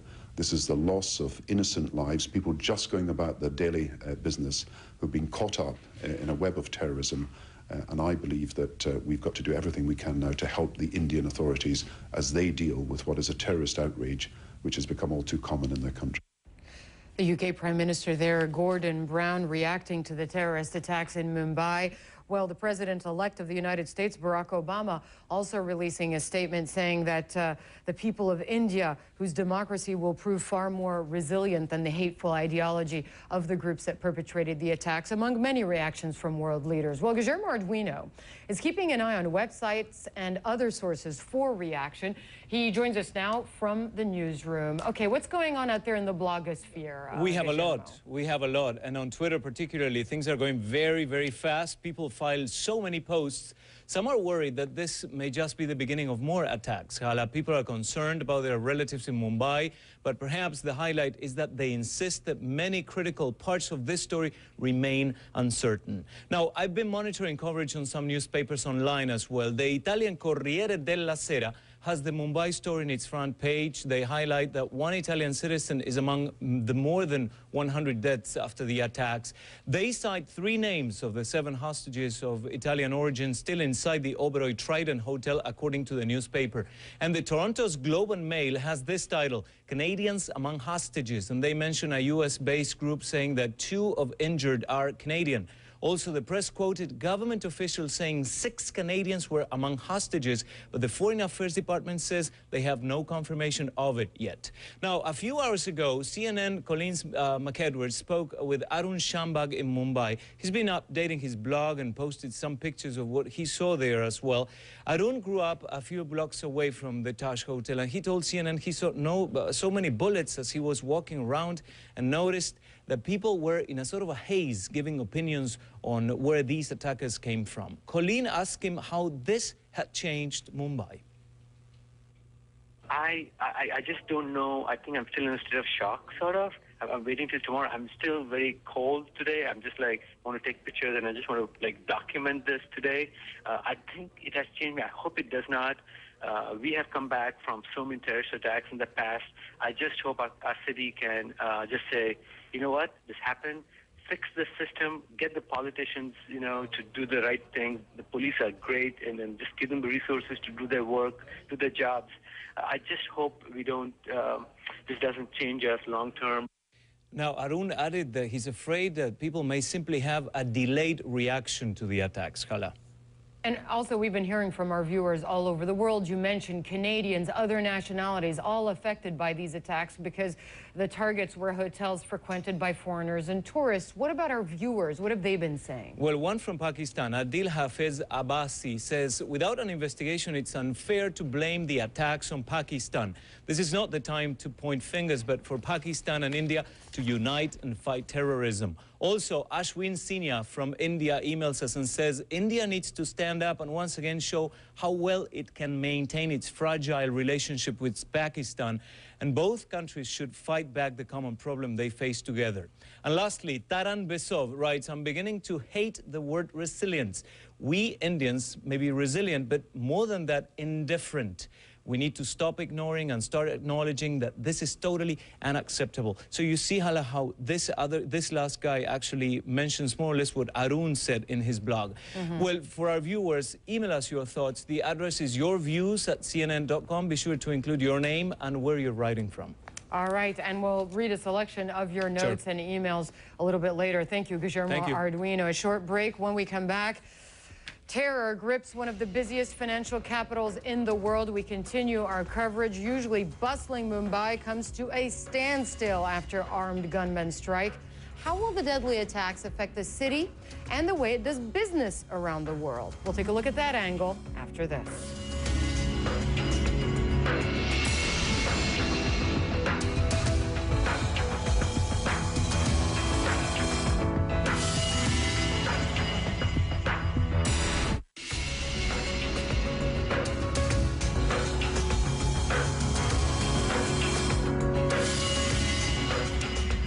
Welcome back. Terror has now gripped Mumbai for more than 24 hours, and the crisis is far from over. CNN's Eunice Yoon reports on how the attackers struck at India's financial heart. Coordinated terrorist attacks struck the heart of Mumbai, India's financial capital. Attackers assaulted at least 2 five-star hotels, the city's largest train station, a Jewish center, and a hospital. Blasts were centered in Nariman Point, often referred to as the Manhattan of Mumbai. The city, formerly known as Bombay, is home to the nation's biggest stock and commodity exchanges and the main center of rupee trading. The explosions took place close to important financial institutions, the Reserve Bank of India, the Bombay Stock Exchange, and the National Stock Exchange of India. 2 of the hotels targeted in the attack, the Taj Palace and the Oberoi, were frequented by international business people. Previous guests at the Oberoi include News Corp chairman Rupert Murdoch and Microsoft founder Bill Gates. The Taj Palace Hotel was built by the founder of the Tata Group, one of India's most powerful companies, and a firm headquartered in Mumbai. Local authorities are keeping the exchanges of stocks, bonds, and the currency closed in the wake of the attacks. The first time trading's been shut in more than 3 years. The blasts are already raising fears among investors and come at a time when the market's down nearly 60% since the start of the year on worries over the ongoing global economic crisis. Of greater concern, though, the longer-term impact the attacks could have on foreign investment and India's economy. International companies have been investing in India, betting that the country's rise as an economic superpower could rival China's. The fear is that the attacks could halt future business and investment plans now in India. Eunice Yoon, CNN, Hong Kong. Well, the entire country is grappling for answers and has many questions. Who exactly is responsible for the attacks, and who has the capability to carry out this string of terror? Stay with us. I passed bodies and people with bullet wounds, and I guess an old man that had passed out from the flames.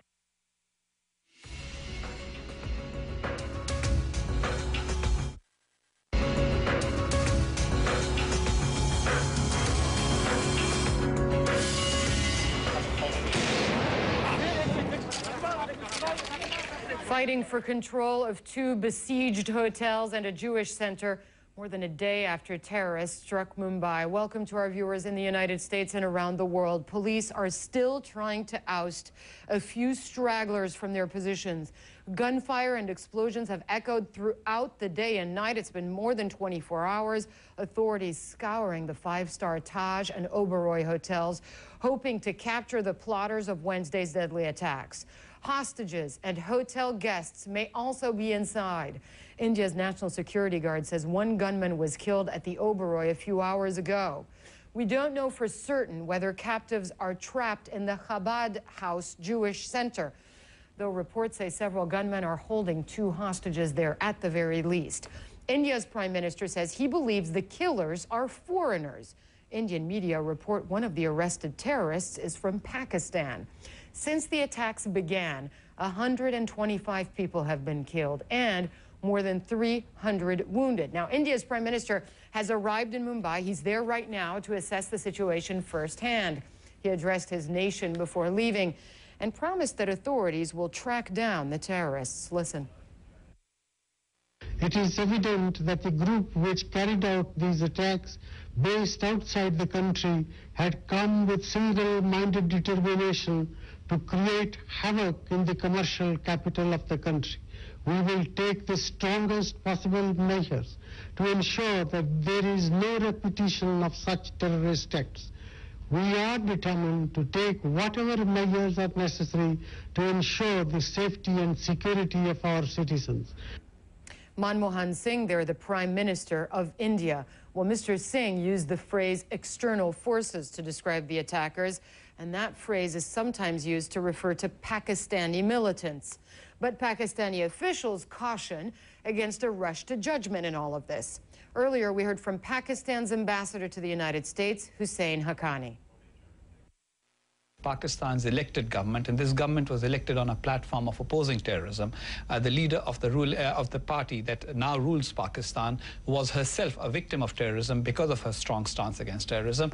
It's a new government, and this government has, in the few months that it has been in office, waged war against the terrorists. That is why I think the terrorists are actually hitting hard at Afghanistan at Pakistan, at India, and around the world. But that doesn't mean that the Pakistani government, or for that matter, the Pakistani nation, supports terrorists in any way. We do not. All right, the Pakistani ambassador to the United States there. Now, Indian authorities are trying to determine who exactly is behind these deadly attacks and what their motive might be.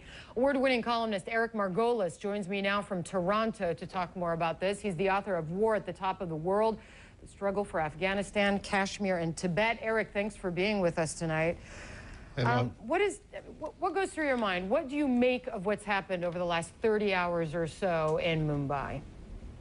Well, India's 9/11, an intolerable outrage for India. Obviously, India's furious, has got to blame somebody. It's hard to find the target, as it was for the U.S. after 9/11. But first of all, we're seeing a number of converging crises. Some of the attackers called for India to get out of Kashmir, where the rebellion has been going on now for 19 years against Indian rule, and up to 40,000 people have died in fighting there. There's the question of Afghanistan. The war there is spilling over into Pakistan, but India and Pakistan are vying for influence in Afghanistan now, pitting them against each other. And then the Indians say Pakistan is encouraging terrorist groups inside of India. So you really give all these things mixed together, very dangerous brew. Right, you have overlapping conflicts and issues that might be causing some of this activity, but on the ground level, it seems like it's extremely sophisticated, even if it's a group that very few people have heard of, using power boats and with a lot of ammunition, enough to last almost 2 days. What do you make of that, the level of sophistication? Well, certainly they were inspired, the attackers were inspired by other jihadist movements in the region, in Afghanistan and in Pakistan. But I agree, it shows an extraordinary level of sophistication, though the attackers, from what we've seen, were very young. It also seemed like suicide attackers, too. They really didn't plan to come back out alive, though I find it very curious that no specific demands were made and no statements have been read out yet, anyway. But it is new, and also the other factor is the searching out and trying to attack Westerners. Says to me that the anger over the Western occupation of Afghanistan is triggering some of this hatred and violence in the region. I was going to ask you about that shift in strategy, because we're seeing right now in the United States and, of course, all over Europe, and we understand from reports that some of these gunmen were specifically targeting holders of British and U.S. passports. Is this something that Americans should be concerned about right now? Yes, they should. As I said, there's intense anger throughout South Asia amongst Muslims about these attacks in Afghanistan.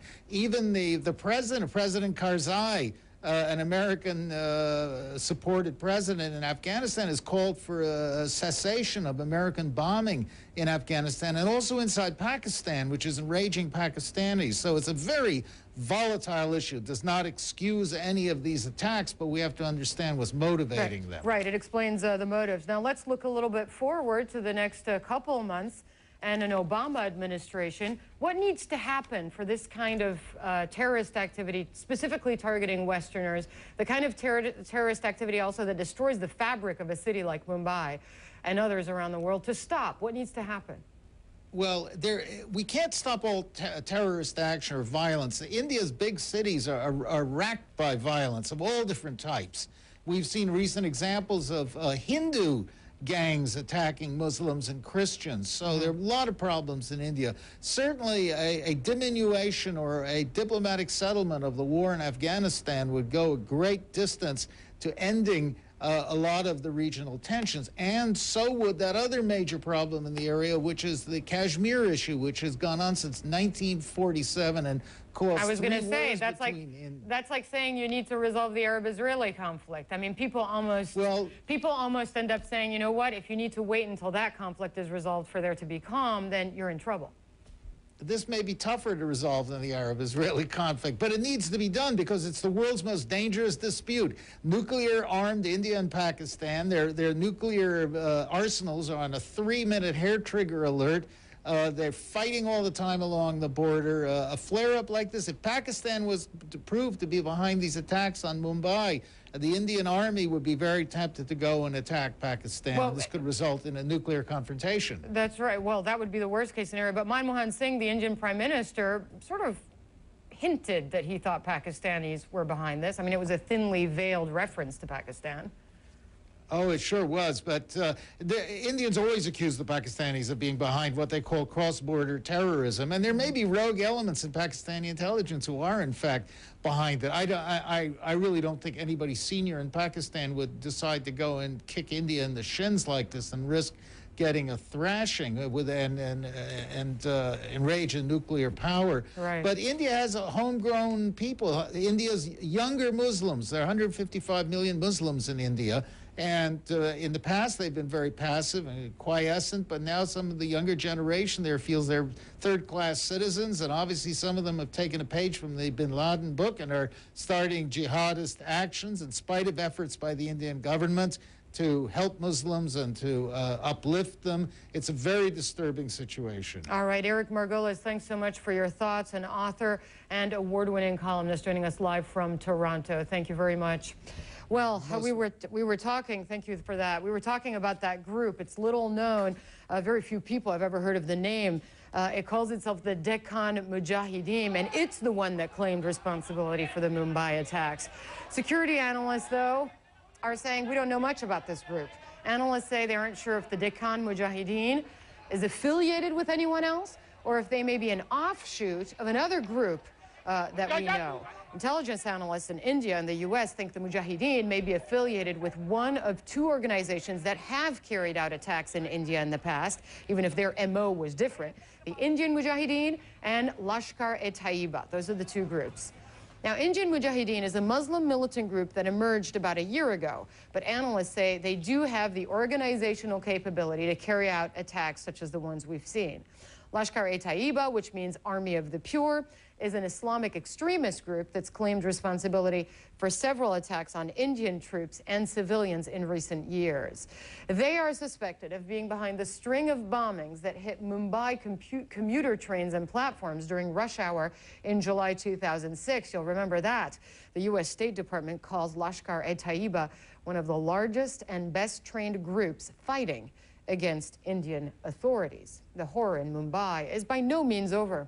The suspected attackers are still holed up in the two luxury hotels that were hit, and there may still be people in those hotels as well. Malika Kapoor joins us now on the phone from outside the Oberoi.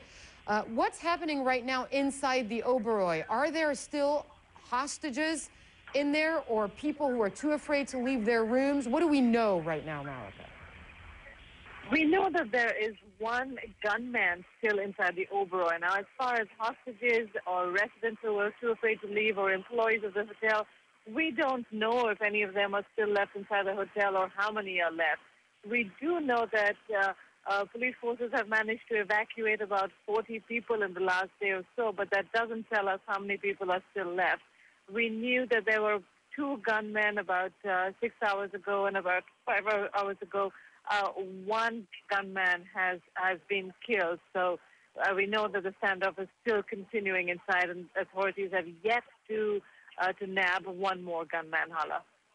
Are there ordinary people, Malika, outside the Oberoi who say they have loved ones or family members inside the hotel and waiting for word from them? To be honest, outside the Oberoi, there are some people right now, but they're mainly just a few curious onlookers. There's a heavy media presence.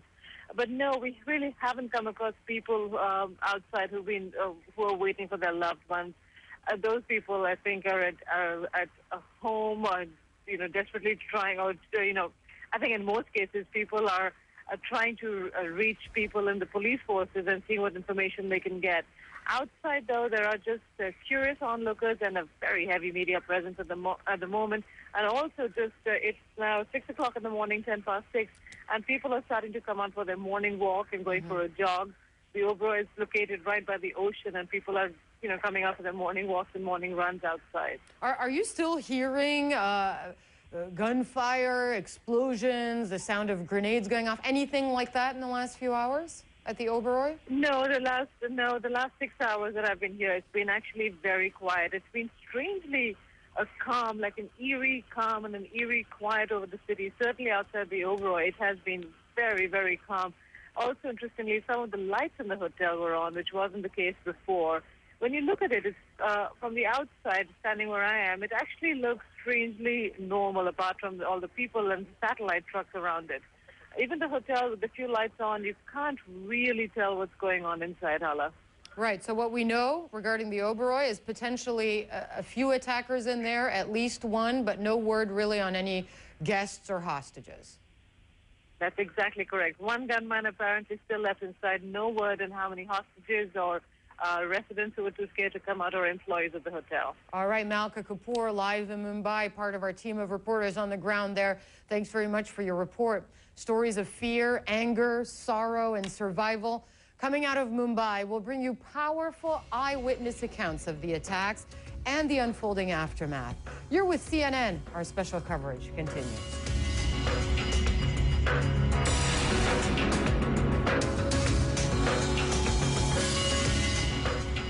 Well, we've been getting some powerful eyewitness accounts from Mumbai and India, including from members of CNN's own staff. Here's Malika Kapoor. It was a night they would rather forget. One explosion practically knocked me off my feet. The first big one. And that's when I started getting calls saying there's an explosion on the roof. I was on the phone call, and I was standing, everything shook around me. So that was very, very scary. As gunmen attacked 9 locations across Mumbai, Alex Chamberlain found himself held at gunpoint in a restaurant at the Oberoi Hotel. The gunman came into the restaurant, and we were ushered, or some of us were ushered into the kitchen, and I think some of the others got out the back door. And then the gunman told us to go up the stairs, up the fire escape stairs, about 30 of us all together.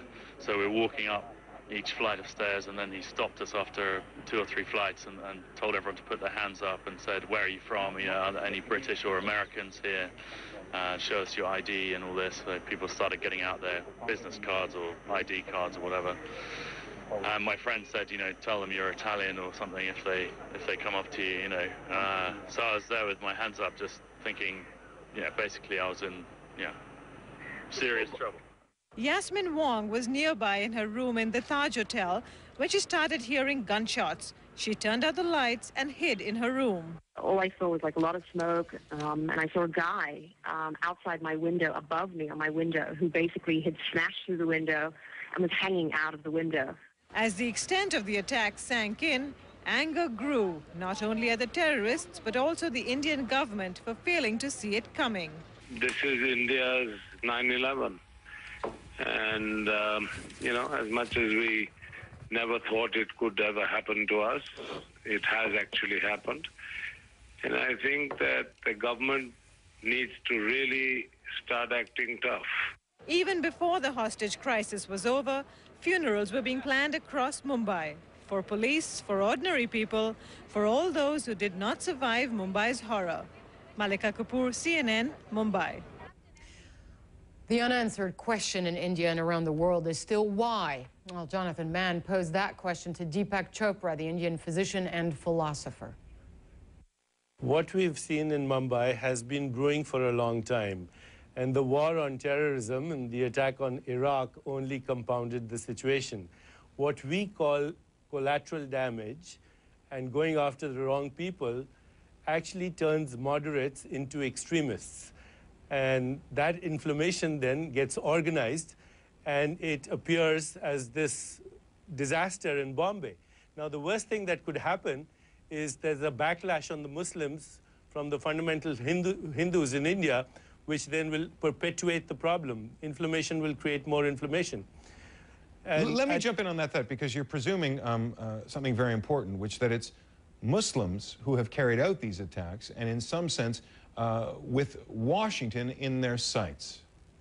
Ultimately, the message is always towards Washington, because it's also the perception that Washington, in a way, directly or indirectly, funds both sides of the war on terrorism. We fund our side, then our petrodollars go into Saudi Arabia through Pakistan, ultimately these terrorist groups, which are very organized. You know, Jonathan, it takes a lot of money to do this. It takes a lot of organization to do this. Where's the money coming from? You know, the money is coming from vested interests. I'm not talking about conspiracy theories. But what happens is our policies, our foreign policies, actually perpetuate this problem because, you know, 25% of the world's population is Muslim. And they're the fastest growing segment of the population in the world. The more we alienate the Muslim population, the more the moderates are likely to become extremists. I hope you'll forgive me for jumping in, because someone might say the dispute over Kashmir has caused so much violence, so much terror, and that's not Washington's fault. And the war on terror hasn't really been the problem there. It's not Washington's fault. You know, right now, this is not Washington's problem. It's not India's problem. It's not Pakistan's problem. It's not Afghanistan's problem. It's not Saudi Arabia's problem. It's everybody's problem. This is the moment where India has to stop blaming Pakistan and actually ask Pakistan for help, because Pakistan is going to become a failed state as a breeding ground for this terrorism. In turn, it's not enough for Zardari to say, I condemn this. He should be telling India, what can I do to help eliminate these terrorist groups? And as far as Kashmir is concerned, unless they find an equitable solution for the Kashmiris, which is independent of India's interests, independent of Pakistan's interests, the problem is going to perpetuate. So it's all interlinked. There has to be a Kashmir resolution. There has to be this ceasing of enmity between India and Pakistan. And there has to be also a broader perspective for America that declaring a war on terrorism is an oxymoron. War is what the people wearing uniforms and pressing buttons from 35,000 feet above sea level, causing collateral damage. They call it the war on terrorism. The other side perceives it as awe and terror. Okay, so it's a perspective. Right now, the Americans have to come up with a policy, hopefully President-elect Obama, who says, you know, 25% of the world's population is Muslims. How can I use these 25% to overturn the tables on these terrorist groups? Because these terrorist groups, the worst thing that could happen for them is if Obama wins the sympathy of the Muslim world by making friends with them. Jonathan Mann there speaking with physician, philosopher, and writer Deepak Chopra. Stay with us. We'll have a look at the other headlines in the news after this.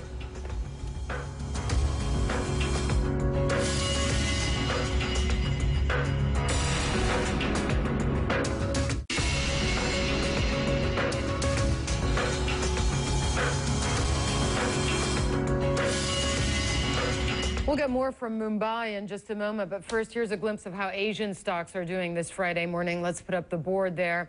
Now, in Tokyo, the Nikkei 225 is managing a modest gain there of about 0.5%. At 84.10. As for the Seoul Kospi, it's up almost 1%, and the S&P ASX 200 in Australia is up more than 2% since the open. All right, here are the other headlines. Now, Thailand's Prime Minister has declared a state of emergency at Bangkok's two main airports. They're overrun with anti-government protesters, and they've been closed for 2 days.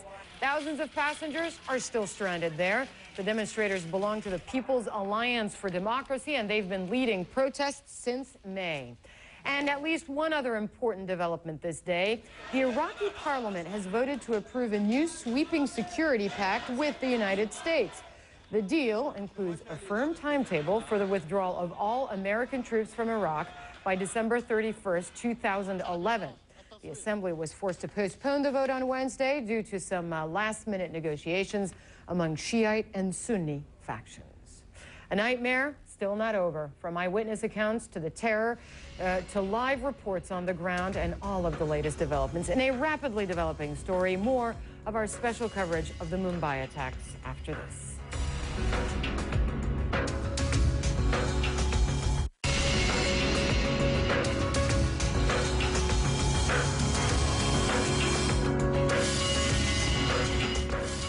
Welcome, everyone. The story is still unfolding, and the witnesses are telling their stories as Mumbai reels from a series of terrorist attacks.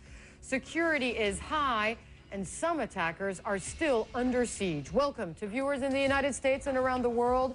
Dawn is breaking in Mumbai. We'll take you there live in our special coverage of the terrorist attacks in India's financial capital. Well, some of the panic has subsided, but there are still standoffs underway at several sites in shell-shocked Mumbai. Let's get the latest for you. In a nationally televised address, the Indian Prime Minister implied the killers were foreigners, but fell short of blaming Pakistan or any other country. Now, Indian media are reporting that the suspected Islamic militants planned the attacks months in advance, that they arrived by boat to Mumbai and had even set up control rooms inside the targeted luxury hotels. Now, police are scouring the wreckage of the Taj and Oberoi hotels, searching for the plotters of Wednesday night's attacks. India's National Security Guard are reportedly trying to engage gunmen still holed up in those hotels. One gunman was reportedly killed at the Oberoi. Some guests and hostages are also inside. How many is unclear.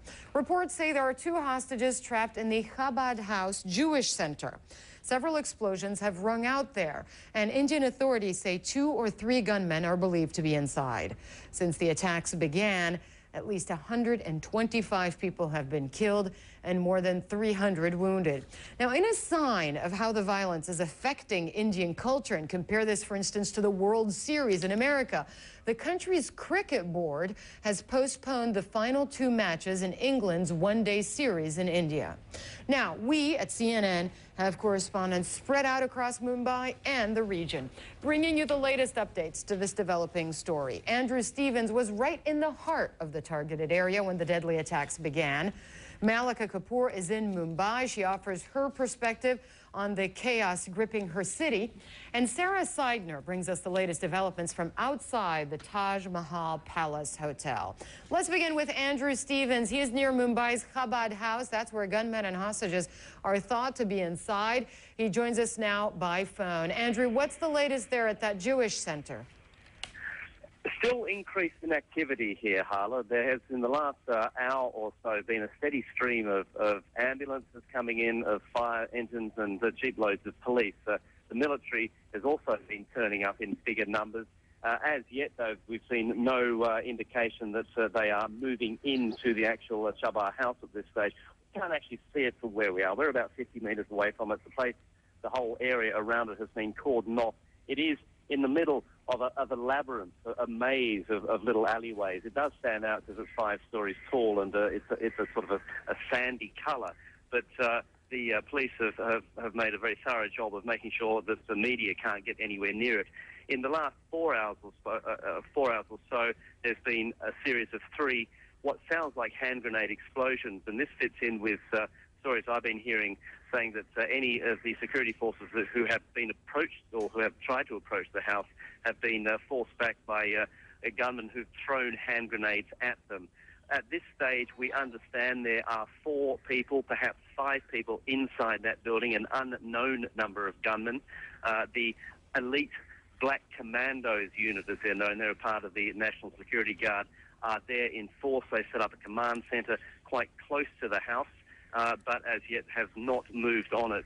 We did hear earlier this morning that one of the younger family members of the rabbi who lives in the Jewish centre was spirited away by 2 of the helpers there, 2 of the staff who actually work in there. And the young boy is okay. We don't know, and we haven't had any word on the condition of the others at this stage, Hala. And there were reports that an Israeli rescue team was traveling to Mumbai to assess the Indian security personnel there. Has that been confirmed? That's right. Yes, they are in the area as we speak, actually, that they have dispatched a team to, as they say, help the authorities in Mumbai deal with any situation. They're prepared. They're standing by, basically, to offer any help they can. There's no suggestion that this would be a military force. Certainly, I was speaking to, there is a member of the Israeli embassy who's down at the Chabad House where we are, and he was saying his understanding was that it was purely there to offer support to the government or authorities, whatever support they asked for. So that obviously is being taken very seriously at a very high level in Israel. as one person said to me, one Israeli said to me, that Israelis, Jewish people, tend to be targets all over the world these days. This is not something specific to Mumbai. This is just more of a general terror move, if you like. All right, Andrew Stevens there reporting from that Jewish center in Mumbai, one of 10 sites targeted. Of course, there were also those 2 luxury hotels, and just hours ago, sporadic blasts and gunfire were rattling from the Taj and Oberoi hotels in Mumbai. Indian commandos, black-clad commandos, have been in and out both hotels, trying to subdue the gunmen and free the hostages. It's not clear if the blasts were set off by the hostage takers or by soldiers going door to door on each floor of the hotels. They may have been using stun grenades, for instance. That's one theory. It's not clear how many hostages there still are, but France says as many as 20 of its citizens are still inside one of the hotels, an Air France flight crew.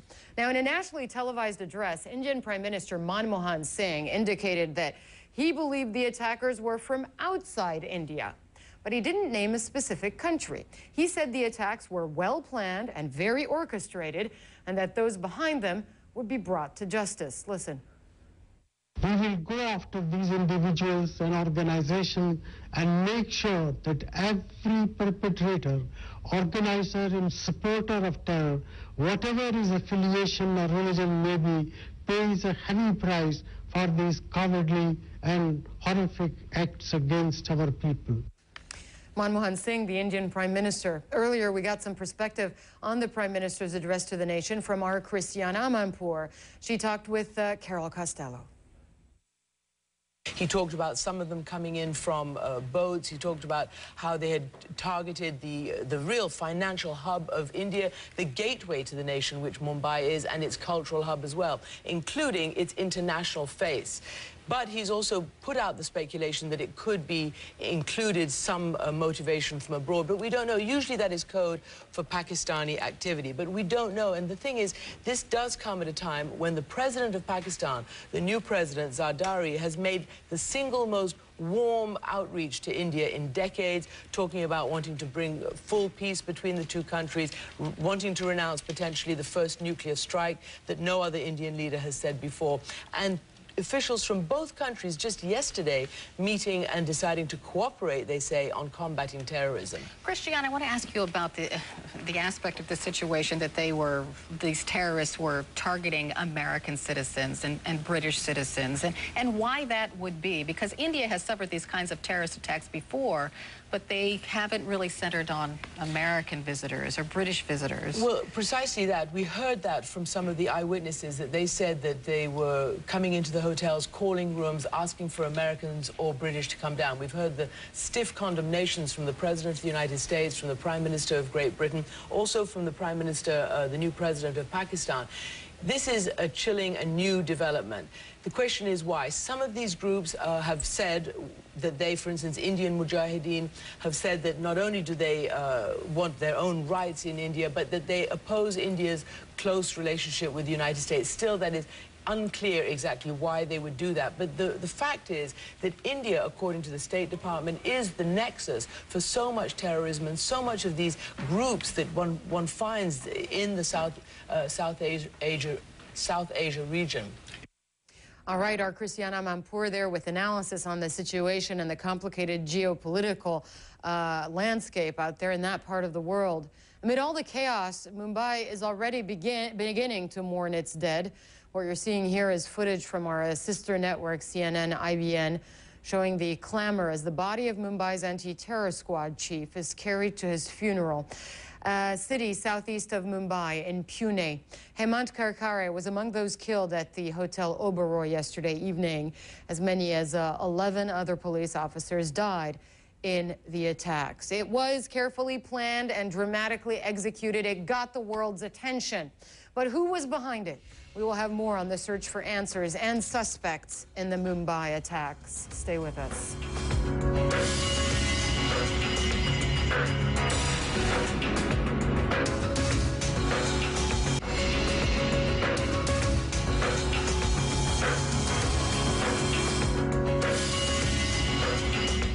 Well, one question on everyone's mind is who is behind those deadly coordinated attacks on Mumbai. There's been a claim of responsibility, but experts are skeptical.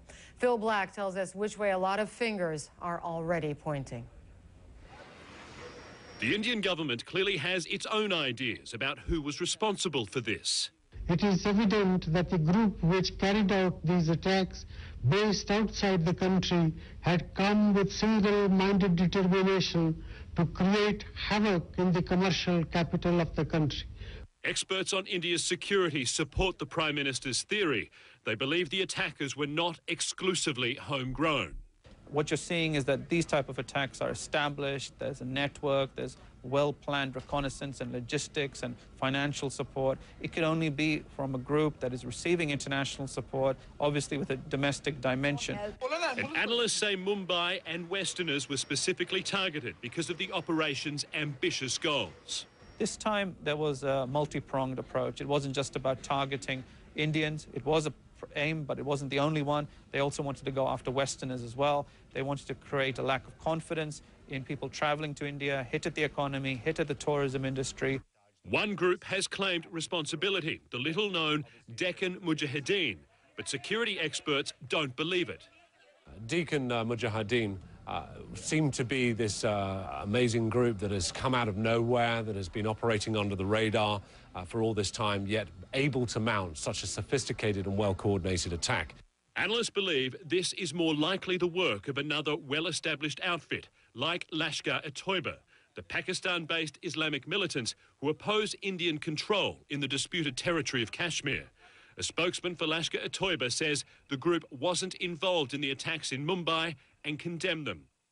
But the Indian authorities have blamed Lashkar for previous attacks, like the 2001 assault on India's parliament, which brought the two countries to the verge of war, and the bombing of this Mumbai train, which killed more than 180 people in 2006. Terror strikes have become a regular part of life across India, but whoever did this wanted a strong reaction, and they've succeeded. This attack in India has created a backlash which is equal to that of America after 9/11. The investigation may have only just begun, but already fingers are pointing across the border to militants in Pakistan. Phil Black, CNN, London. Many of those trapped inside the two Mumbai hotels managed to make it to safety. And then as they were coming up in last 2 hours, there were several explosions right under my feet, it seemed like. But it wasn't easy, and neither building has yet been cleared of all attackers. Stay with us.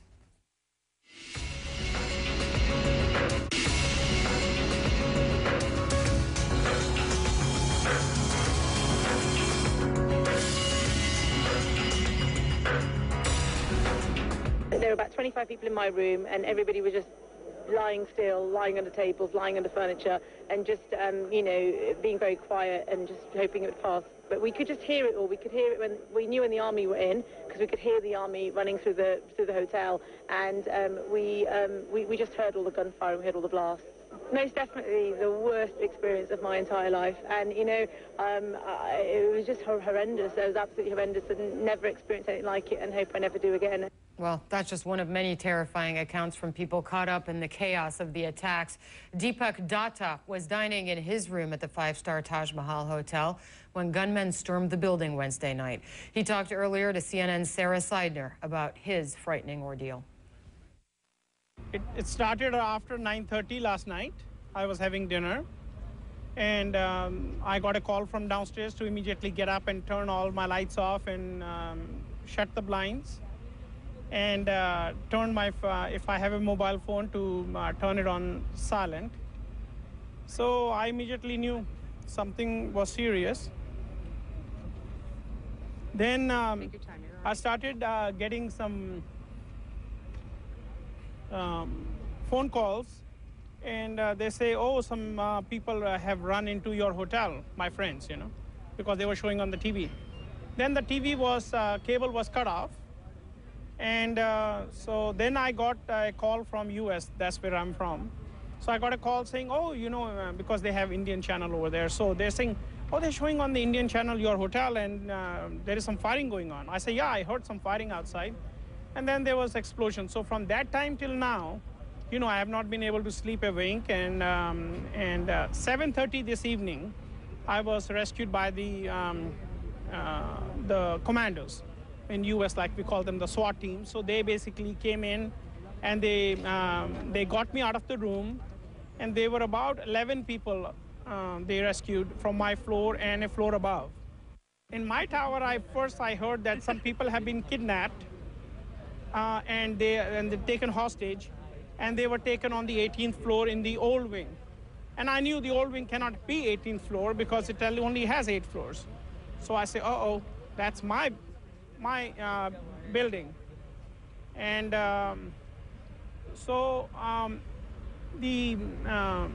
after about 15-20 minutes, I heard heavy machine gun fire in the stairwell right where I was. So it looks like the commandos were basically chasing these guys who were taking people up, because 2 guys, they ran up. No, 2 guys ran down from the hostages, so they ran away. And they are the one who warned the police and the commandos that in the new wing also there are some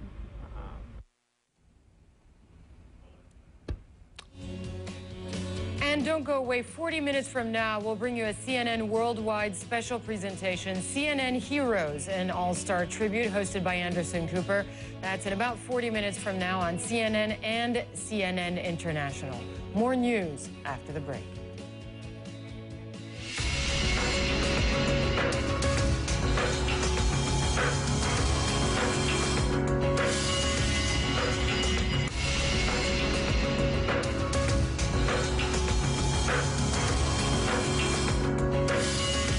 Reacting to the carnage, global leaders are speaking out. Here's World Reaction with Sasha Harriman. Political leaders around the world are expressing shock at the horrific carnage that's engulfed the city of Mumbai. In time, we'll assess which group has been responsible. We don't have all the details, what the implications are for the rest of the world. Even the Pope spoke out. A statement on the Vatican website saying he was deeply concerned about the outbreak of violence and urgently appeals for an end to all kinds of acts of terrorism. There have been promises of help from the British. At the same time as giving support to the Indian Prime Minister, we're sending police emergency teams that are well versed in dealing with terrorism, and we will try to give what support we can through British police and security officials. From the Australians, we also express our fundamental solidarity with the Indian government and its people. And from the Japanese. Japan and India will continue to work closely to fight against terrorism. President-elect Barack Obama said the United States must continue to strengthen partnerships with India and nations around the world to root out and destroy terrorist networks. Even the President and the Prime Minister of Pakistan, the country Indian authorities claim is the home of the terrorists, strongly condemned the attacks. But even as the worldwide declarations of disgust rang out, emergency services in India had begun the gruesome task of identifying the dead. It may be the task of some of the same world leaders who address the world today to address the heartbroken friends and families of the deceased tomorrow. Sasha Harriman, CNN, London. Observers are concerned that the attacks could reignite tensions between Hindus and Muslims that have never really gone away over the last few decades. The disputed region of Kashmir is a long-standing flashpoint between the two communities. To give you an idea of the religious makeup of India, here are some figures from the 2001 census. There are more than 827 million Hindus in India. That is about 80% of the country's population. Muslims are in the minority. They make up around 13% of the population, according to that census. And there are also 24 million Christians in India, about 2.3% of the country's religious demographic. And another 2% of India's people are Sikhs.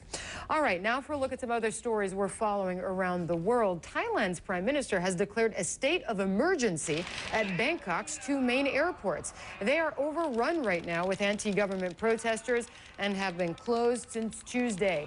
Thousands of passengers are stranded. The demonstrators belong to the People's Alliance for Democracy and have been leading protests since May in Thailand. The Iraqi parliament has voted to approve a new sweeping security pact with the United States. The deal includes that firm timetable for the withdrawal of all U.S. troops from Iraq, by December 31st, 2011. Now, the Assembly was forced to postpone the vote on Wednesday due to some last-minute negotiations among Shiites and Sunnis. And off the coast of France, a jetliner on a test flight has crashed into the Mediterranean with 7 people aboard. Reports say at least one body has been found. It was an Airbus A320, and it belonged to Air New Zealand. It's in the nature of a hostage situation for it to drag on and on when there's a standoff. What are the plans for the besieged Jewish center in Mumbai? And what part will the Israelis play in ending it? Also ahead on CNN today, it's called Global Voices. And we're finding it to be a rich source of information from Mumbai. Stay with us.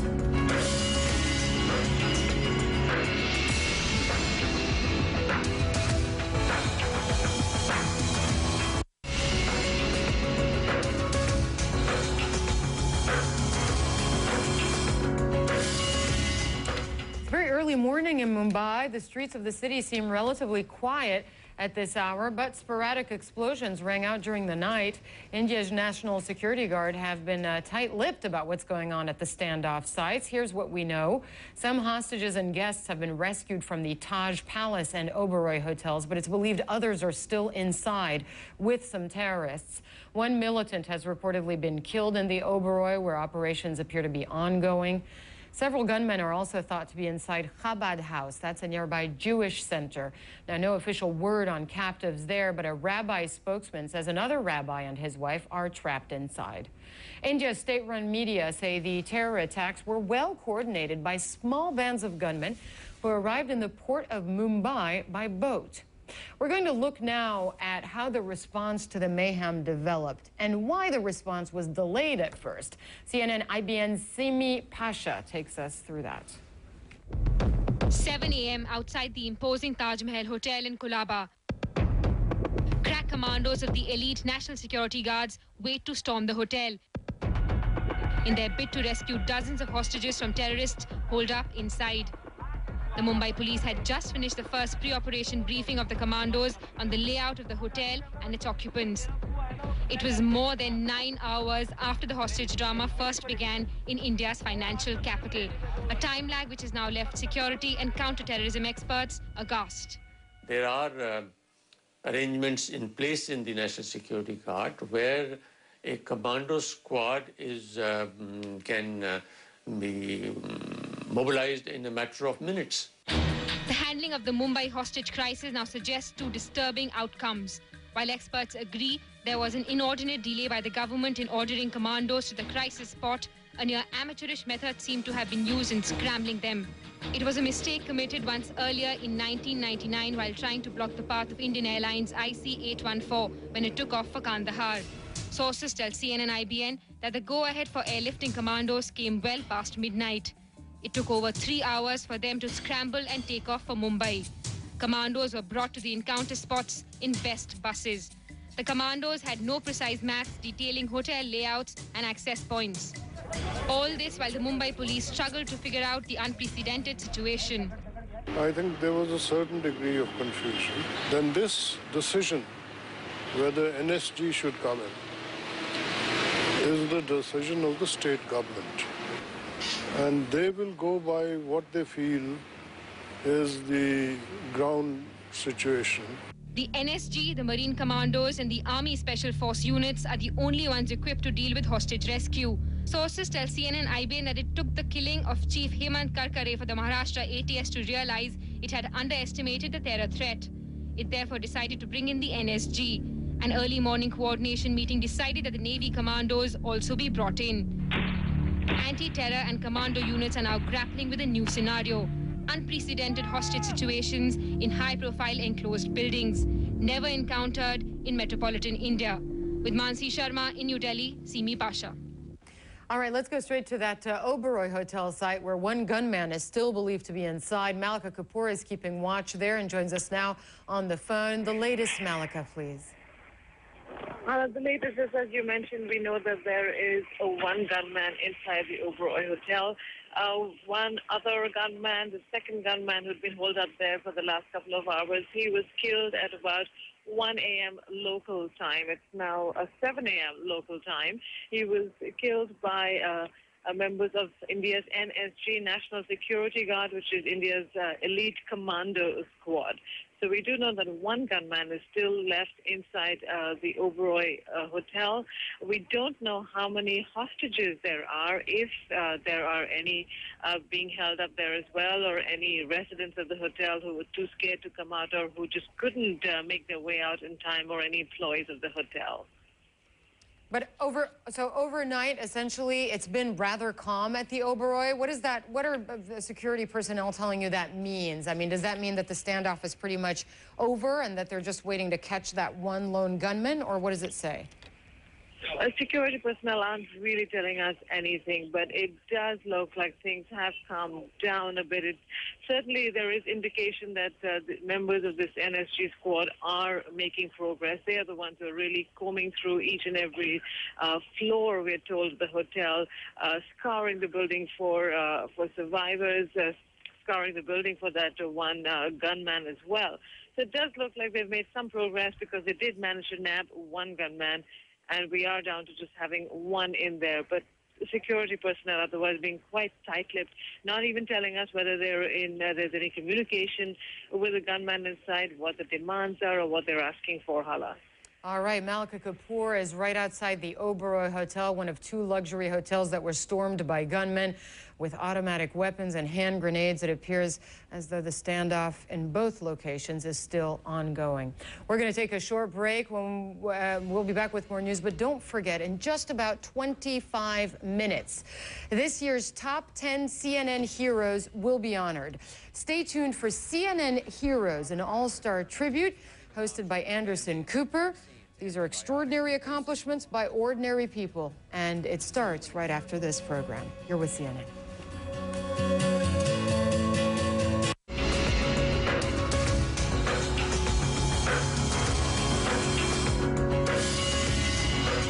Last night, I checked into my hotel, and basically, after I walked up the stairs to the first floor, and no sooner had I stepped into a restaurant to have a meeting than gunshots started erupting all in the lobby, and apparently they were shooting people there. Very much execution style. One Australian guy was executed, shot in the leg first and then shot in the head. We heard the gunshots. They came closer to us, started barricading the door. Gunshots shattered part of the door. And then we were kind of moving all our crew back through various ballrooms to try to barricade ourselves in. They were using hand grenades to try and blow in doors, and then they seemed to retreat from that and start focusing on other areas of the hotel. We could hear people, it seemed like being dragged up to the roof of the hotel.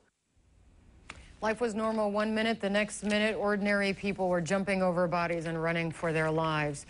Now to the nearby Jewish center, the Chabad house. There were reports of loud explosions near the building early Friday local time. It's thought that the gunmen inside are armed with grenades, so it's unclear who set off the blasts. The center's rabbi and his wife are believed to be held hostage by an unknown number of gunmen right now. An Israeli rescue team is on its way to Mumbai to help free the hostages. Let's find out more about the situation and the reaction to the situation at Chabad House and what the Israeli government is doing. We have got the Israeli ambassador to the United States, Salai Meridor, on the line from Washington. Ambassador, thanks for being with us. Thank you for having me. What kind of Israeli team is traveling to Mumbai to assist Indian authorities? You know, this is an event in India, and this is taken care of by the Indian government and their security forces. Israel offered India any kind of assistance that we can give them, and we are waiting to hear their needs, and we will obviously respond to their needs.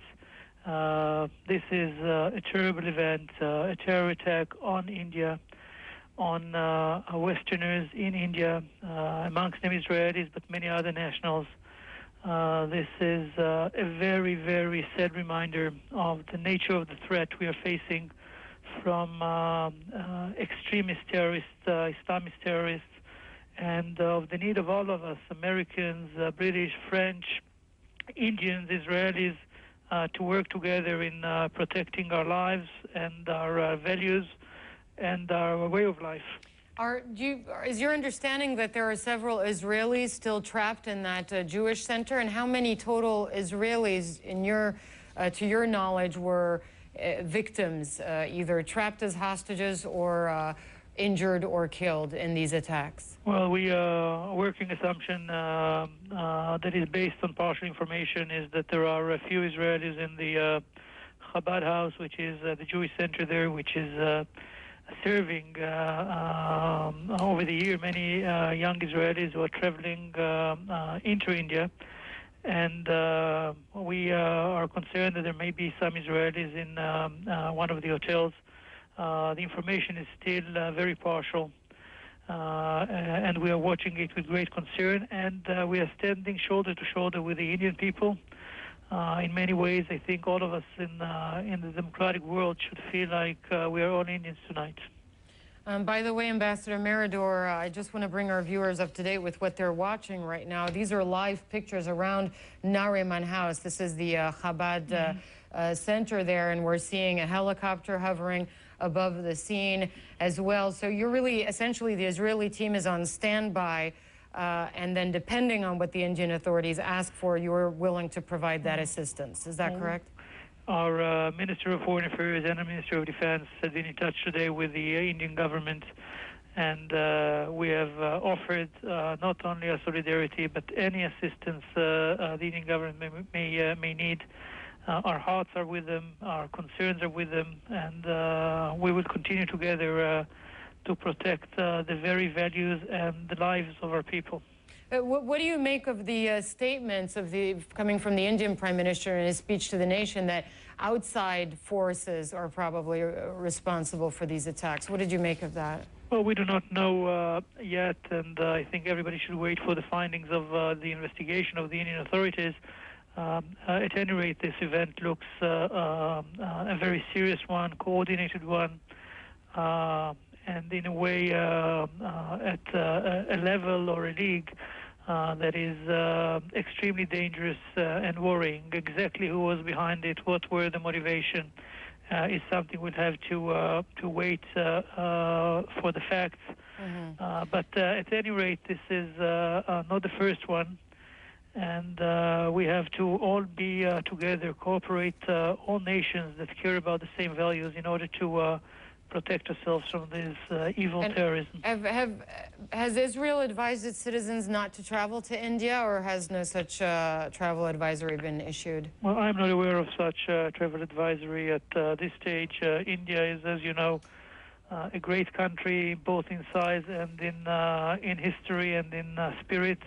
Many Israelis are traveling to India. This has become almost our gap year after the army for many Israelis who go and travel in India and in those in countries surrounding India. Many Israeli businessmen are in India. We have many partnerships between American companies, Israeli companies, and Indian companies. So India is a place where many Israelis visit and have business with, and we certainly hope not to give the terrorists the victory of stopping our life, our way of life, and we have in front of, or as we confront terror, one of the most important things is to continue your life in many ways, continue business as usual, because this is exactly what the terrorists would like to achieve, that we would be sidetracked from our lives and from our values, and we should not allow that to happen. Right, and Ambassador, Mumbai is, of course, the financial heart of the country. It's where many deals are made with Israel and dozens of other countries, and business people there in those hotels definitely caught, the innocent victims caught in the middle there of that. Thank you, Ambassador Mirador, for joining us there. Thank you, and let's pray for everybody there. All right. Thank you, Ambassador. Let's listen into CNN IBN. There's a lot going on there around Chabad's house. We saw a helicopter hovering, a commando being lowered down. Let's take a listen. We can see right now the street seems to be empty. The chopper has just moved out of here. The NSG personnel and the police personnel on the ground are still at their positions. Now we even after the chopper left, we heard some shots fired for a while, but now the situation seems very calm. There is not a noise there, but the people, the army, the NSG officials who had landed through that, through the rope to the at Nariman House, still are there somewhere in that street beyond there. There are also some NSG personnel right now who are moving in, closing in on the area, and it seems like they are closing in on the area to see to prevent any untoward incident that would happen now. Right. This, Kajal, looks like a multi-pronged attack. There are security NSG commandos landing from the roof. There are others barging in through the door. But we know in the five-star hotels, at least, the cable connections were snapped to make sure that terrorists do not have access to television, to live pictures of the operation that is going on against them that we've been telecasting. Is that the case here at Nariman House as well? Or can they see, even as we speak, can they see those visuals of NSG commandos landing onto the rooftop?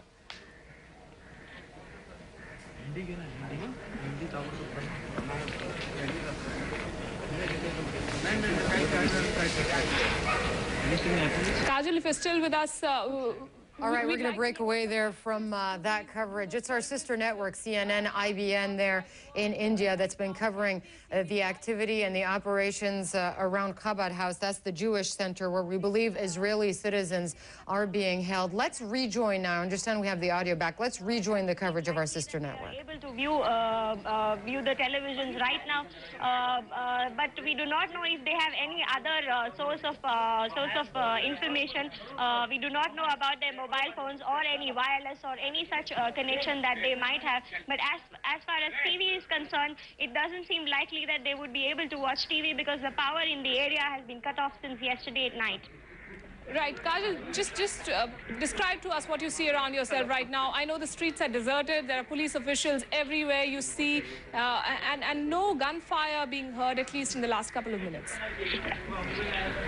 Yeah, what I can see right now is that the streets are deserted. There are some NSG and police personnel. It's the drama of a live rescue attempt there in Mumbai. It's the Chabad House. That's a Jewish center. We understand a rabbi, his wife, and possibly 2 other people are being held by gunmen.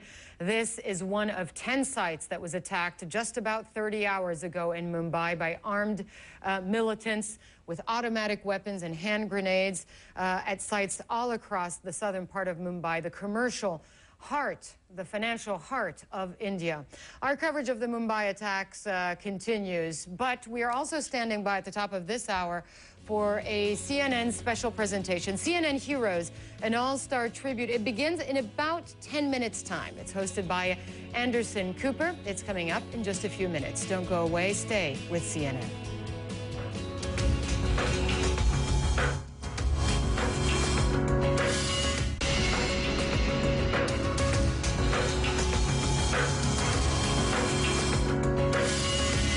When it comes to the Mumbai attacks, the internet has been a source of instantaneous information. Bloggers, message boards, video sharing. Our Guillermo Arduino has it all. He's been monitoring the web for that, and also has a guest he's going to be speaking with. Hi there, Guillermo. Hey, Hala, you know that there's a website that has given us a great deal of content. It's globalvoicesonline.org, and one of the most recent posts is from Kalyan Varma, who's angry at the mainstream media. It reads, in tough economic and global times like this, we will win only if we move on with our lives and keep this behind. This is how we fight terror, not overreacting, referring to the media.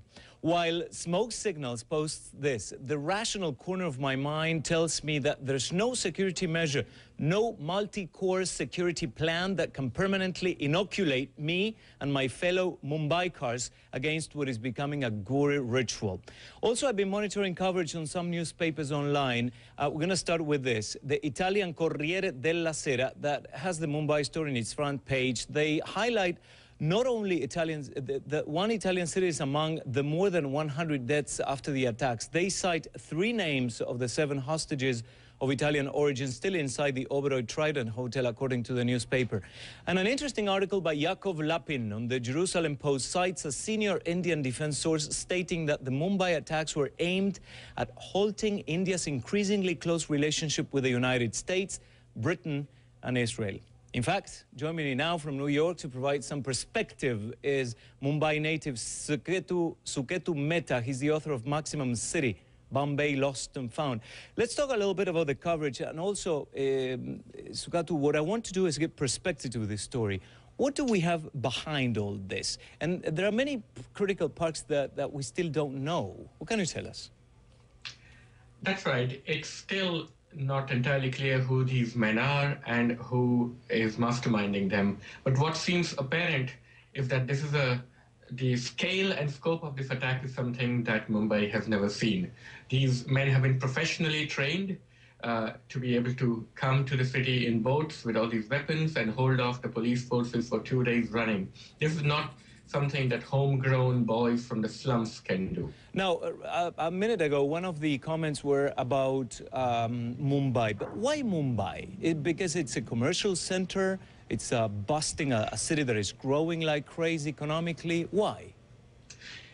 Well, it is the commercial center. It is the throbbing, beating commercial heart of India. And it is to India what New York is to the United States. But more than just money, it symbolizes hope. Bombay is the home of not only the stock exchange, but also Bollywood, the dream factory. So the Taj Mahal, the Taj Hotel, is recognizable to all Indians and indeed all South Asians because it's been featured so often in the Bollywood films. It's a symbol. It's a symbol, exactly. Exactly. And now, what about religion? Because we can talk about philosophical issues in this case, what it means, and but what about religion? Because 80% of the country Hindus, right, and 13% we say Muslims. Is this an Islamic terrorist group behind or not? Well, it's, again, I think too early to tell, and indications are that it is an outgrowth of the various jihadi groups in the region. But you must remember that until recently, there were more Muslims living in India than in Pakistan. So they voted with their feet, and the vast majority of Muslims in the country feel appalled at this. So my guess is that this particular group has international connections. Oh, and that's interesting to see. We have to look at South Asia in general from our context and see that there are many focus of terrorists and that they say that it's easy for them to come from one to the other one and reform and move on. That's right. Indian Muslims have so far not been radicalized. That is, there are hardly any Indian recruits to Al-Qaeda, and they've come from everywhere else in the world. So one of the things that these terrorists want to do is to force the government to crack down upon Indian Muslims with a heavy hand and thereby radicalize Indian Muslims. It hasn't happened yet. They also want to pit Hindus and Muslims against each other in a replay of the bloody 92-93 riots in Bombay. And lastly, they want to drive India and Pakistan further apart. Now, you mentioned a little bit Pakistan. The Indian Prime Minister was very careful about mentioning a country. He did not, but he said there were foreigners behind these attacks. What about Pakistan? Well, so when he says foreigners, most Indians know he means either Pakistan or Bangladesh. But most Indians also know that the Pakistani state is a kind of amorphous entity, and there are different power centers within Pakistan who have different kinds of goals and different means of acting. And some of this is ascribable to a kind of palace politics within Pakistan. Right. Suketu Mehta, author and professor of journalism at New York University. Thank you for your time and your perspective. Thank you, Guillermo. We are going to give you also an idea of what our viewers are saying. They are weighing in as well. Julius Mwindi in Kenya writes, the world must brace itself. If not, we're all going to become prisoners by the change of tact of the terrorists attacking soft targets. Another one, we must change the techniques we use to hunt them down. We must be as dynamic as they are. No, that's the end of the first email. Now, let's go to the next one. Bidim Patel emails us and says the international community should convince Pakistan to help them to root out the terrorist training camps. There's no doubt without blaming the Pakistani government, that the roots of terrorists are in Pakistan. This is viewers' opinions. And send us your thoughts. Thank you very much for those who participated. The email address is yourviews@cnn.com. Hala, we want to tell our viewers, be sure to include your name and where you're writing from as well. All right, and we might read one of the emails you send us. Absolutely. A bit later in the coming hours. Thank you, Guillermo Arduino. Just to bring our viewers up to date with the latest from Mumbai, 125 people dead, more than 300 injured, 10 sites attacked in Mumbai with several flashpoints still ongoing. There are commando operations outside of a Jewish center right now where we understand a rabbi and his wife and perhaps other people are still being held, and also an ongoing situation at 2 luxury hotels. This more than 24 hours after more than 100 people were killed by armed gunmen. All right, I'm Hala Garani at the CNN Center. Do stay with us right here on CNN and CNN International, a worldwide theater, and it begins right now. Stay with us.